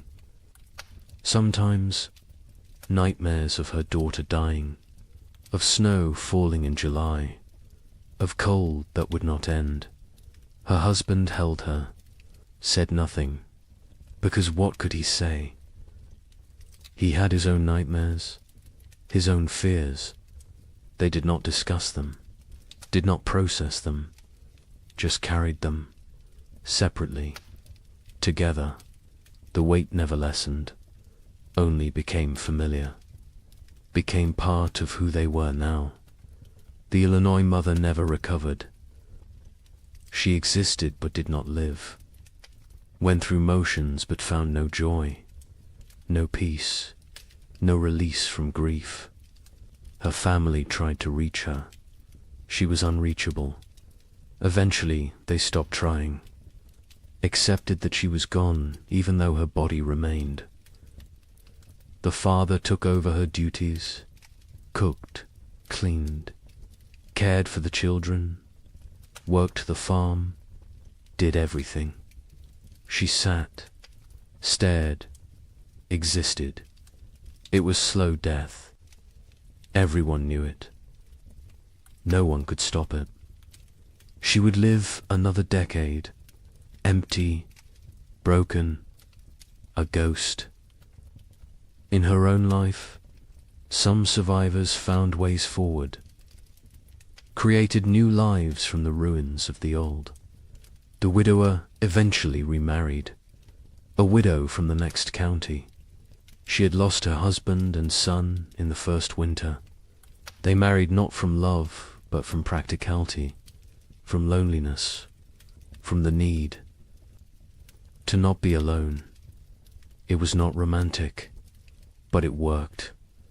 They built a life together, quiet, stable, functional. His older daughter never married, stayed home, cared for her sister, became essential to the household, found purpose in duty, in responsibility, in maintaining. She never seemed unhappy, but she never seemed happy either. Just existed in the middle, neither satisfied nor dissatisfied. Just present, the young couple stayed together, raised their daughter, had 2 more children in the years after, built a successful farm.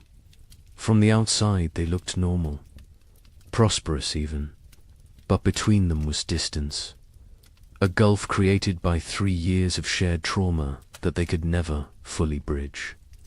They cared for each other, were faithful, were good parents.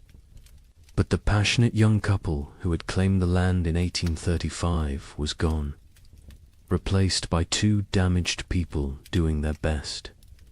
It was enough, had to be enough. They did not expect happiness, did not seek joy, just sought stability, safety, security, found those things, made a life from them. By 1840, the population had stabilized. Some areas had recovered partially, others remained sparsely populated. The demographic impact was significant. Thousands had died.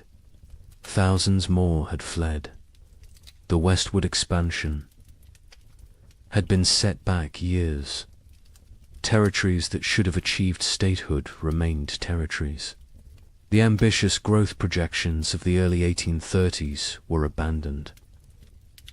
Reality had intruded, shown the limits of human ambition, of manifest destiny, of the belief that the frontier was there for the taking. Nature had reminded everyone who was really in control. The survivors aged rapidly. The young man in Michigan was 30 in 1840, looked 50. His body was worn out from the hard years. He would die at 45. Heart failure. His body simply gave out. Used up. Exhausted. His wife outlived him by 20 years. Raised their 3 children. Alone. Never remarried. Never spoke of the hard years. Her children knew something had happened. Could see it in her eyes, in her reactions to cold, to hunger, to waste. But she never explained, never wanted them to know, wanted them innocent, untouched, protected from the knowledge of how bad things could get. The records from this period are sparse. Many families did not keep records, could not read or write, or chose not to document what had happened.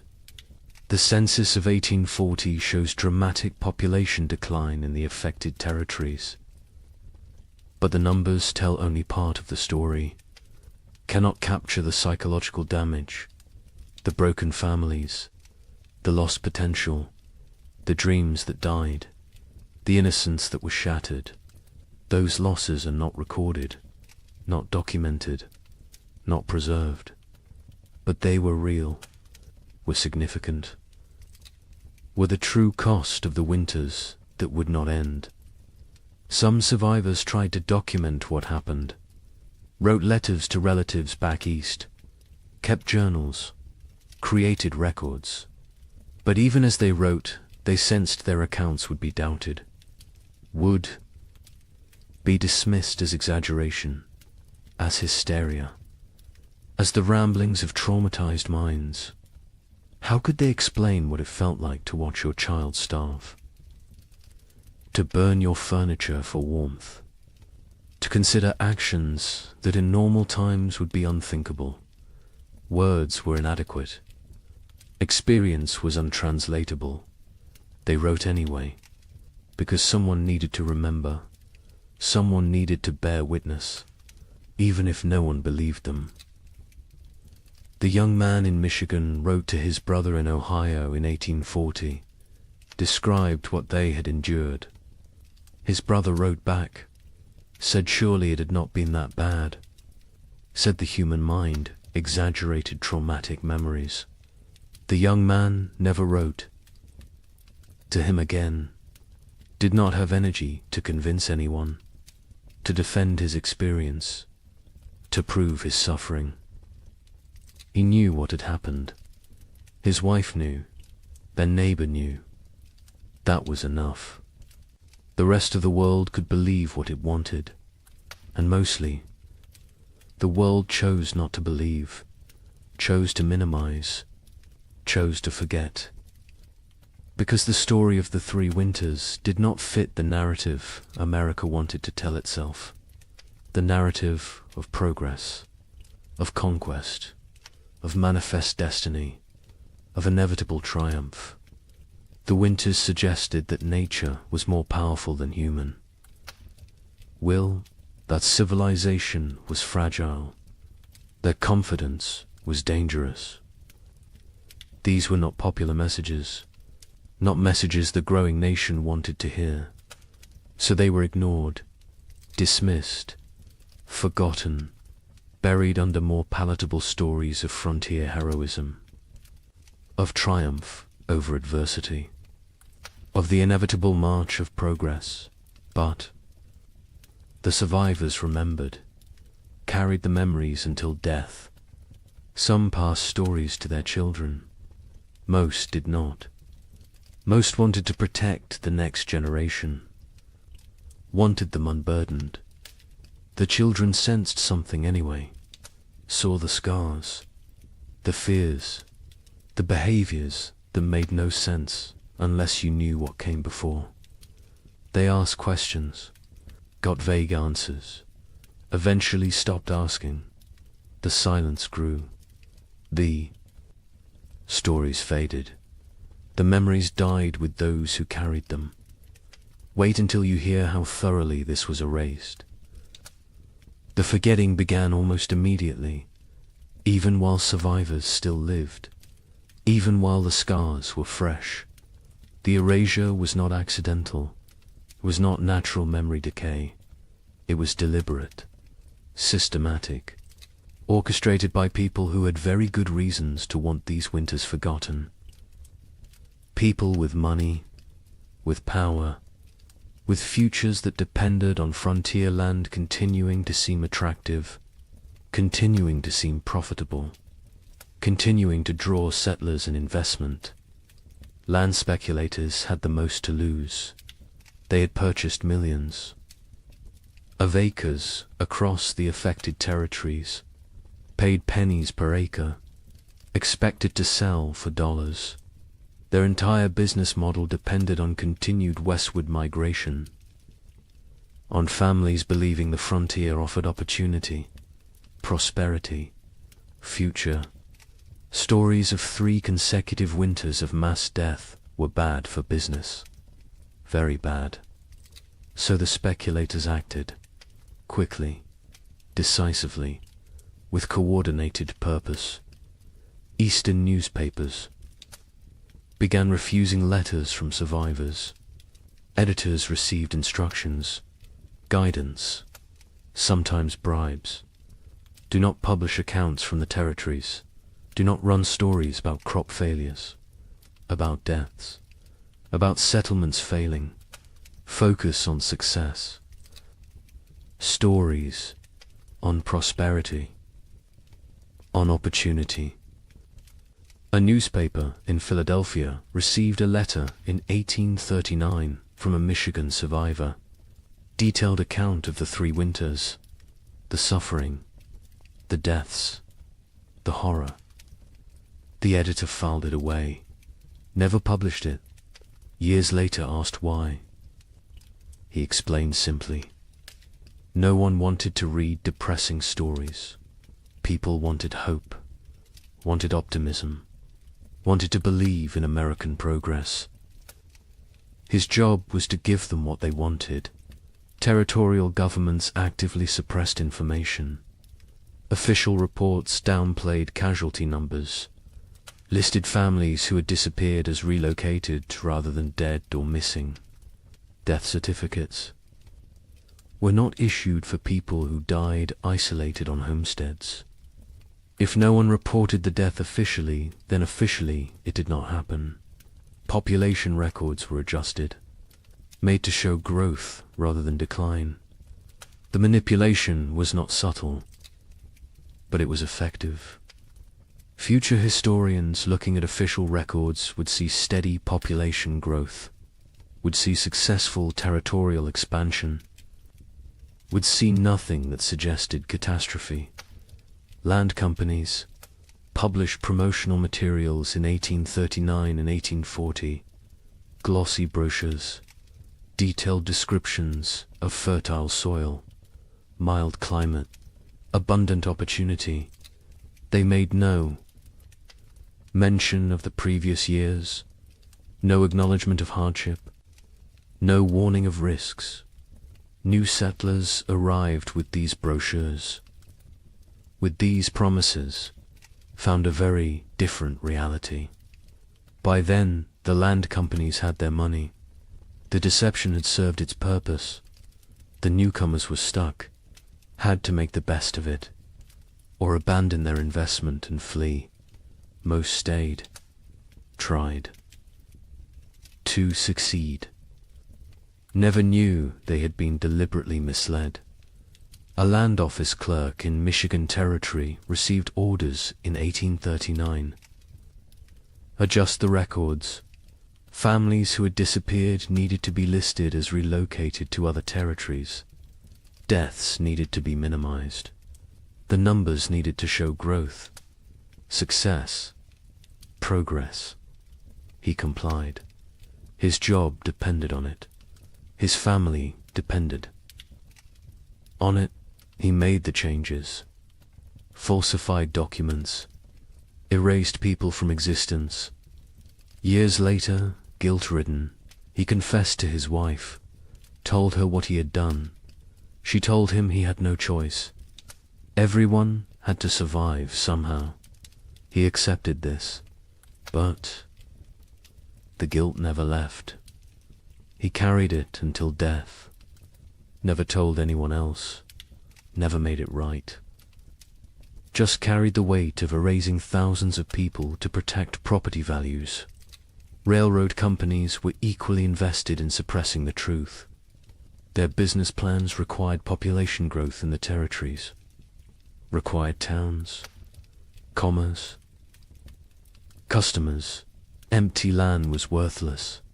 They needed settlers, needed them desperately. Stories of mass death were obstacles, barriers to profit. So they acted, funded newspapers that told the right stories, hired writers to create promotional content, paid for testimonials from satisfied settlers, built a narrative of success and opportunity that bore little resemblance to reality. The suppression extended to personal correspondence, letters from survivors to relatives. Back east were sometimes intercepted, lost, destroyed.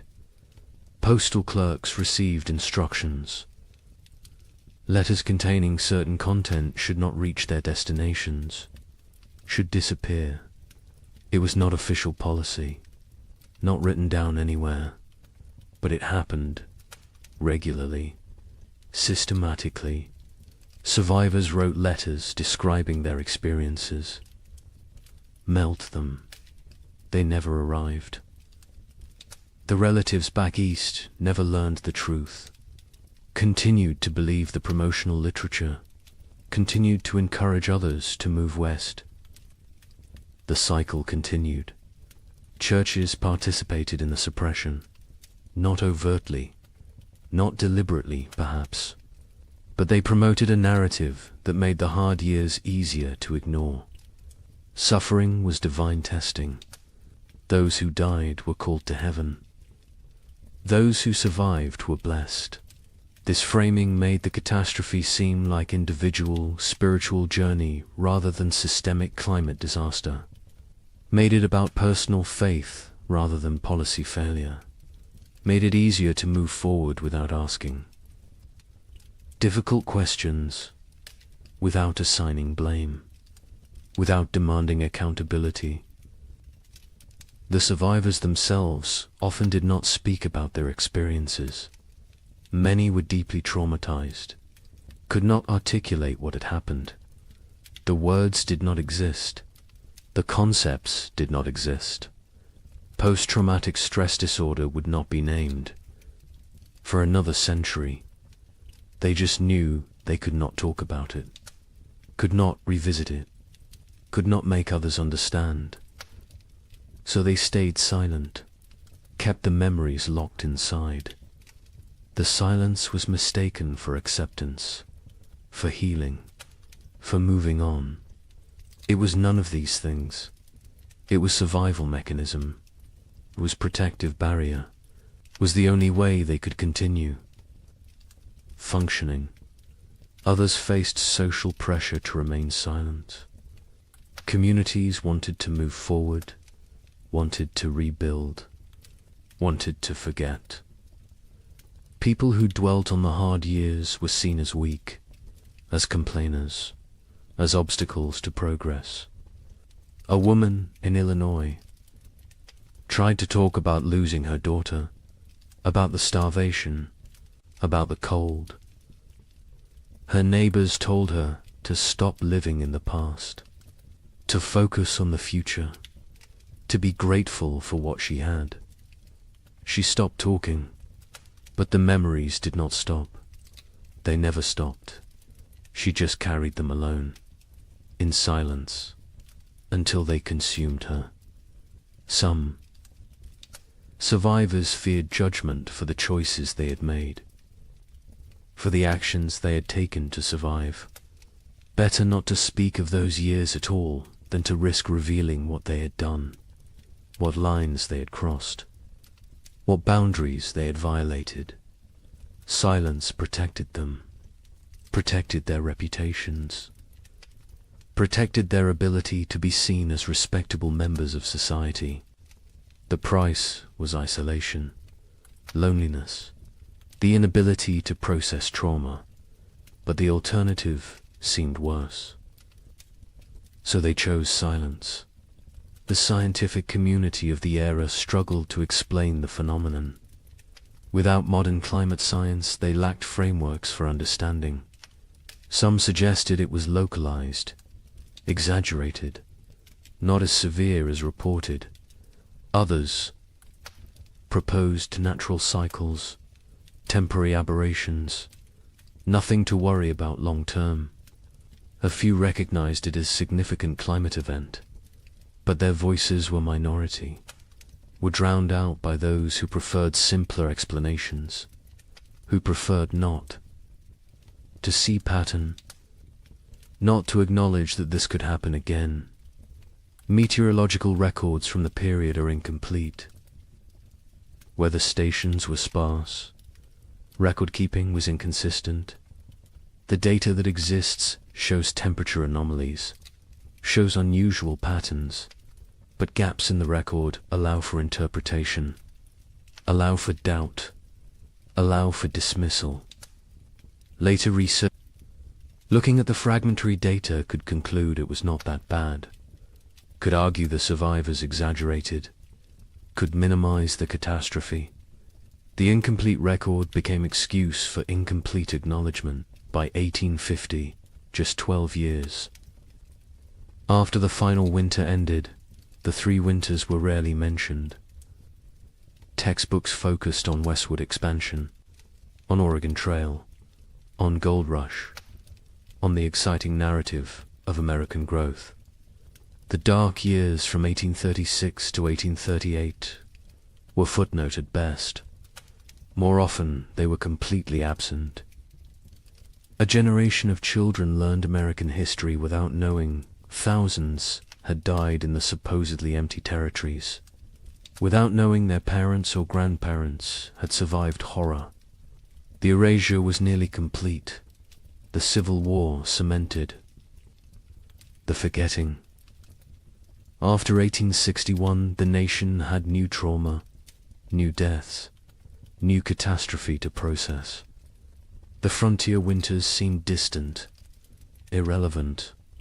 Why dwell on old suffering when new suffering was everywhere? The few survivors who tried to tell their stories found no audience, found a nation consumed by present crisis. Unwilling to hear about past pain, they gave up, accepted that their experience would die with them, that no one would remember, that no one cared. The American mythology of the frontier required triumph, required success, required the narrative of bold pioneers conquering wilderness, building civilization, creating something from nothing. The three winters did not fit this mythology, could not be incorporated, so they were excluded. The myth was more important than history. The story was more important than truth. America needed heroes, needed victories, needed to believe in manifest destiny, needed to believe that will and work were enough, that nature could be tamed, that progress was inevitable. The erasure served another purpose. It protected those in power, politicians who had encouraged westward expansion, who had promoted territorial development, who had promised safety and opportunity. Acknowledging the winters meant acknowledging failure, meant admitting they had. Sent people into danger, had promised what they could not deliver, had prioritized expansion over safety. This admission was politically unacceptable, so the winters were forgotten. And the politicians continued promoting westward movement, continued making promises, continued prioritizing growth over caution. Survivors who tried to speak faced ridicule, disbelief, accusations of exaggeration, of hysteria, of attention-seeking. The young man in Michigan attempted to tell his story to a traveling writer in 1845. The writer listened politely, then suggested perhaps the cold had not been quite as severe as remembered. Perhaps trauma had distorted memory. Perhaps things had been difficult but not impossible. The young man stopped talking mid-sentence, realized there was no point. People would believe what they chose to believe. Truth was irrelevant. He never tried to tell his story again. The conspiracy of silence was not organized. No one coordinated. The suppression, no central authority dictated what could be said. But the incentives aligned perfectly. Land speculators needed silence. Railroads needed silence. Governments needed silence. Churches preferred silence. Survivors chose silence. The result was comprehensive, effective, devastating. Within 20 years, the three winters had been nearly erased from collective memory. Within 50 years, they were completely forgotten. A climate catastrophe that killed thousands and destroyed. Hundreds of settlements simply disappeared from history, vanished, as if it never happened, but evidence remained, buried, hidden, waiting, in journals stuffed in attics, in letters preserved by accident, in graveyards with too many children's stones dated 1836 to 1838. In the population records that did not add up, in the archaeological evidence, in the tree rings, in the ice cores, in the gaps in genealogies where entire families simply ended. The evidence was there, scattered, fragmentary, ignored, but there, waiting for someone to look, someone to ask questions, someone to remember. Wait until you hear what we found. Modern science has uncovered what deliberate forgetting tried to erase. The evidence exists, scattered across disciplines, buried in places most people never think to look. But it is there, consistent, compelling, undeniable. The 3 winters happened, were as severe as survivors claimed, perhaps more severe than they could articulate. The truth has emerged slowly, piece by piece, building into a picture that validates everything the survivors tried to tell us. Tree ring analysis provides the most objective evidence. Trees record their growing conditions in their rings. Wide rings mean good growing seasons. Narrow rings mean stress, cold, drought, poor conditions. Researchers examining old-growth trees across the Midwest discovered something remarkable. The rings from 1836 to 1838 are extraordinarily narrow, some of the narrowest in the entire record. These trees were stressed, struggling, barely growing. The pattern is consistent across species, across regions, across thousands of individual trees. The cold was real, was widespread. Was severe ice core samples from Greenland tell a similar story. Each layer of ice preserves atmospheric conditions from when the snow fell. Chemical analysis reveals volcanic particulates, sulfur compounds, evidence of major eruptions.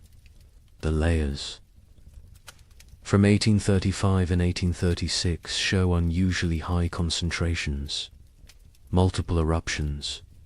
The volcanic material entered the upper atmosphere, circled the globe, blocked sunlight, lowered temperatures, created the conditions for catastrophic cooling. The ice remembers what humans forgot. A volcanic eruption near Japan in late 1835 was particularly significant. Mount Osama, not as famous as Tombora, which caused a year without summer in 1816, but substantial, combined with other eruptions in the Pacific. In Central America, the cumulative effect was devastating. The particulates in the atmosphere created a cascade of cooling, blocked solar radiation, disrupted weather patterns. The effects were most severe in continental interiors, places far from moderating ocean influences, places like the American Midwest. Soil analysis from archaeological sites shows frost penetration to unusual depths. In normal years, frost might penetrate 12 to 18 inches. In the affected years, it went deeper, 24 inches, 30 inches. In some locations, the ground never fully thawed. Permafrost conditions in places that should never experience them. The soil remembers, holds evidence of cold that survivors described but scientists initially dismissed as impossible. Mass grave sites have been discovered during modern construction projects. A housing development in Michigan in 1985 uncovered a burial site. 47 bodies, men, women, children, no markers, no records. Carbon dating placed them in the late 1830s. The bones showed signs of extreme malnutrition, scurvy, rickets, starvation. Some showed evidence of violent death. circumstances no one wants to examine too closely. The site was quietly reburied, a small memorial placed. Most people who drive past have no idea what lies beneath. Cabin sites across the frontier show evidence of desperate measures. Archaeological excavations reveal layers that tell stories. Burned furniture, charred cabin walls, butchered animals that would normally never be eaten. Rats, squirrels.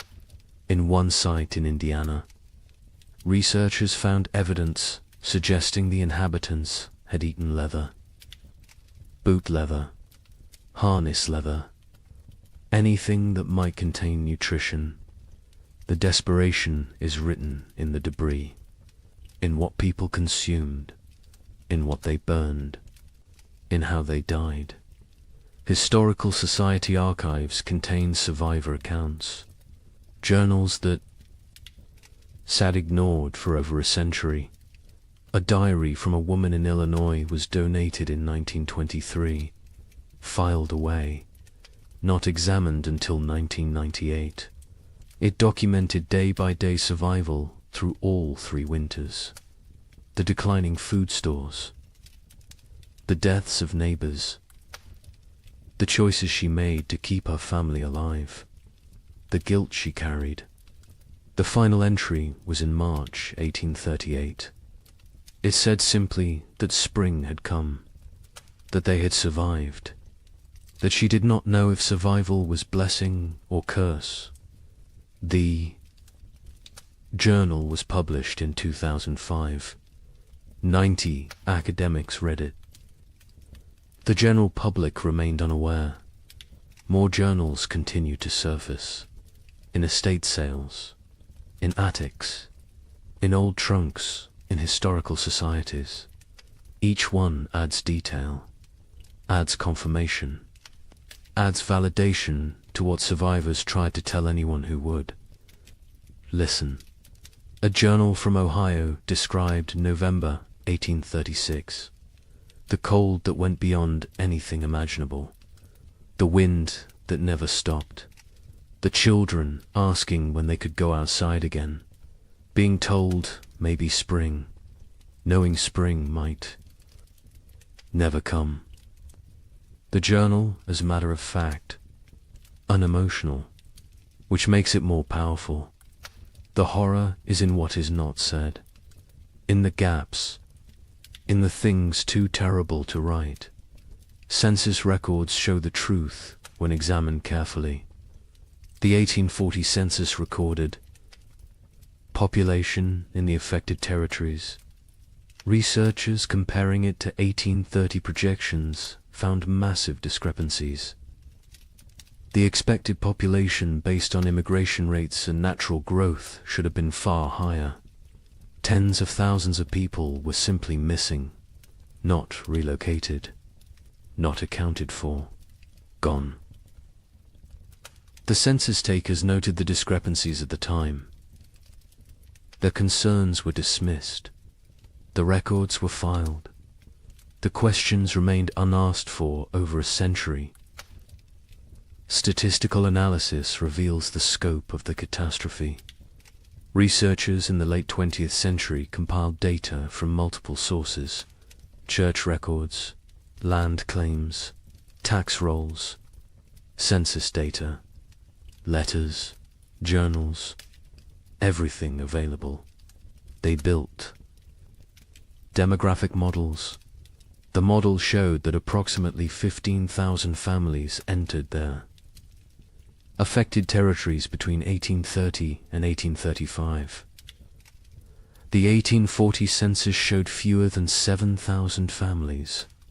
The missing 8,000 families represented perhaps 40,000 individuals. Some fled, but many died. The exact numbers will never be known, but the scale is clear. This was demographic catastrophe. Climate modeling supports the survivor accounts. Modern computers can simulate historical climate conditions, input the volcanic eruptions, the solar activity, the ocean currents, Run the models. See what temperatures they produce. The models consistently show severe cooling in the continental interior from 1836 to 1838. Temperature drops of 10 to 15 degrees below normal. Extended growing seasons by 30 to 60 days. The kind of conditions that make agriculture nearly impossible. The kind of conditions that kill. The models validate what survivors said. Validate what written records document. Validate what physical evidence proves. A particularly compelling piece of evidence emerged in 2012. A locked trunk. Found in the basement of a historical society in Pennsylvania. Inside were letters. Dozens of them. From frontier families to relatives back east. Letters that never reached their destinations. Letters that had been intercepted. Saved by the postal clerk who could not bring himself to destroy them, but could not deliver them either. The letters describe starvation, death, terror, desperate pleas for help that never came. Because the letters never arrived, the trunk sat unopened for 170 years. The stories inside died with those who wrote them, until the trunk was finally opened, finally read. Finally acknowledged the letters paint a consistent picture. Cold that started early, that would not end. Food running out. Neighbors dying. Children dying. The grinding daily battle to survive another day. One letter from a mother in Michigan described watching her daughter grow thinner, watching her stop playing, stop laughing, stop being a child, becoming instead a small, starving creature focused only on survival. The letter was dated January 1837. It is unclear if the daughter survived. The mother's name appears in no later records. She likely died. The letter is her memorial, her testimony, her proof that she existed, that she suffered, that she tried. Genetic evidence provides another layer of confirmation. Population geneticists studying Midwest families found bottleneck events in the late 1830s. Sudden reductions in genetic diversity, indicating that populations declined rapidly, that only certain family lines continued, that many lines ended completely. The genetic record shows what historical records obscured, shows the true impact, shows that entire family trees simply stop, branch after branch ending in the same narrow window.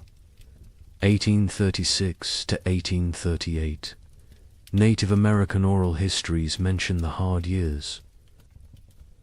Tribes in the affected regions have stories of the time when winter would not end, when buffalo disappeared, when people starved. The stories were not prominent, were overshadowed by other traumas, removal, disease, war, but the stories exist. Another source of validation, another voice confirming what happened, confirming that the cold was real, was widespread, was catastrophic for everyone in its path. European records provide external confirmation. Observers in England and France noted unusual weather patterns in North America, received reports from travelers, from ships, from traders. The reports described severe cold, crop failures, humanitarian disaster. These reports were published in European scientific journals, were discussed in academic circles, were known at the time, but were forgotten in America, were not incorporated into American historical narrative, were treated as foreign observations of foreign problems, not as documentation of American catastrophe. The evidence is overwhelming, undeniable, consistent across every discipline. every source, every method of inquiry. The 3 winters happened, were as bad as survivors claimed, killed thousands, destroyed hundreds of settlements, set back westward expansion by years, changed the trajectory of American development, and was systematically erased from memory, deliberately forgotten, buried under more palatable narratives. But the evidence remained, waiting, and now it speaks, loudly, clearly, demanding that we remember, demanding that we acknowledge, demanding that we ask why this was forgotten, and what else we have chosen to forget. Societies choose what to remember, what to forget, what stories to tell about themselves. America chose to remember triumph, chose to remember westward expansion as inevitable, as heroic as the march of civilization across wilderness. The 3 winters did not fit that story, so they were exploded, erased, forgotten, not through conspiracy exactly, but through collective decision that some truths are inconvenient. Some realities undermine necessary myths. Some histories are better left buried, but forgetting comes with costs. Modern Americans facing climate uncertainty have no cultural memory of how quickly weather can turn catastrophic, how fragile our systems truly are, how thin the line between civilization and survival. We believe we are insulated, protected, that technology and infrastructure make us safe. The pioneers believed they were prepared to. They had survived winters before, had skills, had experience, had confidence. They were wrong. Confidence is not armor. Preparation has limits. And nature does not care about human expectations. The pioneers who survived demonstrated extraordinary resilience. But resilience came at prices we can barely fathom. Psychological trauma that lasted lifetimes, physical damage that shortened lives, moral compromises that haunted until death, relationships destroyed, innocence shattered, futures altered. They survived, but survival was not triumph, was not victory, was simply continuing to breathe, to move, to exist. Some days that was enough. Other days it was not. The Illinois family that lost their daughter eventually prospered. Their farm became successful. They appeared to outside observers as model frontier family, hard-working, productive, respectable.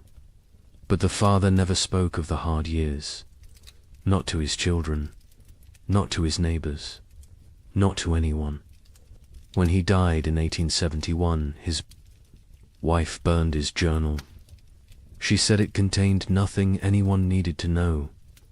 The children did not question her, did not push. The family maintained silence until the last of them died. The story died with them. As so many stories did, the young couple in Michigan who nearly starved in February 1837 lived into old age. They watched their children grow, saw grandchildren born, built prosperity from the ruins of trauma, but they never truly healed. The wife developed hoarding behaviors, stored food obsessively, could not throw anything away, could not trust that abundance would continue. The fear never left. The husband, startled at sudden noises, had nightmares until he died, woke, screaming about cold, about hunger, about his daughter dying. They lived together for 40 years after the winters ended, but part of them never left those years. never fully returned to the present, always remained trapped in the cold, in the fear, in the desperate fight for survival. We need to remember their stories, need to understand what they endured, not to glorify suffering, not to romanticize hardship, but to recognize truth, to acknowledge that American expansion was built on uncounted graves, unforgotten tragedies, unerased catastrophes.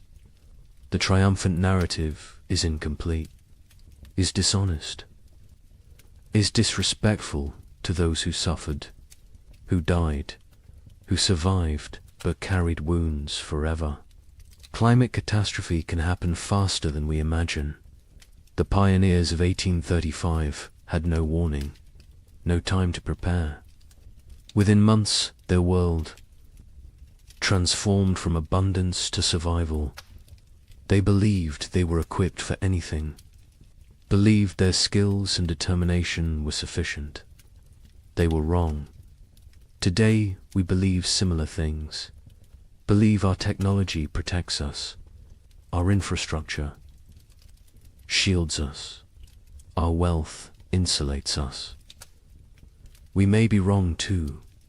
The lesson is not despair, is not that preparation is futile, is that respect for nature's power is essential, that humility matters, that confidence without caution is dangerous, that systems can collapse rapidly, that we are more vulnerable than we pretend, that forgetting painful truths does not make us safer, makes us more vulnerable, because those who forget history are condemned to repeat it, and those who never learnt it are condemned to be surprised.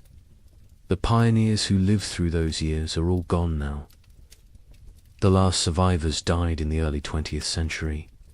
They took their full stories with them, the memories, the details, the small human moments that made the horror real. We have fragments, evidence, documentation, but we do not have them. Do not have their voices, their perspectives, their truth in its fullness. That loss is permanent, irretrievable, another cost of the forgetting, another price of erasure. But on cold nights, in old cabins scattered across the Midwest, some say you can still hear something. The wind howling the way it did then, relentless, hungry, patient, the creaking of wood under extreme cold, the silence that came after the last piece of furniture was burned, the sounds of a world frozen beyond endurance. Perhaps it is just wind, just old buildings settling, just imagination. Or perhaps the land remembers, perhaps the earth holds memory, perhaps those who suffered left something of themselves in the soil, in the trees, in the stones, a presence, a witness, a reminder. Winter always remembers, even when we choose to forget. The sky changes first. It loses its depth. The blue becomes pale and thin. The sun rises later each morning. It sets earlier each evening. The warmth drains away slowly. Day by day, the world transforms. The tribe notices. They always notice. Their survival depends on reading these signs. An old woman stands at the cave entrance. She watches the horizon. Her skin remembers 50 winters. Her bones ache with the coming cold. She knows what approaches. The birds leave first. Great flocks rise from the marshlands. They circle once, twice, then disappear southward. Their cores fade into silence. The sky empties. Only the crows remain. They perch in dead trees. They watch with black eyes. They know about winter. They know about death. The leaves turn brown. They fall in waves. The forest floor becomes a carpet of decay. The trees stand bare. Their branches reach upwards like skeletal hands. The wind moves through them differently now. It whistles. It moans. It carries the scent of ice from distant mountains. The animals change their behavior. The deer grow thick coats. They move lower into the valleys. The bears eat constantly. They gorge themselves on final berries and roots. They search for caves.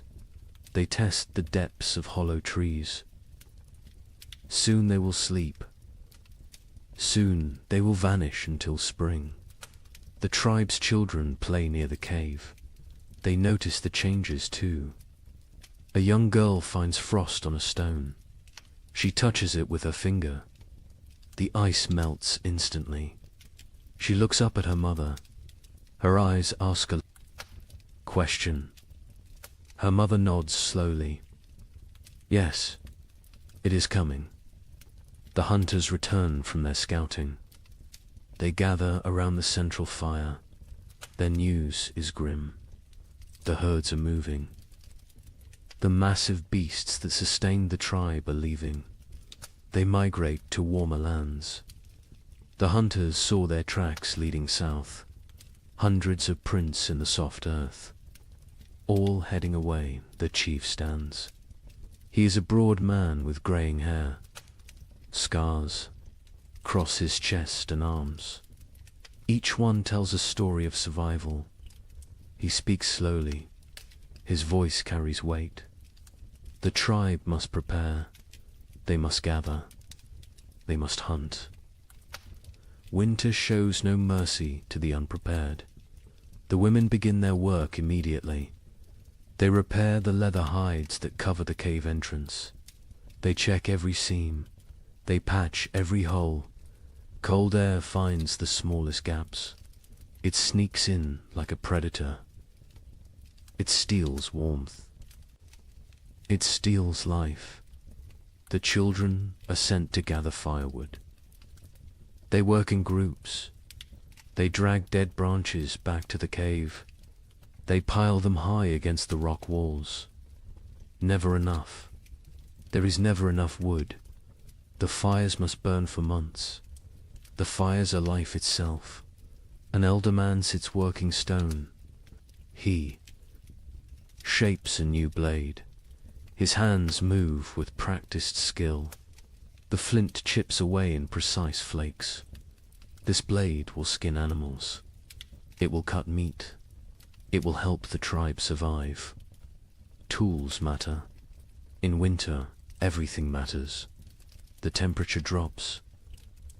Further, morning brings white breath. Puddles freeze overnight. They crack under footsteps. The ground hardens. Digging becomes difficult. The tribe works faster. Urgency replaces the lazy pace of summer. A young hunter climbs the high ridge. He looks north. Dark clouds gather on the horizon. They build like mountains. They promise snow. He returns quickly.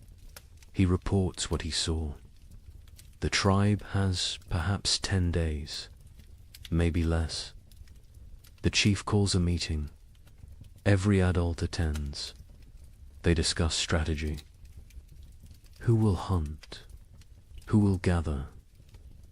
Who will fortify the shelter? Who will watch the children? Roles are assigned. Arguments are brief. Survival requires cooperation. Personal disputes wait for spring. The women process the last of the autumn harvest. They pound roots into paste. They dry strips of meat over smoky fires. They collect every edible plant within walking distance. Nothing is wasted. A handful of seeds might mean the difference between hunger and starvation. Night falls earlier now. The darkness lasts longer. The tribe sits closer to the fire. They eat their evening meal in silence. They think about the months ahead. They remember previous winters. Some were mild, some were brutal. No one knows what this winter will bring. A baby cries. Its mother holds it close. She wraps it in soft rabbit fur. The infant is barely 2 months old. This will be its first winter. The mother's face shows worry. The other women gather around. They offer reassurance. They share wisdom. They have kept babies alive through cold before. The old woman who watches the sky speaks. She tells of a winter. From her youth, snow fell for 20 days without stopping. The drifts rose higher than a man. 3 members of the tribe died. They ran out of food. They grew weak. The cold took them in their sleep. She tells this story as warning, as motivation. As truth, the fire crackles. Sparks rise into the darkness.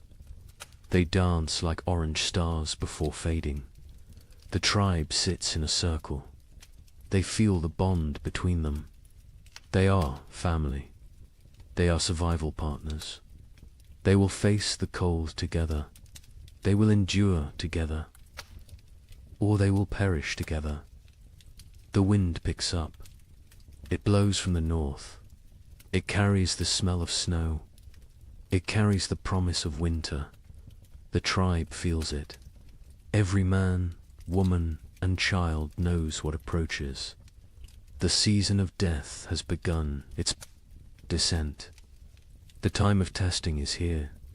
Tomorrow, the real work begins. The hunters wake before dawn. 6 men rise from their sleeping places. They move quietly. They do not wake the others. The air inside the cave is cold. Their breath makes small clouds. They gather their weapons in silence.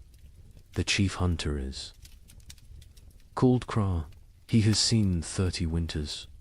His body is lean and strong. Scars mark his arms and legs. Each scar tells a story. Each one represents survival. He checks his spear. The stone point is sharp. The binding is tight. This weapon has killed. Many times before, the other hunters prepare. They wear thick furs. They tie leather wraps around their legs. They carry stone blades at their waists. They bring rope made from twisted plant fibers. They will need everything they carry. There are no second chances in winter. The sky begins to lighten. Grey replaces black. The hunters step outside. The cold hits them immediately. It takes their breath.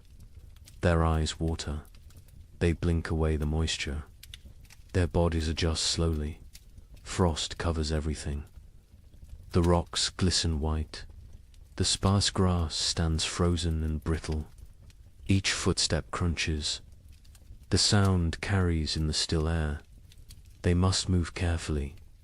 Sound travels far on cold mornings. Kraw leads them north. He knows where the herds gather. He has hunted these lands his entire life. His father taught him. His grandfather taught his father. Knowledge passes through generations. It keeps people alive. They walk for an hour. The sun rises behind them. It provides no warmth. It is a pale circle in the grey sky. The light reveals a changed landscape. Winter is transforming their world. Snow patches appear. Small drifts collect in shadows. The ground is harder now. Frozen. Solid in places. Walking becomes more difficult. Legs tire faster. But they push forward. Kraw stops. He kneels. He examines the ground. Tracks. Large tracks. deep impressions in the half-frozen earth. Bison. A small herd passed through recently, perhaps during the night. The tracks are fresh. The hunters gather. Around they study the signs. Craw counts the tracks. Maybe 8 animals. Maybe 10. The herd is moving slowly. They are grazing as they travel. This is good. This means the hunters can catch them. They follow the trail. The tracks lead northeast, toward the river valley. Bison often shelter near water. The valley provides protection from wind. There is still grass there, brown and dry, but edible. The wind picks up. It blows from the north. It carries tiny ice crystals. They sting exposed skin. The hunters pull their furs tighter. They lower their heads. They keep moving. Another hunter named Dren speaks quietly. He points to the sky. More. Clouds are building, dark and heavy. They roll in from the mountains. A storm is coming. Everyone sees it. Everyone understands. They must hunt quickly. The tracks become fresher. The eddies are sharp. The animals are close now. Very close. Craw signals for silence. Hand gestures only. The hunters spread out. They form a loose line. They move like shadows. They crest a small rise. Below them, the river valley opens up. And there, near the frozen stream, the bison herd grazes. 9 massive animals, brown and shaggy. Their breath rises in great clouds. They paw at the snow. They search for grass beneath the hunters crouch low. They are downwind. The bison cannot smell them. This is crucial. Bison have poor eyesight but excellent noses. Scent betrays hunters more than sound. Craw studies the herd. He looks for weakness. Old animals, young animals, injured animals. His eyes settle on a large female. She stands at the edge of the group. She limps slightly. Her left rear leg favors her weight. She is the target. He signals to the others. They understand immediately. Years of hunting together create silent language. They know their roles. They know the plan. 3 hunters will circle left. 3 will stay right. They will drive the herd. They will separate the weak one. The maneuver begins. The hunters move like wolves, patient, calculated. They use every rock for cover, every depression in the ground. They become part of the landscape. The left group reaches position. They wait. Timing matters. Rush too soon and the herd scatters. Wait too long, an opportunity vanishes. Craw watches. He feels the moment. He rises. His shout breaks the silence. The other hunters echo him. The bison startle. Their heads snap up. Panic floods through the herd. They bunch together. They begin to run. The injured female falls behind. She tries to keep pace. Her bad leg betrays her. The gap widens. The hunters close in. Their legs pump. Their lungs burn. The cold air sears their throats. Craw is fastest. He closes the distance. The female sees him. She turns. She tries to change direction. Too slow. Crow throws his spear. Years of practice guide the weapon. The stone point strikes true. It sinks deep into her shoulder. The bison bellows. Pain and rage combine. She spins. Blood sprays across the snow. bright red against pure white. She charges at Craw, massive and furious. Death approaching on 4 legs. Craw dodges, barely. The bison's horn scrapes his side. His fur tears. He rolls away. Another hunter throws his spear, then another. Both strike the animal's flank. She staggers. Dren moves in close, very close, dangerous close.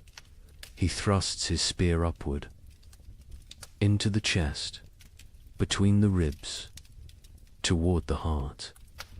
The bison's front legs buckle. She goes down. The hunters surround her. They wait. She kicks twice. Her breath comes in gasps.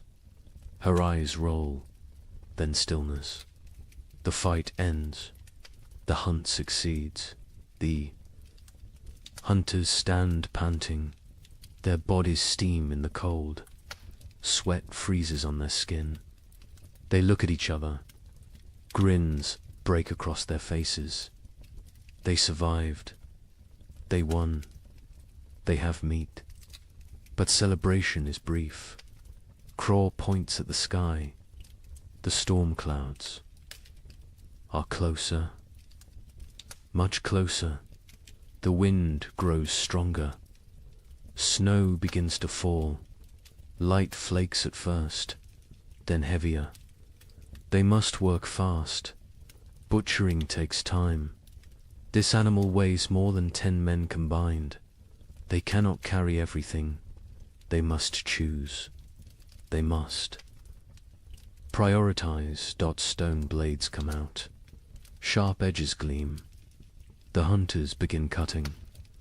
They work with practiced efficiency. The hide comes off in sections. The best meat is removed. Organs are carefully extracted.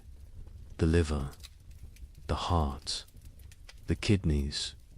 These provide vital nutrition. Blood stains the snow. It pulls and freezes. The hunter's hands go numb. They ignore the pain. They keep cutting, keep working. Their survival depends on speed. They bundle the meat in the animal's own hide. They create packs they can carry. Each hunter takes a load. Heavy loads, impossibly heavy. But fear provides strength. The storm provides motivation.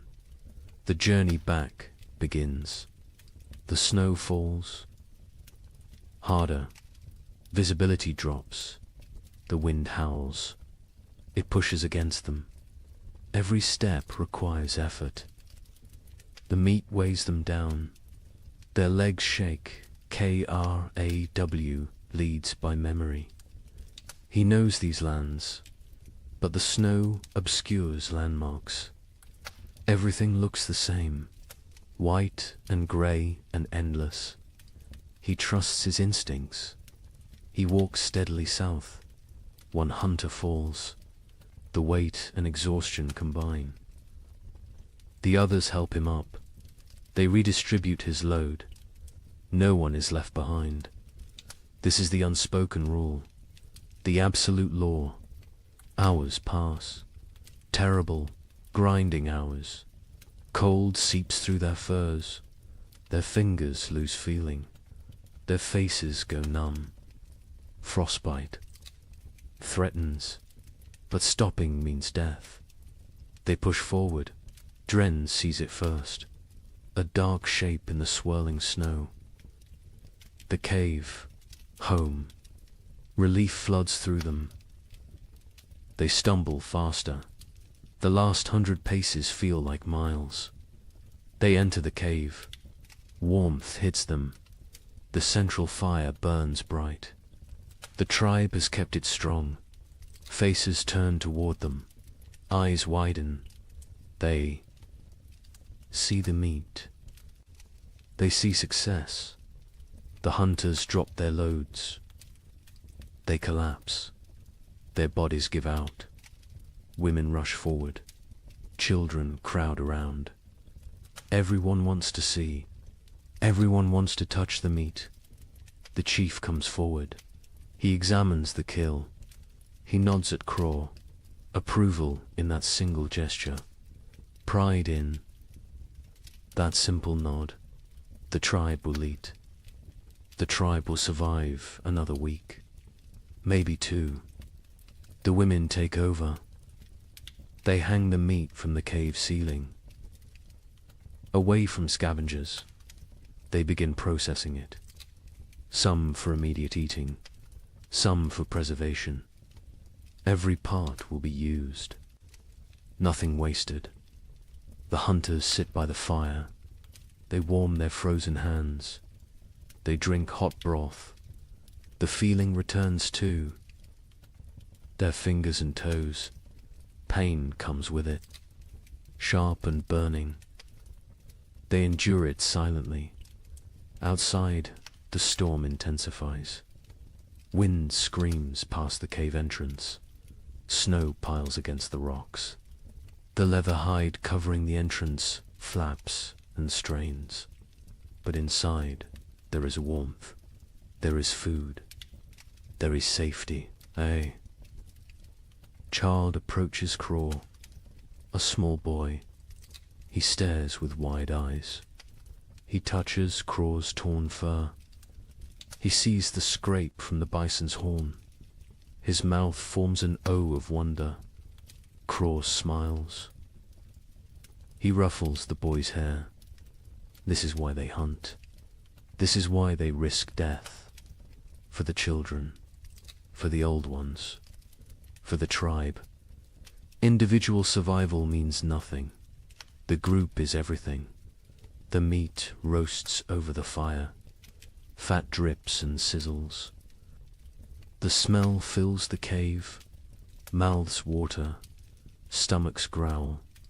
Soon they will feast. Soon they will celebrate. But first they rest. Craw closes his eyes. His body aches. Every muscle protests. But satisfaction fills him. They succeeded. They brought food home. They completed the last great hunt before the deep winter. The storm rages outside. Let it rage. Let the snow fall. Let the cold descend. The tribe is ready. They have meat. They have fire. They have each other. This hunt might sustain them for weeks.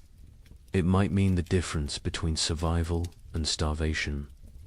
No one knows what the winter will bring. No one can predict the future. But today they won. Today they live. And in the primitive world, today is all that matters. The storm passes after 3 days. The snow stops falling. The wind dies down. The tribe emerges cautiously. They squint against the brightness. Snow covers everything. The world looks different now. Transformed. Dangerous. The work begins immediately. Winter preparation cannot wait. Every day matters. Every hour counts. The tribe divides into groups. Each group has specific tasks. Organization means survival. The women examine the cave entrance. The leather hide covering took damage in the storm. Wind tore several seams. Snow forced its way through gaps. Cold air invaded their shelter. This cannot happen again. An older woman named Mira leads this work. She has repaired shelters for 20 winters. Her hands know the work. Her eyes spot every weakness. She directs the younger women. They listen carefully. They learn by doing. They take down the damaged hide. It is stiff with ice. They carry it to the fire. The heat makes the leather pliable again. They can work with it now. They can repair the tears bone needles come out. Thread made from animal sinew, the women sit in a circle. They stitch the tears closed. Their fingers move quickly. They push. Needles through tough leather. They pull thread tight. Each stitch must be perfect. Weak stitching means cold air. Cold air means death. While they work, others gather moss. They find it on the north side of rocks. They peel it away carefully. Moss provides insulation. They stuff it into cracks in the cave walls. Every tiny gap gets filled. The cave must become a sealed chamber. The men focus on firewood. They need mountains of it. What they have is not enough. It is never enough. They venture into the forest. They search for dead trees. Dead wood burns best. Green wood smokes and sputters. A young man named Torg swings a stone axe. He strikes a dead trunk repeatedly. The impacts echo through the forest. Chips of wood fly. His arms burn with effort. Sweat forms despite the cold. He ignores the discomfort. The work must continue. Other men drag fallen branches. They create trails through the snow. Long paths marked by dragged wood. Back and forth. Trip after trip. Their backs ache. Their hands blister. They keep working. Children help too. Even the smallest ones. They gather kindling, dry twigs and bark, pine cones that will catch fire easily. They fill baskets. They carry them back to the cave. Everyone contributes. Everyone has value. By afternoon, wood piles grow. They stack it along the cave walls, high stacks that reach toward the ceiling. The cave begins to shrink. Storage takes space, but space is less important than fuel. Inside the cave, women organize food storage. The meat from the hunt hangs from the ceiling. They wrap it in bark. This protects it from insects, from moisture, from mold. Preserved meat can last months if stored correctly. Dried roots go into leather pouches. They stack these near the back wall, the coldest part of the cave. Natural refrigeration. The cold preserves. It prevents rot. Nuts and seeds fill clay pots. These pots are precious. Making them takes skill and time. They seal with wooden lids. They keep contents dry. They protect from rodents. A woman counts the supplies. She uses stones to track quantities. 1 stone for each pouch of roots. 1 for each bundle of dried fish. The counting is important. They need to know what they have. They need to ration carefully. The chief watches this inventory. His face shows concern. They have food, but is it enough? 6 months of winter stretch ahead, maybe 7. No one knows how harsh this winter will be. He makes a decision. Starting tomorrow, 1 meal per day, not 2. Rationing begins now, while they still have surplus. Better to be cautious early. Starvation at winter's end kills many tribes. The sleeping areas need attention. The tribe sleeps in a specific arrangement. This is not random. This is survival strategy. The weakest sleep closest to the fire. Infants and small children. The very old. Those who are sick.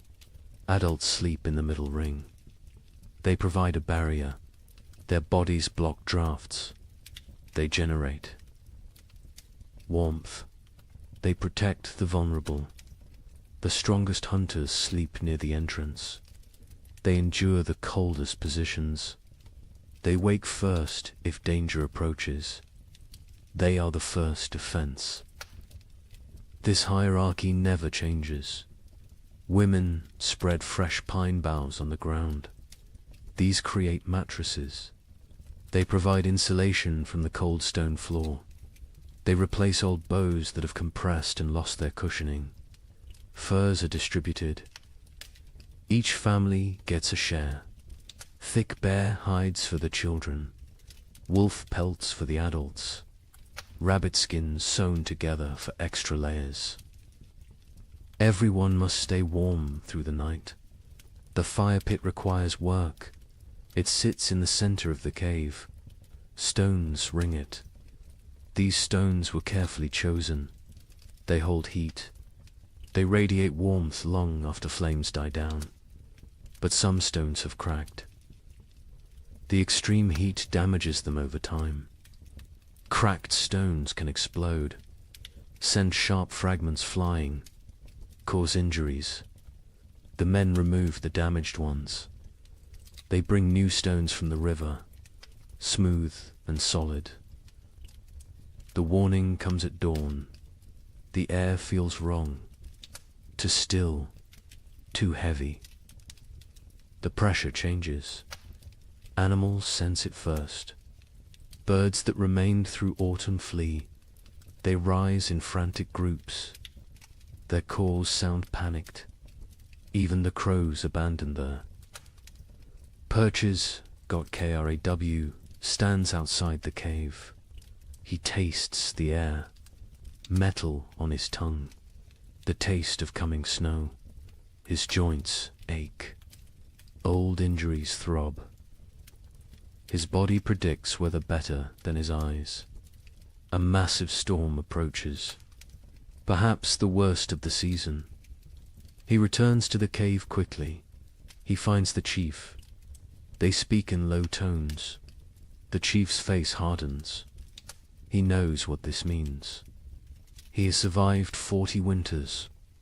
He recognizes the signs. This storm will trap them inside. For days, maybe a week. The chief raises his voice. Everyone stops. Everyone listens. The blizzard comes. They must secure everything. Now, immediately. No delays. The tribe erupts into controlled chaos.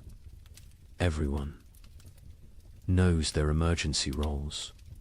They have practiced this, prepared for this moment. Speed matters now. Organization matters. Men rush to bring in final wood loads. They grab everything nearby. Dead branches, split logs, even greenwood. Anything that burns. They pile it inside until the cave floor disappears beneath fuel. Women grab the drying meat. Some pieces are not ready, still moist, still vulnerable to spoilage. But leaving them outside means losing them. Animals will steal them. Snow will ruin them. Everything comes inside. Children are sent to fill water containers. They run to the stream. They use hollowed gourds, clay pots, animal bladders, anything that holds liquid. Once the storm hits, leaving the cave becomes impossible. They need water for days. The wind begins gentle at first, a whisper through the trees. Then stronger, a moan, a howl. It builds like a living thing, like a predator circling. Temperature plummets. The drop is sudden, shocking. Breath becomes visible fog. Exposed skin stings. Fingers go numb within minutes. The cold announces the storm's arrival. The first snowflakes fall, large and soft. They drift lazily, almost peaceful, but more follow than more. Within minutes the air fills with white. Visibility shrinks. The forest disappears. The world becomes a swirling void. The tribe retreats inside.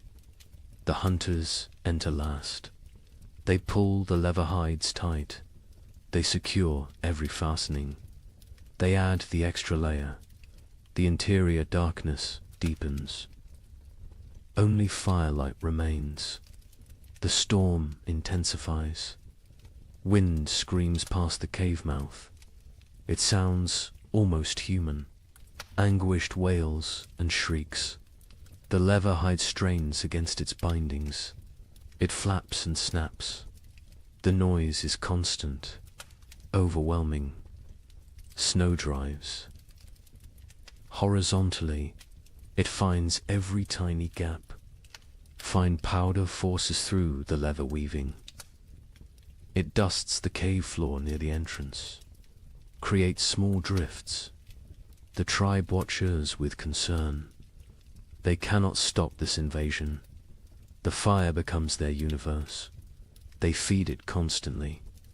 Wood disappears at an alarming rate. The cold outside is so intense it steals heat from the cave.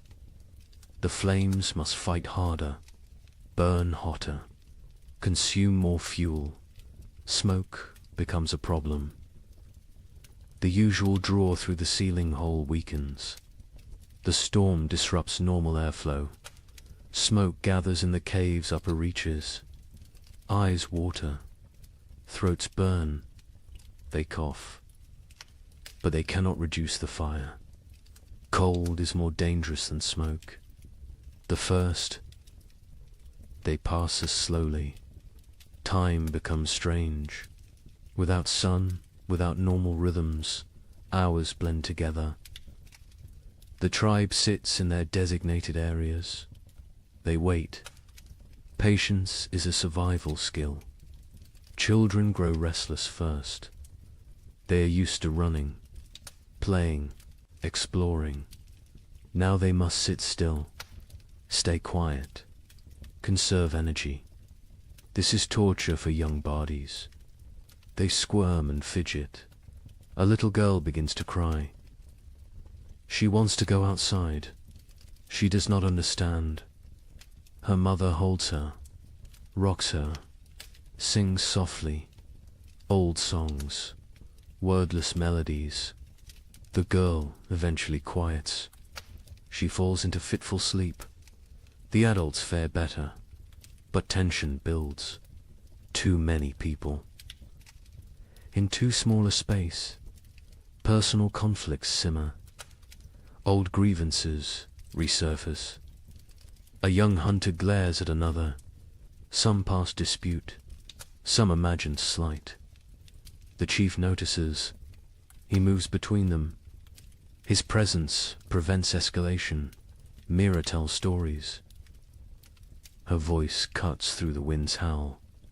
She speaks of ancient times, of the first people, of how they discovered fire, how they learned to speak, how they survived when the world was even colder. The children gather around her, even the restless. Once her words captivate them, transport them. For a while, they forget the storm, forget the confinement. They live in her stories. Night comes. They know this only because their bodies tell them. Fatigue sets in. Eyelids grow heavy. The fire must be maintained through darkness. The hunters establish a watch rotation. 2 men awake at all times. 1 feeds the fire. 1 watches the entrance. Sleep comes hard. The wind is too loud. The cold too present. The cave floor too hard despite the pine boughs. Bodies shift. Seeking comfort that does not exist. Seeking warmth that is scarce. The baby wakes crying. Hungry. Always hungry. Its mother nurses it. But her own hunger makes her milk weak. Thin. The baby feeds but does not satisfy.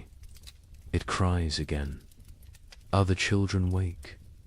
The mother's face shows exhaustion, desperation. An older woman brings warm broth.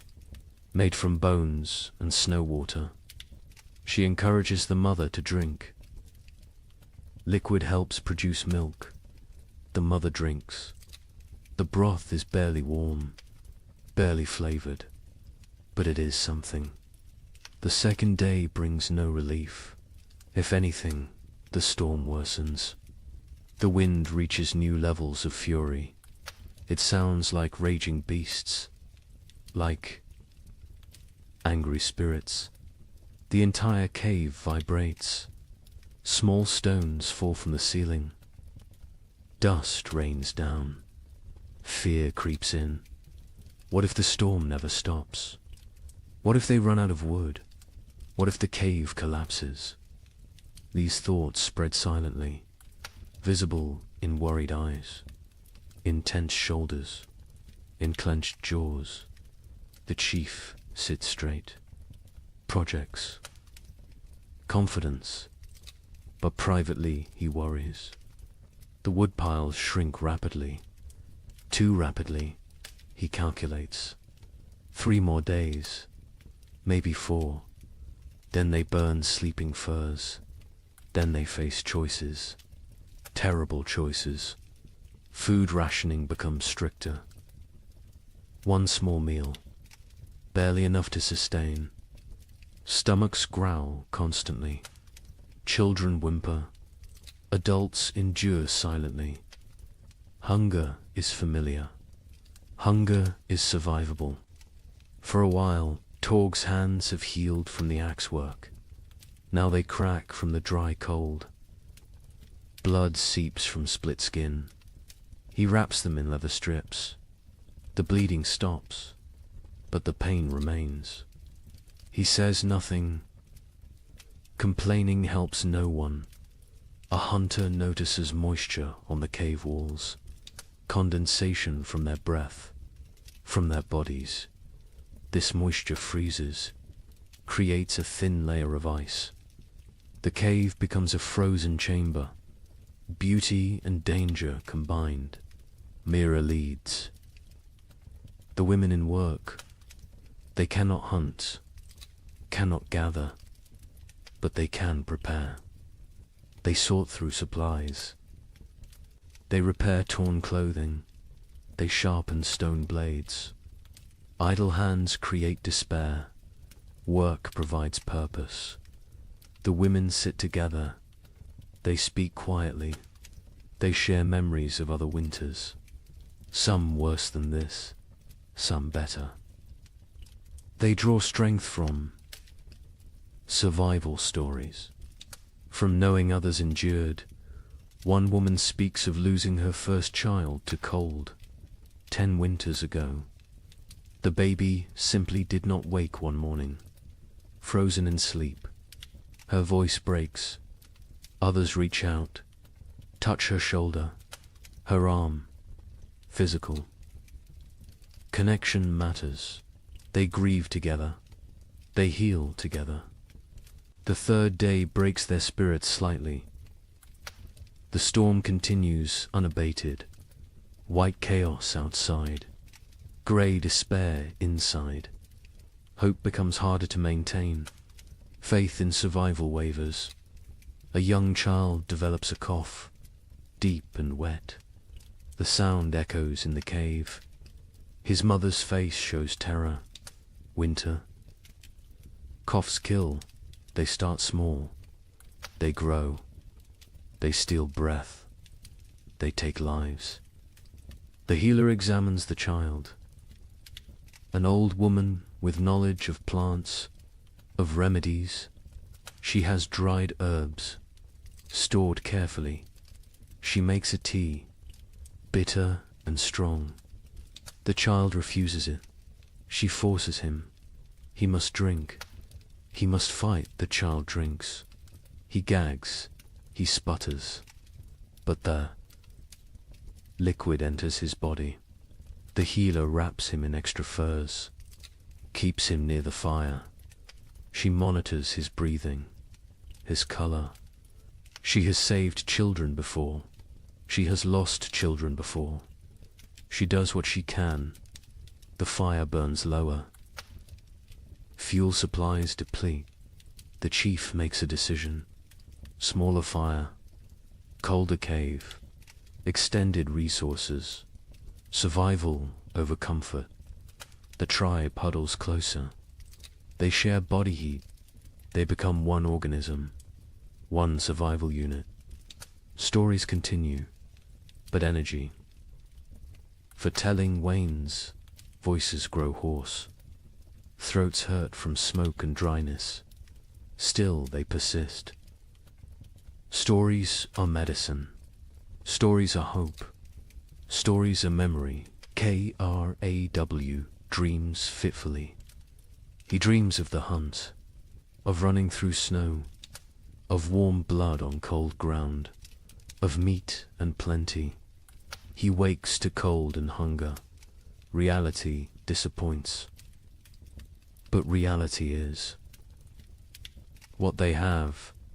The fourth day brings a subtle change. The wind decreases slightly. Not much, but enough to notice. Enough to spark hope. Ears strain, listening for further improvement. Praying for silence. By afternoon, the wind drops to a steady roar instead of a scream. The leather hide stops its violent flapping. Stillness seems possible, seems real. The tribe exchanges glances.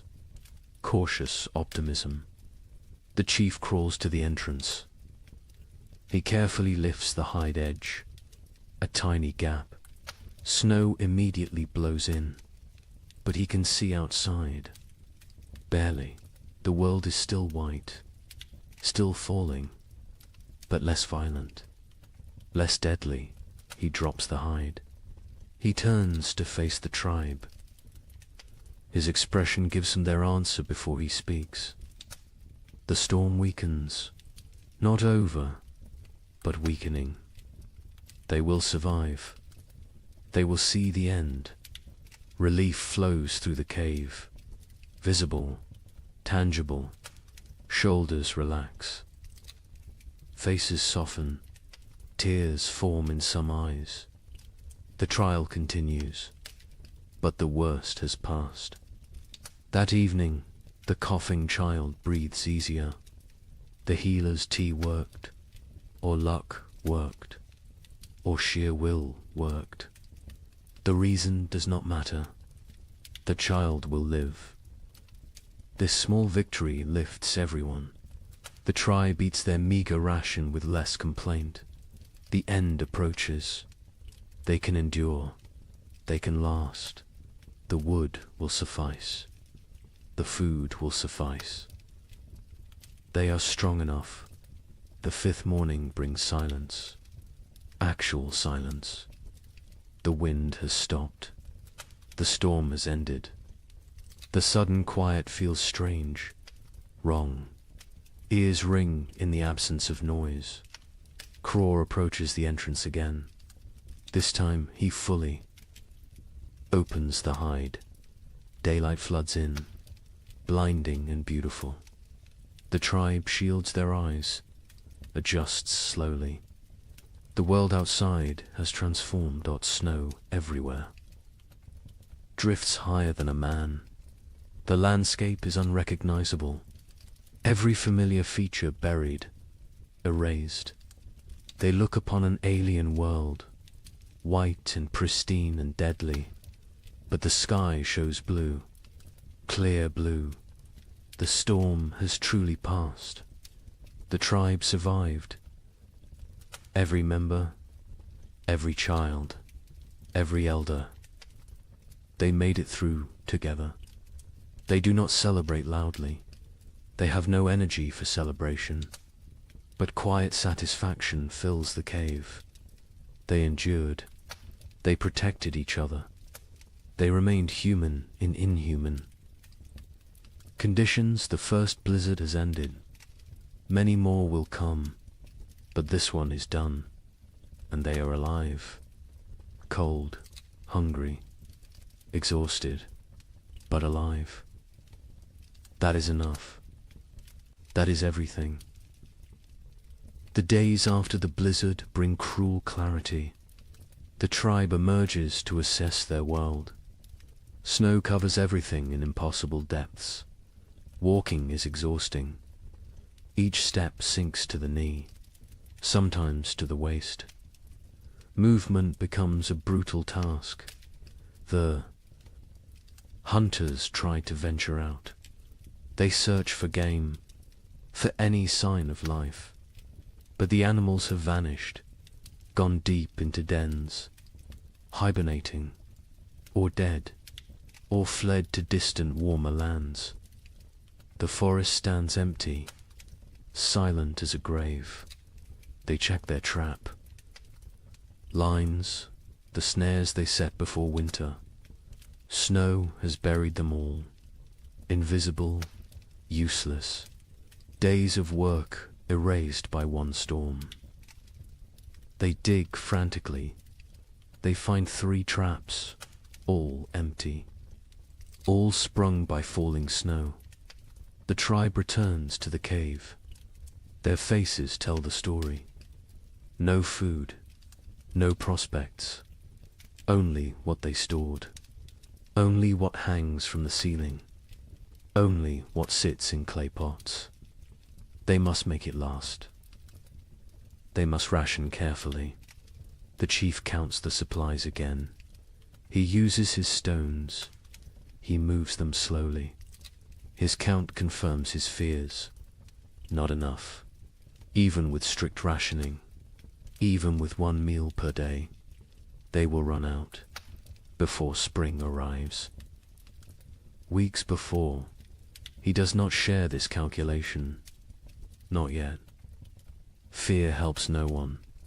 Panic kills faster than hunger. He will wait. He will hope. Perhaps another opportunity will come. Perhaps luck will shift. The moon rises full and bright. It illuminates the frozen landscape. Everything glows silver, beautiful and deadly. This moon marks the deepest part of winter, the coldest nights, the longest darkness. The tribe calls it the moon of hunger. Every winter it appears. Every winter it tests them. Food becomes an obsession. Stomachs growl constantly. Sleep brings dreams of feasting, of plenty, of meat dripping fat. People wake disappointed, wake to cold reality, wake to emptiness. The single daily meal shrinks. Further, what filled a palm now fits in fingers, barely enough to taste, never enough to satisfy.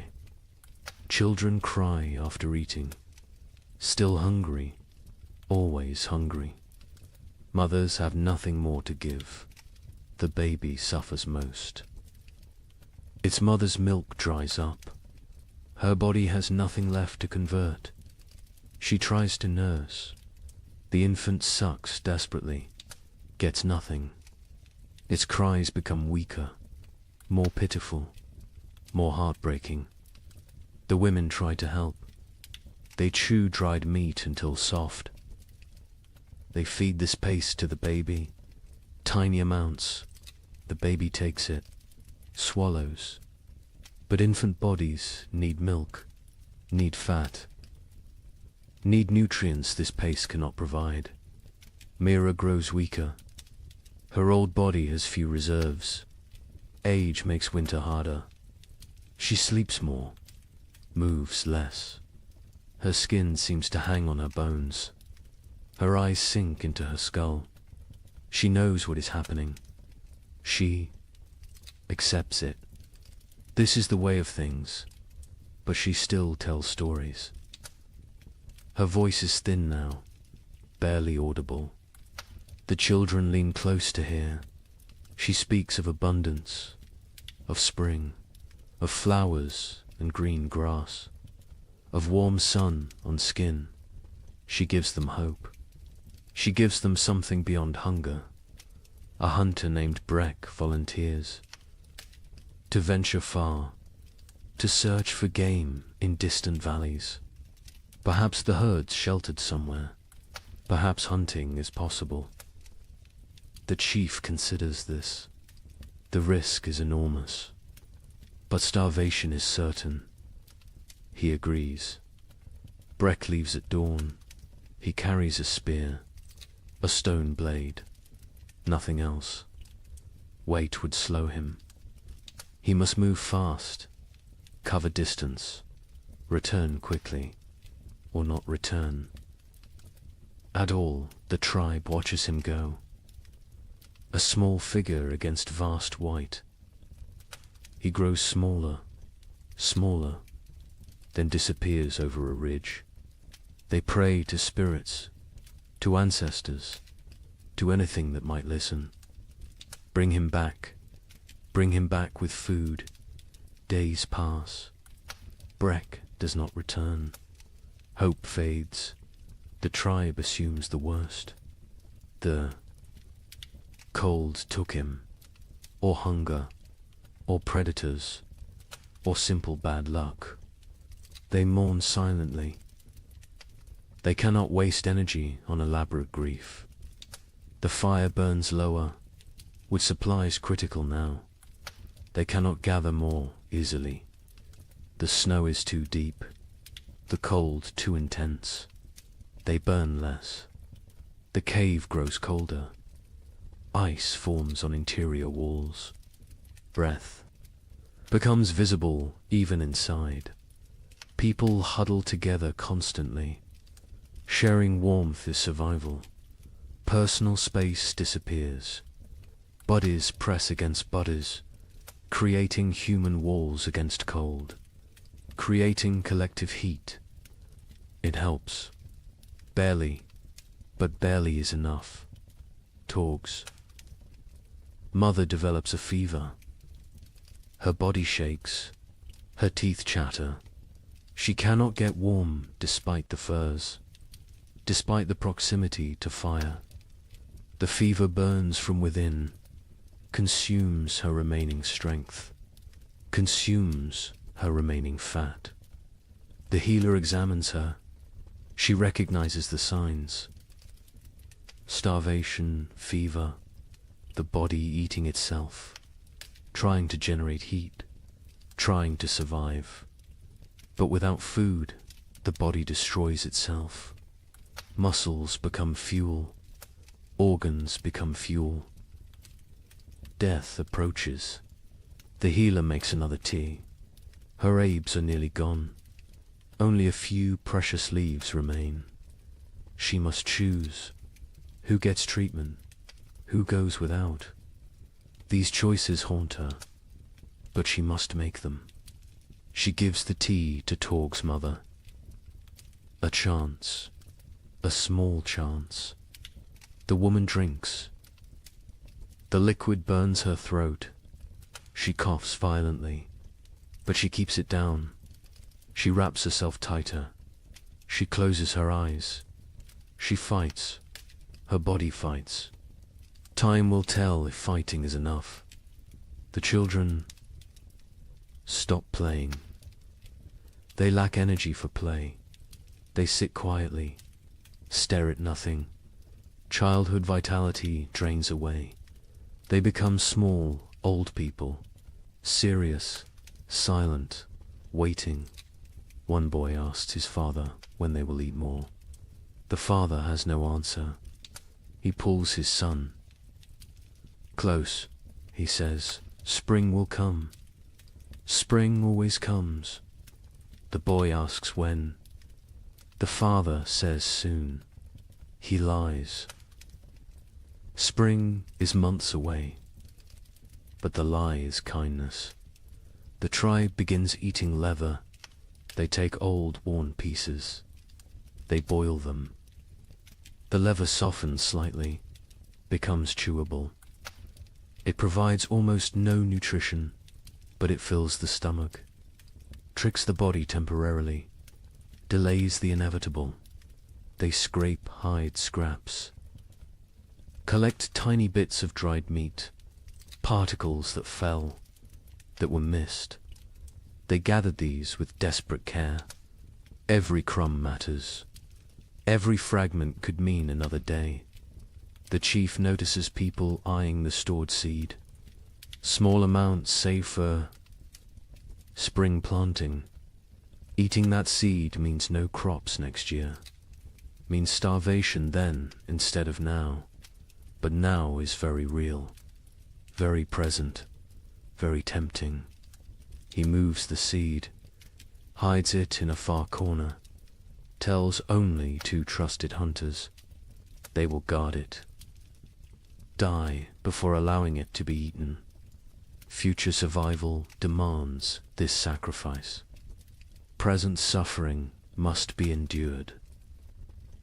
On the 7th day of the moon of hunger, the baby dies. It simply stops breathing during the night. Its mother wakes to cold stillness. She does not scream. She has no energy for screaming. She holds the small body, rocks it, as if warmth could return life. The women come. They gently take the infant. They wrap it in soft rabbit fur. They place it near the cave entrance. The frozen section, it will keep there. When the ground thaws, they will bury it properly. For now, this is all they can do. The mother sits empty. Her arms feel wrong without the weight. Her chest aches with useless milk that finally came. Too late, always too late. Other women sit beside her. No words exist for this loss. Presence is enough. Mira's breathing becomes labored, wet and rattling. She lies on her furs. She does not complain, does not demand attention. She simply fades. Life seeping away like water into sand. The tribe knows. They have seen this before. Young. Ones are brought to her, one by one. She touches their faces, whispers blessings, passes final wisdom. Her hand trembles with the effort, but she completes this duty, this last gift to the future. That night, Mira stops breathing, peacefully, in sleep. Her face relaxes, tension disappears. She looks younger suddenly. The years fall away. She returns to some earlier self. The tribe covers her with respect, with gratitude. She gave them everything, even her final breath. 2 deaths in one day. The tribe feels the weight. They are fewer now, weaker now, more vulnerable now. But they must continue, must endure, must survive for those who did not. The 8th day brings a miracle. A shout from outside. The hunters rush to the entrance. They peer out. A figure approaches, limping, struggling, but alive. Breck has returned. He collapses at the cave entrance. His lips are blue. His face is white. Frostbite blackens his fingers. His toes, but he smiles. He gestures weakly behind him. There, in the snow, a shape. The hunters rush out. They find his kill. A mountain goat, not large, but fresh, real, actual meat. Breck tracked it for days, followed it to high cliffs, killed it with a desperate throw, then dragged it back. Somehow, against all odds, they bring the goat inside. They bring Breck inside. The tribe crowds around. They cannot believe it. Food, real food, hope made flesh. Tears flow freely. Relief, gratitude, joy. The women butcher immediately. They work with trembling hands. Blood flows. Precious blood. They catch it. Blood soup will feed many. Nothing wastes. Nothing spares. They roast small pieces. The smell fills the cave, mouths water, stomachs cramp with anticipation. The wait is agony, but the meat must cook. Raw meat brings sickness. Patience is required. Finally, the meat is ready. The chief distributes it. Tiny portions, barely a bite each. But that bite is everything. Rich, warm, nourishing. People chew slowly, savor every second. Some cry while eating. Breck receives his portion, receives gratitude, receives respect. He risked everything. He saved them, not permanently. This meat will last only days, but days matter. Days a lifetime when death looms close. The healer tends his frostbite. His blackened fingers will probably fall off. His toes are lost. He will be crippled, but he will live. He made the trade willingly, his pain for their survival. No one will forget this sacrifice. Torg's mother survives. The tea worked, or her will worked, or the tiny bit of meat worked. Perhaps all three. She is still weak, still fragile, but alive, improving. The fever breaks. She sleeps naturally.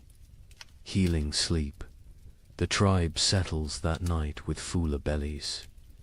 Not full, but fuller. The difference is profound. Mood lifts. Energy returns slightly. Conversation resumes. Small jokes are made. Laughter sounds strange, foreign, but welcome. The moon of hunger continues. It will continue for weeks more. They are not saved, but they are not finished. They endure. They adapt. They survive. More storms will come. More hunger will come. More death might come. But tonight, they have meat. They have hope. They have each other. The fire burns a bit brighter.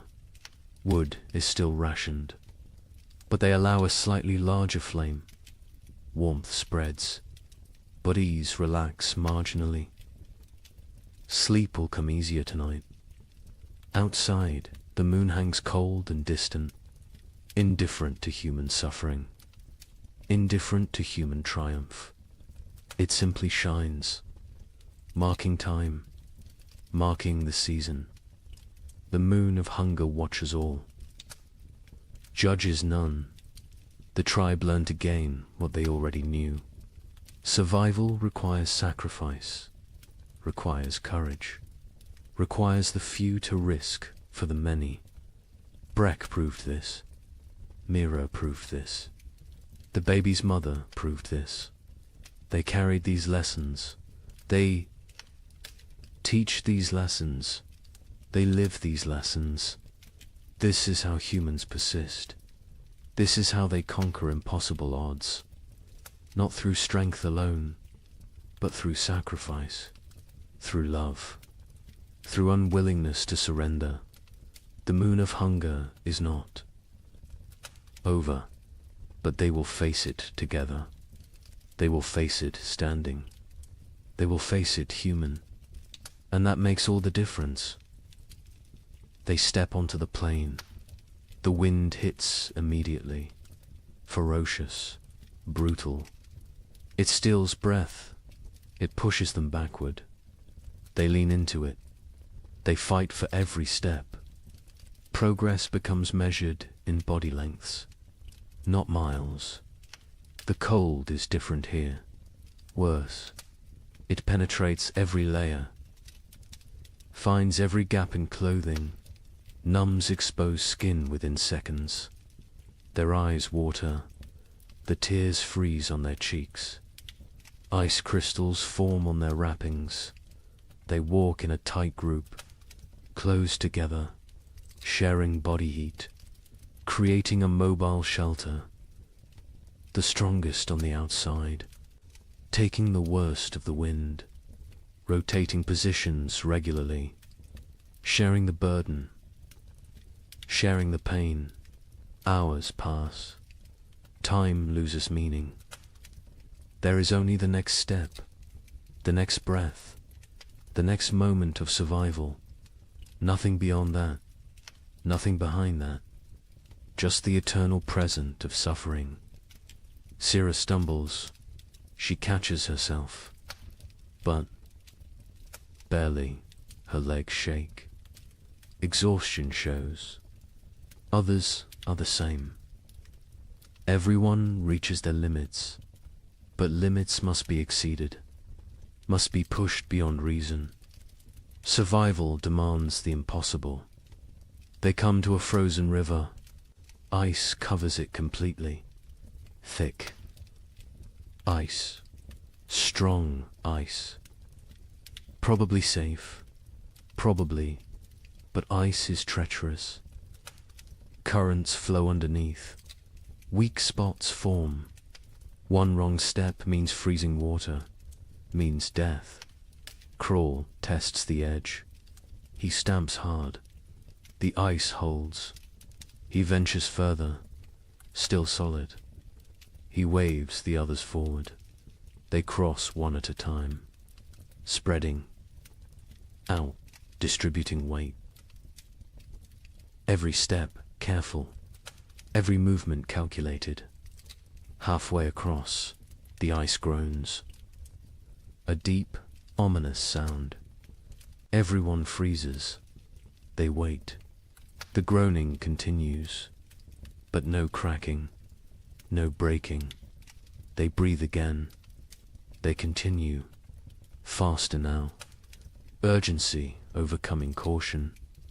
They reach the far side. Relief is brief. More walking awaits. More suffering. The plain continues endlessly. Horizon meets horizon in white emptiness. No landmarks, no reference points. Only Craw's memory guides them. Only faith in his knowledge. Afternoon brings no warmth. The sun is visible but distant, cold. Its light provides no comfort, no heat, just illumination of their misery. Of the vast emptiness surrounding them, Ren falls. He does not get up immediately. Others stop. They help him, pull him upright. His face is white, his lips blue. Hypothermia begins. They force him to walk. Movement generates heat. Stopping means dying. He walks, stumbling, barely conscious. But walking, they find a small depression, a slight dip in the endless plain. It blocks some wind, not much, but some, enough. They stop briefly. They need rest, need water, need to check their bodies. They huddle together. They share warmth. They drink from water skins. The water is partially frozen. They break ice with their teeth. The cold liquid burns going down. But hydration matters. Dehydration kills in cold. Silently, quickly, Sarah checks everyone's extremities. Fingers, toes, noses, ears. Looking for white patches, for frozen flesh. She finds some on Ren. His fingers are too pale. She rubs them vigorously, trying to restore circulation, trying to save his digits. Pain shoots through Ren's hands as feeling returns. He gasps, bites down. The pain is good.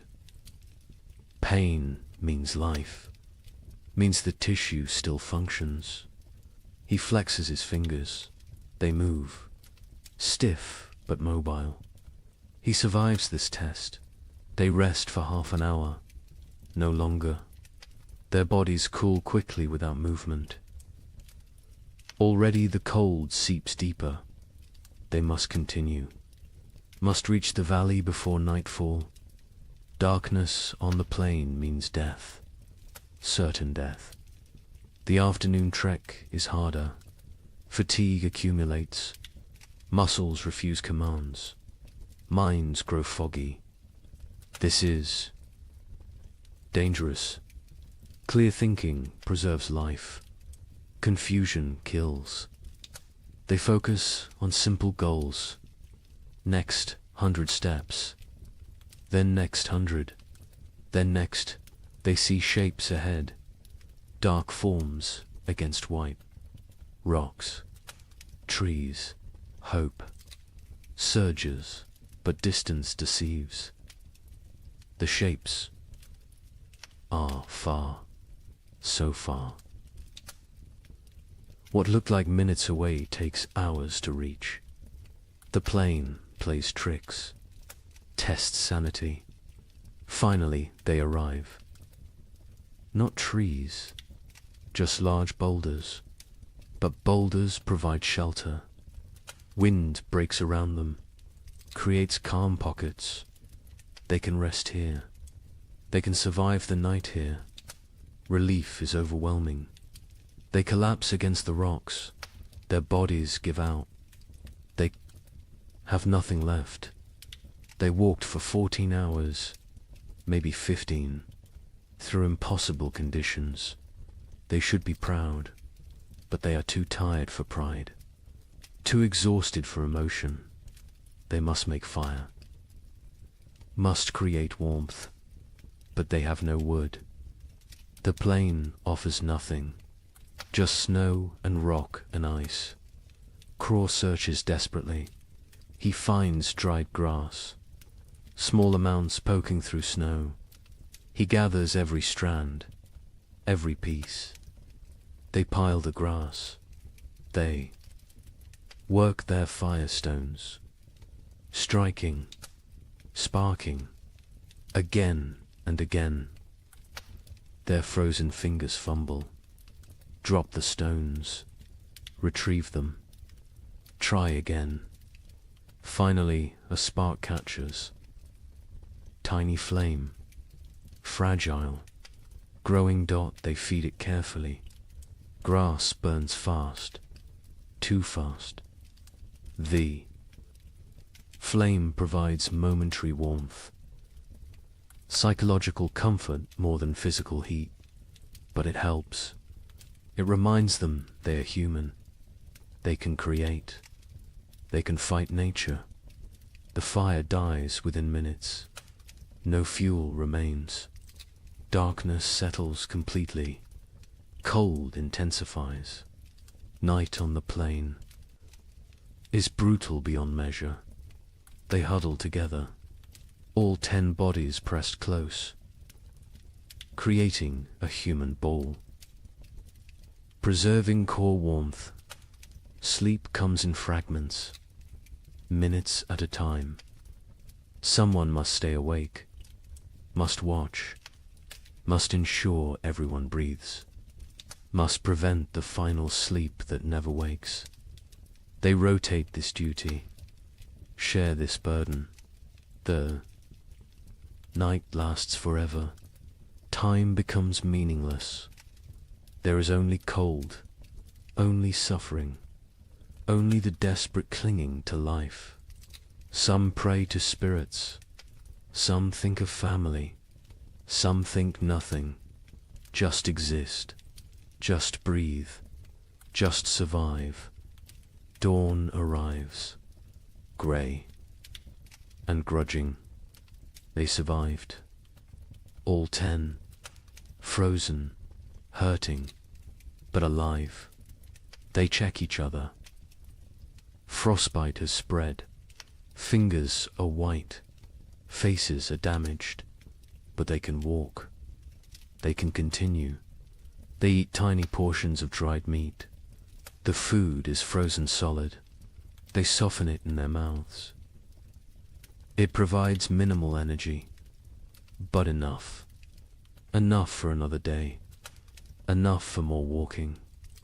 The valley must be close. Croft feels it. He cannot explain how, but he knows. A few more hours, maybe half a day, they can make it. They must make it. They walk again, Bodhi's screaming protest. Every joint aches, every muscle tears. They walk anyway. They walk because stopping is death, because the tribe needs them, because they are human and humans endure. The terrain begins to change, subtle at first, a slight slope, a gentle descent, then more pronounced. Hills appear, the valley approaches, energy returns, hope fuels them. They increase pace. By midday, they see it. The valley spreads below, protected, sheltered. Trees grow there, dense forest. The sight is beautiful, salvation made visible. They almost run, almost forget their exhaustion. They enter the valley, wind stops, silence surrounds them. The temperature feels warmer immediately, still cold, still winter, but survivable, bearable. They made it. Against impossible odds, against nature's fury, they made it. Now they must find food, must justify the journey, must save the tribe. The trek was only half the battle. The real test begins now. The valley delivers on its promise. The hunters find game within hours, deer sheltering in thick forest.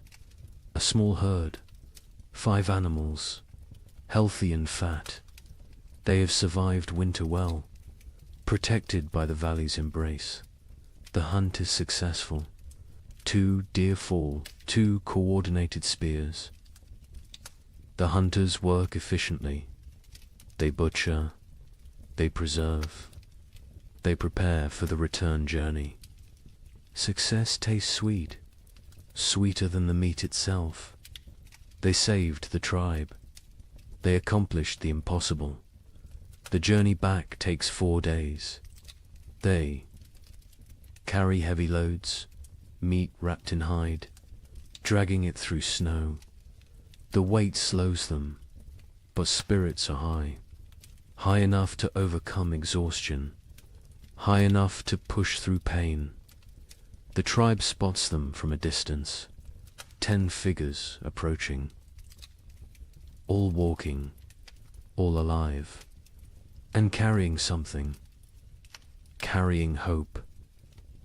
The cave erupts in celebration, crying, shouting. Relief pours out. They feast that night, controlled feasting, rationed celebration, but feast nonetheless. Meat fills bellies, strength returns to limbs, color returns to faces. The tribe steps back from death's edge, not far, but enough days pass into weeks. The meat lasts longer than expected. Careful rationing, careful preservation. The tribe survives, continues, endures. Then something changes, subtle at first, easy to miss, but Craw notices. He always notices. The air feels different, less sharp, less cutting. The quality of cold has shifted. He mentions it to the chief. The chief feels it too. Something is coming, something changing. They watch, they wait, they observe. The days grow longer, minutes at a time, barely noticeable, but cumulative. Dawn arrives earlier. Dusk comes later. Light increases. Darkness retreats. The balance shifts. The sun rises higher in the sky. Its arc changes. It climbs further before descending. Its light hits at different angles, penetrates deeper into the cave. These are signs. Ancient signs, remembered signs. One morning, water drips. A single drop from the cave roof, then another. Ice is melting, slightly, temporarily, but melting. This has not happened in months, not since autumn. The tribe gathers to watch, to witness this miracle. Liquid water, life returning. The dripping stops when temperatures drop again. But the message was sent. Winter weakens. Its grip loosens. Imperceptibly, gradually, but definitely. Birds return. Not many, just a few scouts. Ravens first. Always ravens. They circle overhead. They call to each other. Their voices break the silence of months. The sound is jarring, almost forgotten, but welcome. So welcome. The snow begins to change. Its texture alters. Morning crust forms. The surface freezes hard overnight. Supports weight. Walking becomes easier. No more sinking to the thighs. Progress quickens.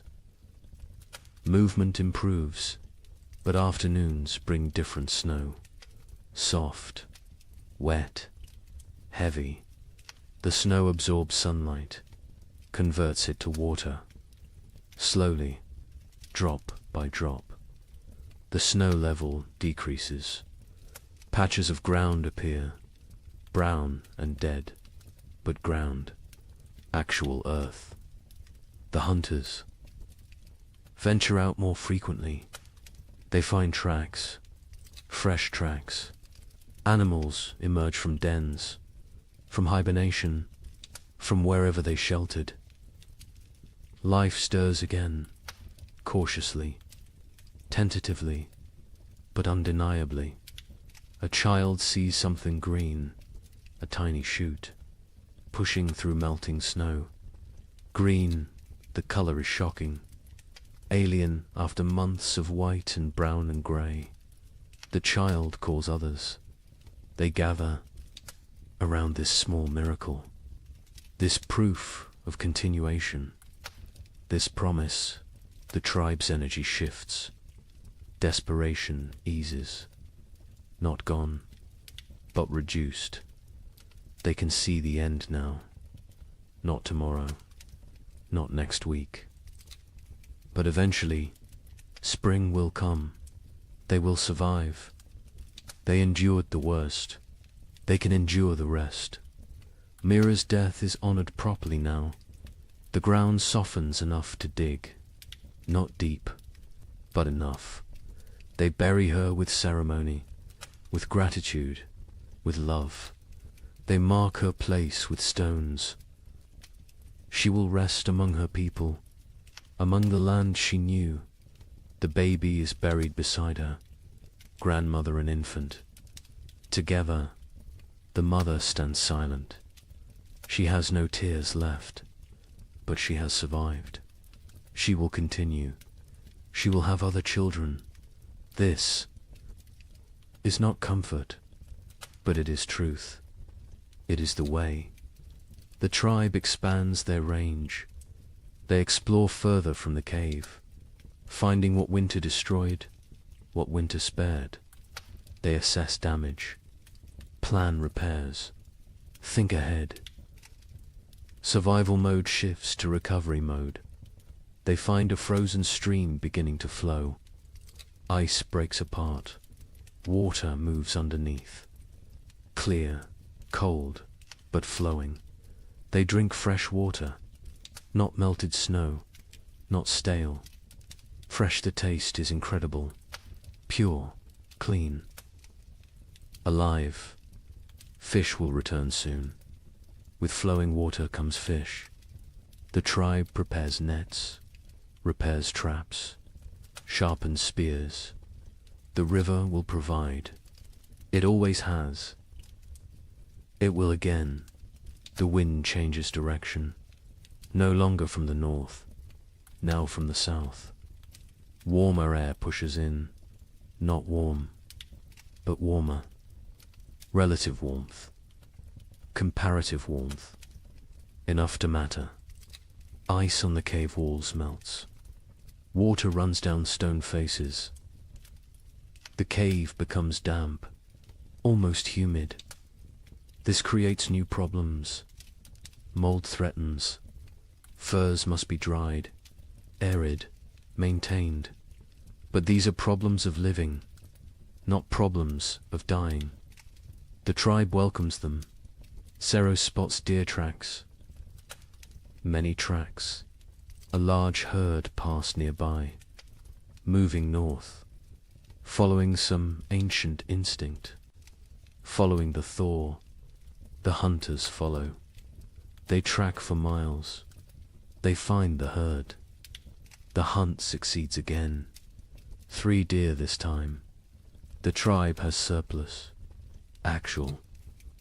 Surplus. They smoke meat. They preserve it. But they also eat fully. They allow themselves satisfaction. Bellies fill completely. Children laugh. The sound is strange, foreign, forgotten, but it returns. Slowly it returns. Young ones play outside again, running, shouting, burning energy stored through winter. Parents watch with emotion. These children survived. Against odds, against nature, they live. They thrive. They play. Breck's frostbite healed as well as possible. He lost 3 fingers, 2 toes. He walks with a limp. His hands cannot grip spear properly. But he lives. He survived his sacrifice. The tribe honors him daily, through respect, through care. Through memory, he teaches young hunters. Passes knowledge, cannot hunt himself, but can create hunters. This is valuable. This is contribution. This is purpose. He has worth beyond physical ability. The tribe ensures he knows this. Torg's mother recovered fully. The fever broke. Strength returned. She works alongside other women. She processes new hides. She gathers early plants. She lives. Her son watches her with gratitude, with relief, with love. The nights grow shorter. Darkness retreats further. The tribe sleeps less, needs less sleep. Energy returns with light, with warmth, with hope. They begin projects, repairs, improvements, planning for next winter. Learning from this one, they discuss what worked, what failed, how to improve. Knowledge is survival. Experience is wisdom. They will not forget this winter, will not forget its lessons, will not forget its cost. 2 died, Mira and the baby. 2 out of many. This is success. Grim success. But success nonetheless. Other winters killed more, much more. This winter was survived. This winter was conquered. The chief ageth visibly. The stress wore him. Carved lines deeper. Grayed his hair further. But he stands straight. He led well. He made hard choices. He saved the tribe. Leadership exacted its price. He paid willingly. Cross joins ache more. The track damaged him. Pushed. His aging body beyond limits. He knows his hunting days near their end. Soon he will teach only, lead only. hunt vicariously through younger men. This is natural. This is right. This is the cycle, but not yet. This spring he will hunt. This summer he will provide. He has a few good seasons left. He will use them fully, will extract every last contribution. This is his way. This has always been his way.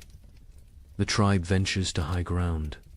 They look north, the direction of the killing cold, the direction of death. Snow still covers distant mountains. Ice still gleams on peaks. Winter remains there, will remain for months.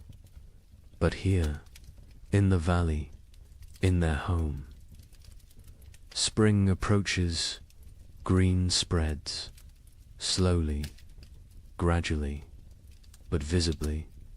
Grass emerges, leaves bud, flowers prepare to bloom. Color returns to the world. The monochrome existence ends. Life reasserts itself. Birds return in waves, small ones first, then larger. They sing, they call, they mate, they build nests. They choose to live here, choose to raise young here. The tribe takes this as blessing, as approval, as sin. Children collect eggs, carefully, leaving some, taking some. The birds can spare them. The birds will lay more. This is balance. This is sustainable. This is how it works. A bear emerges, thin, hungry, dangerous. It approaches the cave. The hunters drive it away. They cannot kill it. Too dangerous, too large. But they make their presence known, establish dominance, protect their territory. The bear leaves, seeks easier prey. The tribe remains vigilant.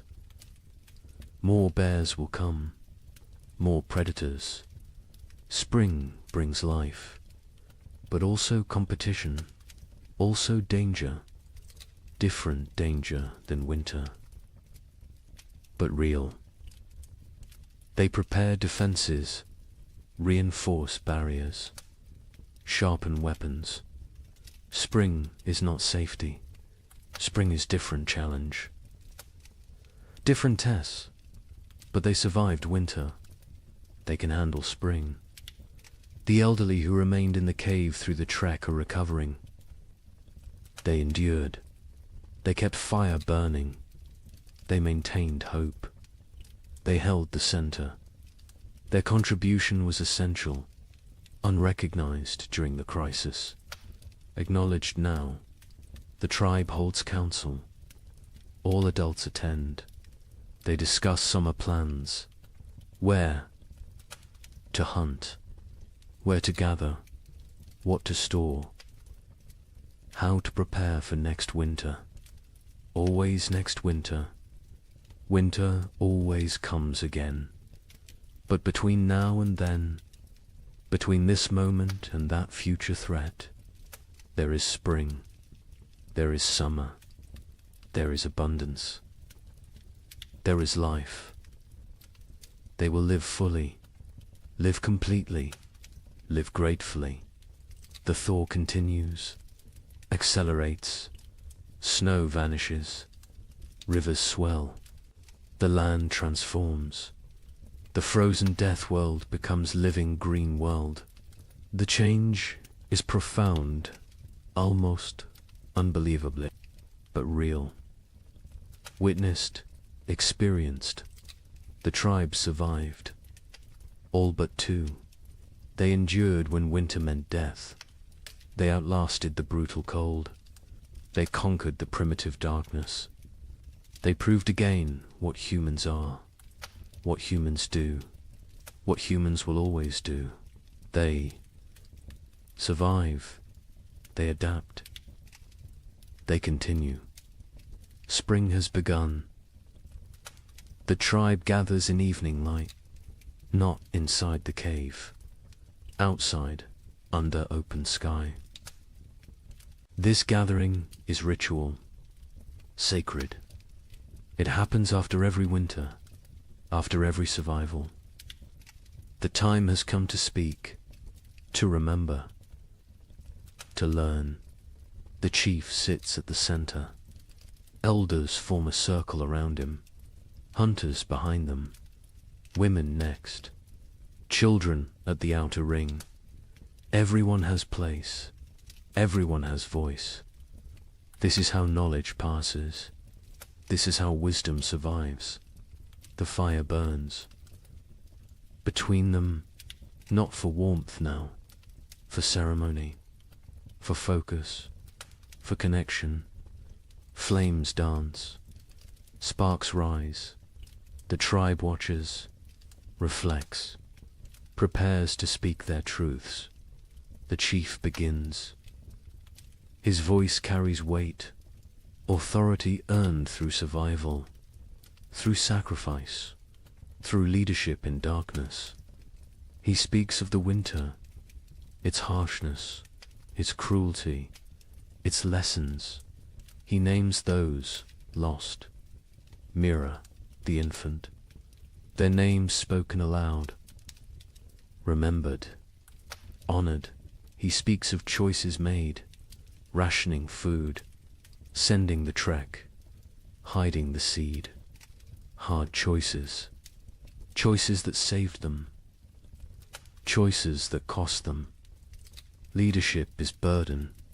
This winter proved it again. He carries these decisions, will carry them forever. Cross speaks next. He describes the hunt before the storm, the desperate race, the near miss with the bison's horn. He shows his torn fur, his scar, physical proof of survival, of risk, of success. He speaks slowly, choosing words carefully. Each word teaches. He talks about the trek, the frozen plain, the endless walking, the night without shelter, the valley discovered, the game found. He does not glorify, does not exaggerate, simply states, truth is lesson enough. Truth needs no embellishment. The other hunters add details. Each perspective matters. Each view completes the picture. One speaks of exhaustion, another of fear, another of hope sustained.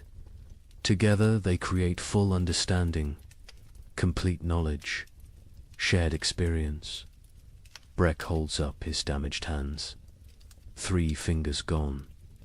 Stumps healed now, scarred. He speaks of tracking the goat, days alone, nights frozen, the desperate throw that killed, the impossible drag back. His voice is steady, no regret, no bitterness, only statement, only fact. He says he would do it again, would sacrifice again. The tribe is everything. Individual is nothing.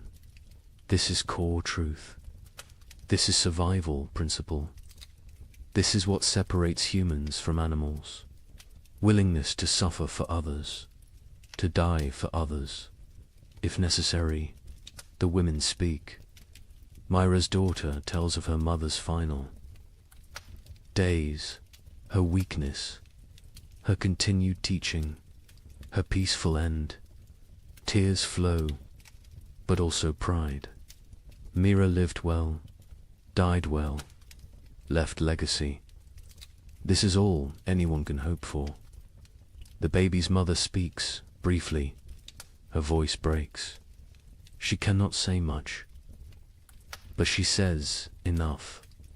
Her child lived weeks, new warmth, new love, new mother's touch, short life, but life nonetheless. She will honor it, will remember it, will carry it forward. Other women discuss food preservation, what worked, what spoiled, leather eating, bone boiling, every technique examined, every method evaluated. They share improvements, better ways, smarter approaches. Next winter, they will do better. This is the point. Always improve. Always learn. Zero speaks of navigation, of reading snow, of finding signs, of keeping group together. She describes the river crossing, the groaning ice, the careful steps. She explains her fears, her doubts, but also her determination. Leadership is not certainty, is not confidence, is commitment despite uncertainty. The young ones ask questions. How did you stay warm? How did you stay brave? How did you keep going? The answers vary. Honesty prevails. Sometimes we did not stay warm. Sometimes we were not brave. Sometimes we kept going because stopping meant death. Simple answers, true answers. Torg speaks for the first time in gathering. His voice cracks. He is becoming man, growing, changing.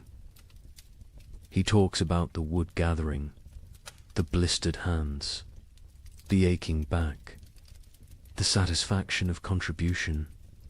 He learned his value, his worth, his place in the tribe. This winter made him adult. His mother adds her story.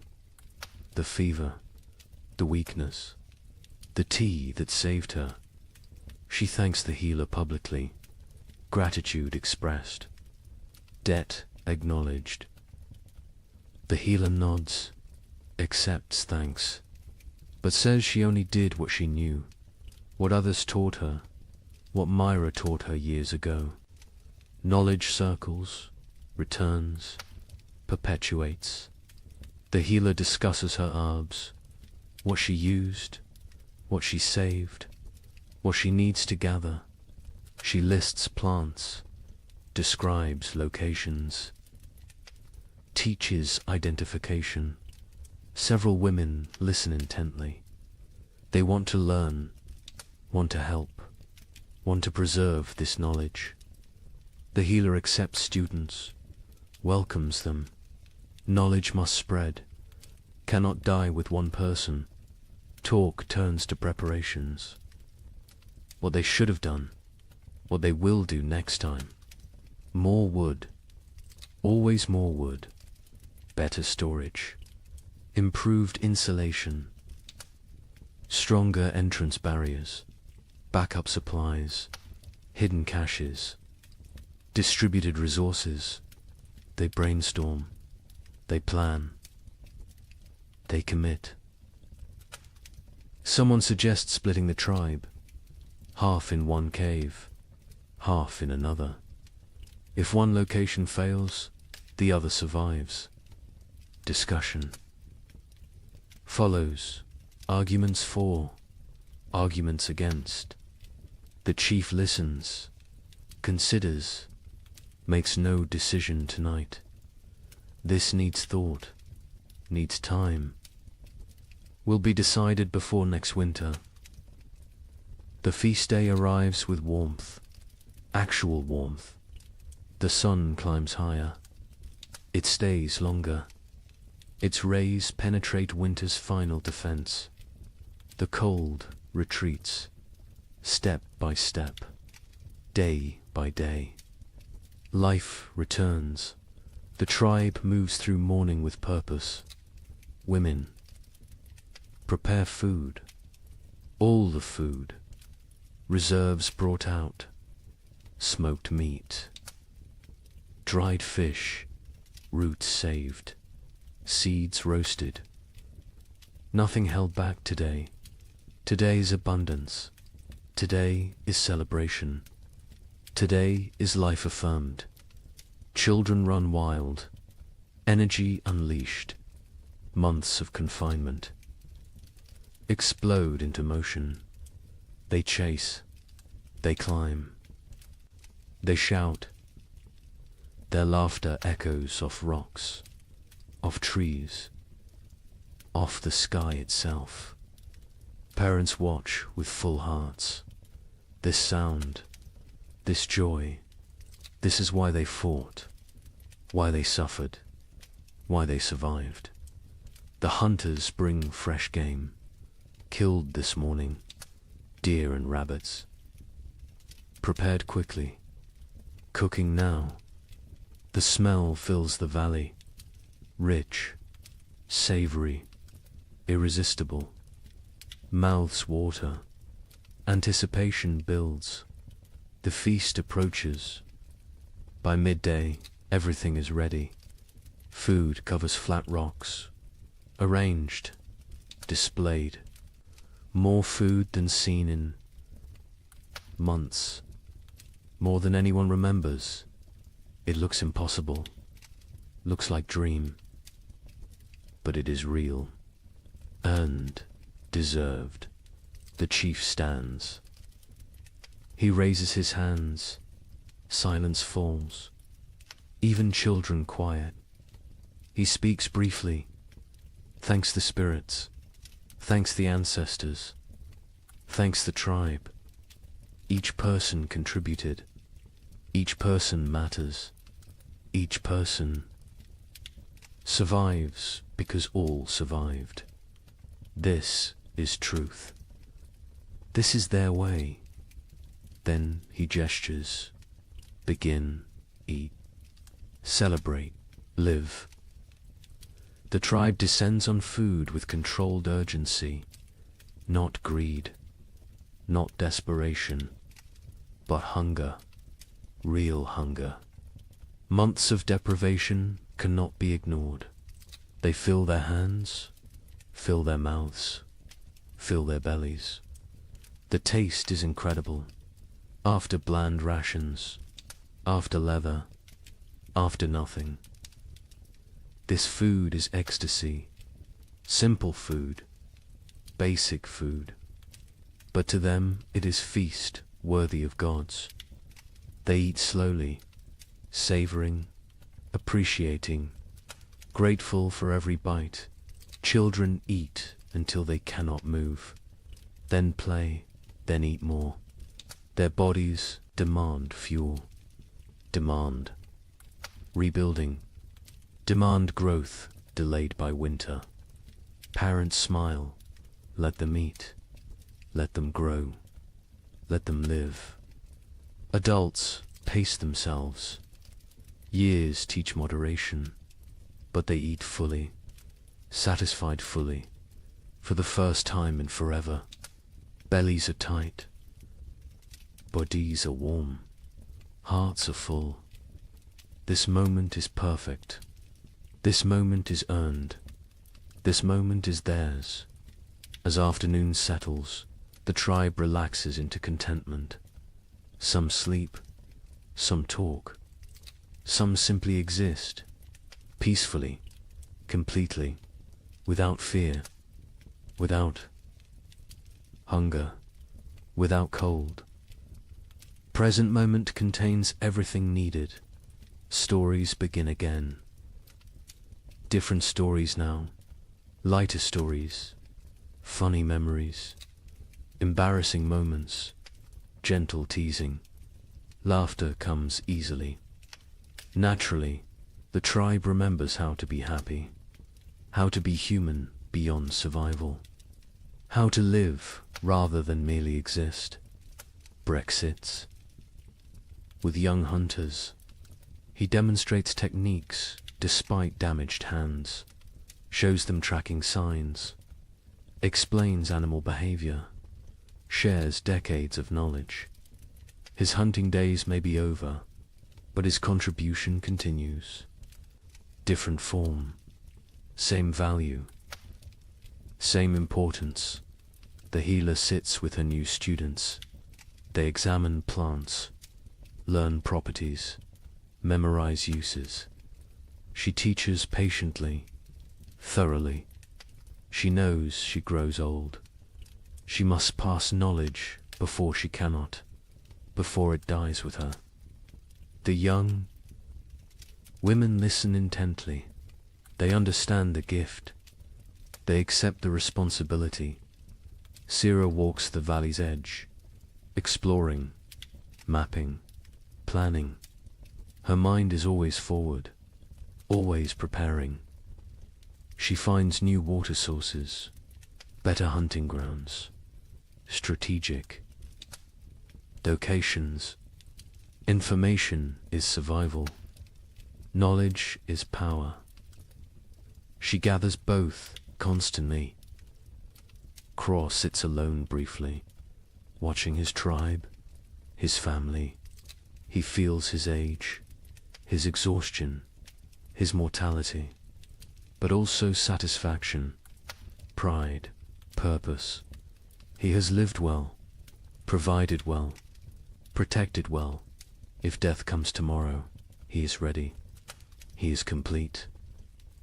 He is content, but death does not come. Life continues. Spring unfolds. Days stretch longer. Warmth increases. Green spreads across the land like water, flowing, growing, transforming everything it touches. Other tribes exist. Other peoples, scattered across the vast lands. Each endured their own winter. Each fought their own battles. Each lost their own members. Each survived through strength and sacrifice and will to the north. Coastal peoples weathered storms. Ocean. Winds brought different cold. Wet cold. Penetrating cold. They huddled in driftwood shelters. Ate fish when they could. Kelp when they must. They survived. Barely, but survived to the south. Dozen peoples faced different trial. Cold nights, scorching days, extreme swings, no middle ground. They sheltered in caves, conserved water, endured. They know survival has many faces. Cold is only one. Each environment tests differently. Each demands different strengths. Mountain peoples lived with the snow always, surrounded, buried, isolated. They knew winter intimately, understood its moods, its dangers, its rare gifts. They moved with the seasons, migrated, adapted, survived through flexibility. Through knowledge, through respect for nature's power, plains peoples tracked the herds, followed them south, followed them to survival. They lived nomadic, always moving, always hunting, always one step ahead of starvation. Their winter was journey, was constant motion, was different struggle, same stakes. All these peoples, all these tribes, all these humans, connected by nothing except species, except determination, except refusal to surrender. They do not know each other, will never meet, will never share stories, but they share experience, share struggle, share humanity. Winter tested all, cold respected none. It killed without preference, without mercy, without meaning. It simply was nature being nature, indifferent, eternal, unstoppable, but humans stopped it anyway. Not the winter itself, but its victory, its completeness, its total dominion. Humans survived through intelligence, through cooperation, through sheer, stubborn will, They survive because they are human, because that is what humans do.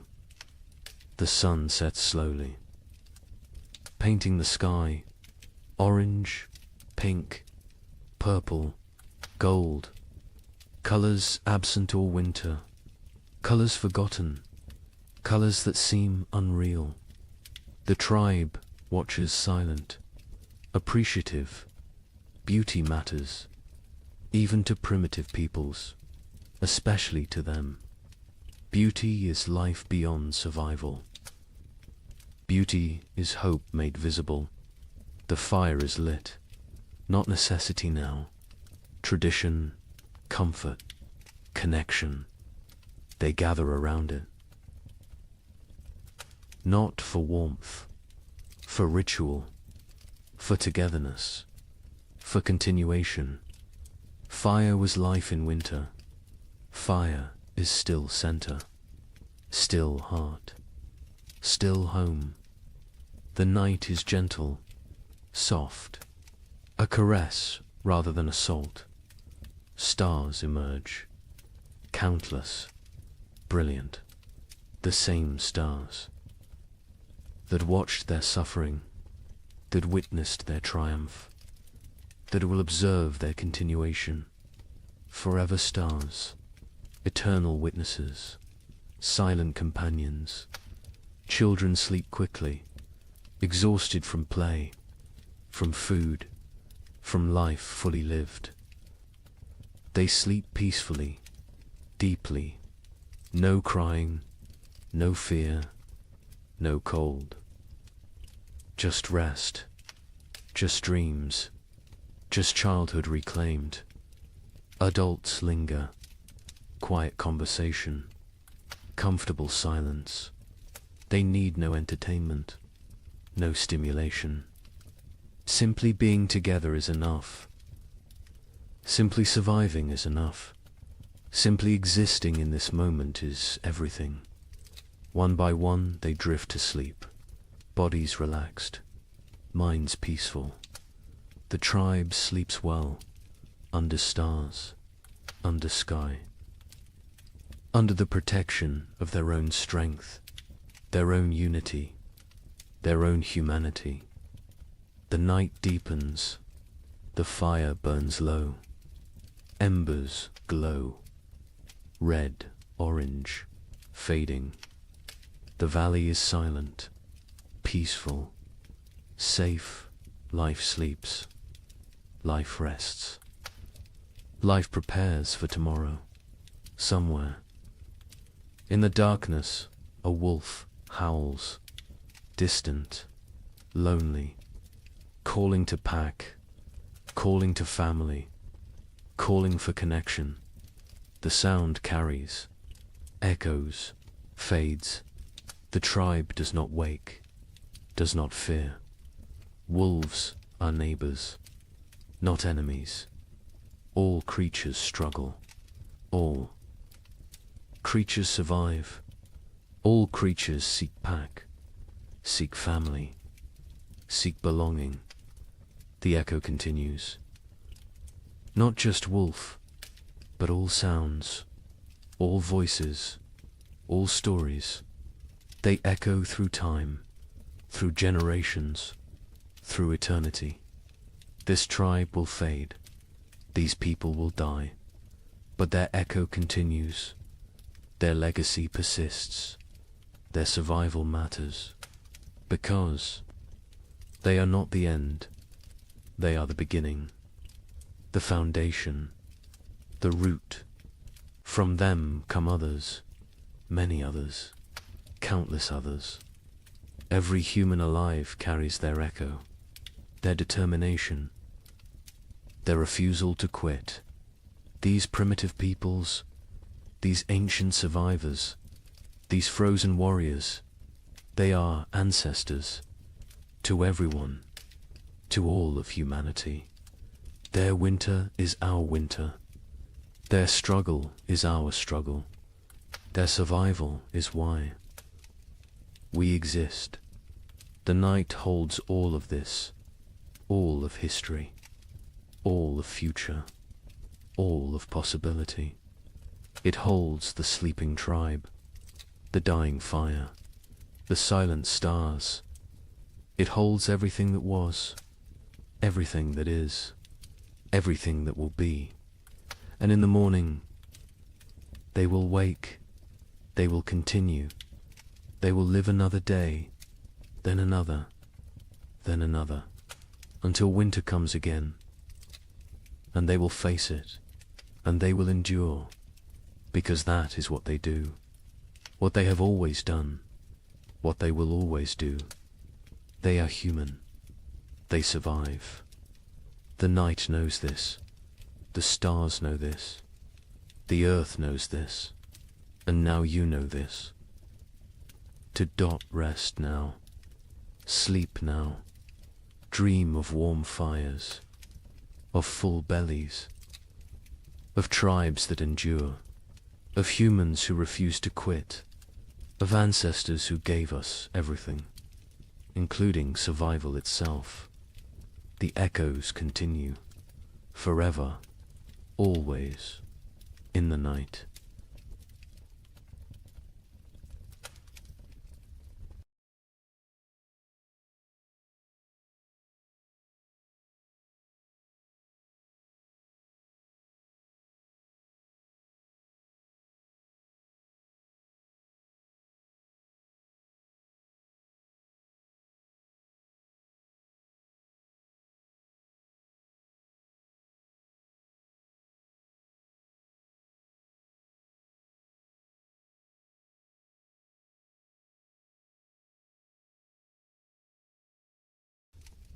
Good evening and welcome back, friends. Tonight we're diving into the fascinating world of the Roman Empire. As always, let me know where in the world you're listening from. Get cozy, settle in, and let's begin. The torches burned low against the marble walls of the Colosseum, their flames bending and snapping in the night wind. Smoke curled upward, painting the corridors in shifting shadows that seemed alive. Somewhere deep within those walls, cages rattled. The guttural growl of a lion broke the silence, followed by the shrill cry of a panther pacing its enclosure. The air was thick with the scent of straw, iron, and blood. Men shuffled forward, not as spectators, but as the hidden workforce behind the spectacle animal keepers, trainers, guards, and gladiators themselves, step echoing with the knowledge that dawn might never come for them. Imagine it, the roar of 50,000 Romans thundering like a storm overhead. Yet before the games even began, death was already at work in the corridors below. Lions lunged against their bars, their claws scraping sparks across iron. Elephants, chained and restless, shifted their massive weight, shaking the earth beneath the workers' feet. A single slip of a chain, a missed strike of the trainers. Staff and the arena would claim another victim before the audience ever saw the sand-stained red. Now, ask yourself, what would it feel like to wake each morning knowing that your job itself, the task you were paid or forced to perform, was a gamble with death? Not a soldier in battle, not a rebel hunted by Rome, but a worker, a laborer, a craftsman whose daily duties carried a sentence no law had to write. Would you sleep at night, or would your dreams be haunted by the growls from the cages, the weight of the stones above your head, or the smell of lead dust clinging to your breath? History books love to tell us about emperors, senators, and generals. They speak of triumphs, victories, and architectural marvels, but rarely do they dwell on the hands that bled to build those monuments, or the men and women whose very survival depended on risking their lives in silence. The invisible workforce of Rome lived not in marble villas, but in shadows, where the price of error was not a demotion or dismissal, but death itself. And here lies the heart of the story. Beneath the grandeur of Rome, beneath its arches, its mosaics, its golden halls were professions so perilous that to call them jobs is almost an insult. These were death sentences disguised as livelihoods. Jobs where poison lingered in the very air, where the swing of a sword was part of your morning routine, and where the applause of the crowd was sometimes the last sound you ever heard. Over the next hours, you will hear the untold accounts of these deadly professions, some spectacular, some hidden in the grime of Rome's underbelly, and others so strange they seem pulled from nightmares. From the men who faced wild beasts before breakfast, to the miners whose lungs filled with poison in the empire's dark tunnels. We will walk step by step into the shadows Rome tried to leave behind. But let this question guide you as we begin. If your job demanded your life as payment, would you accept the risk for glory, for survival, or simply because you had no choice? When most people picture ancient Rome, they imagine the shimmering surfaces of marble temples, the echo of sandals across polished floors, and the thunder of cenotes debating in the forum. They think of emperors draped in purple robes, feasts piled high with roasted boar and honey cakes, and gladiators striding into the arena beneath the roar of 50,000 voices. Rome has always been remembered for its grandeur, its victories, and the magnificence of its architecture. But what history books often gloss over is that the empire wasn't built on marble, it was built on blood, sweat, and the fragile bodies of millions of workers whose daily lives were defined by danger. Rome was not just emperors and generals. Behind every golden banquet, behind every aqueduct arching across the countryside, behind every amphitheater filled with spectacle, there were invisible laborers who risked everything to keep the empire alive. For every senator reclining in luxury, there were hundreds of slaves and freedmen hauling water, shaping stone, smelting iron, cleaning streets, or fighting beasts. Their names were rarely recorded. Their stories were rarely told. Yet without them, Rome's glittering facade would have crumbled into dust. Imagine the contrast. On one side, wealthy Romans lounged on couches, sipping wine sweetened with lead. Syrup, their servants, fanning them with peacock feathers while musicians played. On the other side, just beyond the villa walls, workers baked under the Mediterranean sun on dangerous scaffolds, hauling blocks of stone that could crush them in an instant.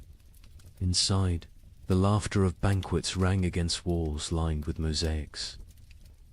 Outside, miners descended into narrow shafts where air was poised with dust and metal fumes. Knowing they might not resurface alive, luxury was visible, risk was hidden. Rome was a stage, and the spotlight shone only on the powerful, while those who risked everything remained in shadow. Work in ancient Rome was more than a duty, was a matter of survival. For the enslaved, there was no choice at all. They labored until their bodies broke. For the poor, free citizens, dangerous work was often the only chance to feed a family. And even for skilled craftsmen, fortune was fragile. One accident at a glass furnace, one slip of a chisel, and a lifetime of expertise meant nothing against the indifference of death. Unlike today, there were no safety harnesses, no unions, no laws protecting the vulnerable. Rome had no patience for weakness. If a worker fell, another was always waiting to take his place. This is the untold foundation of Rome's greatness. The empire stretched across continents, commanded legions, and shaped the destiny of the Western world. But it was held together not just by marble and laws, It was held together by expendable lives. The amphitheaters that dazzled crowds were built by hands calloused from stone and bloodied by accidents. The shimmering purple robes of emperors were dyed by workers suffocating in vats of poisonous mollusk brine. The wine that filled silver goblets was poured by servants who would never share in the feast. Now pause and ask yourself, would you trade your office, your workshop, your school, or your daily commute for the mines of Hispania, where men choked on poisonous dust in darkness for the promise of silver Rome craved? Would you exchange your cubicle or construction site for the sands of the Colosseum, where gladiators bled to entertain a restless mob? Could you imagine waking each morning knowing your work itself might kill you not because of war, not because of rebellion, but because your role in society was considered disposable? That is the contrast that makes Rome so haunting. Its glory. It was dazzling, but it was built on invisible suffering. Every aqueduct meant water for cities, but also corpses crushed in its construction. Every road meant trade and travel, but also slaves dying in the ditches. Every banquet meant celebration, but also bakers coughing from flour dust, servants poisoned by fumes, and children forced into brutal apprenticeships. Rome was not just a civilization of luxury, it was a civilization of calculated risk, where millions lived knowing their value extended only as far as their usefulness to the empire. As we step deeper into these stories, keep this in mind. The history of ancient Rome is not just about triumphs and monuments. It is about the unseen workers who carried the weight of empire on their shoulders, often until those shoulders broke. Tonight, we will walk in their footsteps. We will stand in the mines, in the furnaces, in the arenas, and in the shadows of temples to uncover the professions so perilous they could rightfully be called the deadliest jobs of the ancient world. So, settle in. The story you are about to hear is not one of emperors' speeches or military campaigns. It is the story of ordinary men and women whose names we will never know, but whose risks carved Rome into the world's memory.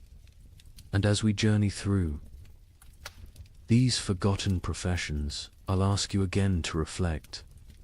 How safe is your work compared to theirs? And more importantly, would you have survived in their place? Beneath the Colosseum, night was never silent. Torches sputtered against damp stone walls, smoke trailing upward into the labyrinth of corridors. From the shadows came the sound that froze even hardened gladiators in their tracks, the rattling of iron bars, the scrape of claws against cage doors, the guttural growl of beasts that did not belong to Rome but had been dragged here from the farthest corners of the empire. Leopards shipped from the rocky coasts of North Africa, half-starved, to make them hungrier. Tigers, stolen from distant India, pacing in restless fury. Bears hauled from the frozen forests of Germania. Even elephants, towering and furious after months of brutal marshes, swayed on their chains, slamming tusks into wooden barriers that cracked under the strain. The ground itself trembled when these creatures roared, and the men tasked with keeping them under control knew the truth. They were one mistake away from being torn to pieces. These men were the Venator shadows, the animal trainers. History rarely records their names, but their presence haunted every spectacle. Before the crowd even took their seats, before a single gladiator raised a sword, these workers had already stared death in the eye. Their jobs were simple in description, yet terrifying in practice. Feed the beasts, transport them, prepare them for combat, and release them into the arena at just the right moment. But simplicity on paper did not translate to safety in reality. Feeding a lion wasn't a matter of tossing meat over a wall. Trainers stepped into cages, armed with nothing but a staff, a whip, and their nerve. One slip of the boot on blood-slick straw, one moment of hesitation while securing a gate, and the outcome was certain. The animal lunged, claws raked, jaws snapped shut, and no one risked entering the cage to drag the trainer's body back. The suspense of those moments was unbearable. Imagine holding a slab of raw meat in your hand, the smell driving the lion to frenzy, its amber eyes locked onto yours as though you yourself were the meal. Imagine the tremor of the bars as the beast hurled itself against them, the iron shrieking like thunder in the confined corridors. Every feeding was a gamble. Every day survived was a small victory. The Empire did nothing to soften the danger. In fact, it often heightened it. Trainers were ordered to starve animals before games, ensuring they would be more violent, more dramatic for the crowd. They baited the beasts with wooden dummies soaked in blood, conditioning them to attack on sight. They lit torches in the faces of elephants to keep them agitated, lashing their trunks until the massive creatures charged blindly into the sand. To the Romans above, these were thrilling displays of power. To the men below, they were acts of survival. The fallout of this profession was as bloody as the games themselves. There are accounts of trainers being dragged into cages, shredded within seconds by the very animals they sought to control. Some were mauled in the holding chambers before the beasts ever saw the light of the arena. Ships carrying exotic predators sometimes became floating prisons of chaos, with handlers torn apart mid-voyage. And when things went wrong during the games, it was often the trainers who were sacrificed first, thrown into the sand alongside the beasts to buy time while soldiers rallied. Picture this. The gates rise, and a tiger bursts into the sunlight, its muscles coiled with hunger. The crowd roars with excitement, but backstage, panic has already erupted. A handler failed to secure the second chain. The tiger lashes back toward the holding corridor, tearing into the men behind the scenes. For the audience, the spectacle remains seamless. They see only the drama in the arena. But behind the curtain, death is quiet, fast, and unacknowledged. Ask yourself, would you take that job? Would you trade your office, your tools, or your classroom for a torch and a whip, walking daily into the jaws of lions? These trainers did not choose their fate freely. Many were enslaved, others condemned prisoners. Some were criminals whose punishment was not execution but servitude in the cages. Yet a handful were free men spatialists who took on the role for pay, prestige, or the faint hope of avoiding poverty. Their skill with animals might buy them survival, but it also chained them to constant peril. And here lies the chilling truth. Rome didn't care if they lived or died. The empire had endless replacements, slaves, captives, debtors. If a trainer was mauled, his death wasn't a tragedy, it was a footnote. The games continued, the crowd cheered, and the emperor smiled. The expendable lives of these men fueled the endless appetite of spectacle. So the next time you picture the Colosseum filled with roaring beasts and clashing swords, remember the hidden figures in the shadows, the ones who coaxed half-starved. Predators from their cages, who held their breath each time an iron gate groaned open. Who knew that at any moment the sand might drink their blood instead of the gladiators. Their work was not honored. Their names were not recorded. Yet without them, Rome's greatest spectacles would never have existed. They lived every day, with death brushing at their heels, and more often than not, death caught up. And as terrible as this sounds, these animal trainers were only the first link in the Colosseum's deadly chain of professions. Others stood in workshops, hammering weapons that decided life or death. Others knelt in the sand, stitching wounds under the gaze of the emperor himself.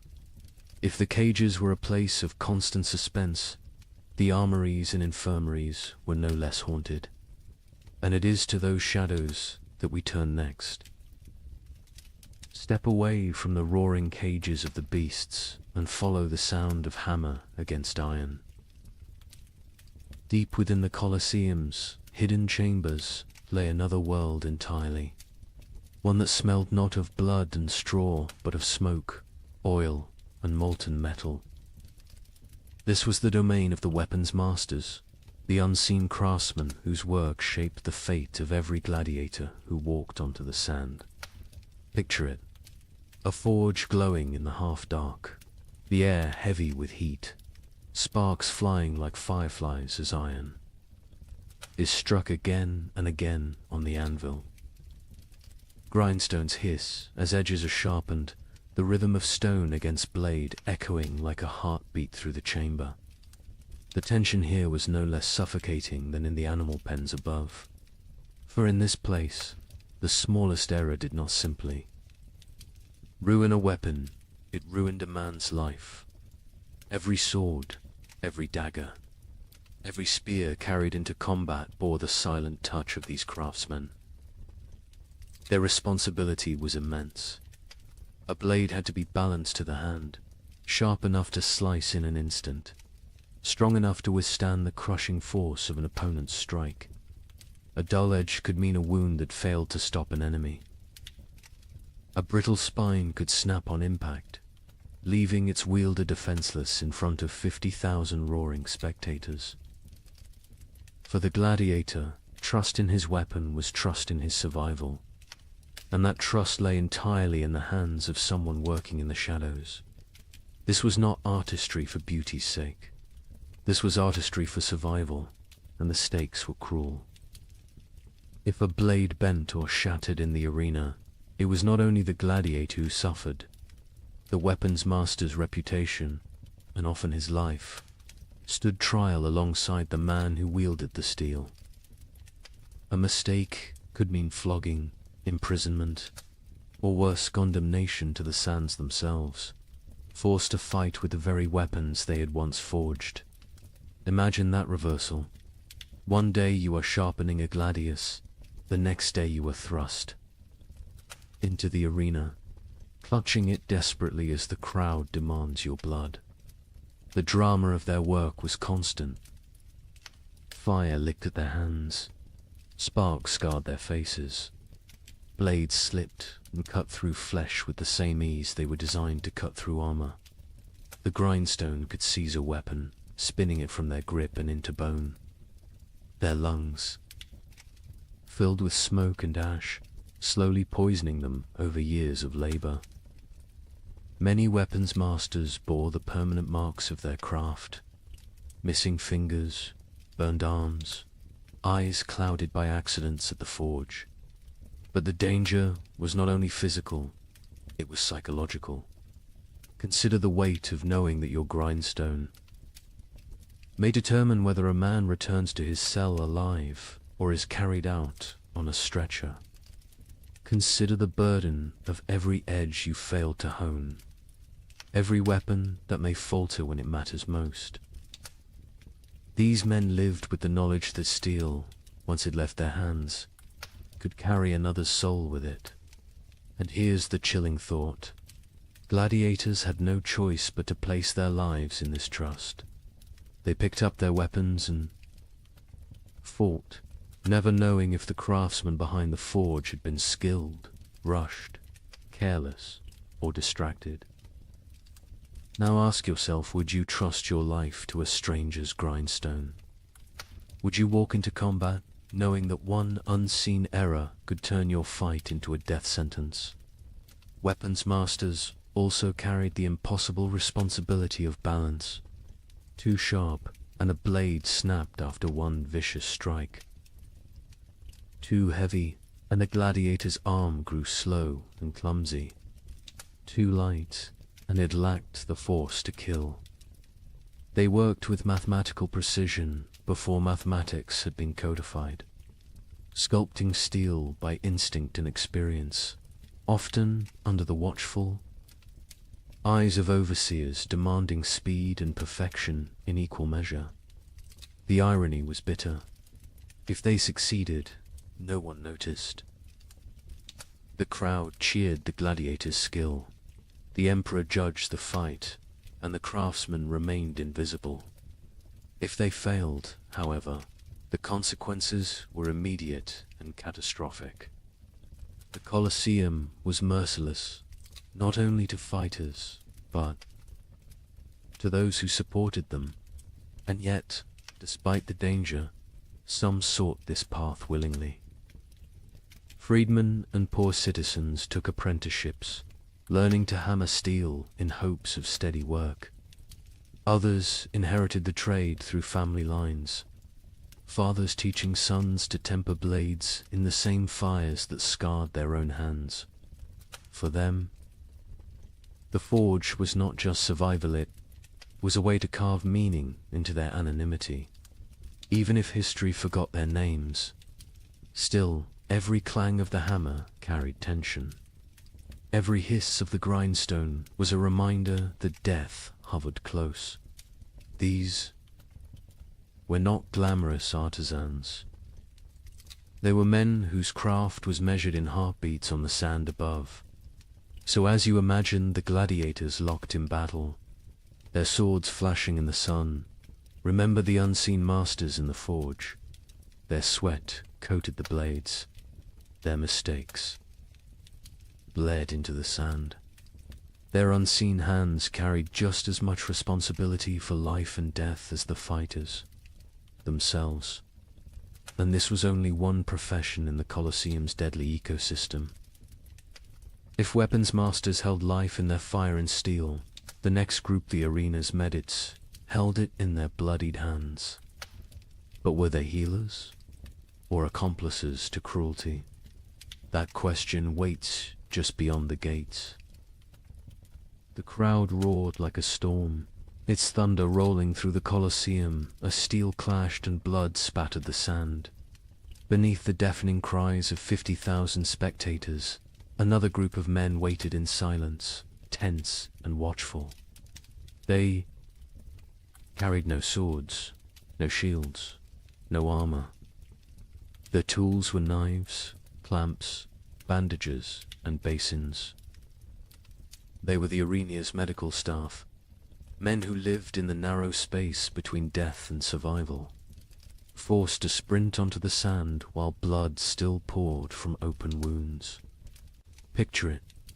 A gladiator falls, his leg shattered by a hammer strike. The crowd surges with excitement, some demanding mercy, others howling for death. The referee signals, and suddenly the medics rush forward, kneeling in the dust as the injured man writhes in agony. There are no sterile gloves, no antiseptics, no quiet chambers. Just torn flesh, sand sticking to the blood, and the jeers of thousands demanding the show go